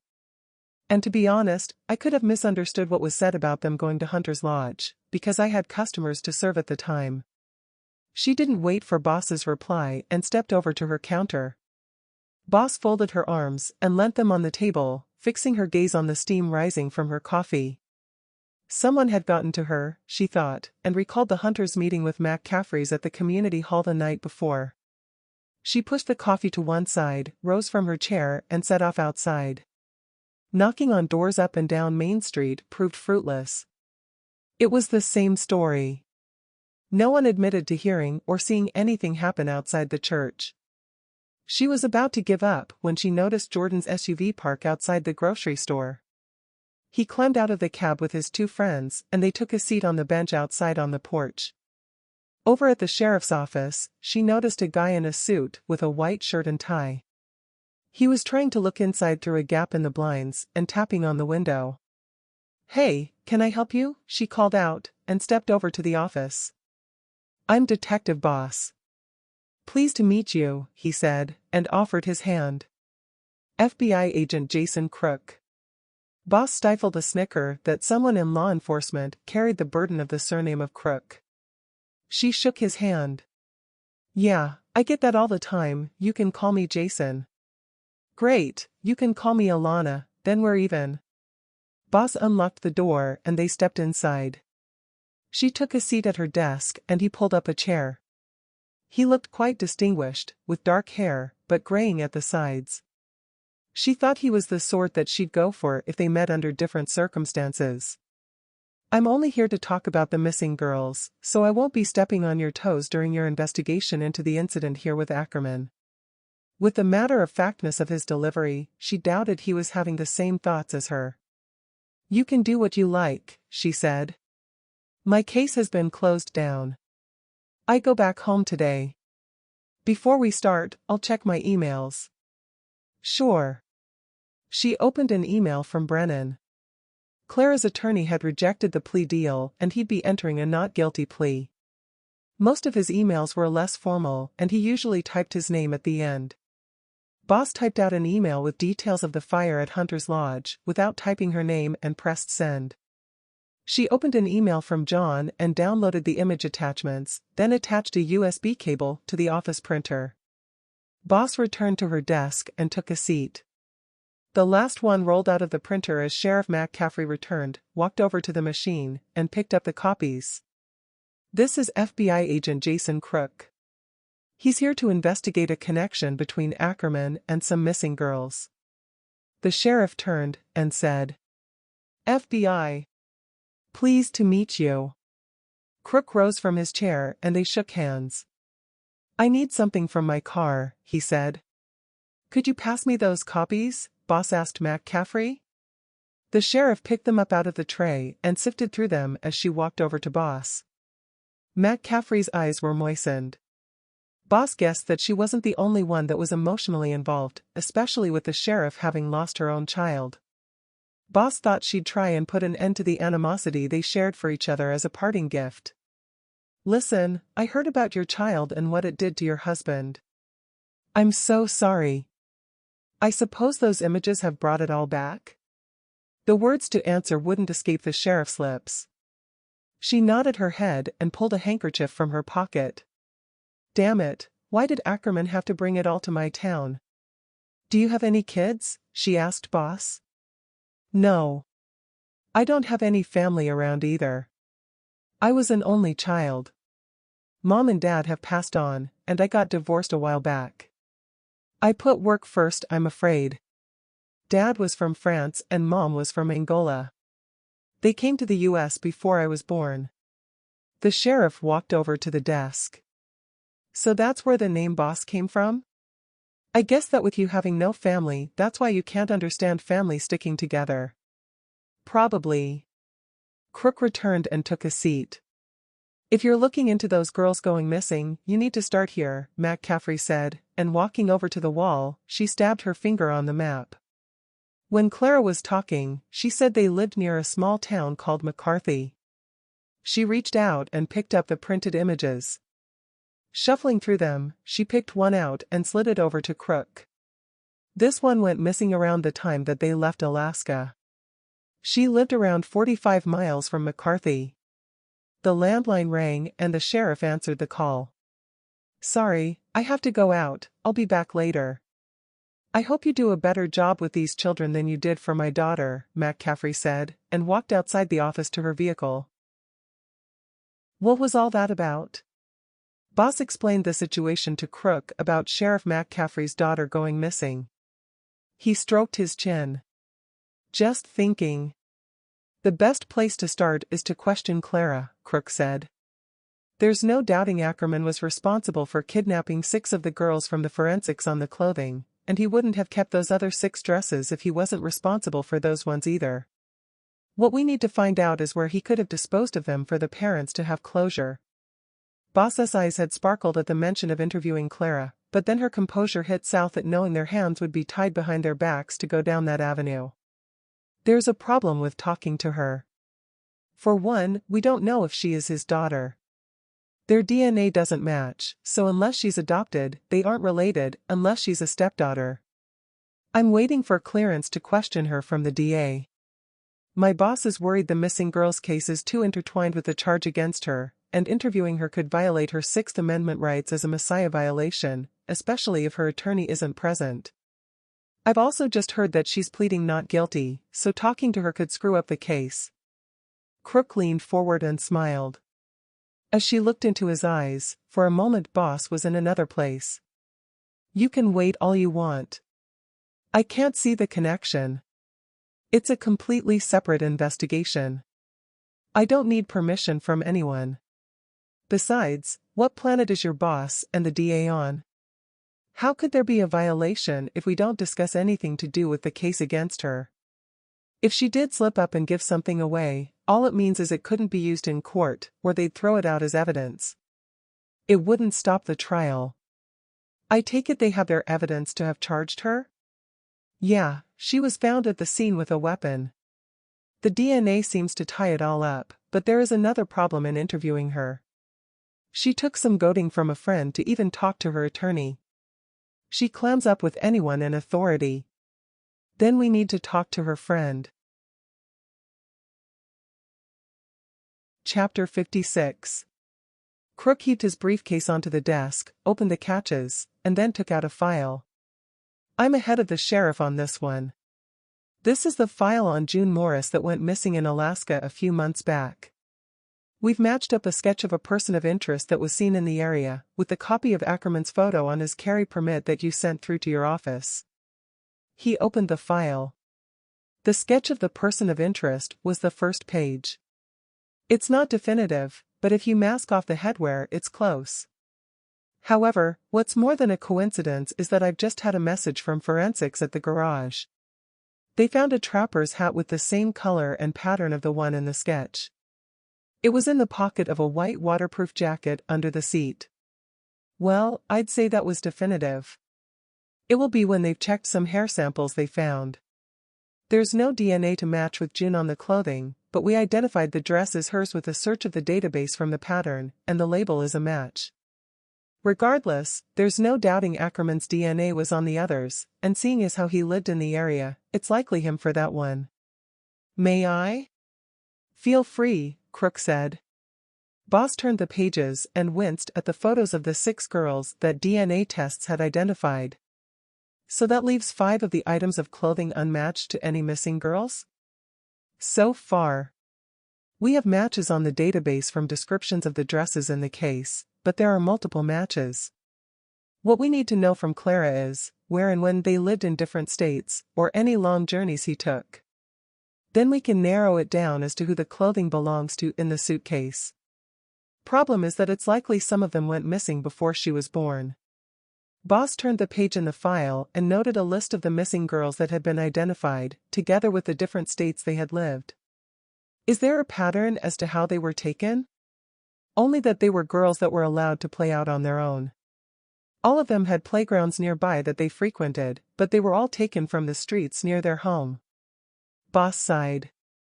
She didn't envy him the task of finding the bodies. I guess we'd better talk to Jordan then, but I wouldn't hold out much hope of his help. Not after I told him that I suspected him of being involved in Ackerman's murder. I thought you said that they had their evidence on Clara and she was caught there at the scene. Like I said, they have, but that hasn't stopped me following up other leads. If it wasn't for the circumstances of the sheriff finding Clara at the crime scene, I'd have had 6 suspects and an open case. Still, that all ends today now they have the DNA results, especially on the weapon. Boss thought Crook was disinterested in knowing any more when he changed the subject. Where does Jordan live? We don't need to go to where he's staying. He's outside the grocery store. Then let's not waste time. All I need you to do is to introduce me, and I'll do the talking. Well, good luck. They rose from their chairs, walked out of the office, and stepped across Main Street. Jordan and his friends were horsing around outside the grocery store, but they stopped as soon as Boss and Crook arrived. She looked directly at Jordan. FBI agent Crook here needs a word with you in private. Rick and Drake laughed.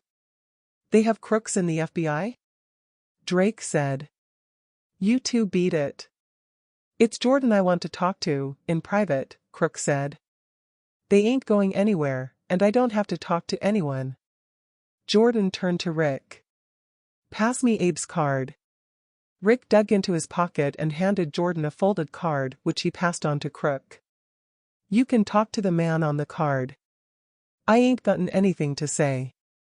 Listen, I just need your help and it has nothing to do with you or the charges against your friend Clara.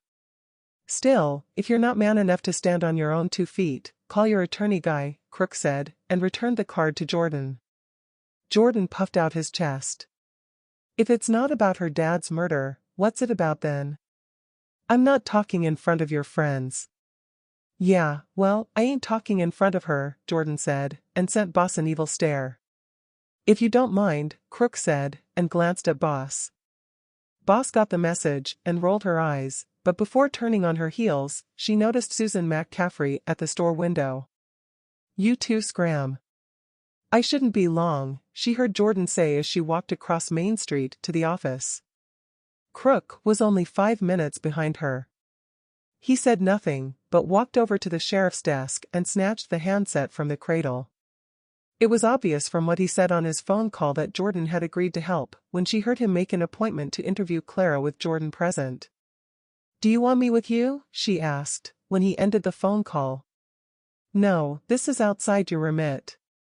I'll take it from here. I doubt I'll be back. Crook grabbed his briefcase and walked out of the office. She watched him through a gap in the blinds as he climbed into his car, then he set off across to the grocery store where Jordan was waiting in his SUV. Jordan pulled away first, with Crook following. Boss looked at her watch. There was just enough time to read through her files and to type out her resignation and to send it to Brennan in an email, before she'd be ready to collect a statement from Mrs. O'Hearn. They hadn't been gone more than 30 minutes, and she was about to press send on her resignation email, when screeching brakes outside caught her attention. She rose from her chair and looked out through the window. Jake Hunter's pickup was parked outside the grocery store. He slammed his door when he climbed out of the cab and hurried inside the store. She noticed Rick Hunter and Drake as they ran across Main Street and followed him into the store. A few minutes later, Jake Hunter looked annoyed when he marched out of the store and across Main Street toward the sheriff's office.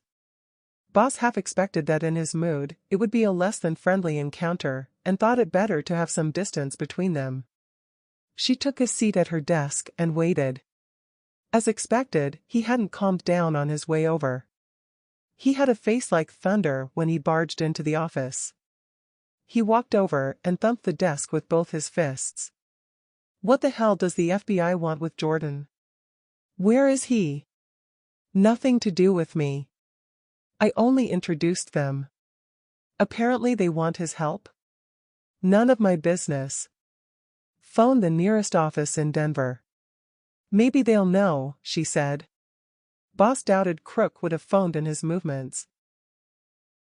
If this is any of your doing, lady, there'll be trouble. You're not wanted in town. I suggest you get the hell out of here while you can. Jake turned and stormed out of the office. At 3:15, Mrs. O'Hearn was late.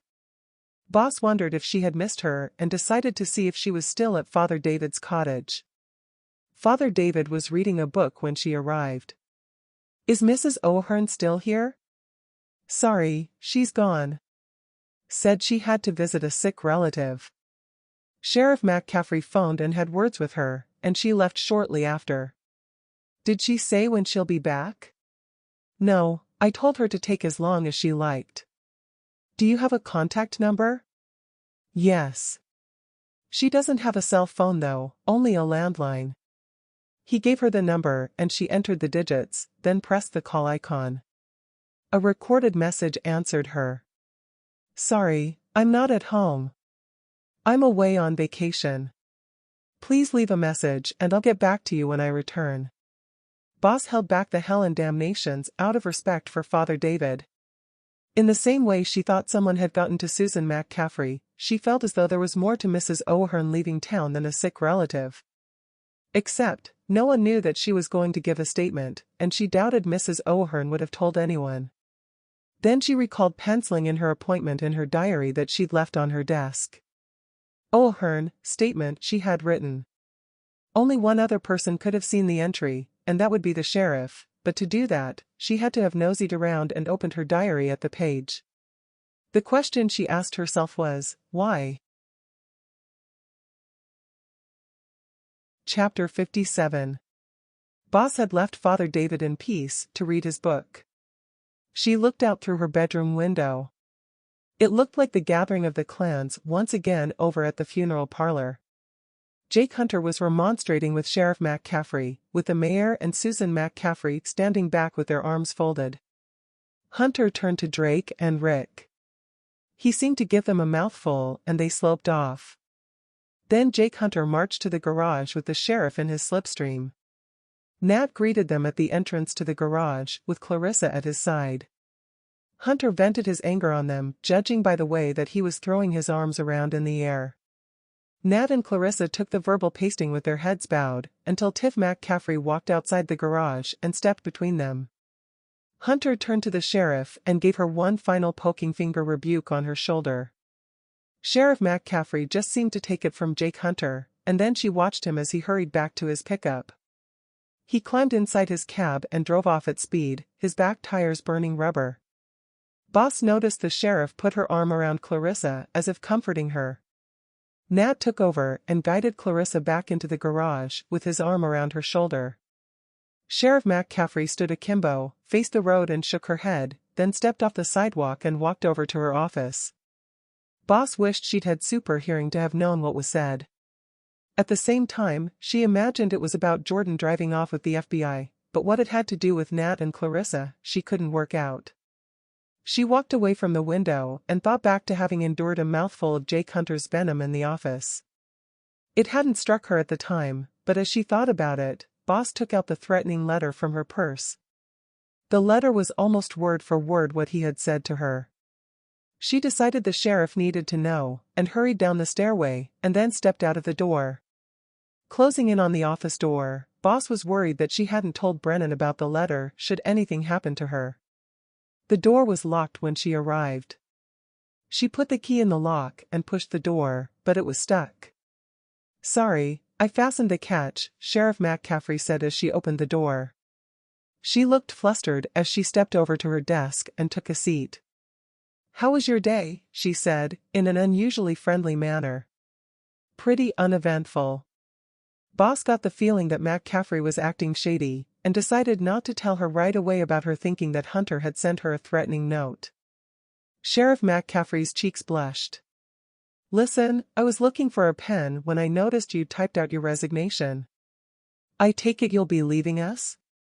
Boss had forgotten all about her resignation letter and realized that she hadn't had the presence of mind to switch off the power.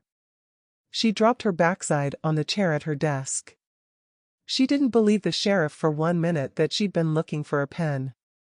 Her screen should have been in slumber mode, but it wasn't. Boss saved her email to draft, then powered her laptop down and closed the lid, wondering what else she might have read. Boss didn't want to tell her that she would be leaving as soon as her car was repaired. No, I'm not resigning just yet. You know how it is in this job. I had a mini crisis, but I'm over it now. She noticed the sheriff frown, then she smiled. Yeah, I get them. How did it go with the FBI? The sheriff asked. Oh, him. I simply briefed him on the Ackerman case, and he took off. The sheriff sucked on her bottom lip, then said, But you talked to Jordan with him. What business did he have with him? Not a clue.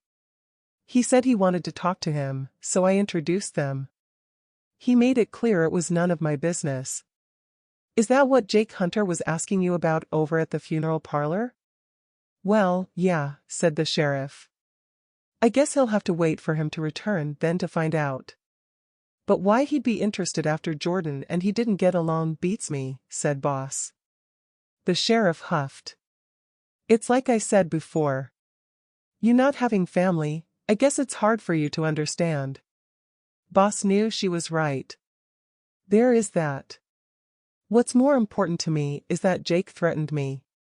He used the exact same words earlier in the office to what was in a threatening letter you gave me, remember, the handwritten envelope? McCaffrey rolled her eyes. Oh, dear. You never said the letter contained a threat. Well, I'm telling you now in case anything happens to me. The sheriff tapped her fingers on the desk. Do you want me to speak to him? No, I'll talk to my boss and see what he has to say.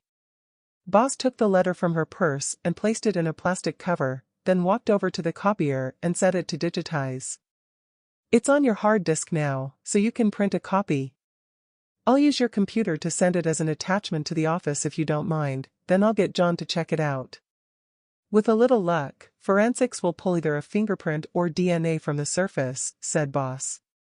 She looked disinterested. Mentioning forensics didn't seem to trouble her in the slightest. So where are you at with your investigation? I've had word that Clara is pleading not guilty and they're going ahead with the trial. I guess it ends now, right? Depends. I'm not finished with it yet, especially if they find her not guilty. Boss said, knowing she was lying and that she had only delayed sending in her resignation and she'd be leaving town. Yeah, but even if they find her guilty, they'll probably give her a token sentence, surely. Especially now they know Ackerman had a history of, and that he kidnapped children. She'll be out in no time. She's done society a favor, said McCaffrey. It was sounding as though she'd changed her tune and she was now displaying some sympathy for Clara. Not surprising to Boss really, seeing how her child had been kidnapped. She could have done that anyway by accepting the plea bargain. Have you ever stopped to think why she'd plead not guilty? Her cheeks flushed. You're the detective. Most of my work involves traffic violations. I only know that I found her at the scene with a weapon. Yeah, well, I only know I'm missing something.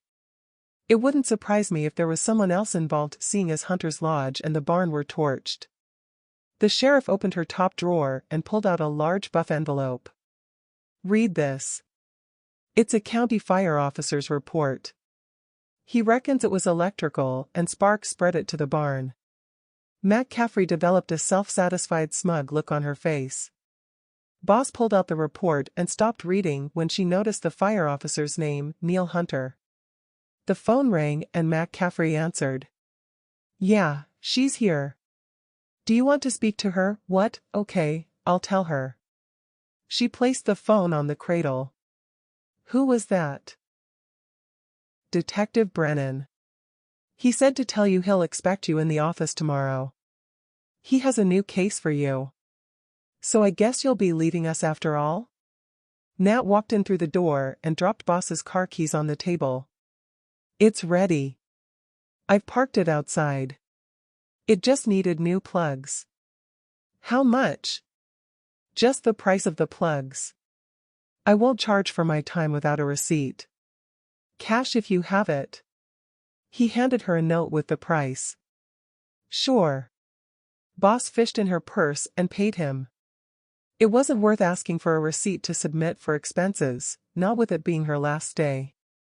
She had every intention of resigning and taking her vacation time as notice. It'll be nice to have my office back, McCaffrey said. I bet it will. Boss picked up her laptop and diary and walked over to the door. The sheriff opened the door for her. She didn't look back, but turned left in the direction of Father David's cottage.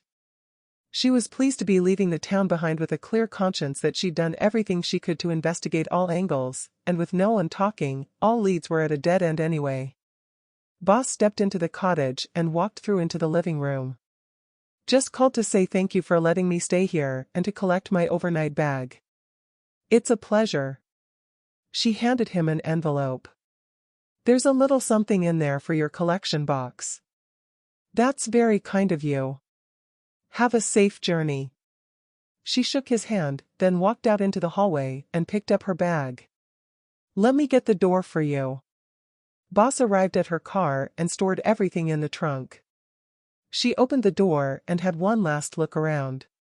The blinds twitched inside the sheriff's office. She shrugged her shoulders as she climbed inside and fired up the ignition.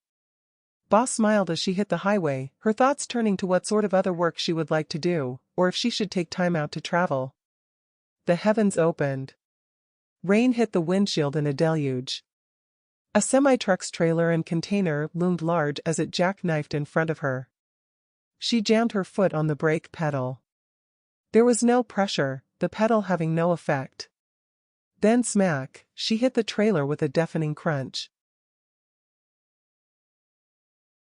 Chapter 58. Boss yanked at the steering wheel a split second before she had hit the semi. The trailer careened at a 45-degree angle across the road. It all happened as if in slow motion, but she was helpless to do anything. She hadn't come to a full stop, but scraped alongside the chassis, metal to metal screeching as if both vehicles were screaming in pain.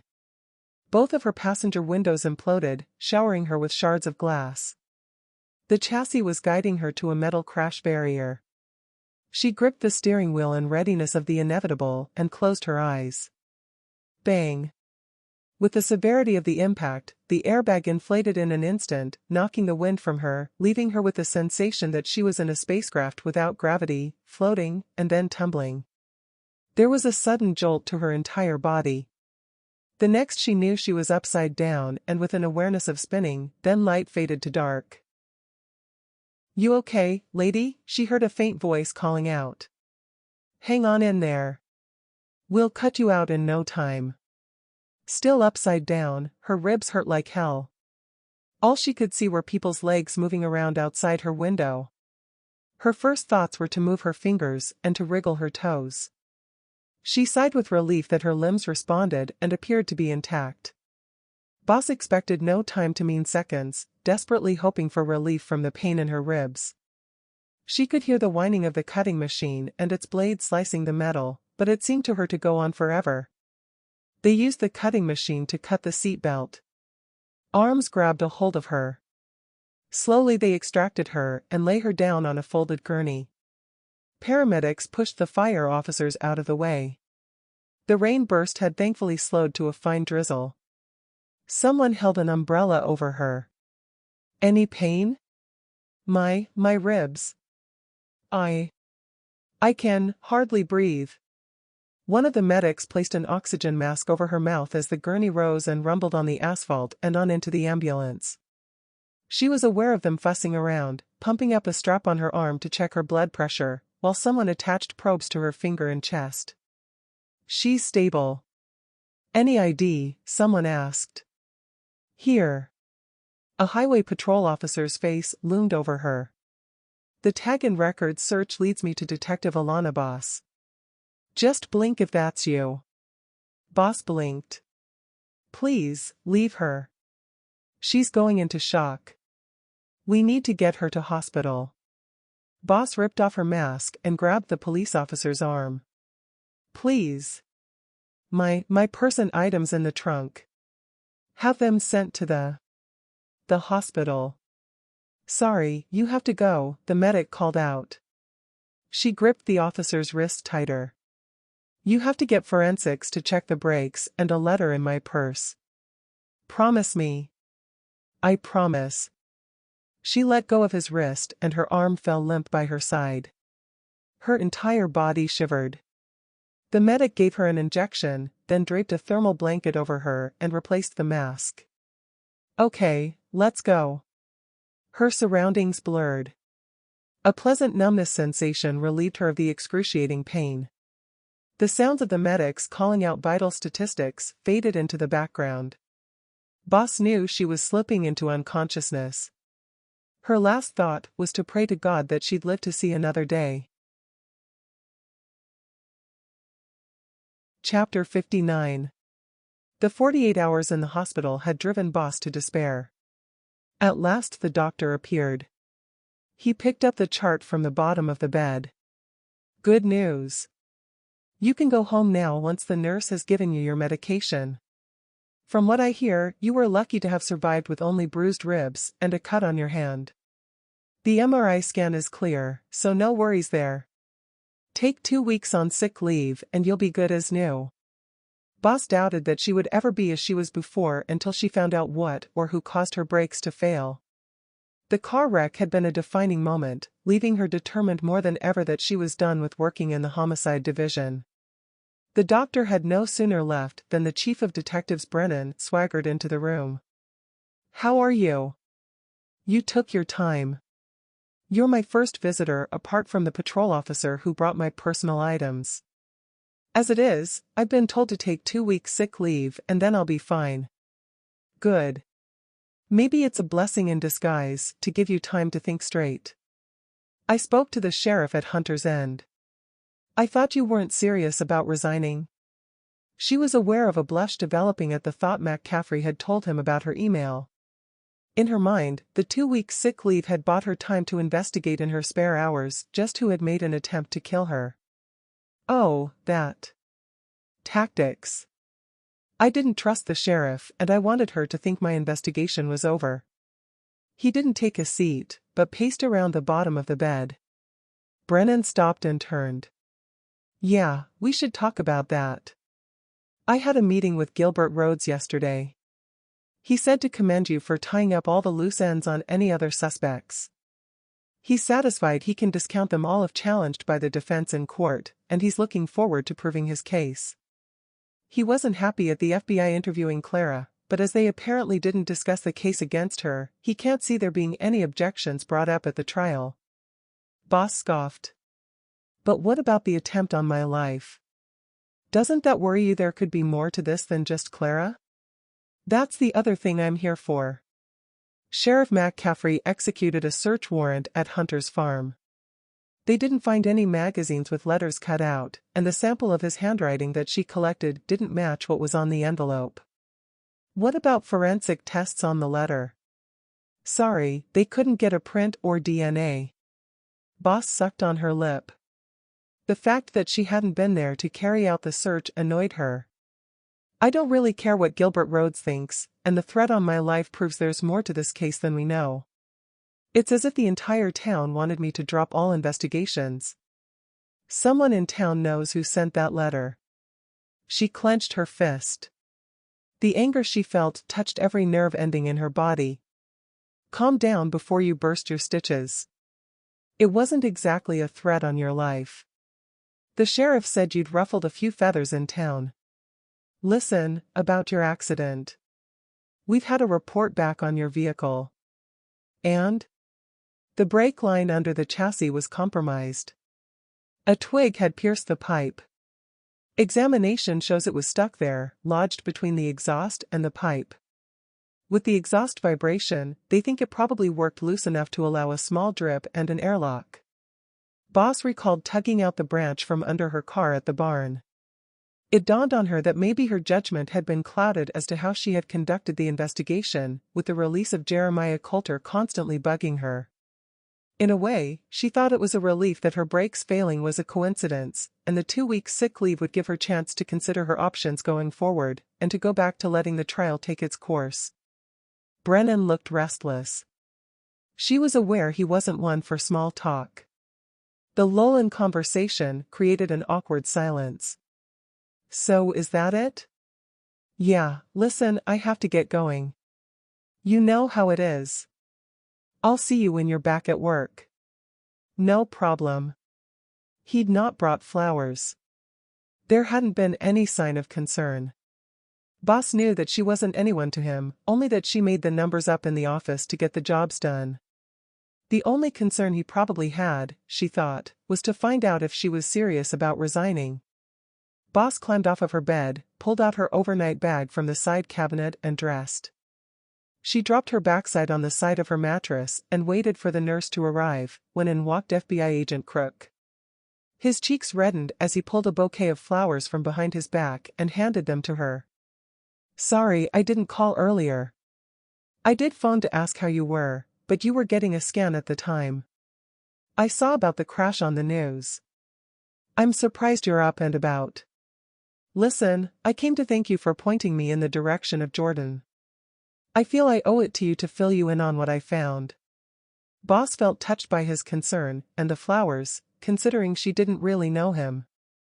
So how did it go with Clara, she asked, and breathed in the scent of the flowers. Difficult. She can't remember dates, only seasons. Alaska is where they've lived the longest. From her childhood memories, I get the feeling that Clara is one of his victims, but for some reason he kept her as the ultimate trophy. Saying that, there were many occasions that he took her to local parks when she was a child. It's likely he used her to seek out some of the victims who were alone and appeared most vulnerable. That could be one reason he kept her alive, besides her saying that he came to her bedroom at times, right up to her being 11, then that stopped. Not sure if that was because she no longer held any attraction to him at that age, or if it was because around that time, she started to cook and clean for him, said Crook. Maybe he developed a bond? Maybe. It's happened before with kidnappers and victims. I've sent the background of what I gleaned to our profiler. We'll see what he says. She can recall him bringing children back to the house, and he told her they were cousins, but he'd lock her up until he'd taken them away. I really can't see her as a willing accomplice with Ackerman. Especially after what she said and the venom with which she said it. She's lucky the interview wasn't recorded and I can't put it in my report for her case against her, where it could mess it up in court. The judge would likely throw out any report anyway at the pretrial hearing. What was that? I can't tell you. I swear, I won't tell anyone. Besides, I've been ordered off the case, and it would be hearsay anyway. He stroked the stubble on his chin. Clara said that there wasn't a day gone by this last few years with him that she didn't want him to disappear for good. Boss sank her head into her hands, then lifted her eyes and looked directly at him. It was looking as though Clara was guilty after all. But did she confess? No, Jordan stepped in and stopped her saying anything else, and he told her not to go there. He said that he'd ask her to stop helping me if I used it against her. To be honest, I need her help and to unlock her memories, so I agreed to ignore what she'd said. One of the descriptions of a dress that one of her so-called cousins was wearing has narrowed down one more of the victims. She seemed to have been as upset as anyone could be to learn about those missing girls. I've arranged to go back later to have another interview, but she says that she'll only talk to me with Jordan present. Boss's heart felt for the victims and the pain the parents must have suffered. Is there anything I can do to help? Not really. But here's my card. If you can think of anything, phone me. In fact, when you're feeling better, maybe we could go out for a meal. You know, to talk and exchange ideas and about how the trial and my investigations are progressing. Yeah. Fine. Good, I'll be going then. As he turned and walked away, Boss couldn't be sure if he'd just hit on her for a date, or if it was for a meeting that would turn out as starched as his shirt collar. Whatever, she curled her lips into a smile. The nurse arrived and gave her some medication. Boss couldn't wait to get past the triage and through the front door. Outside the main door, she clutched her bouquet of flowers and her overnight bag and looked around for a taxi.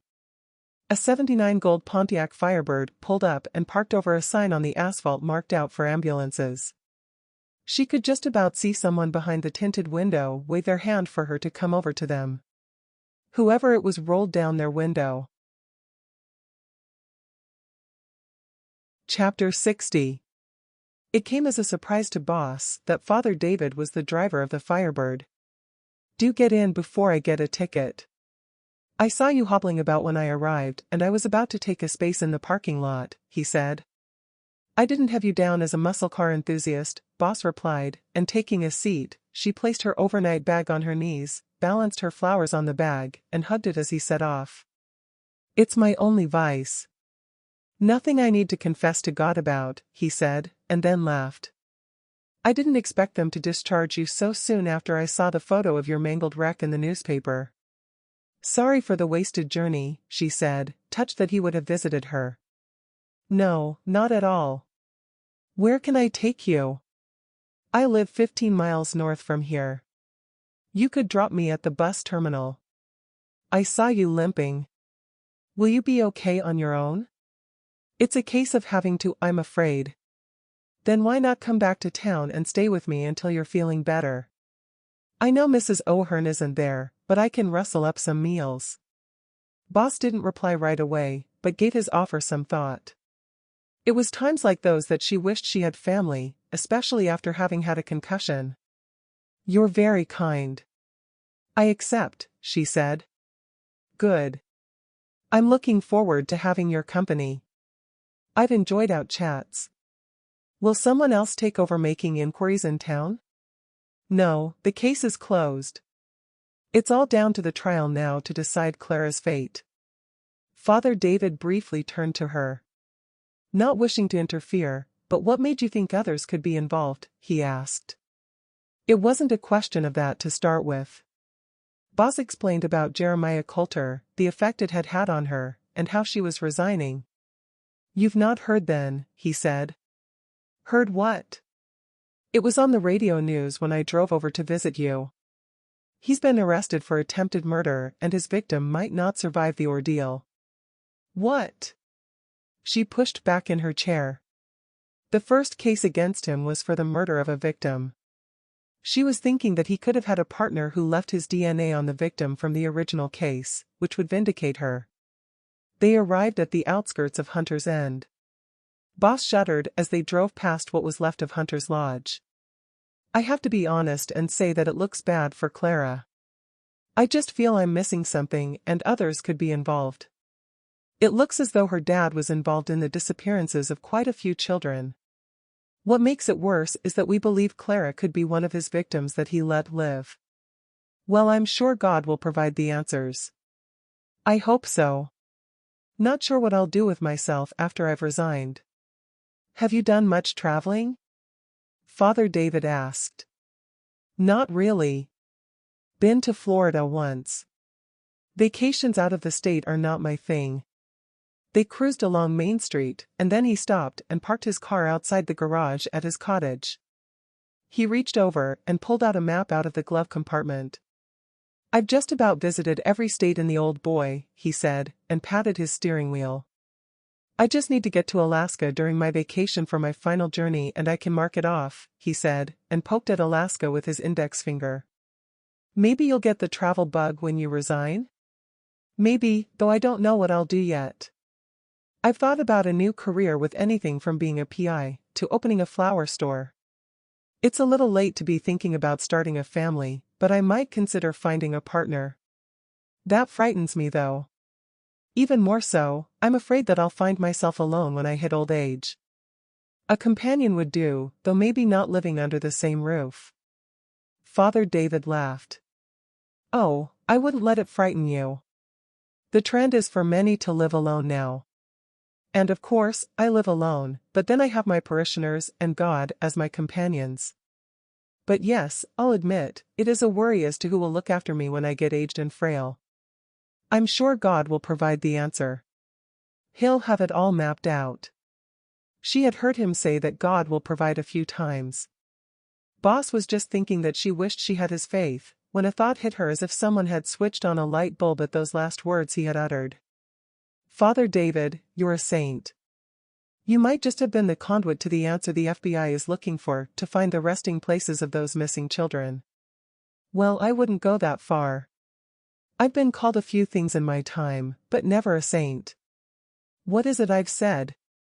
I'll tell you as soon as I find out if my hunch is right.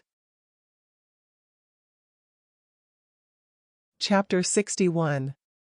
Boss couldn't wait to get to the sheriff's office. She left her overnight bag and the flowers in the hallway, stepped outside and closed the door, and then hobbled along the sidewalk. I didn't expect to see you again, the sheriff said as Boss entered. A pained expression rolled over McCaffrey's face. Call it fate. Are you sure you should be working? Brennan told me the case was closed. You look white as a ghost. That case might be closed, but there's a question of the missing girls. How I feel is nothing that work won't cure. Tell me, have you sent Clara's backpack for storage? Not had time. Good. Could you get it for me? Only I'd be struggling with the stitches on my hand. McCaffrey ambled through to the locker room, and then returned with the backpack. How do you think that what she has in here could help? Divine intervention, you could say. That, and someone saying that your life is mapped out for you. Could you pass me the map from the left side pocket? She handed the map to Boss, and she spread it out on the desk. What do those marks say to you on the map? Not got a clue. Well, I'll tell you. I'll bet they're all the places where Ackerman has encountered those children that are missing. I'll need to use your computer. Feel free. Boss used the office computer to pull up her emails. She opened John's email with a list of the ones whose DNA matched the clothing. Listen. I'll call out some states and towns. Put thumbtacks on the map on the wall at the locations, and then we'll compare them with Ackerman's map. We'll start with the one in Canada that I know of, Boss said. She called out states of the other 6 and printed off the details. They pored over the map.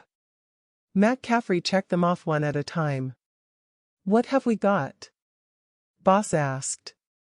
6 of them match the states marked on the map. There's no match for the one who went missing from Youngstown, Ohio. Boss studied the map. There. That one there matches with what I think is the date in the middle of those numbers.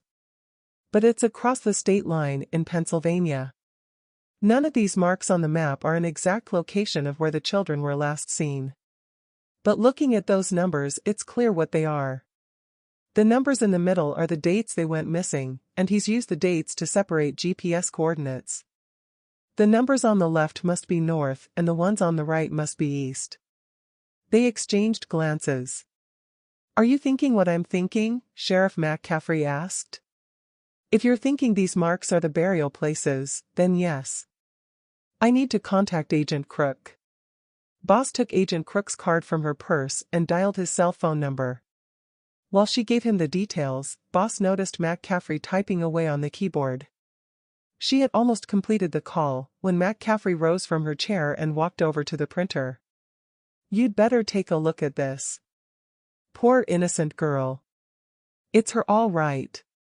I'd stake my life on it. Sorry, can you hold? Boss asked Agent Crook, then turned to McCaffrey.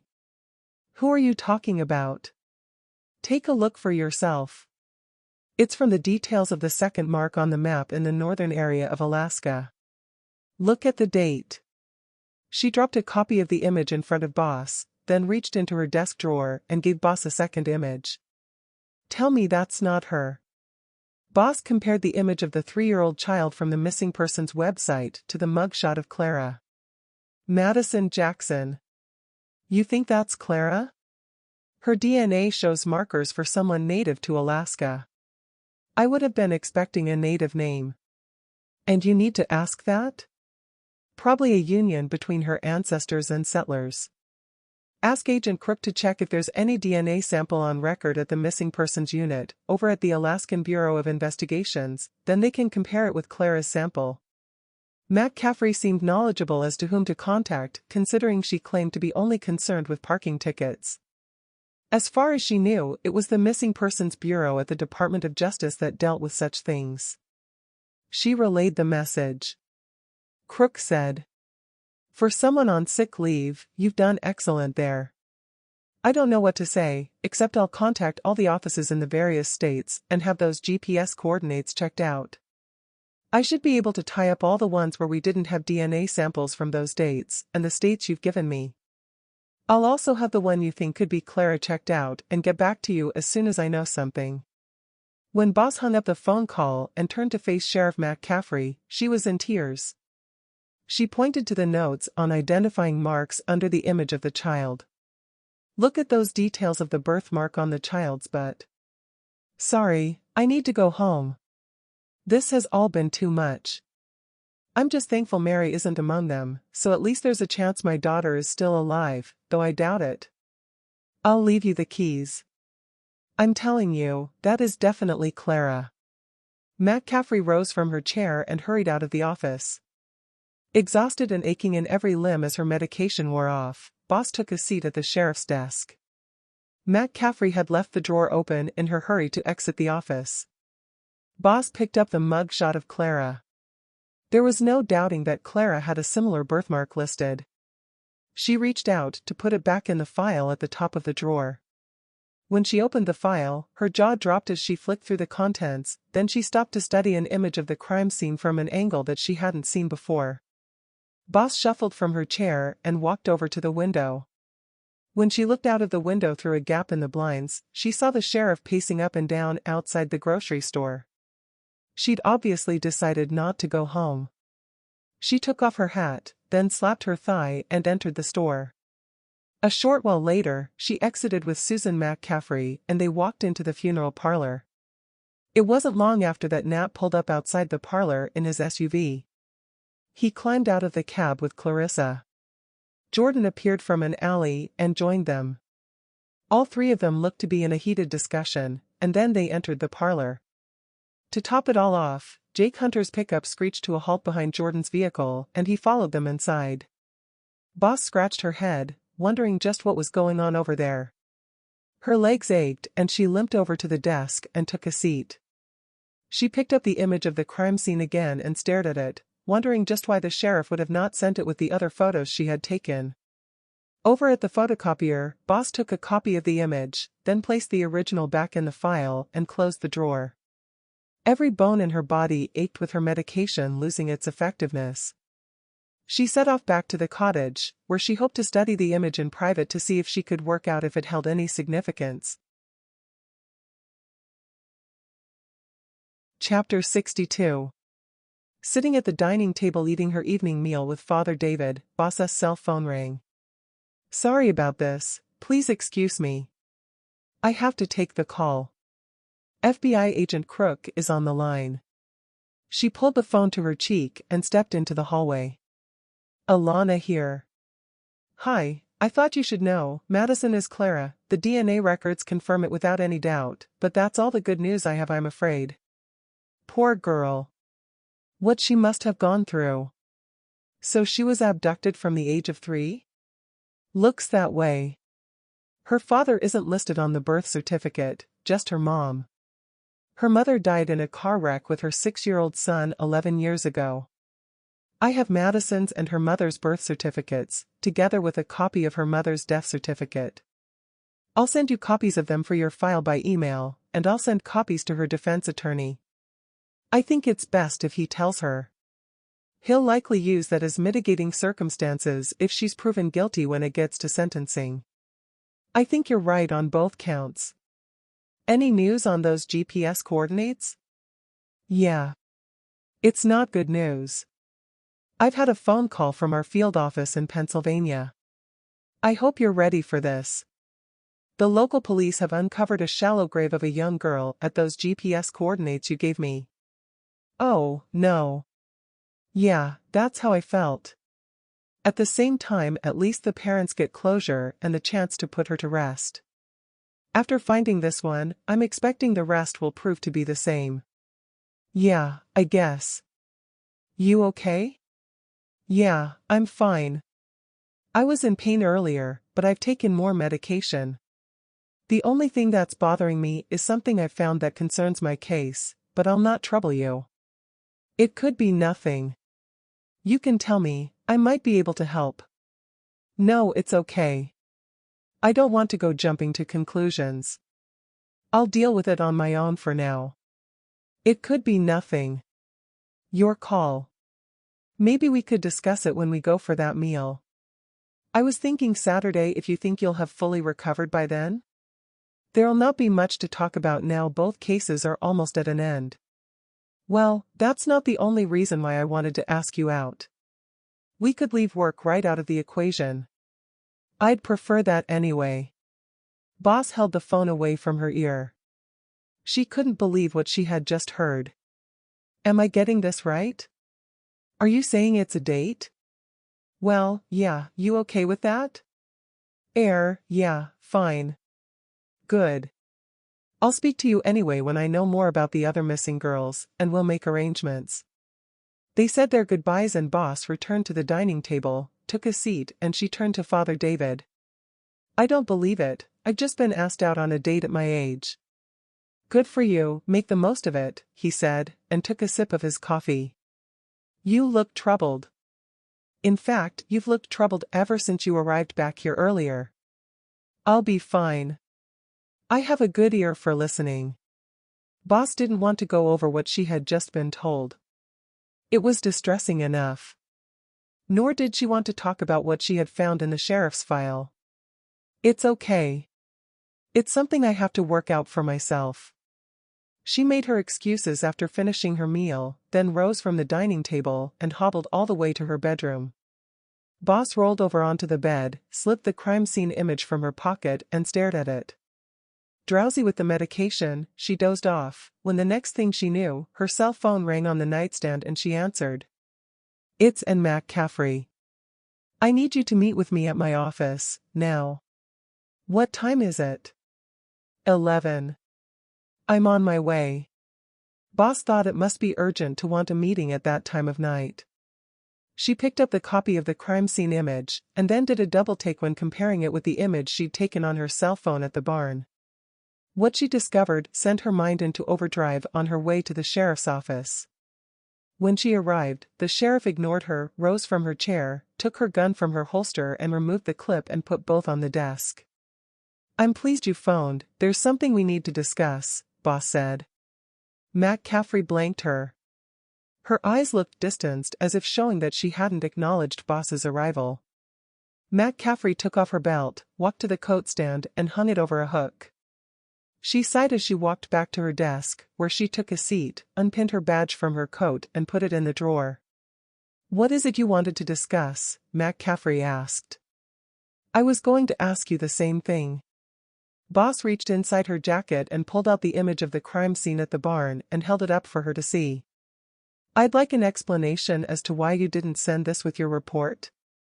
It took some working out what significance it held. If I'm not mistaken, there's a knife missing from the wall mount next to the bow saw, and I'm sure when forensics get to work on it, that lump in the pool of blood is that knife.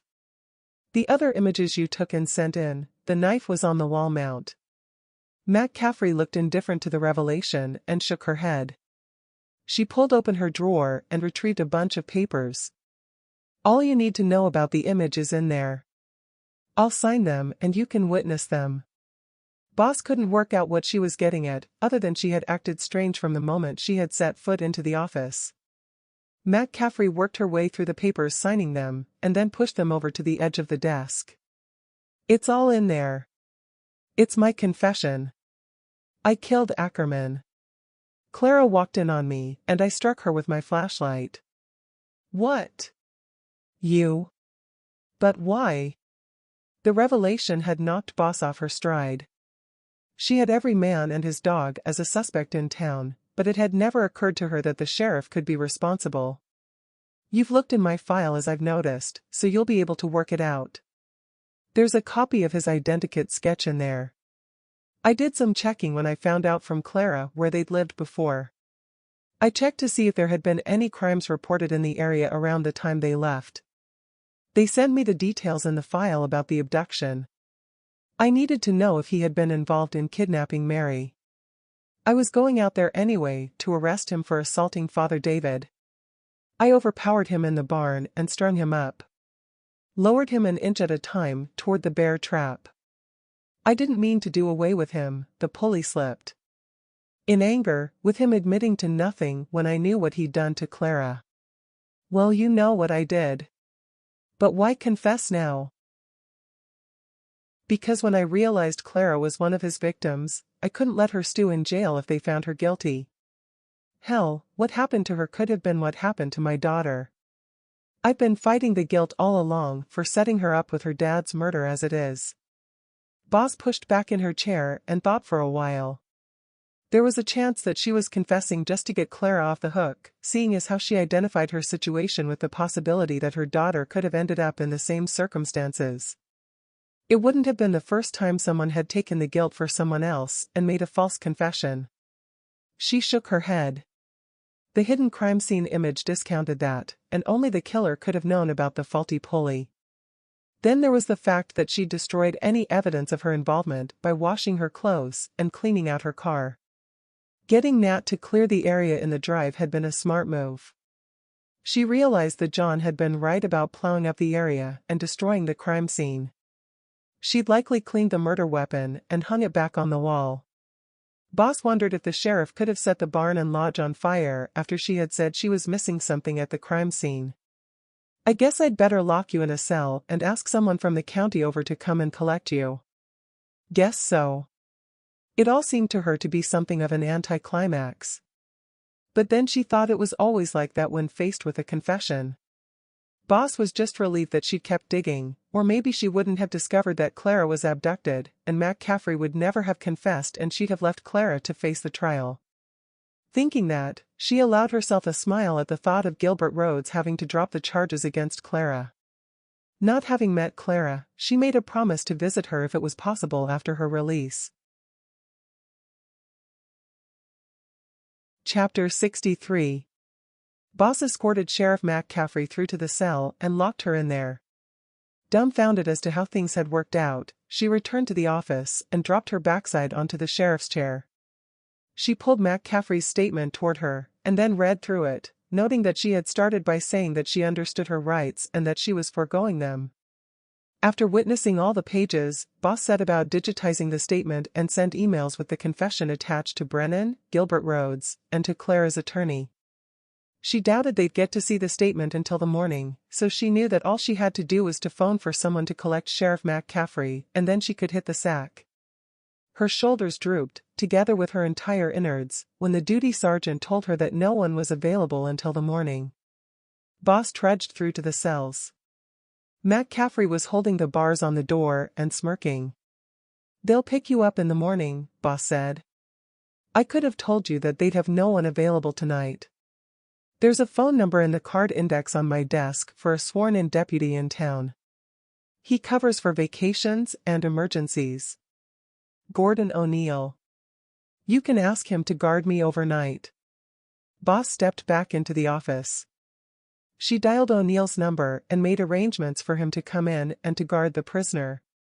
It was a relief in her condition that she wouldn't have to sleep on a cot in the next cell to Mac Caffrey. She didn't have long to wait for him to arrive, and she handed him the keys, then walked to the cottage. Father David had already turned in for the night when she arrived at the cottage, and she tiptoed up to her bedroom. Laid on the top of the bedclothes, Boss's mind wandered. She decided that Coulter's rearrest changed nothing and that she would still resign. Boss thought that she could now see why Mac Caffrey was defensive of Nat when she had him as a person of interest, and why the Mac Caffreys had joined forces with the Hunters, after she had turned her attention to Jordan as a suspect.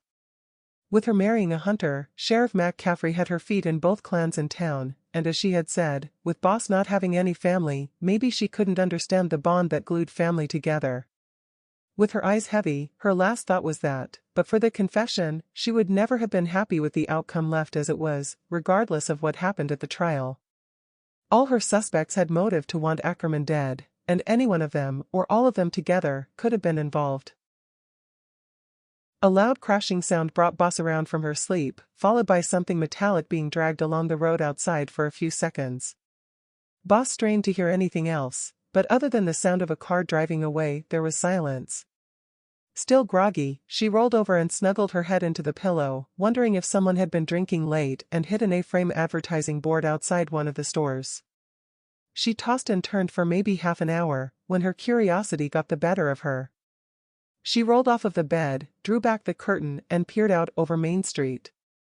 The light was still on in the sheriff's office, and but for the streetlights, all the houses and stores were in darkness. She noted the time at 4:30 and climbed back onto the bed, disgusted that she hadn't had the motivation to undress before falling asleep. Boss tossed and turned with intermittent broken sleep. An annoying buzzing sound grew louder. The clock on the nightstand displayed the time at 6:30. She sat upright to the thundering sound of helicopter blades circling low overhead. She rolled off of her bed and looked out through the window. The deputy was pacing up and down outside the office, talking on a radio mic. A police chopper banked and headed in the direction of the highway, then circled low over a wooded area off to the right. She slipped on her shoes, opened her door, then made her way outside. The chopper was looking for someone, that much was obvious. "What's happened?" she asked the deputy as she arrived at the office. "She's gone." "Who's gone?" "Sheriff McCaffrey." Boss's jaw gaped. "How in hell's name did that happen?" "I had a phone call to attend a car wreck on the highway. Woke her to ask what I should do, and she said she'd be fine on her own and to go and attend. It was only a damned hoax call. When I returned, I didn't even know she'd gone. Didn't want to disturb her again. Half an hour ago, when I went to check her cell, she was gone. She'd left a signed note to say that she'd hidden the dowry money under the cot and had taken it." Boss entered the locker room and opened the locker to retrieve Clara's backpack. Boss slapped her forehead after opening the money box and finding that also empty of the bills. "What time did you get the hoax phone call?" "Around 4. The chopper is out looking for her and they're arranging to set up a perimeter on the roads out of here." Boss followed him into the office and on through to the cells. There was no glass in the window frame and the iron-barred framework to the outside was gone. Deputy O'Neill unlocked the back door. They followed scrape marks on the asphalt and found the barred frame 20 yards down an alley across from the back street. Boss inspected the bars. It didn't take a forensic examination to see from the scratches and the bent bars that someone had fastened a cable attached to a vehicle and yanked it out. "Someone must have heard this and seen something," she said, aware that her cheeks were flushing at not having investigated the noise she'd heard. "Guess they would, but there's no one come to me and said anything." Father David came up beside her. "I heard all the noise and you hobbling down the stairway. What's happened?" "Sheriff McCaffrey's escaped." "Escaped?" "Yeah, she confessed to killing Ackerman, so I locked her in the cell. You were in your bedroom when I returned, so I couldn't tell you." "Oh, dear." "Yes, oh dear. Someone in town has helped her to escape, no doubt about it. I don't suppose you would tell me if any of the townsfolk confesses to helping her?" Father David lifted his shoulders, then let them drop. He bent his head and looked at Boss over his half-rimmed glasses. "Well, no. That would be between me, the confessor, and the Lord," he said, and snickered. "I'll see you for breakfast at 9, and then we can talk," he said, then he turned and walked in the direction of his cottage. Boss shook her head. O'Neill tapped her on the shoulder. "The sergeant from headquarters phoned me earlier to say a search team would be here around 9. What should I do?" "I'll wait with you until they arrive, then I'm gone and it's not my problem anymore. I'm supposed to be on sick leave." Back in the office, Boss lifted her feet onto the desk and pushed back in her chair. Exhaustion finally overcame the flood of adrenaline that she had experienced and she dozed off. "Detective Boss, it's almost 9, she heard, and a finger prodding her shoulder. She opened her eyes and O'Neill stepped back as she swung her legs from the desk. "Thanks. I'll leave you to it and go for breakfast." She walked out and onto the sidewalk, yawned and stretched her arms. Looking out over Main Street, stores were opening. Susan McCaffrey was outside her grocery store with Jordan, Rick, and Drake. They were exchanging conversation when they all burst into laughter as if they'd shared a joke. The mayor stepped outside through his doorway and leant an advertising board against the wall outside his funeral parlor, and then he waved at the crowd outside the store. Nat's SUV appeared and he parked up next to the garage. He climbed out of his cab and gave a thumbs-up sign in Jordan's direction. She half expected Jordan to return a one-fingered salute, instead he returned the gesture with a thumbs-up sign of his own. She was even more surprised when Jake Hunter's red pickup pulled up alongside Jordan. Jake climbed out of the driver's side and walked over to Jordan. If they would have started a fight, she decided it was none of her business. She needn't have worried. Jake put his arm around Jordan's shoulder, gave him a squeeze, then removed his arm and ruffled his hair. Jake looked over at Boss and waved, instead of as she expected, him marching over and chewing her head off over the search warrant on his property. she waved back, then turned and walked along the sidewalk to the cottage, shaking her head at the thought that it was game set and match to the town. Epilogue. Clara's domain and the truth of what happened that fateful night. 5 years later. Sheldon Point, Alaska. 62.06 degree north, 163.30 degree west. Population 192. The glass fogged with the vapor from my breath. I draw a heart with my fingertip on the window pane, and then glance out through the window at my domain. There isn't anywhere out there that I can't travel alone if I have a mind to go out without someone breathing down my neck. Strangely, after all I went through, I no longer desire to go out alone. It looks as though God did have a purpose for me after all. Despite the freezing cold, I can feel the warmth in the bulge at my stomach as our baby moves around. I say our baby, Jordan is out there in the yard feeding our 32 huskies that we rent out as dog-sled teams to mostly tourists and hunters.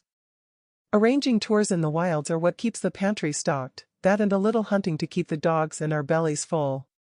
They're all shuffling about on the top of their kennels, wagging their tails, and waiting to be fed. There is no danger out there as long as we keep our wits about us, and the huskies warn us if wolves or bears stray too near our house. We live on the outskirt of town. It's better that way. No one asking too many questions. I take a seat on the sofa next to Drake, my pet husky, the runt of one of the litters. He snuggles up close. Just like the blackbird back at Hunter's Lodge, he can't talk, and I share confidences with him, as I am about to do now, for the truth of what happened that fateful night in the barn. Really, we don't need to talk to each other, because I'm sure he can read my mind, but anyway, he's a good listener. Mom, as I call her in the company of strangers, or should I say Sheriff McCaffrey, she lives with us here. The dowry and other money she took, she gave me to help with our new life. Besides helping with the dogs, she tends to growing vegetables and salads in our greenhouse that Jordan built. Bless him, he can turn his hands to anything. It was sad to learn that my real mom and brother had died. Maybe with that situation, and the sheriff losing her daughter, I guess that's how us living together has worked well, with the both of us being surrogates to each other. It helped that I had a copy of my real mom's birth certificate I obtained, and she took her name, which coincidentally, she had and as her middle name. As soon as they dropped the charges against me, I was released. The sense of freedom as I hit the sidewalk caused me to have a mini meltdown. I was afraid and relieved in good measure. Jordan was there with Detective Boss waiting for me. She never said, but I could see it in her eyes and a shake of her head that she had sort of worked out the truth before she gave me a big hug. We stayed at his dad's hunting lodge for 3 months to get to know each other, just like he'd said that day in church. It took a while before Jordan told me the truth of everything about Mom confessing and escaping. He had to really. The family arranged a phone call from a payphone in Florida to Susan McCaffrey. She talked loudly about the phone call within earshot of the new sheriff, saying it was from the sheriff, and to create a diversion while we made the drive to the border. We all sort of bonded on the hike through Canada until we made it to Alaska, and well, the rest is history. Turns out, the McCaffreys and the Hunters had arranged her escape on that day she'd made her false confession. It was either that, or Jordan said at a clan meeting he would come clean to the FBI, not wanting me to be charged when he knew I was innocent. Jordan's dad was pleased, because he thought that Boss would have never let it drop. He had Mom at his farm for 3 months for her protecting Jordan while waiting for it all to die down in the news. Father David visited last year when we got wed. The town's church is nothing like his, more of a dilapidated shed with a sloping wooden cross on the tin roof, surrounded by overgrown grass and weeds. He said something about visiting for the wedding would kill 2 birds with 1 stone so he could mark it off on his map, but then he said that he was not sure it counted, since he hadn't driven there, whatever that meant. It was great to catch up on all the gossip. We didn't have to worry about him going to the police.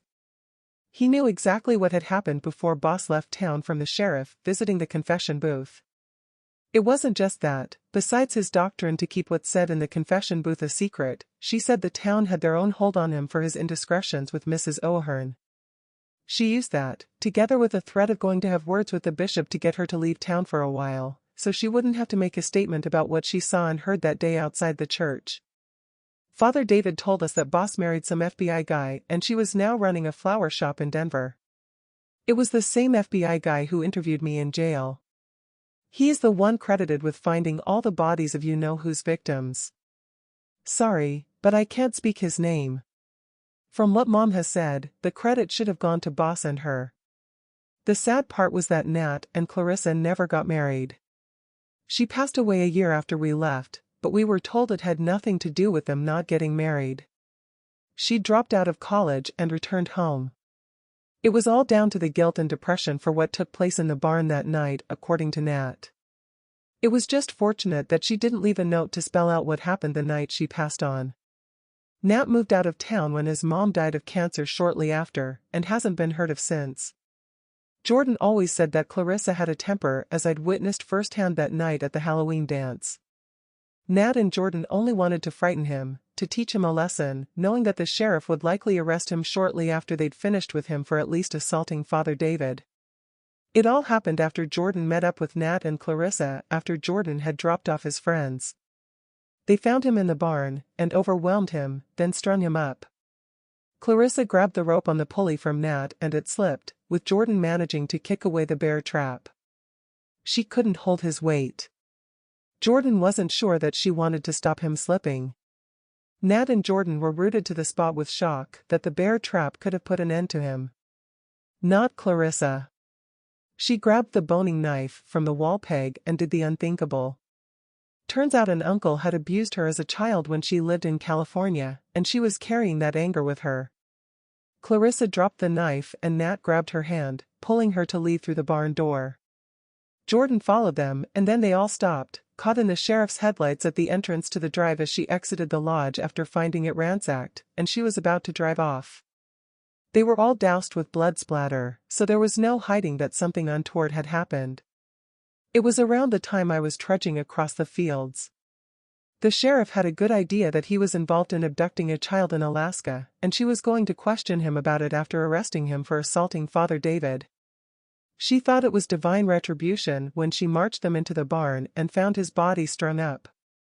She told them to get the hell out of there and she'd clean up.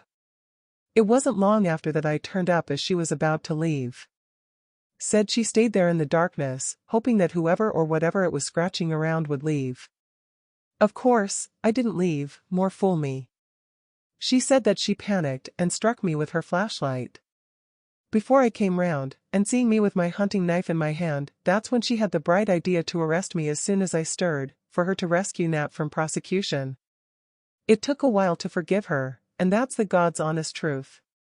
Hell, I even thought I had done it, and my mind was hiding it from me until the day they set me free. If it wasn't for Jordan convincing me to plead not guilty, I'd have accepted the plea bargain. When he eventually told me what had happened, I was too head over heels with him to give him a slap. Besides, if it had been in my power, I'd have bestowed them all with a medal. Anyway, he told me that he arrived back at his dad's around midnight. He thought his dad would be in bed, but he wasn't. Right away, he knew Jordan had been involved in something serious, when he saw his clothes covered with blood. He didn't ask him what he'd been doing. All he did was to order him to get changed, and then his dad burned his clothes in the wood stove and told him to get the hell out of town to his cabin. Just goes to show that whatever problems family have, sometimes blood turns out thicker than water. In the case of the town, I doubt the Hunters and McCaffreys will ever break their newfound bond, and they'll take the secret to their graves. His dad nearly messed it up when he sent Boss a threatening letter for her to leave town, and later he burned down the lodge and the barn to Muddy Boss investigating there further.